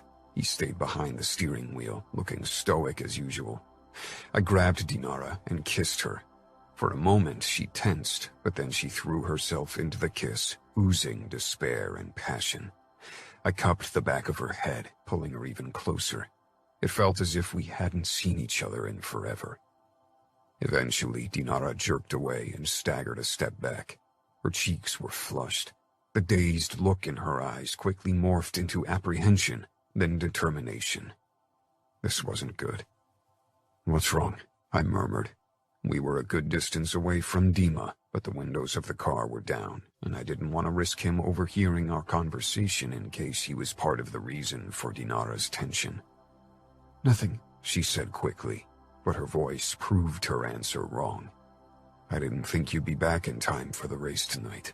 I worried it would take you days to convince your father you were safe here." She looked away briefly, and when she met my gaze again, her walls had come up, locking me out of her mind and heart. "Dinara," I said imploringly, taking her hand. "Tell me what's going on." Her eyes locked on mine, then she pulled her hand away. "I didn't return for the race tonight. I won't race again. Racing was always only a means to an end, and so were you." Her voice wavered when she said the latter. "Liar," I growled, stepping closer again. I wouldn't allow her to put distance between us, not physically and not with words either. We'd gone through too much. We were both haunted by inner demons, demons only we could understand. Maybe we'd been born on different sides, but fate had thrown us together because we were meant to be, because no one would ever see the world the way we did. If I was only a means to an end, you wouldn't be here right now. You would have left without an explanation or ditched me over the phone. But you are here, Dinara. Why? She held my gaze, trying to appear resolute and emotionless. But I'd seen every emotion in those green eyes, and knew her too well to believe her charade. "I simply thought you deserved to find out in person after everything you did for me. I'm not ungrateful, even if I used you for my purposes." I smirked. "You need to do better to convince me." Dinara glared. "It doesn't matter. I'm not here to convince you, Adamo. I'm here to inform you about my decision. This is the last time you'll see me. I won't stay in camp, nor will we ever meet again. I belong in Chicago with my people." "Your people? The people that want you to dress up as a fake version of yourself? The people who only know one side of you, but not every aspect of yourself, not the dark parts only I got to see." Dinara reached into her pocket and took out a smoke. Her fingers were unsteady when she lit it up. "I thought you wanted to stop." She shrugged. "It wouldn't work." "The not smoking or us?" She took a deep drag and glanced at her boots. "Both." She peered back up at me. "Listen, Adamo. This is a courtesy. I won't explain my reasons. What we had was fun as long as it lasted, but it was never meant to be forever. You have to accept my decision. But even if you don't, it won't change a thing. Dima and I'll fly back to Chicago today, and I'll return to my old life, and so should you." "We aren't the same people from our old lives. We changed." "I should go now. This is pointless." Dinara clipped and tossed her cigarette to the ground, then stomped it out with her boots. Despite her words, she didn't move a muscle, as if she was rooted to the ground. I took a step closer. "You can trust me with anything, Dinara. Didn't I prove that over and over again in the last few months? Tell me the fucking truth. Is this because your father doesn't want you to be with me?" I asked in a low voice. Dinara looked away, obviously fighting to keep her expression neutral. "We always knew that our relationship had an expiration date. We're from two different worlds." I positioned myself right in front of her, cupped her cheeks, and forced her to meet my eyes. She narrowed them to keep me at a distance, but I knew her too well for that. What we'd done these last couple of weeks, killing and torturing together, overcoming past demons, that had given me a key to look past her barriers, just like she could look past mine. Maybe our families are from different worlds and on different sides, but we aren't. Our life, as we've led it over the past year, has been in a world of our own. "Exactly," she whispered. "But we can't stay in our own bubble or world or whatever else you want to call it. We got family, and we belong with them." "We belong with each other. It's where we found happiness. I won't give you up, and I know you don't want to give me up. Did your father threaten to kill me if you didn't break it off?" Dinara had her own head, and I doubted she would allow anyone, not even her father, to forbid her from seeing me. But if she feared for my life, that would change things. She closed her eyes, trying to lock me out, but I kept stroking her cheeks with my thumbs, and eventually she covered my hands with hers. "I hate that you know me so well, that you know how things work in the messed up world I live in. I should have never let you in." "I didn't give you a choice," I said quietly, "just like you didn't give me one either." Dinara let out a harsh breath and opened her eyes. This time it was harder to gauge her emotions. She was really giving it her all. So he did threaten to kill or at least seriously hurt me if you kept seeing me? Dinara always talked with respect and love about her father. I'd never met the man, but even Remo and Nino seemed to respect him to some degree, though that was probably a testament to his ruthlessness and brutality, both character traits my brothers appreciated. It was obvious he was important to Dinara, had been the most important person in her life for a long time. If Grigori was willing to risk war with the Camorra, willing to raise Remo's wrath, because both would be guaranteed if he laid a hand on me, then he must really mistrust me, or have a closer relationship with the outfit than we thought. Whatever it was, he'd be a difficult nut to crack. Considering Dinara's love for her father, killing him seemed like a bad idea. Your family doesn't mind us being together? She asked. Remo has never been someone who played by the rules. He trusts me, so he accepts my choice. Of course, he'd never confide any business details relevant to the Bratva while you were present, but he won't stop me from seeing you. My main work is racing, and it'll stay that way. It's not like I'm at the base of Camorra business in Las Vegas. I don't even have to live there. She scoffed. Racing is one of your most important businesses, and how can you be sure you'll be happy living the nomad life forever? We'll figure something out, and I don't care how, but I won't give you up, you hear me? Dinara took a step back, but I followed. I wouldn't let her do this. Don't make this harder on us than it needs to be. I won't risk your life. I don't care. It's my life to decide on, and I'm willing to take a risk because what we have is worth it. You can't decide alone. And for me, the risk is not worth it, Adamo. And it's not just your life on the line. This conflict could endanger my father, Dima, and the rest of my family. Nothing is worth risking so much, least of all a relationship based on something as twisted as revenge and bloodthirst. She made a move as if to turn and return to her car, but I grabbed her wrist and pulled her against me. She didn't resist, but despair flashed in her eyes. Let me go. You have to accept my decision. And let's be honest, in a year or maybe less, you'll have found a new girl to get cozy with. Someone who doesn't have the Russian mafia at her back or who's as messed up as I am. I like your kind of baggage and your messed up brain. I want you and no one else. I lowered my head and kissed her fiercely, and for a moment she kissed me back with the same passion, only fueled with despair. Then she ripped away. It's over, Adamo. Accept it. Move on. It's what I'll do. She stumbled toward the car. Does returning to your old life include getting back together with Dima? I asked, jealousy raging in my body. Fuck. I wanted to ram my knife into Dima's stupid face. He was pretending to be busy with his phone, but I wasn't buying it for a moment. He was paying close attention to what was going on between Dinara and me. Dinara stiffened, but when she faced me, her expression was cold. Maybe, but from this day on, it's none of your business. She ripped open the door of her Toyota. You can't run away from what we have, Dinara. We both know that emotions, dark or light, follow you wherever you run. Dinara swung herself into the car and slammed her door shut. She turned to Dima and said something. He briefly glanced my way. He didn't look triumphant, but I still wanted to kill him. The engine roared up, and then Dinara's Toyota raced away, only leaving a cloud of dust behind. Fuck, I snarled as I watched her drive away. My breathing was harsh, and my heart galloped in my chest. I closed my eyes, trying to calm myself down. I needed to think.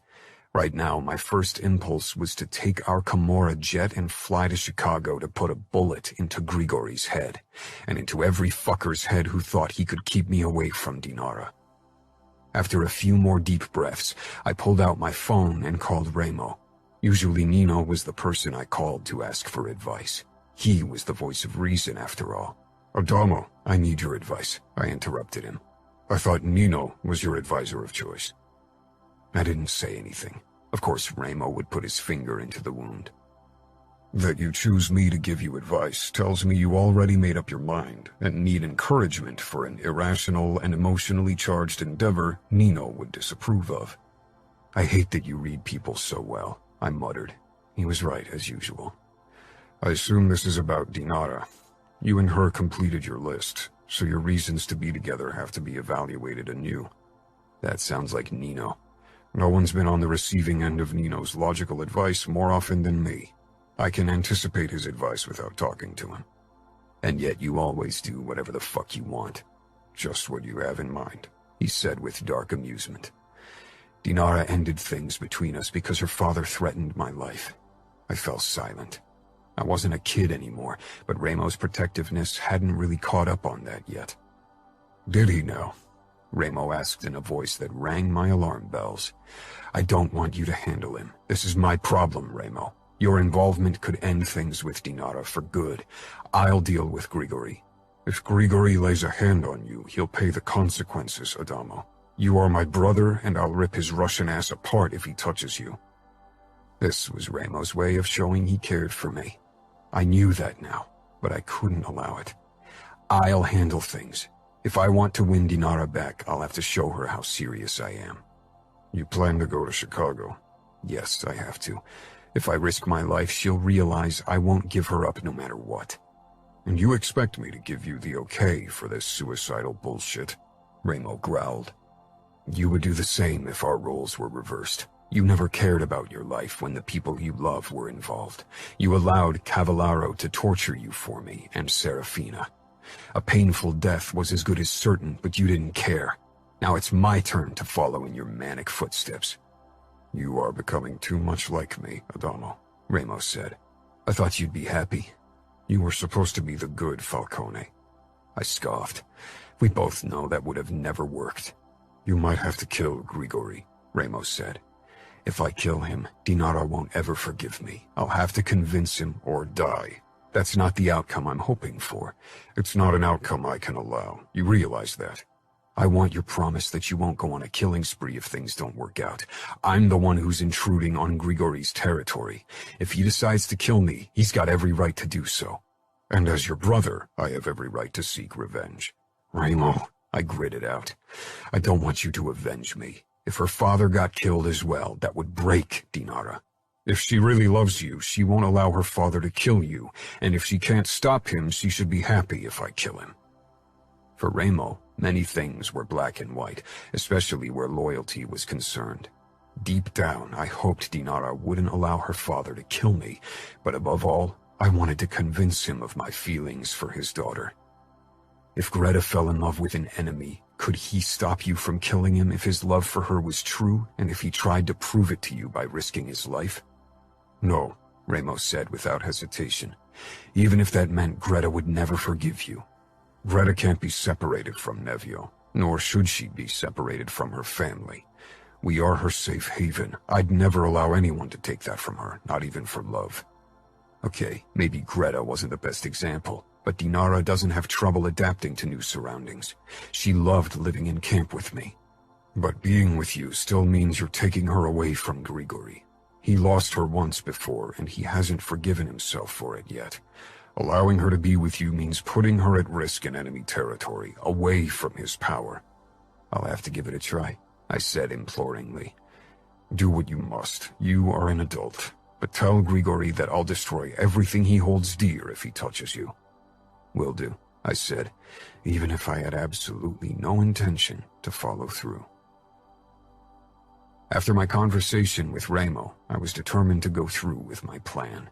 This was insanity, but if that was what it took to convince Dinara and her father that we had to be together, then I'd do it. I rented a private jet instead of taking one of the Camorras. If I showed up with a Camorra jet, Grigori might consider it a threatening gesture, but I wasn't here as a Camorrista. I was here as Adamo. A taxi took me to the Mikhailov palace. The moment I walked toward the gate and told the guard my name, he rang the alarm. Within a minute, several Bratva guards and Dima rushed down the driveway. Dima shook his head, an incredulous expression twisting his features. The gates swung open, and the guard shoved me toward Dima. I didn't resist. Dima grabbed my arm in a crushing grip, bringing his mouth close to my ear. What the fuck, Falcone? Are you crazy? You must realize that even your name can't protect you in Chicago. This isn't Camorra land. Grigori will be pissed and kill you. That's what you've been waiting for, right? So this'll be a good day for you. Dima shook his head, muttering something in Russian under his breath. You are an idiot. Dinara will be devastated if something happens to you. My heart skipped a beat hearing her name. Dinara and I love each other. Dima nodded. I know, but Grigori won't care. He wants Dinara in Chicago. He wants her safe. Sending her off with a Falcone isn't something he can accept. Dima patted me down and removed my knives and guns and handed them over to the other guards who trained their guns on me. Are you alone? Dima asked. Yes. Usually I'd say you're lying because it's absolutely idiotic to come here without a backup, but I believe you. You've got more guts than I thought. Dima dragged me along the driveway toward a magnificent palace and then inside the building. It was something straight out of Russia, a palace so full of splendor that even I was awed despite having grown up in a huge mansion. The States and even the Camorra seemed light years away in this place. Maybe you can put in a good word for me if you want Dinara to be happy, I joked. Dima gave me an amused look. If Dinara hasn't convinced him yet, then I definitely can't do it. And if you think that Grigori will listen to you, then you're the biggest fool I know. Dima knocked on a massive wood double door with gilded decorations. Business seemed to be going splendidly for the Bratva. Come in, a deep male voice said in Russian. I'd worked my ass off to learn the language whenever I had a moment to spare, but I was still far from being fluent. But I understood enough and could even communicate on a basic level. I'd wanted to surprise Dinara with it. Now I could only hope it would appease Grigori enough to save my life. Dima shoved open the door and led me into a vast office. I'd seen photos of Dinara's father on the internet, but this was the first time I saw him in person. He rose from his desk chair and walked around the massive piece of furniture, his expression harsh. He was a tall man, and judging from the look in his eyes, he didn't have any interest in listening to what I had to say. I was a threat in his eyes, for his daughter, for the Bratva, for his business. He wanted me gone, as far away from Dinara as possible, and that I'd showed up today made him want to kill me. Maybe it was a sign of disrespect in his eyes. Ramo would have respected someone who risked his life in such a suicidal way, but Ramo's way of thinking was different from most people. Still, I had to hope that Grigori would realize what this meant. That I was willing to risk everything for his daughter. Maybe it would save my life.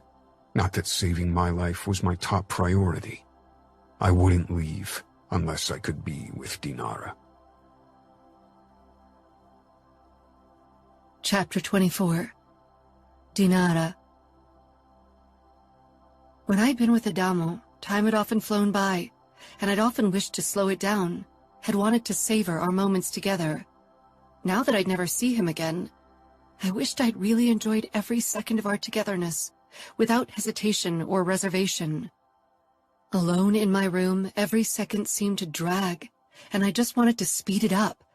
But to what avail? What was there to look forward to?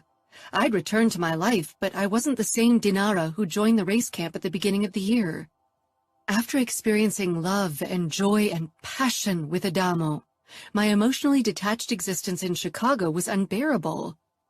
In the past, I would have opted to create fake euphoria with drugs, but now I knew they wouldn't come close to what I'd felt with Adamo.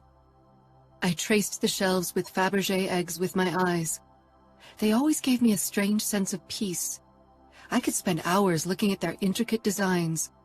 For this very reason, I'd set up a cozy armchair in front of the glass cabinet, and this was where I'd spent the last hour.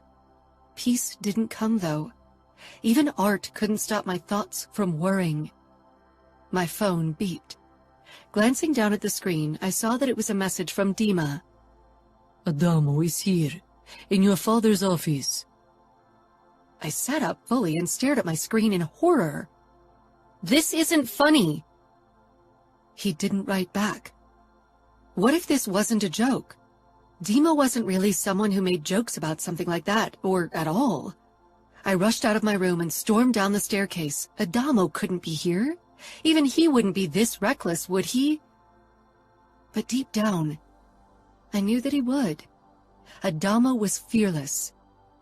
He was the guy who joined me on my vendetta without a second thought, who loved the thrill of racing cars at their limit, who wanted to date his enemy's daughter no matter the cost. Damn it.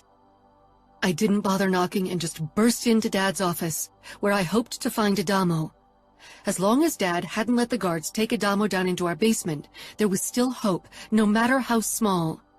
Then I froze, because Adamo stood in the middle of the room. Dima and 2 of my father's guards lined his sides. Adamo's head swiveled around, and he gave me a smile. What the hell was he smiling about? Did he want to die? Have you lost your mind? I asked, horrified. Dad's expression made it clear that he'd hoped I wouldn't find out about Adamo's arrival. Disposing of him would be more difficult with me here. Adamo shrugged. I lost my heart, he said wryly. I could have killed him. But more than that, I wanted to kiss him and press myself against him and never let him go. These last couple of days without him, thinking that I might never see him again, had been hell. I'd hardly slept because I'd lain awake wondering if I should just leave Chicago for good and return to Adamo. But fear of my father's reaction had held me back. I hadn't wanted to risk Adamo's life. Yet now he was here, signing his death warrant for me. Dad, I said, speaking in Russian to my father. Just let him leave. He's probably high or drunk. He won't even remember anything tomorrow. He doesn't know what he's doing. I'm perfectly sober, and haven't been high in many years, Mr. Mikhailov, and I'm absolutely sure of what I'm doing. I'm here to ask you to allow your daughter to be with me, to be free to live the life she wants, Adamo said in broken Russian. But Dad's face flashed with surprise, which he quickly masked with anger. I stepped into the room and closed the door, keeping a close eye on both my father and Adamo. You can't keep me away from your daughter, unless you stop my heart from beating. Dad looked as if that was exactly what he'd do. He killed so many people in his life, some for hardly any reason at all, and Adamo gave him so many reasons. Showing up here takes a lot of bravery, or maybe it's just insanity. That's something the name Falcone has stood for in a long time. Dad! I tried again, and finally he met my gaze. His expression showed regret, as if he'd already made up his mind and knew what it would do to me. I staggered forward, but one of his men held me back. Dad, I whispered desperately, if you do this, I can't forgive you. You should leave, Katinka. This is between me and Adamo. No, I growled, it's not. This is about my life, about my heart. You can't dismiss me as if I'm a little child. Dad motioned at one of his soldiers, who made a move as if to grab my arm and lead me away. I slapped his hand away. Don't you dare. I reached inside my pocket, my fingers closing around my phone. Maybe I should leave and call Ramo. But what purpose would that serve? He wouldn't be quick enough to send help. Adamo took a step closer to my father. I didn't detect a hint of fear in his expression. There was only determination.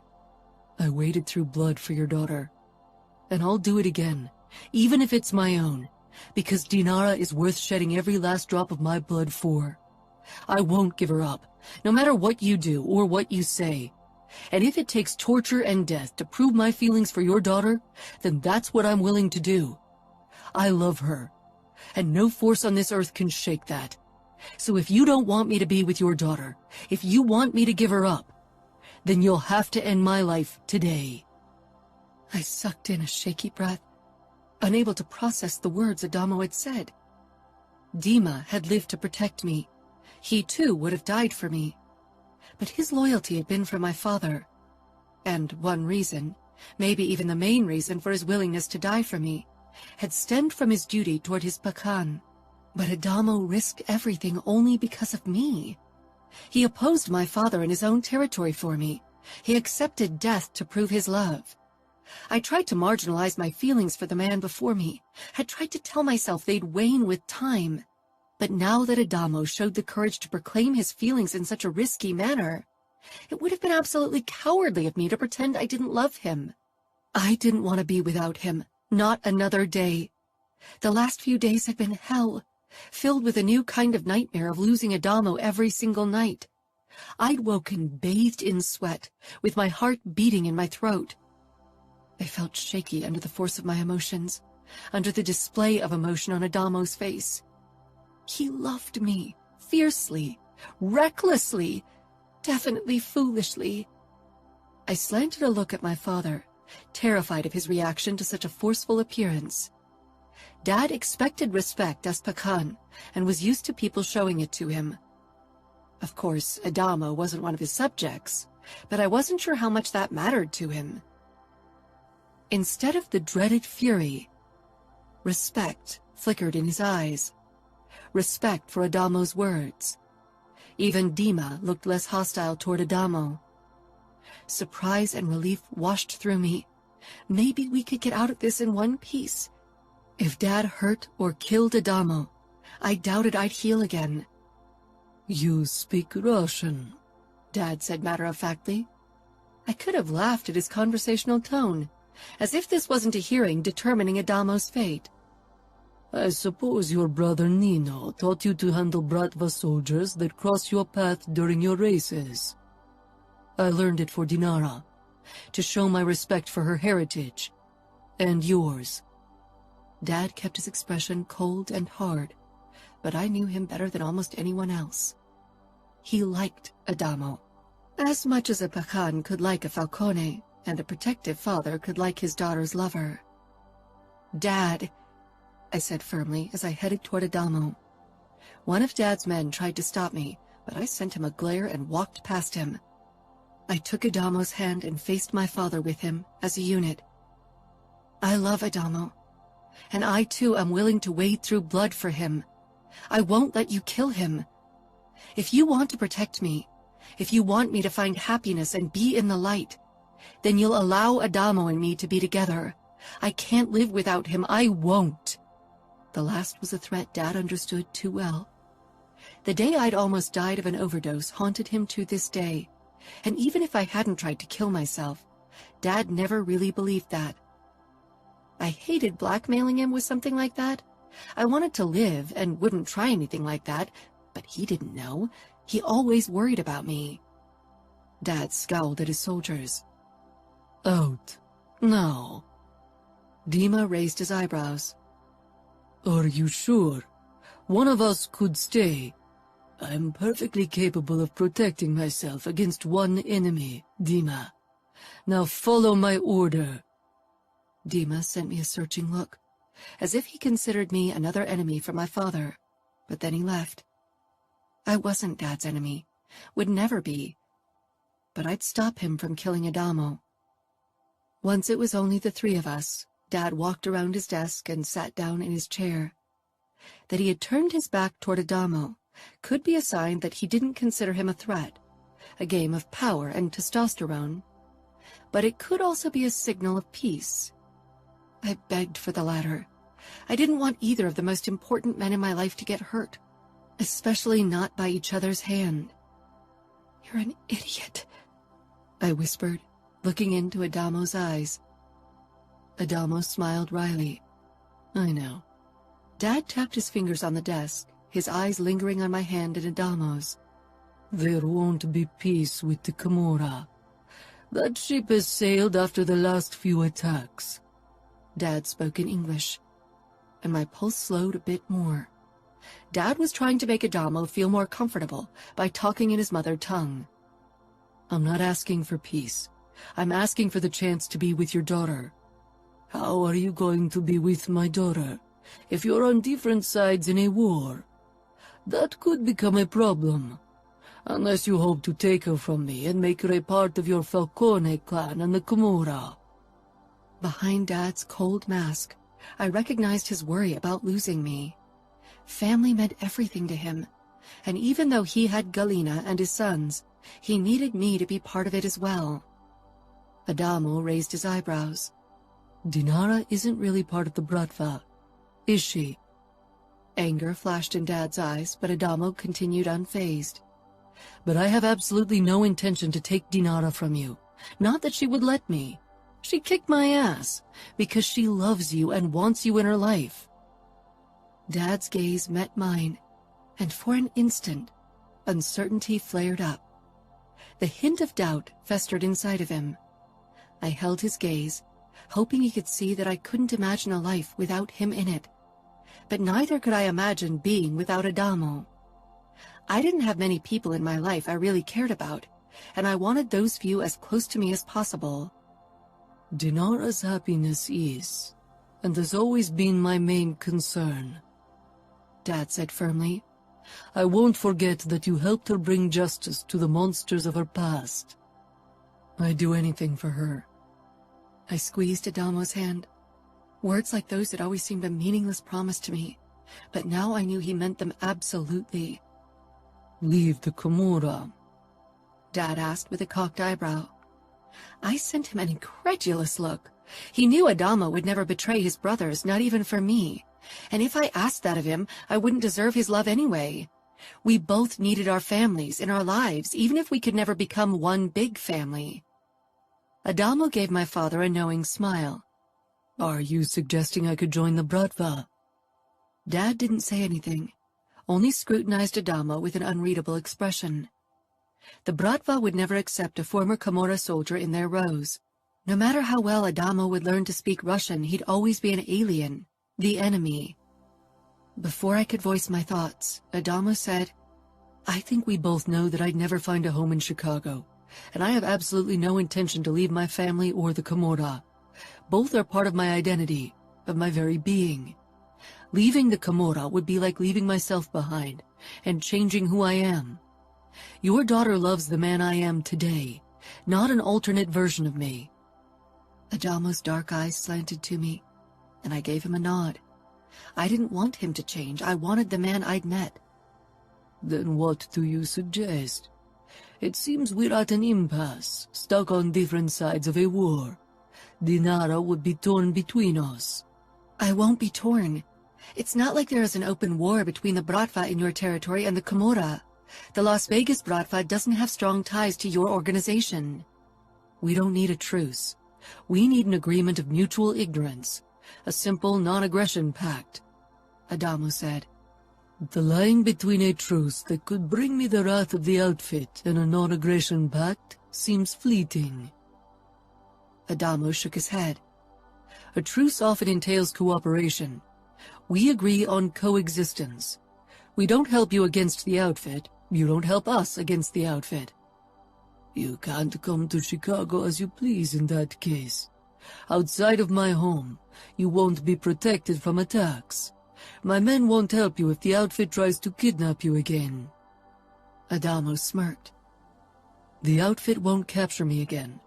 I was a naive boy when they did, and if they'd ever catch me, the Camorra would come to my help. I wouldn't need the Bratva for that. Dad leaned back in his chair. What Adamo suggested was a shaky arrangement. If something happened to Adamo, I'd move heaven and earth to convince my father to send his men to save him. And Adamo would undoubtedly use his Camorra soldiers to save me if something happened. Lines would get blurry. Even this coexistence pact might compel the outfit to act if they considered our arrangement a threat to their business. I didn't really care about the Bratva beyond the fact that Dad's life depended on their success. Where would you live? How would you be together? Dad asked, turning his attention back to me. Live in Las Vegas with the Camorra clan. That would be hard to explain to my men. Coexistence only goes so far. Dad's men admired him. They trusted his judgment. But he had a point. If I got too cozy with the Camorra, that wouldn't sit well with them. Dad's only option then would be to officially declare his disapproval and cast me out. The point was moot anyway. I shook my head forcefully. I didn't want to live in Las Vegas. The city held too many horrors for me. Little Katinka lingered in too many dark corners, ready to spring her memories on me. I met Adamo's gaze, wondering if he expected me to move to Vegas with him eventually. His family was very close. His brothers all shared a mansion, and they probably expected Adamo to join their co-living at some point. Of course, Dad picked up on my uncertainty. He pushed to his feet and smoothed his dark suit. I'll give you two a moment to talk. I want answers when I return, so I can make a decision. Dad walked past us and left the room. I whirled on Adamo and slapped his chest hard, glaring. What the hell has gotten into you? Have you lost your mind, waltzing into my father's home? He could have killed you on sight. He didn't, Adamo said with a slow smile, as he wrapped his arms around my waist and pulled me against him. Didn't he realize in how much trouble he was? He might still do it. No, he won't. So now you can look into the future? Adamo leaned down, his lips pressing against mine. I softened and kissed him back. I'd missed him these last few days. Now that I could touch him again, I wondered how I could have ever considered living without his touch, his smile. Adamo drew back. Your father wouldn't have listened to everything I had to say, and given us alone time if he had made up his mind to kill me. He trusts me with you, and that's a big deal considering you are obviously very precious to him. Maybe he wants to give us time to say goodbye, I said. Yet I had to agree. Dad didn't dislike Adamo. It was more than I'd ever dared to hope for. So what do you say? Do we want to be together? I gave him a condescending look. Of course, but Dad wants a solution that won't cause him trouble. He wants your happiness. That's his top priority, even if it shouldn't be. I pursed my lips. Adamo laughed. It's true. The head of a crime organization should never prioritize his family over business. But Ramo's the same way. Maybe that's why they grudgingly tolerate each other, despite the eternal conflict between Italians and Russians. He won't accept me going to Las Vegas with you. You don't want to live in Las Vegas anyway, Adamo said gently. I sighed. You're right. I won't ever like that place, not after what happened. Even if we killed the monsters from my past, that doesn't eradicate what happened. It's still in my head. I know. I didn't experience your horrors, but even I still occasionally have nightmares about my kidnapping and the torture. But won't your family expect you to live with them in the mansion? I think they know that I never really wanted that. Even before I met you, I lived the majority of the year in camp. I prefer the nomad life. Organizing the races is a part of the business I enjoy dealing with. But that was before you discovered your love of torture. I'm sure your brothers can use your newfound talents in better ways. Adamo chuckled mirthlessly. Trust me, my brothers have enough expertise torturing people. They don't need my help. And it's not that I discovered my talent for torture through our vengeance trip. It's been something I've been battling with for a long time. It's a dark craving I've been feeling for a long time. And it was why I really consumed drugs. They mellowed out this urge. They turned me into the person I wanted to be, but the effect never lasted long. If that's the case, are you sure you can live without the thrill of blood, without resorting to drugs to mellow your urge? Adamo thought about it. Yeah, I feel like the urge has lessened since I allowed myself to live it for a little while. Suppressing it only increased the craving.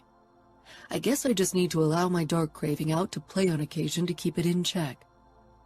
What about your dark craving? It's there. It'll always be, I guess. But I won't give in. Not after I saw how it dictated my mother's life. Good, Adamo murmured. But we still didn't make a decision about our future. It's easy. We live in camp. The races take place 9 months of the year, so we'll have to follow the circuit anyway. I want to keep racing. What about you? Oh, yes, I said with a grin. I missed the thrill of racing. I even missed the chaotic atmosphere in camp. We could buy a motorhome to have more room. That would allow us to create a home for us without settling down in a place. We could visit Las Vegas on occasion, and if your father ever doesn't want to kill me, we could visit Chicago as well. Otherwise, we'll just have to split up for our family visits. You think your brothers will agree to that? Once Gemma and Savio start popping out babies, my brothers can use the additional space, and Ramos twins probably won't ever move out, so they need rooms as well. If I only require one room for visits, that gives my brothers the chance to create living space for their kids. It's a win-win situation, if you ask me. It sounded like the perfect solution. I still wasn't convinced his brothers would agree, but maybe we could convince Dad as a first step and get Adamo out of Chicago in one piece. Can you imagine living in a motorhome with me? Or is such a living arrangement not fit for a Bratva princess? Adamo asked in a low voice, pulling me even closer and cupping my ass. I cocked an eyebrow. I prefer freedom and being with you to a palace. What about you, Camorra prince? Adamo grinned. I've been living the nomad life in a tent and car for a couple of years now. I don't need much. He lowered his mouth to mine once more, his tongue teasing my lips apart. His hand on my ass moved even lower, until his fingers stroked over my crotch. I moaned into his mouth and stood on my tiptoes to give him better access. Of course, Dad chose that moment to return. I quickly stepped back from Adamo, my cheeks heating. Being caught by my dad was something that made even me blush. Adamo smiled as if he hadn't just fingered me through my jean shorts. I was glad for Dad's poker face because he didn't give any indication that he'd noticed us getting it on. And? He asked neutrally. Adamo explained our planned living arrangements to my father, making everything sound perfectly reasonable. When he was done, Dad nodded. That could work. But who guarantees Dinara's safety? Nothing will ever happen to Dinara. When we killed her abusers, I was her protector. Neither Dima nor you were there, but Dinara was always safe. I gritted my teeth, hating how they discussed me as if I weren't present. I don't need constant protection. I'm capable of staying away from danger and, if necessary, to defend myself. I can kill someone. Both Adamo and Dad ignored my protest.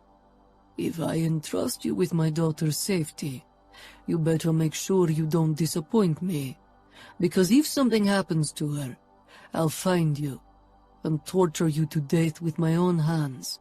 And believe me, they are very capable. Dad, I muttered. If something happens to Dinara, which it won't, I deserve everything you have planned for me and gladly accept my fate, Adamo said. I shook my head. You two are impossible. Dad gave Adamo a curt nod, which was the extent of approval he was probably capable of. I won't kill you today. Right now, I'm willing to give your relationship with my daughter the green light. Don't make me change my mind. I won't, Adamo promised. Does that mean Adamo and I can return to camp tomorrow? Dad nodded, but I could tell he still had trouble letting me go. I released Adamo's hand and went over to Dad to hug him tightly. Thank you, I whispered. His decision was a risk. If anyone but me would have started something with an Italian, or worse, a Camorrista, he would have killed them on the spot.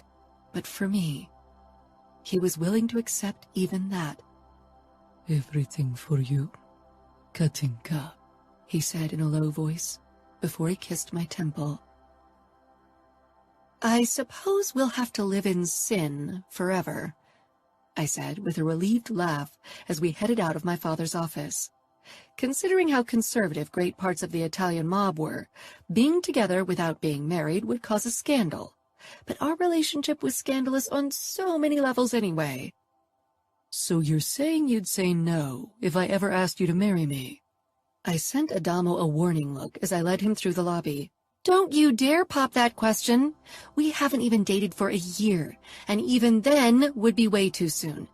I'm not even sure I want to marry at all, definitely not before I'm 30. There's really no reason to tie the knot.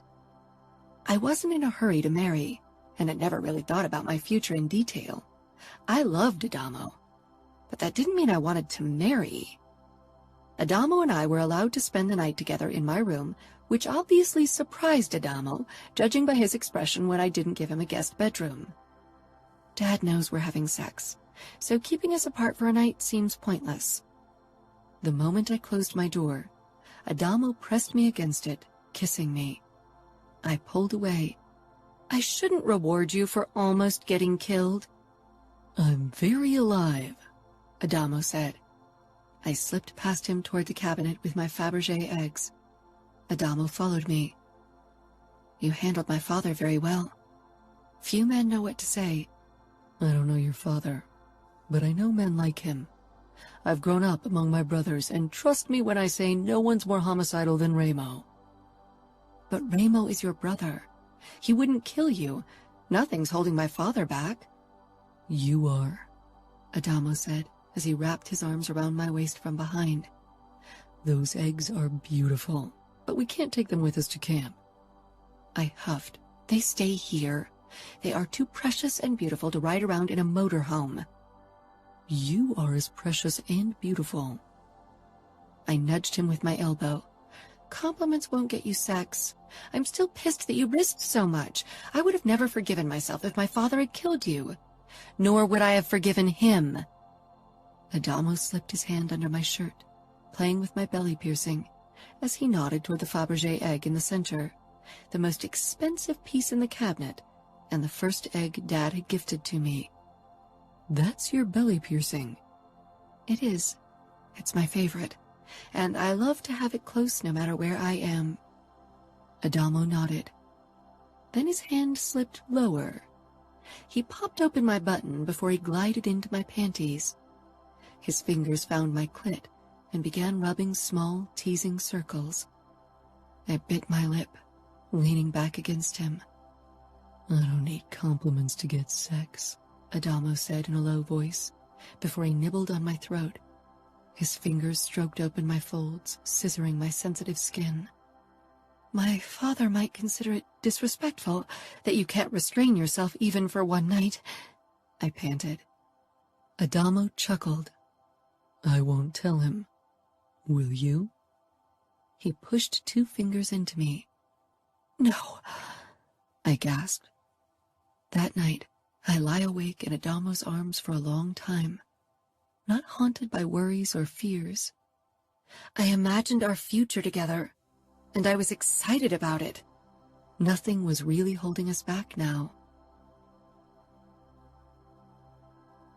Chapter 25. Adamo.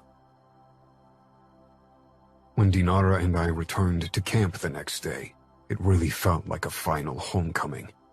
Crank gave me a wave and a thumbs up when he spotted Dinara. I had already called Ramo last night to make sure he didn't attack Chicago when he didn't hear from me for too long. I really didn't want my tentative understanding with Grigori to be undermined. I hadn't given him details about my agreement with Grigori, but knowing Ramo, he probably suspected something. My brothers knew I preferred camp life to staying in Las Vegas anyway. Dinara shone with happiness when we set up our tent between our cars. It wasn't a splendid home, but it was all we needed at the moment. Once the season was over in 2 weeks, we'd have time to buy a motorhome for us. I didn't miss the many curious or even apprehensive looks from fellow drivers or pit girls. Do you think they know why we were gone so often these last few months? Dinara asked. They know something. I should have known that rumors would spread eventually. I think some of them will think twice now before cutting you off during a race. Nobody wants to get tortured and killed. Dinara said wryly. It's not like I'm a different person. You are to them. Because of your easygoing personality, it was easy for people to forget that you're a Falcone. Now they realize that one of the monsters from Vegas actually walks among them, and it makes them nervous.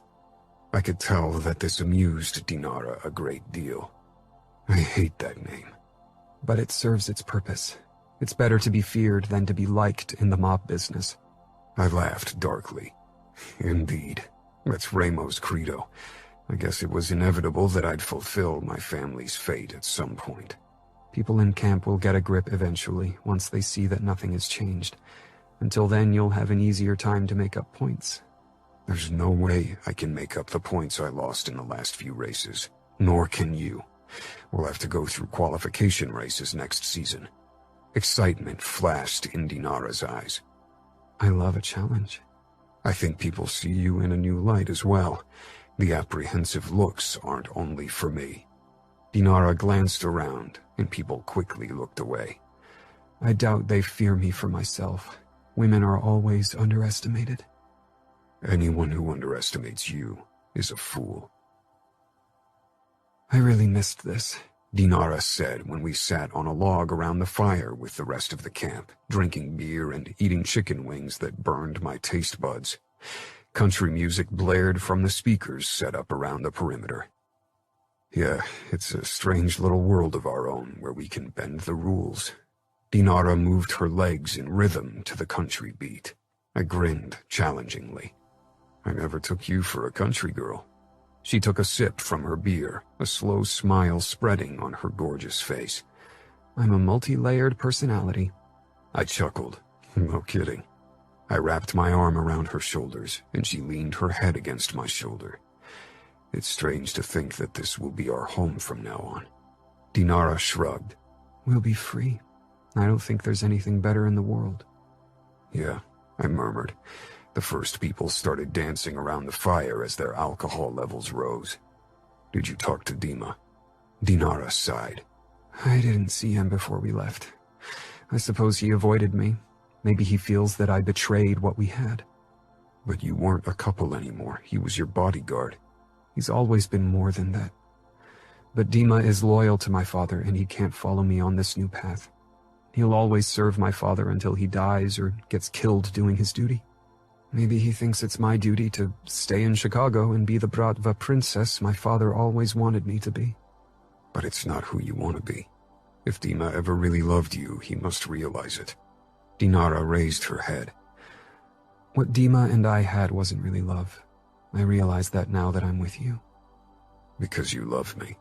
Dinara gave me a strange smile. You really want me to say it more often, don't you? I kissed her. Oh, definitely. The dancing around us got wilder, stirring up dust. Many people began singing along to the songs, most of them without having a clue about the actual lyrics. Let's join them, Dinara said, setting her beer bottle down on the ground. I thought you'd never ask. I shoved to my feet and pulled her along with me. When we joined the dancers, a few of them hesitated, obviously still unsure about us after the killer couple rumors Crank had told me about. But soon the music and alcohol carried away their tension, and we became part of the camp again. Dinara laughed as we stumbled along to the music in an uncoordinated but fun line dance formation. Her eyes locked on mine, her face illuminated beautifully by the fire. This wasn't fake happiness, no pretend laughter. Darkness was a part of both Dinara and me, but we'd banished it to a faraway spot in us. It didn't rule over our lives. It was almost 3 a.m. when Dinara and I finally went to bed in our tent. We weren't drunk, but a gentle buzz filled my body. After making love, we fell asleep in each other's arms. Dinara's tossing and turning and unintelligible mumbles woke me from my own nightmare, the same one that haunted me for years, but other than in the past, I didn't wake covered in sweat and with my heart beating in my throat. The nightmare had altered since Dinara and I had started our vengeance trip. Now I always managed to free myself from my restraints eventually and fought my torturers. It seemed my nightmares now allowed me my revenge. Dinara's breathing slowed once she woke, and I kissed her cheek. I wish the nightmares would have died with my abusers, she whispered into the dark. Eventually they will fade, or maybe they'll change, I said, then told her about my own altered nightmare. I'm still surprised that you never sought revenge against the people who tortured you. You have the Camorra at your back. Revenge against the outfit, especially their capo and his underbosses, wouldn't change anything. It would only continue an endless spiral of violence and revenge. You could end everything by killing your abusers, but in a war, revenge only leads to more violence. What happened to me wasn't personal. Dinara let out a strangled laugh. I think getting tortured is pretty personal. It wasn't about me. It was about Remo. My pain was revenge for Remo's actions. And if I took revenge in turn, it would lead to a new act of revenge from the outfit. A never-ending spiral of violence. I want to live in the present and for the future. The past is the past. For the first time in my life, I want the same. The past is dead, and I'm really excited about our future. It's going to be a crazy ride in many ways. Dinara hummed her approval. There are only 2 more races before the season's over, and most people will return to their families for Christmas. Only a few stay in camp, like Crank, and celebrate together. We don't celebrate Christmas in December. The Orthodox Christmas is in January, so maybe I'll stay in camp until January. Over my dead body. I want you to celebrate Christmas with me and my family in Las Vegas. She froze in my arms. I'm not part of your family. I'm sure your brothers and their families don't want me there. I hadn't asked my brothers yet, but I loved Dinara and wanted to spend the holidays with her. I doubted Chiara and Serafina would have anything against it. Remo was very protective of our mansion, so I wasn't sure about his reaction. And then there were Savio and Gemma. They both were absolutely easygoing under normal circumstances, but half of Gemma's family had been killed by the Bratva, so they might be biased in their opinion of Dinara. I kept those thoughts to myself. I would find a way to convince my family that Dinara wasn't a threat. My family should meet you, and what better way to do it than for Christmas? They'll love you like I do. I'm not someone who has a long list of fans. I'm not one of those sweet, always smiling girls everyone wants in their family. Trust me, you'll fit in perfectly with your personality. Don't let me celebrate Christmas alone. There's nothing more depressing than being surrounded by happy couples and families while being alone. Dinara was quiet for a long time. Then she sighed. All right, but please make sure I'll be welcome. I really don't want to intrude on your family time. You are my family, I murmured. Dinara pressed herself closer to my body and kissed my throat. I love you. The next morning, I called Remo. He was the first person I needed to convince. To my surprise, he wasn't against my suggestion. Bring her along. Chiara will be ecstatic to cook for more people. I expected more resistance from you, I admitted. If you trust Dinara, I trust your judgment. Not to mention that both Nino and I know her and doubt she'll pose a risk. She's got more reason to be grateful toward us than to hate us for an enmity between mob families that doesn't really concern her. What about Savio and Gemma? I asked. Talk to Savio. If he's against it, I can't allow Dinara to join us. I understand, I said. Thanks, Remo. I know I often didn't show you my gratefulness for what you've done, but I won't ever forget what you did to give Dinara justice. I'll try to be less of a dickhead toward you in the future. That's a start, Remo said wryly. Now, clear things with Savio. Yes, Capo. I hung up and dialed Savio's cell phone. He picked up after the 10th ring. This better be good, he muttered. You're interrupting my marital duties. I could hear Gemma hissing something unintelligible, and something that sounded like a slap. Savio chuckled. I need to talk to you about Christmas, I said. Okay, I'm not on the organization committee for Christmas. Ask the girls. It's about Dinara. I want to bring her along to celebrate Christmas with us. Silence followed on the other end. His voice had lost its usual ease when he spoke eventually. Remo mentioned that you and she are still together. I thought things would end after you finished your killing spree. We love each other, I admitted, even if I felt exposed admitting this to Savio. He and I didn't usually share our deepest, darkest emotions. Loving the enemy seems to run in the family. Dinara isn't the enemy. She was never really part of the Bratva. Her father is Pahan. Our women are part of our world by association, even if they aren't inducted. It was strange to hear Savio so serious, and it told me that this was a difficult topic for him and Gemma. Dinara left Chicago to be with me. Good for you. I know you have every reason to hate the Bratva, and Gemma even more so, and that's why I want to ask if you'll be okay if I bring Dinara along. That's not my decision, Savio said, and his voice became muffled as he probably described the situation to Gemma. I didn't know Gemma as well as Chiara, but she'd never struck me as someone who'd judge people easily. Okay, Savio said without warning. What? It's okay for you to bring her along. Gemma and I won't judge Dinara before we meet her. We'll give her a chance. Thanks, Savio, I said honestly. I don't have time to keep chatting with you. I need to satisfy my wife. He hung up, and I shook my head with a smile. I found Dinara tinkering with her car for the race tomorrow. She raised her eyebrows. You look thrilled. I talked to my family. They want you to join us for Christmas. You sound relieved, so you weren't sure they would. I wrapped an arm around her waist. Savio and Gemma were a bit of an unknown, but they want to meet you. To see if I'm a threat? I grinned. Everyone's curious about you, and I think you'll like Gemma. She's into cage fighting. Dinara frowned. I'm not into fighting. But you are into racing, which is also a male-dominated activity. Dinara rolled her eyes. I don't need a dick to kick ass on the racetrack. Oh, I know, I said. So, will you celebrate Christmas with me and my family? Dinara gave a resolute nod, but I could tell she was nervous. I survived your father, and you'll survive my family. Don't worry. That's a consolation. Dinara. I'd never celebrated Christmas in December. Not that I was a big fan of the holiday in general. I'd always only celebrated it for my dad, and later for my half-brothers. Adamo had told me so much about his family that I felt as if I already knew them. I wondered how much they knew about me. I wasn't someone who got nervous easily or who was anxious before meeting new people. I was definitely more of an extrovert, even if I didn't have any trouble being alone either. I knew not everyone liked me, and I could live with it, so I wasn't worried about becoming Miss Popular. I was, however, nervous because this wasn't just a random meeting. This held meaning.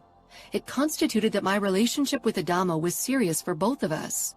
So far, we never really put a name to it. We lived it. But this was a new step in our relationship. When we pulled up in the driveway of the magnificent white mansion, my palms actually became sweaty. This was important for Adamo, and in turn it was for me.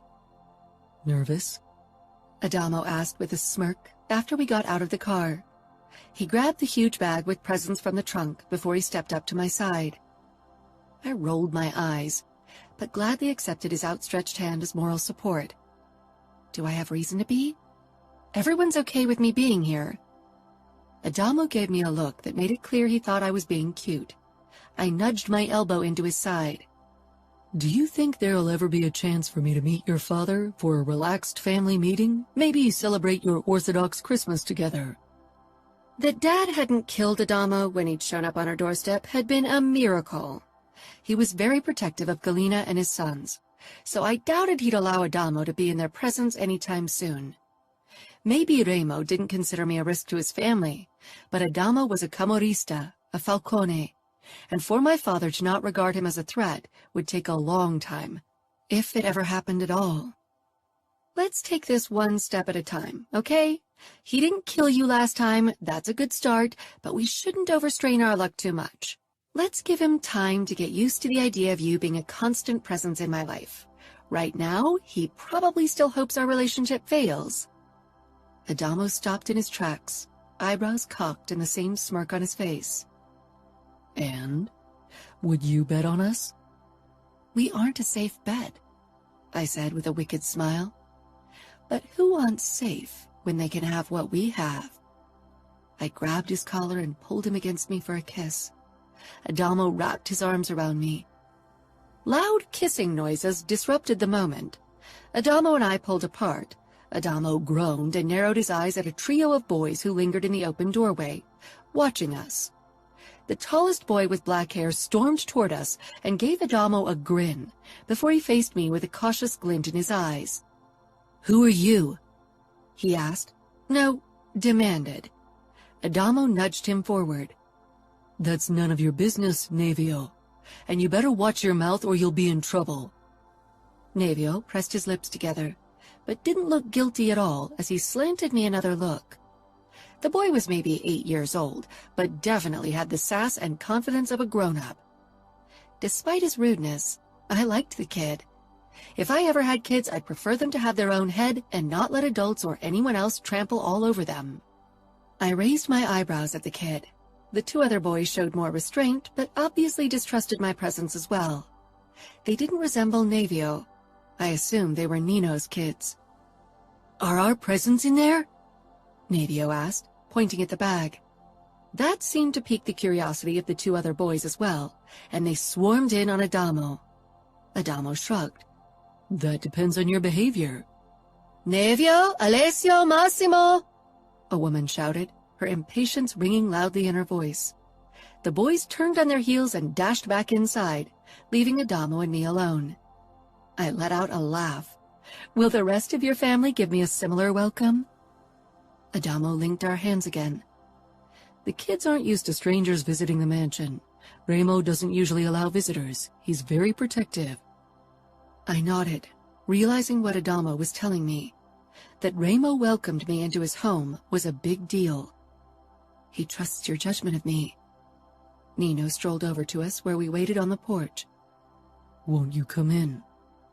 I wanted to give Dinara the chance to change her mind after the rude welcome from Navio. Nino gave me a halfway welcoming nod before he turned to Adamo once more. What did he do? He demanded to know who she is. Didn't you tell the kids? Nino shook his head. We told them you'd be bringing your girlfriend along. It caused quite the stir because you never presented someone before. Adamo had mentioned that he'd never been serious enough about anyone to submit them to his family's presence. That he trusted me enough to take me filled me with warmth. Let's go, Nino said. Chiara prepared dinner. We don't want it to become cold. Adamo and I followed Nino through a long corridor into a huge room that seemed to serve as the common area of the mansion. Adamo had mentioned that every brother had his own wing, where they lived with their wife and kids. Even Adamo still had his own wing, even though he lived in camp most of the year. The common area was already crowded with the Falcone clan. Half a dozen kids buzzed about, creating an impressive noise level. 3 boys and 2 girls. Everyone turned to us as we stepped into the room. Adamo had showed me photos of his family, but I wasn't sure I'd be able to keep the names of the kids straight. At least the adults were easy to remember. The third dark-haired man had to be Adamo's brother Savio, and beside him his sex bomb of a wife, Gemma. I was happy with my body, but even I felt a flicker of inadequacy upon seeing her curves. Part of her family had been killed by Bratva, so her hesitant expression didn't come as a surprise. I met her gaze and gave her a tense smile. I wouldn't feel guilty for something I wasn't responsible for. My father had assured me that he hadn't had a hand in the attack, but even if he had, I wasn't part of his business. That our families would never sit around a table and play happy family had been clear from the very start. Welcome to our home, Ramo said. Even his body language was different from our previous meetings. A hint of tension in his limbs spoke of his protectiveness and caution. I wasn't a threat in his eyes, or I wouldn't be here, but trust wasn't part of our relationship yet. Adamo squeezed my hand and tugged me closer to his family. The table was already set, but no one had taken their respective seats yet. Ramo's wife, who reminded me a bit of Grace Kelly, sent her son Navio a warning look before she came toward me and smiled. The first completely friendly gesture of my visit. Not that I had reason to complain. After all, my father almost killed Adamo. Hi, Dinara. It's wonderful to finally meet you. We almost gave up hope that Adamo would bring you here. He's been very secretive about his relationship with you, Serafina said. We needed time to figure things out for ourselves before we told others details, I said with a smile of my own. That makes sense. Leona, the wife of Fabiano, the Camorra enforcer and not blood-related brother of the Falcones, said. Dinner is ready, a dark-haired woman said as she headed our way. I recognized her as Nino's wife, Chiara. For some reason I felt my cheeks heat when I remembered Adamo's suggestion to talk to her about my past. It still didn't sit well with me that he thought a similar past of abuse meant Chiara and I could give each other life advice. Every person had a unique way of coping with trauma. She seemed to have found her safe haven in her family, living a traditional role of providing for her huge family. I wasn't someone who wanted safety and continuity to deal with my past. I wanted thrill and adventure. Chiara made a beeline for me and gave me a bright smile. She looked genuinely happy to see me. She pulled me into a hug. I stiffened at first because I hadn't expected it. My family was more reserved. We rarely hugged, especially not people we barely knew. After a moment of surprise, I forced myself to relax, but she pulled away instantly and gave me an embarrassed smile. I'm sorry. I didn't mean to spring my hug on you. Don't worry. It's nice to meet you. Chiara was a gorgeous, petite woman with the kindest eyes I'd ever seen. She was someone I'd have imagined as the docile wife of a pastor, not a notorious and undoubtedly sociopathic mobster like Nino Falcone. Nino, can you help me carry everything to the table? Chiara asked, before she and her husband disappeared. I'll help you as well, Gemma said, rushing after them. Maybe this wasn't as easy for her as Adamo had thought.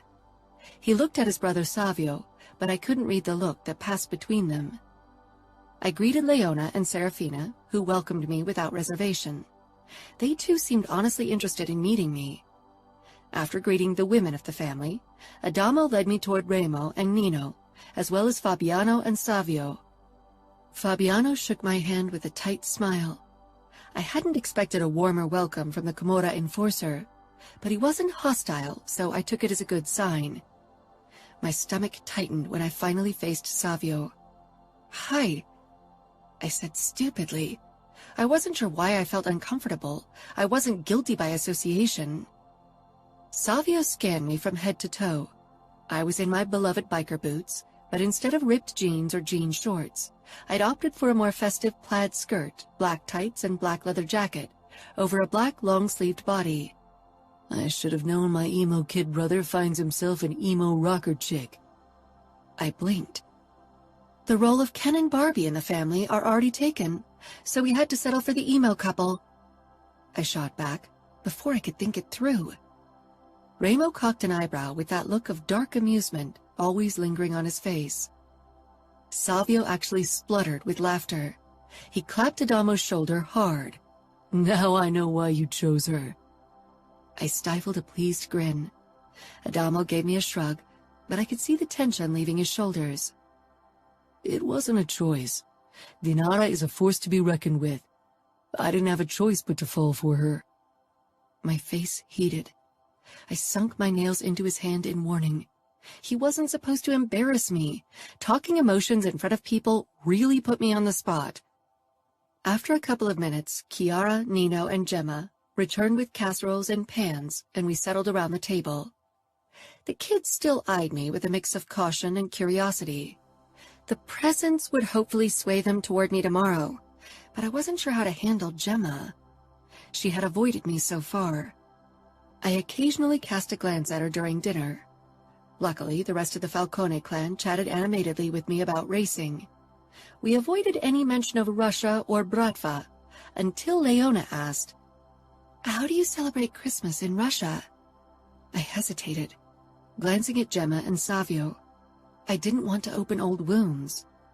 But Gemma looked up from her plate and met my gaze. She gave me a small smile. I relaxed and gave her a grateful smile in turn.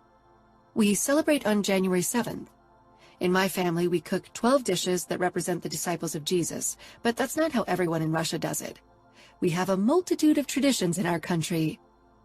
More questions about Russia soon rained down on me. I was relieved that my heritage wasn't the pink elephant in the room anymore. I'd love to see the Bolshoi Ballet one day. A tiny girl with the same black hair and dark eyes as her twin, Navio, piped in. Her name was Greta, if I remembered Adamo's instructions correctly, and she looked like a precious doll, with her symmetric facial features, big eyes, and porcelain skin. I saw them a few times in St. Petersburg and Moscow. My favorite ballets are the Nutcracker and Swan Lake. Greta smiled shyly at me, briefly meeting my eyes before looking away. Mine too. At once, everyone became even warmer toward me, as if this little girl's verdict held particular significance. Adamo patted my leg, then interlaced our fingers under the table. By the end of the night, I was completely relaxed. I didn't feel like part of the family yet, but I hadn't expected that. Yet I enjoyed the chaotic coziness of the Falcone home. It was a different kind of Christmas than we celebrated in Chicago, and I loved this new experience. I wanted Adamo to be part of our traditions as well, but I worried what Dad would do to him if I brought him home with me. While I was safe in Las Vegas with the Falcone clan, I wasn't sure if Adamo would be safe in Chicago. Dad could still change his mind any day. After Christmas dinner, we all moved toward the sofas. The beautifully decorated Christmas tree towered over us and illuminated our surroundings with the gentle glow of the electric candles. Before I could sit down beside Adamo, Gemma approached me. "I'm sorry that I was rude and didn't welcome you right away. Christmas is hard for me." She swallowed. "But I shouldn't vent my sadness on you. I'm sorry for what happened to your family. I hate that mob business kills so many innocents." "Thank you," Gemma said with a small smile. "I'm glad Adamo found you. I've never seen him so happy before." Adamo was talking to Fabiano, but I could tell that he was half listening to my conversation with Gemma. After Greta did a short ballet performance that Chiara accompanied with the piano, Chiara began to gather up the dishes. I helped her and carried a stack of plates over into the kitchen. I wondered if Adamo had mentioned a conversation to her as well. It made me feel awkward. I wasn't embarrassed about my past, but I preferred for people to judge me for my actions today, and not for something that was done to me more than a decade ago. She noticed my curious gaze and leaned against the kitchen counter.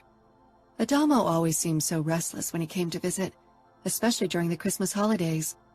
But today, for the first time since I've known him, he looked as if he exuded calm. "He's arrived. You are his anchor, and no matter where you two live or if you keep traveling with the racing camp, he's found his home in you. That's wonderful. We all need something that gives us roots so we can grow for the future. And you are each other's roots." I bit my lip, my throat clogging with emotions. "Thank you, Chiara. I never meant for it to happen. I didn't think I could really trust someone like I trust Adamo." Chiara nodded. "I never thought I could experience what I have with Nino. But the past doesn't have to define us. We shouldn't let it." "Yes," I agreed. The door swung open and her two sons rushed in. They pressed up to her. "Mom, can we have cookies before bed?" The shorter boy, Massimo, asked. "It's Christmas," Alessio reminded her. Chiara laughed, and I fell in as well. They reminded me of my half-brothers. When sweets were concerned, they could be quite cunning. A moment later, Adamo came in with a couple of empty glasses, but it was obvious that he was checking on me. He wrapped his arm around my waist, pulling me against him. "I'm fine," I said, before he could ask. Adamo nodded. "I knew you'd be." I stifled a smile. I'd always wanted someone at my side who knew I could handle myself, who didn't treat me like a damsel in distress, and I'd found that person in Adamo. Chapter 26. Adamo. She stood against the horizon, illuminated by the sinking sun, completely naked except for her biker boots. Her red hair glowed like flames in the last rays, and her pale, beautiful body appeared almost pearlescent. I got out of the tent and watched her a bit longer. She was so fucking gorgeous. She turned and met my gaze. A smile broke free on her face. It wasn't one of the fake smiles weighed down by darkness from the past. It was a free, honest smile. That didn't mean she didn't still harbor darkness. We both did. It was what made us understand the other so well. But we controlled our darkness now, like a tamed beast behind iron bars. Sometimes we let it out to play, but mostly it slept peacefully in its corner. I still felt as stupidly in love with Dinara as I'd been when I'd rushed to Chicago to convince her father. We'd grown closer, Dinara and I, and even her father grudgingly tolerated me. We'd even celebrated the Orthodox Christmas together in Asper for the first time this year. Dinara bit her lip in that teasing way she had, turning fully to me so I could see the length of her naked body. One of her hands cupped her breast. teasing her piercing as the other slowly slid down her belly to the apex of her thighs with the soft patch of red hair. Blood rushed down my body, gathering in my cock. She and I always took time away from camp so we could fully enjoy each other's company. I strode closer to her, taking her in and the way she stroked herself. When I stopped right in front of her, she was panting softly, her lips parted. 2 fingers worked her clit, spreading wetness all over it. I grabbed her hips and sucked her pierced nipple into my mouth. Her fingers moved faster on her clit, and she let out a sharp moan. I sank down slowly, tracing my tongue over her belly before I arrived at eye level with her pussy. Her fingers circled her bundle of nerves, and her lust had already gathered all around it. The sight of her glistening folds made my mouth watery.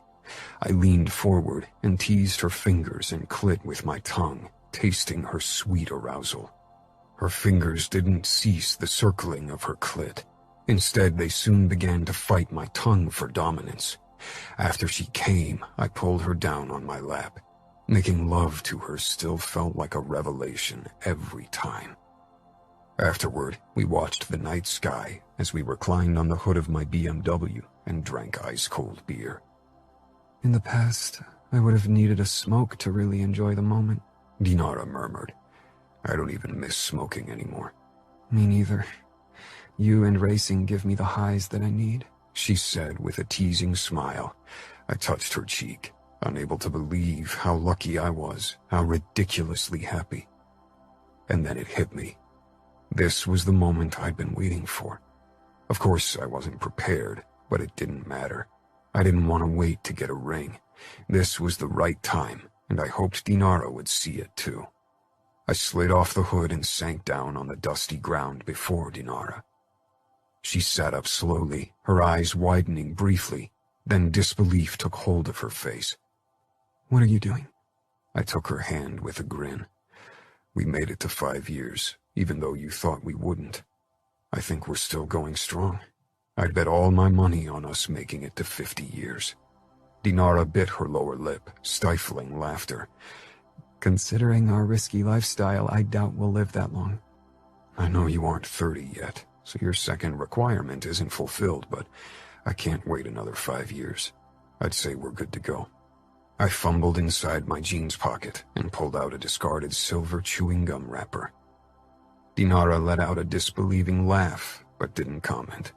I formed the wrapper into a makeshift ring, then took her hand again. Dinara Mikhailov, will you marry me? I held up the wrapper ring, which glittered in the headlights, making it look more sturdy than it was. You are out of your mind, Dinara exclaimed, but her eyes were soft, and she had trouble fighting her smile. I lifted the ring a bit higher. I'm afraid I need an answer. She closed her eyes for a moment, and when she opened them again, she said, Yes. I pushed the wrapper ring on her finger, then staggered to my feet and wrapped my arms around her.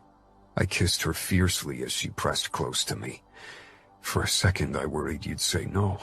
For a second, I considered saying no. I really love our life of sin without commitment, free-spirited and wild. I looked into her eyes. Then why didn't you? Dinara and I had never seriously talked about marriage. She wasn't like some girls who dreamed about a big wedding and a princess dress. If I'd had more time planning this moment, I probably would have gotten cold feet. But she had said yes, to me, to us, to forever. Dinara. Adamo grinned as if he'd won the jackpot. I stretched out my hand and admired the silver wrapper ring around my finger, not answering his question yet.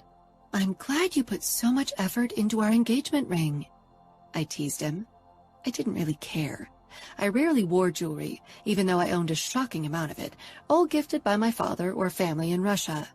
I hadn't taken any of my jewelry with me, and I didn't miss it. The only things I really wanted to have with me were my Fabergé eggs. But a motorhome wasn't a good place for valuable pieces of art. He ran a hand through his unruly hair. He always cut it at the beginning of the season, but allowed it to grow in the months that followed. I thought you didn't care about jewelry. He actually sounded worried. I don't, I whispered. This is the perfect ring for us. Adamo chuckled. I'm not sure I agree. You'll get a better ring soon. He paused, raising his eyebrows. But you didn't answer my question. Why did I say yes? For a long time, I'd been against marriage, considered it superfluous and restricting. The mere idea of binding myself to a person like that had made me nervous. But when Adamo had popped the question, my body hadn't reacted with a cold sweat or feeling of nausea. It had felt inexplicably right. Because I can't imagine ever living without you again. So we might as well make it official.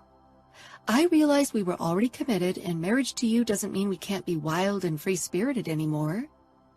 I think that's the sweetest thing you've ever said to me, Adamo joked. I boxed his shoulder before I kissed him hard.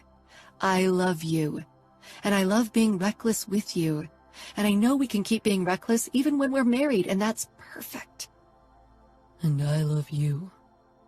He took my hand and inspected the ring he'd put together. We can go ring shopping next time we pass a city.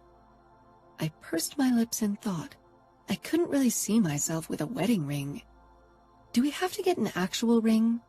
Can't we get something else that shows we're together? Or maybe we just don't have anything but the love in our hearts.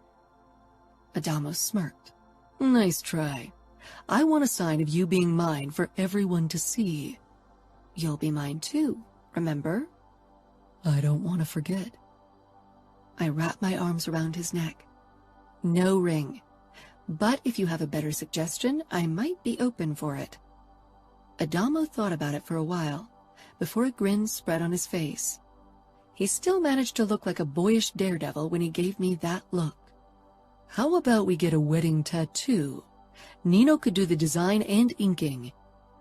My brows rose in surprise. I actually liked the idea. Why not? At least that way we can't lose it. Perfect. You realize we can't have a big celebration, right? The Camorra and Bratva still barely tolerated each other, and so far Adamo's and my unusual relationship hadn't caused my father any trouble, but a wedding feast that involved both our families might change that. Adamo shrugged. I don't really care about a big party. This is about us. For all I care, it can only be you and I, and it would be the perfect wedding. We could marry in one of those chapels in Vegas, you know, the ones where Elvis seals the bond. Adamo obviously had to stifle laughter. Not Elvis. But we can marry in a chapel in Vegas if that's what you want. It would fit, don't you think? Adamo dropped his forehead against mine, smiling crookedly. A girl who hates Valentine's Day, who hates rings, and who doesn't want a nerve-wracking wedding feast. I'm pretty sure you were heaven sent.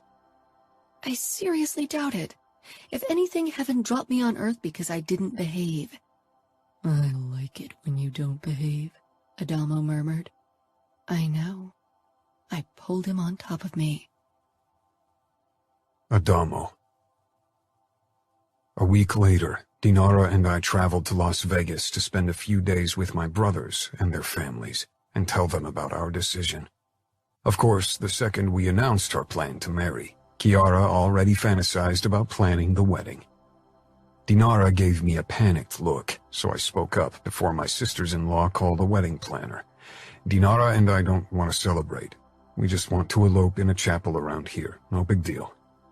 Oh, Chiara mumbled, exchanging a look with the other women. You realize you're breaking quite a few hearts here, right? Ramos said, but he looked like he didn't care. He'd never been one for the big celebrations, and probably wouldn't have had any kind of wedding ceremony if Serafina hadn't wanted it. For us, it's not about the celebration, it's about the promise we give each other, Dinara said carefully. Considering the difficulty of having your family and ours under one roof, your decision is wise, Nino said. Dinara nodded quickly. Yes, that's another reason why we didn't want to make a big deal of it. It's just for us. We don't want a ring, either, I said. Instead, we want you to create wedding tattoos for us. Savio flashed Nino a grin. Then you'll have tattooed almost every member of our family. It's becoming a heartwarming tradition. I scoffed. A bull tattoo over your dick isn't the most heartwarming sign. Savio sent Gemma a cocky look. The sight of my bull always warms Gemma's panties and heart, right? She punched his abs, causing him to grunt. I hope you don't want your wedding tattoos in similarly shady places, Nino said dryly. Dinara laughed. Don't worry, I said. When are you going to marry? Chiara asked. I could tell she was bummed about not getting to organize a big wedding. Tomorrow, Dinara and I said at the same time. Chiara smiled hopefully. Can we be there? Nino touched her shoulder. I think the lovebirds want to be alone, Ramos said. I nodded. We really don't want to make a big deal out of it. Inviting my family to the wedding wouldn't go over well with Grigori, and there was no way we could have him at the ceremony in Vegas without causing a major scandal, and most likely, bloodbath. At least have someone record the ceremony, Chiara begged. I think there's a package we can book that includes photos and even a video, Dinara said. I could check. She pulled out her phone, but Ramo waved her off. They are going to take photos and record everything if you ask them to. You'll be a Falcone. Dinara and I exchanged a look. Actually, I said, Dinara will keep her name. Like we said, we just want to marry as a sign for us, not for outward appearances. That's reasonable, given the situation with Grigori, Nino drawled. I laughed. I knew you'd agree. Chiara shook her head, looking honestly disturbed. You two are the least romantic people I know. Nino at least pretends to be romantic for my sake. At least they both don't have a romantic bone in their body, Serafina said. Dinara shrugged. Our idea of romance is sharing a beer on a car hood after kicking each other's ass during a race. I pulled her against me and kissed her temple. Perfect. When Dinara told her father about our decision that night, his excitement was limited. Not so much because she chose to marry me. I think he'd made his peace with me at this point. But he was appalled by the fact that his precious daughter would marry in a cliched chapel in Vegas. But he, like my family, had to accept our decision. The next morning, Dinara and I followed Nino into a room that he'd prepared as a makeshift tattoo studio. I was nervous if Dinara would like the tattoo I'd chosen. I'd searched the internet for days for possible options. Most of them were just tattooed rings, but that would have been the too obvious choice. Dinara and I wanted something more subtle, not for everyone to see. Nino pulled out the sheets with his design of our wedding tattoos. He pushed the sheet with the tattoo for Dinara's palm over to her, and the other sheet to me. Dinara scanned the drawing of an intricate lock in the shape of a heart, then glanced over to my sheet with the matching key. Do you like it? I asked when she didn't say anything.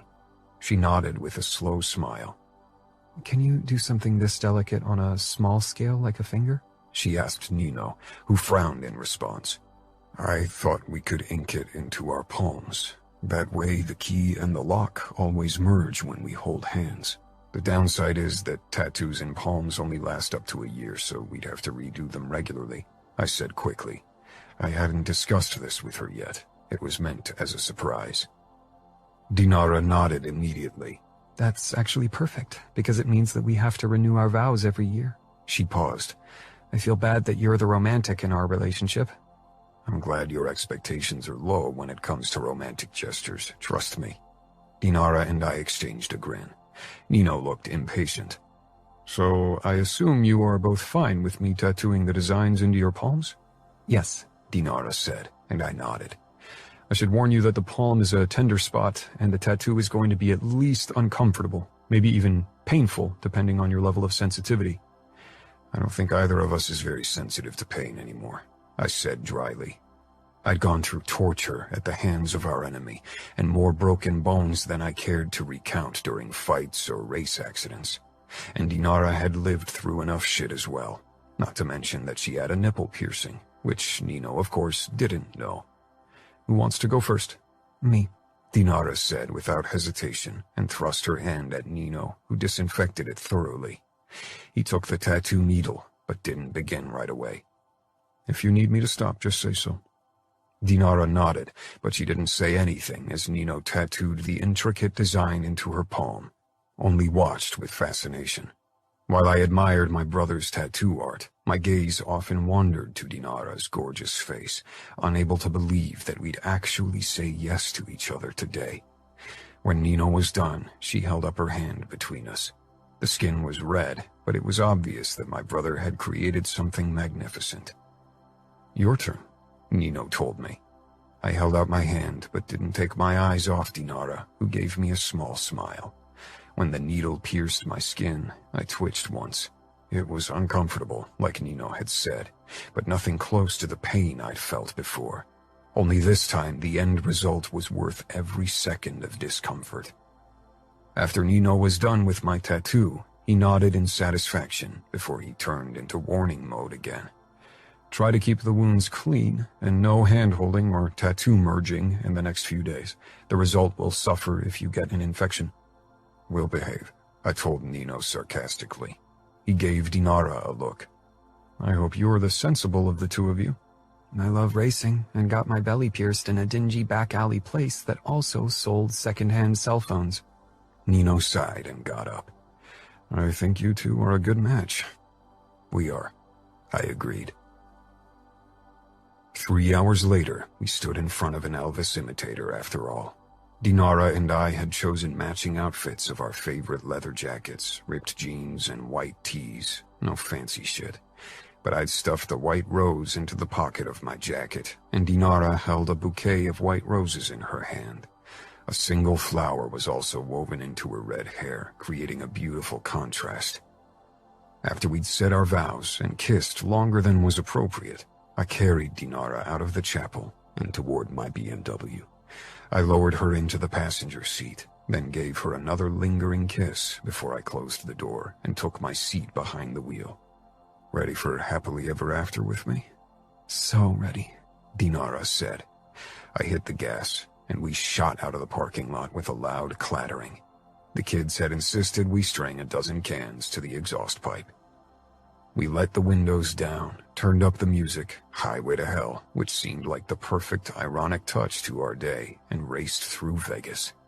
Soon, we left the city behind us to find a remote place for our first night together as a married couple. We had everything we needed to make it the perfect honeymoon. Each other, cans of macaroni and cheese for nostalgic reasons, and a six-pack of ice-cold beer.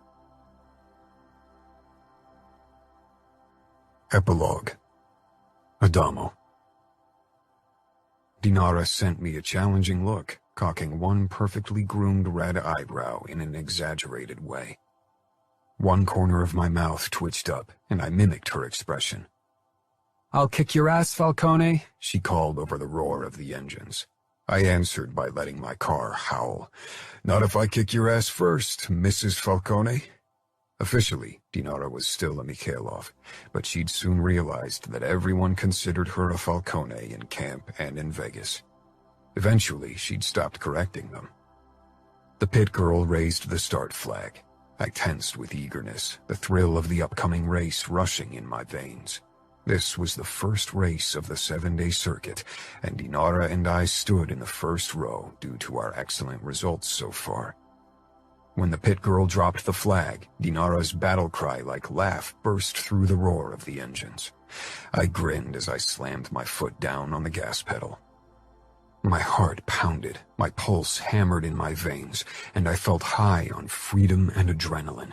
Dinara and I raced together for almost 15 years now, but we still relished every second of a race.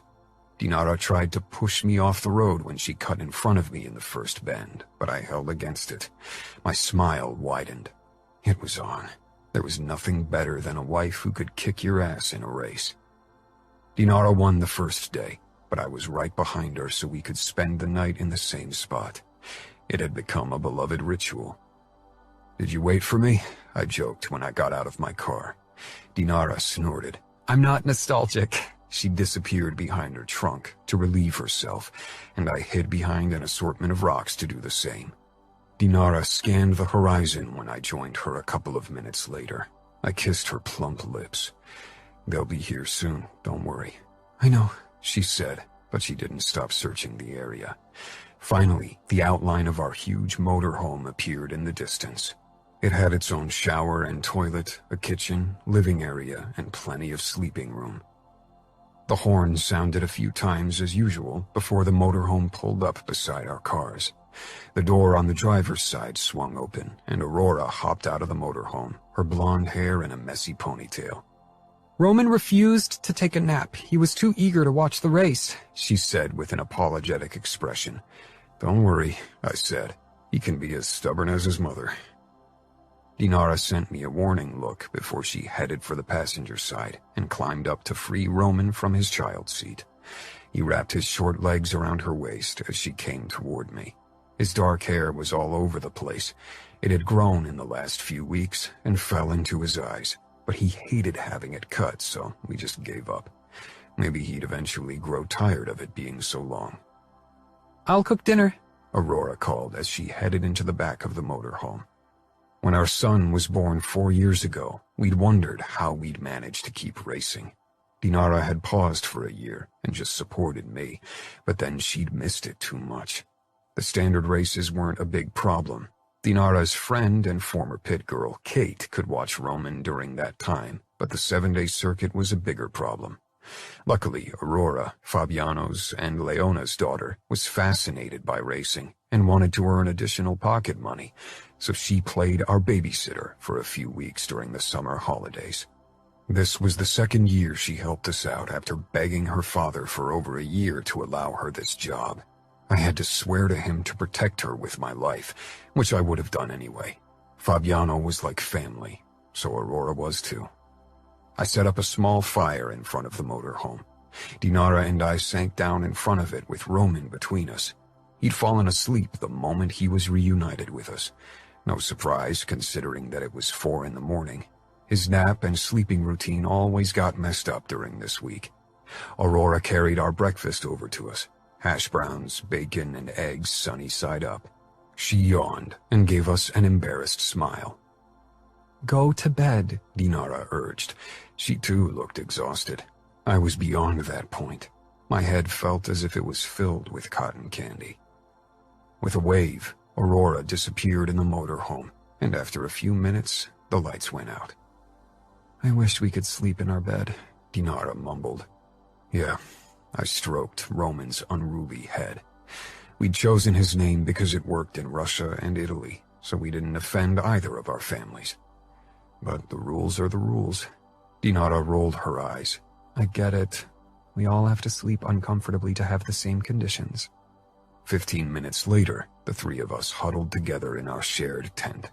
Roman hadn't woken. I admired him for his ability to fall asleep in a heartbeat and continue to sleep no matter what happened around him. With him between us, Dinara and I fell asleep. This had become a tradition for us. One of us always gave in and drove a bit slower so the other could catch up, and we could have family time in the evening. Dinara and I were competitive, but we didn't really race to win. We raced because it was our life. Dinara's breathing evened out. She'd fallen asleep with her chin resting against Roman's head and a peaceful expression on her face. Having Roman had really turned us into our own little family. We'd worried if it would be a problem to keep up our nomad life with a child, but Roman never knew another way of living. He loved being fawned over by all the pit girls and getting to ride in all the cool race cars. And since we had him, my brothers and their families occasionally visited camp, even if Dinara and I tried to visit them as often as our tight racing schedule allowed. Late the next morning, during our second breakfast, Aurora, Roman, Dinara, and I sat around our kitchen table in the motorhome together and ate the khachapuri that Dinara had made. My father bought a new lodge near Aspen, a bigger one, Dinara said as she checked her messages on her cell phone. Our main contact to our families during the season was via phone. Dinara saw her father and half-brothers even less frequently than my family, and her contact with Dima was limited to occasional text altogether. She showed me the screen with several photos of a splendid timber lodge. The last one was already too big for us. You told him that we won't add more kids to our family, right? I did, but I think he prefers to ignore it. Once Jurij and Artur start giving him grandkids, we'll be off the hook. That can take a decade. With so much space, we could all celebrate together. A big Falcone Mikhailov Christmas, I joked. The Bratva and the Camorra still only tolerated each other. There was no cooperation. Dinara's and my marriage hadn't changed that, not that we'd advertised our union. We didn't want to stir up trouble in Chicago. Over the last decade, we'd established a routine. We celebrated Christmas with my family in December, and then we celebrated again with Dinara's family. Because her father didn't want me to set foot in Chicago, he'd bought a lodge in Aspen where we could celebrate together and enjoy a ski and snowboarding holiday. It was a compromise that worked well, and Roman was ecstatic over getting presents twice. I think it's really cool that you celebrate Christmas twice, Aurora said. What do you say, Roman? Yes! He agreed enthusiastically. Dinara and I exchanged an amused look. She took my hand under the table, pressing our tattoos together. Dinara. Roman clapped enthusiastically as he watched the award ceremony. Aurora had to hold his hand tightly to stop him from running around. It was only the second time that I'd managed to win the 7-day circuit. In the past, my constant pee breaks had destroyed any chance at winning, not to mention that Adamo and I often waited for each other in the first few days to spend the night together. When I stepped on the winner's rostrum, Roman clapped even harder, beaming all over his face. Adamo climbed up on the rostrum beside me. He'd finished in 3rd position. I gave him a coy look. So far he was still in the lead when it came to total wins, but I had every intention to catch up with him eventually. After the ceremony, Roman rushed over to us and threw himself into my arms. I swung him up, and he thrust his arms up over his head as if he too had won. Adamo smiled broadly at me. Despite our competitiveness, losing against each other never stung, even if we teased each other mercilessly in the days that followed.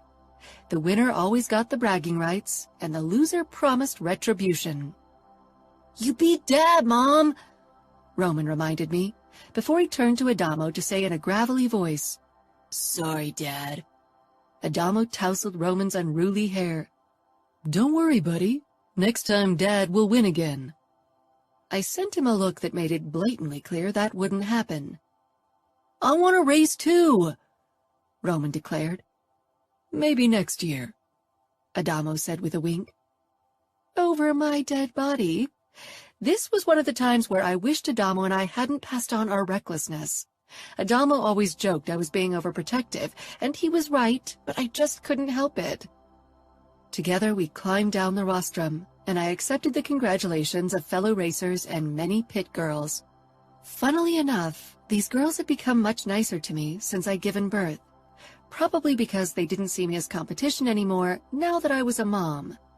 Not that I'd ever competed with them for their prey, the bachelor racers.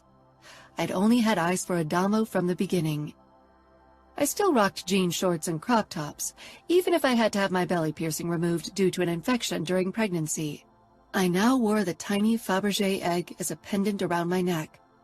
Adamo had actually had the idea and gifted the necklace to me shortly after I'd given birth to Roman.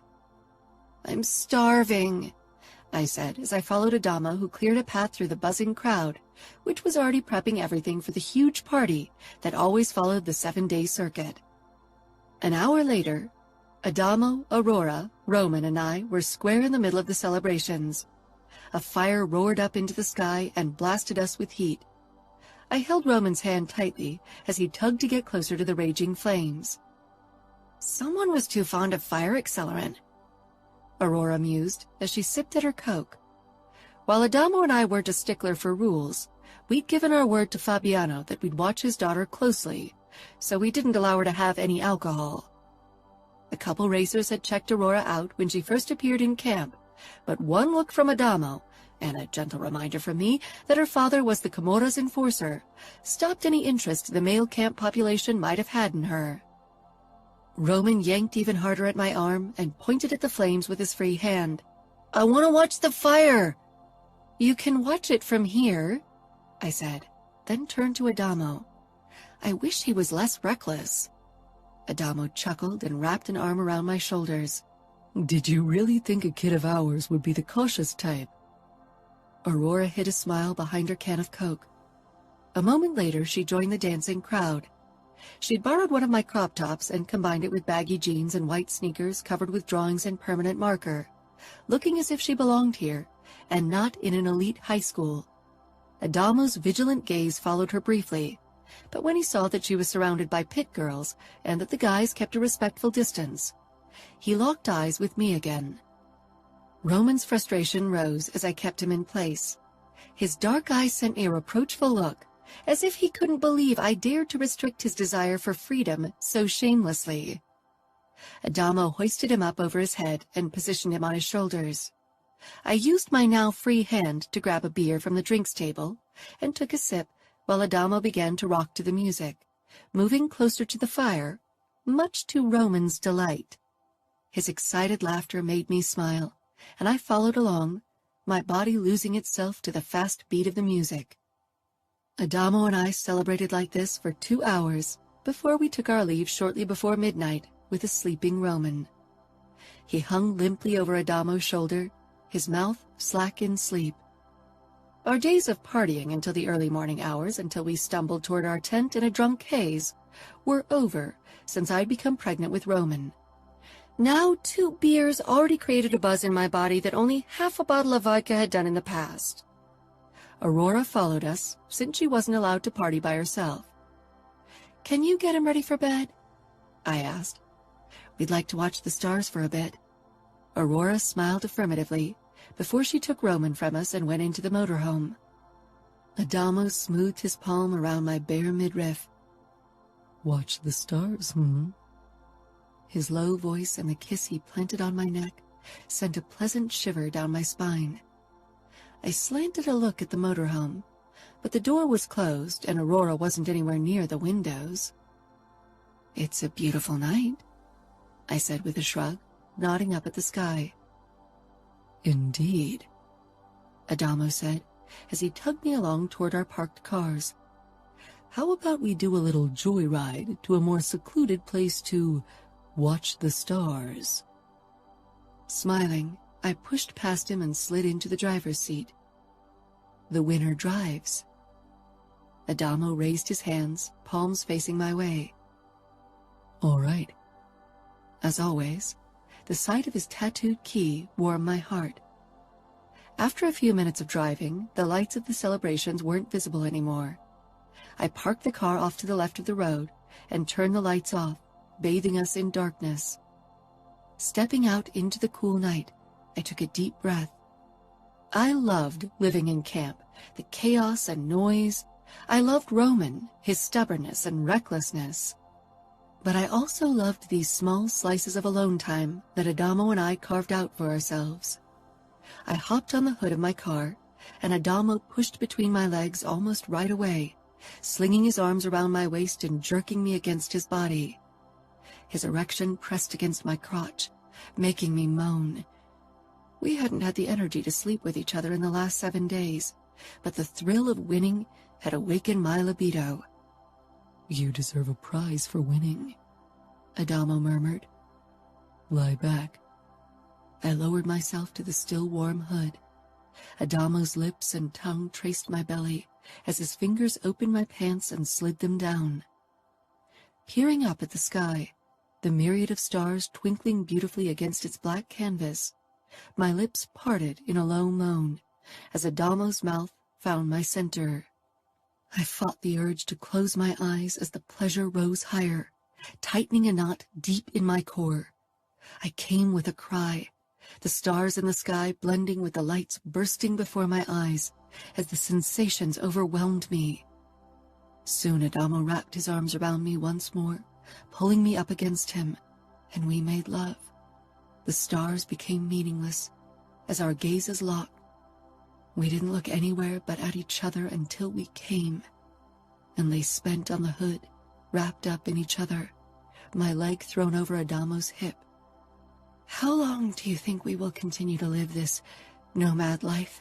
I asked breathlessly. Adamo kissed my hand, then my cheek. "Until we're old and gray. Or old and bald in my case." "You have thick hair. You won't go bald." Adamo chuckled. That's your main concern? I nudged him hard. You think we can still race cars when we're 80? I doubt we'll win a single qualification race. Do you want to settle down in a nice suburb? Yeah, right, I said sarcastically, then yawned. It had been a long day, but lying in Adamo's arms under the night sky, listening to the soft whoosh of the wind and the occasional chirp of a cricket, was too good to exchange it for sleep. Let's just take it one day at a time. That always worked really well for us, don't you think? It worked perfectly, I said. I still can't believe we're here today, married with a child, without a war between our families at our back. Maybe it's karma's way of making up for the shit show that was my childhood. Maybe, Adamo murmured. Or maybe you just fought for your happiness, like I did. I am happy, I said. Sometimes it was still hard to believe. As a teen, I always thought I'd end up as a depressed, chain-smoking, mid-30s single lady with a drinking problem who'd die of lung cancer or liver cirrhosis. Adamo burst out laughing. Our emo teen selves would have had a field day together. I thought I'd either die of an overdose or because Ramo killed me. I guess it's good that we didn't cross paths during that time. I'm just glad that we met. I can't imagine life without you in it. I brought my face even closer to his. Every day since you've been in my life has been better than any day before we met.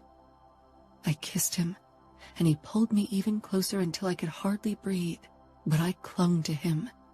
There won't ever be another day without you in my life. The end. Please consider leaving a review. Listeners like you help other listeners discover new books. If you want to be among the first to get updates on books, please join my Facebook group, Cora's Flamingo Squad. For bonus content and news, subscribe to my newsletter. This has been Twisted Cravings, the Camorra Chronicles, Book 6. Written by Cora Reilly. Narrated by Lucy Rivers and Jason Clark, both members of SAG-AFTRA. Produced by One Night Stand Studios. Post by Simplify Productions. Text copyright 2021 by Cora Reilly. Production copyright 2021 by Cora Reilly. All rights reserved.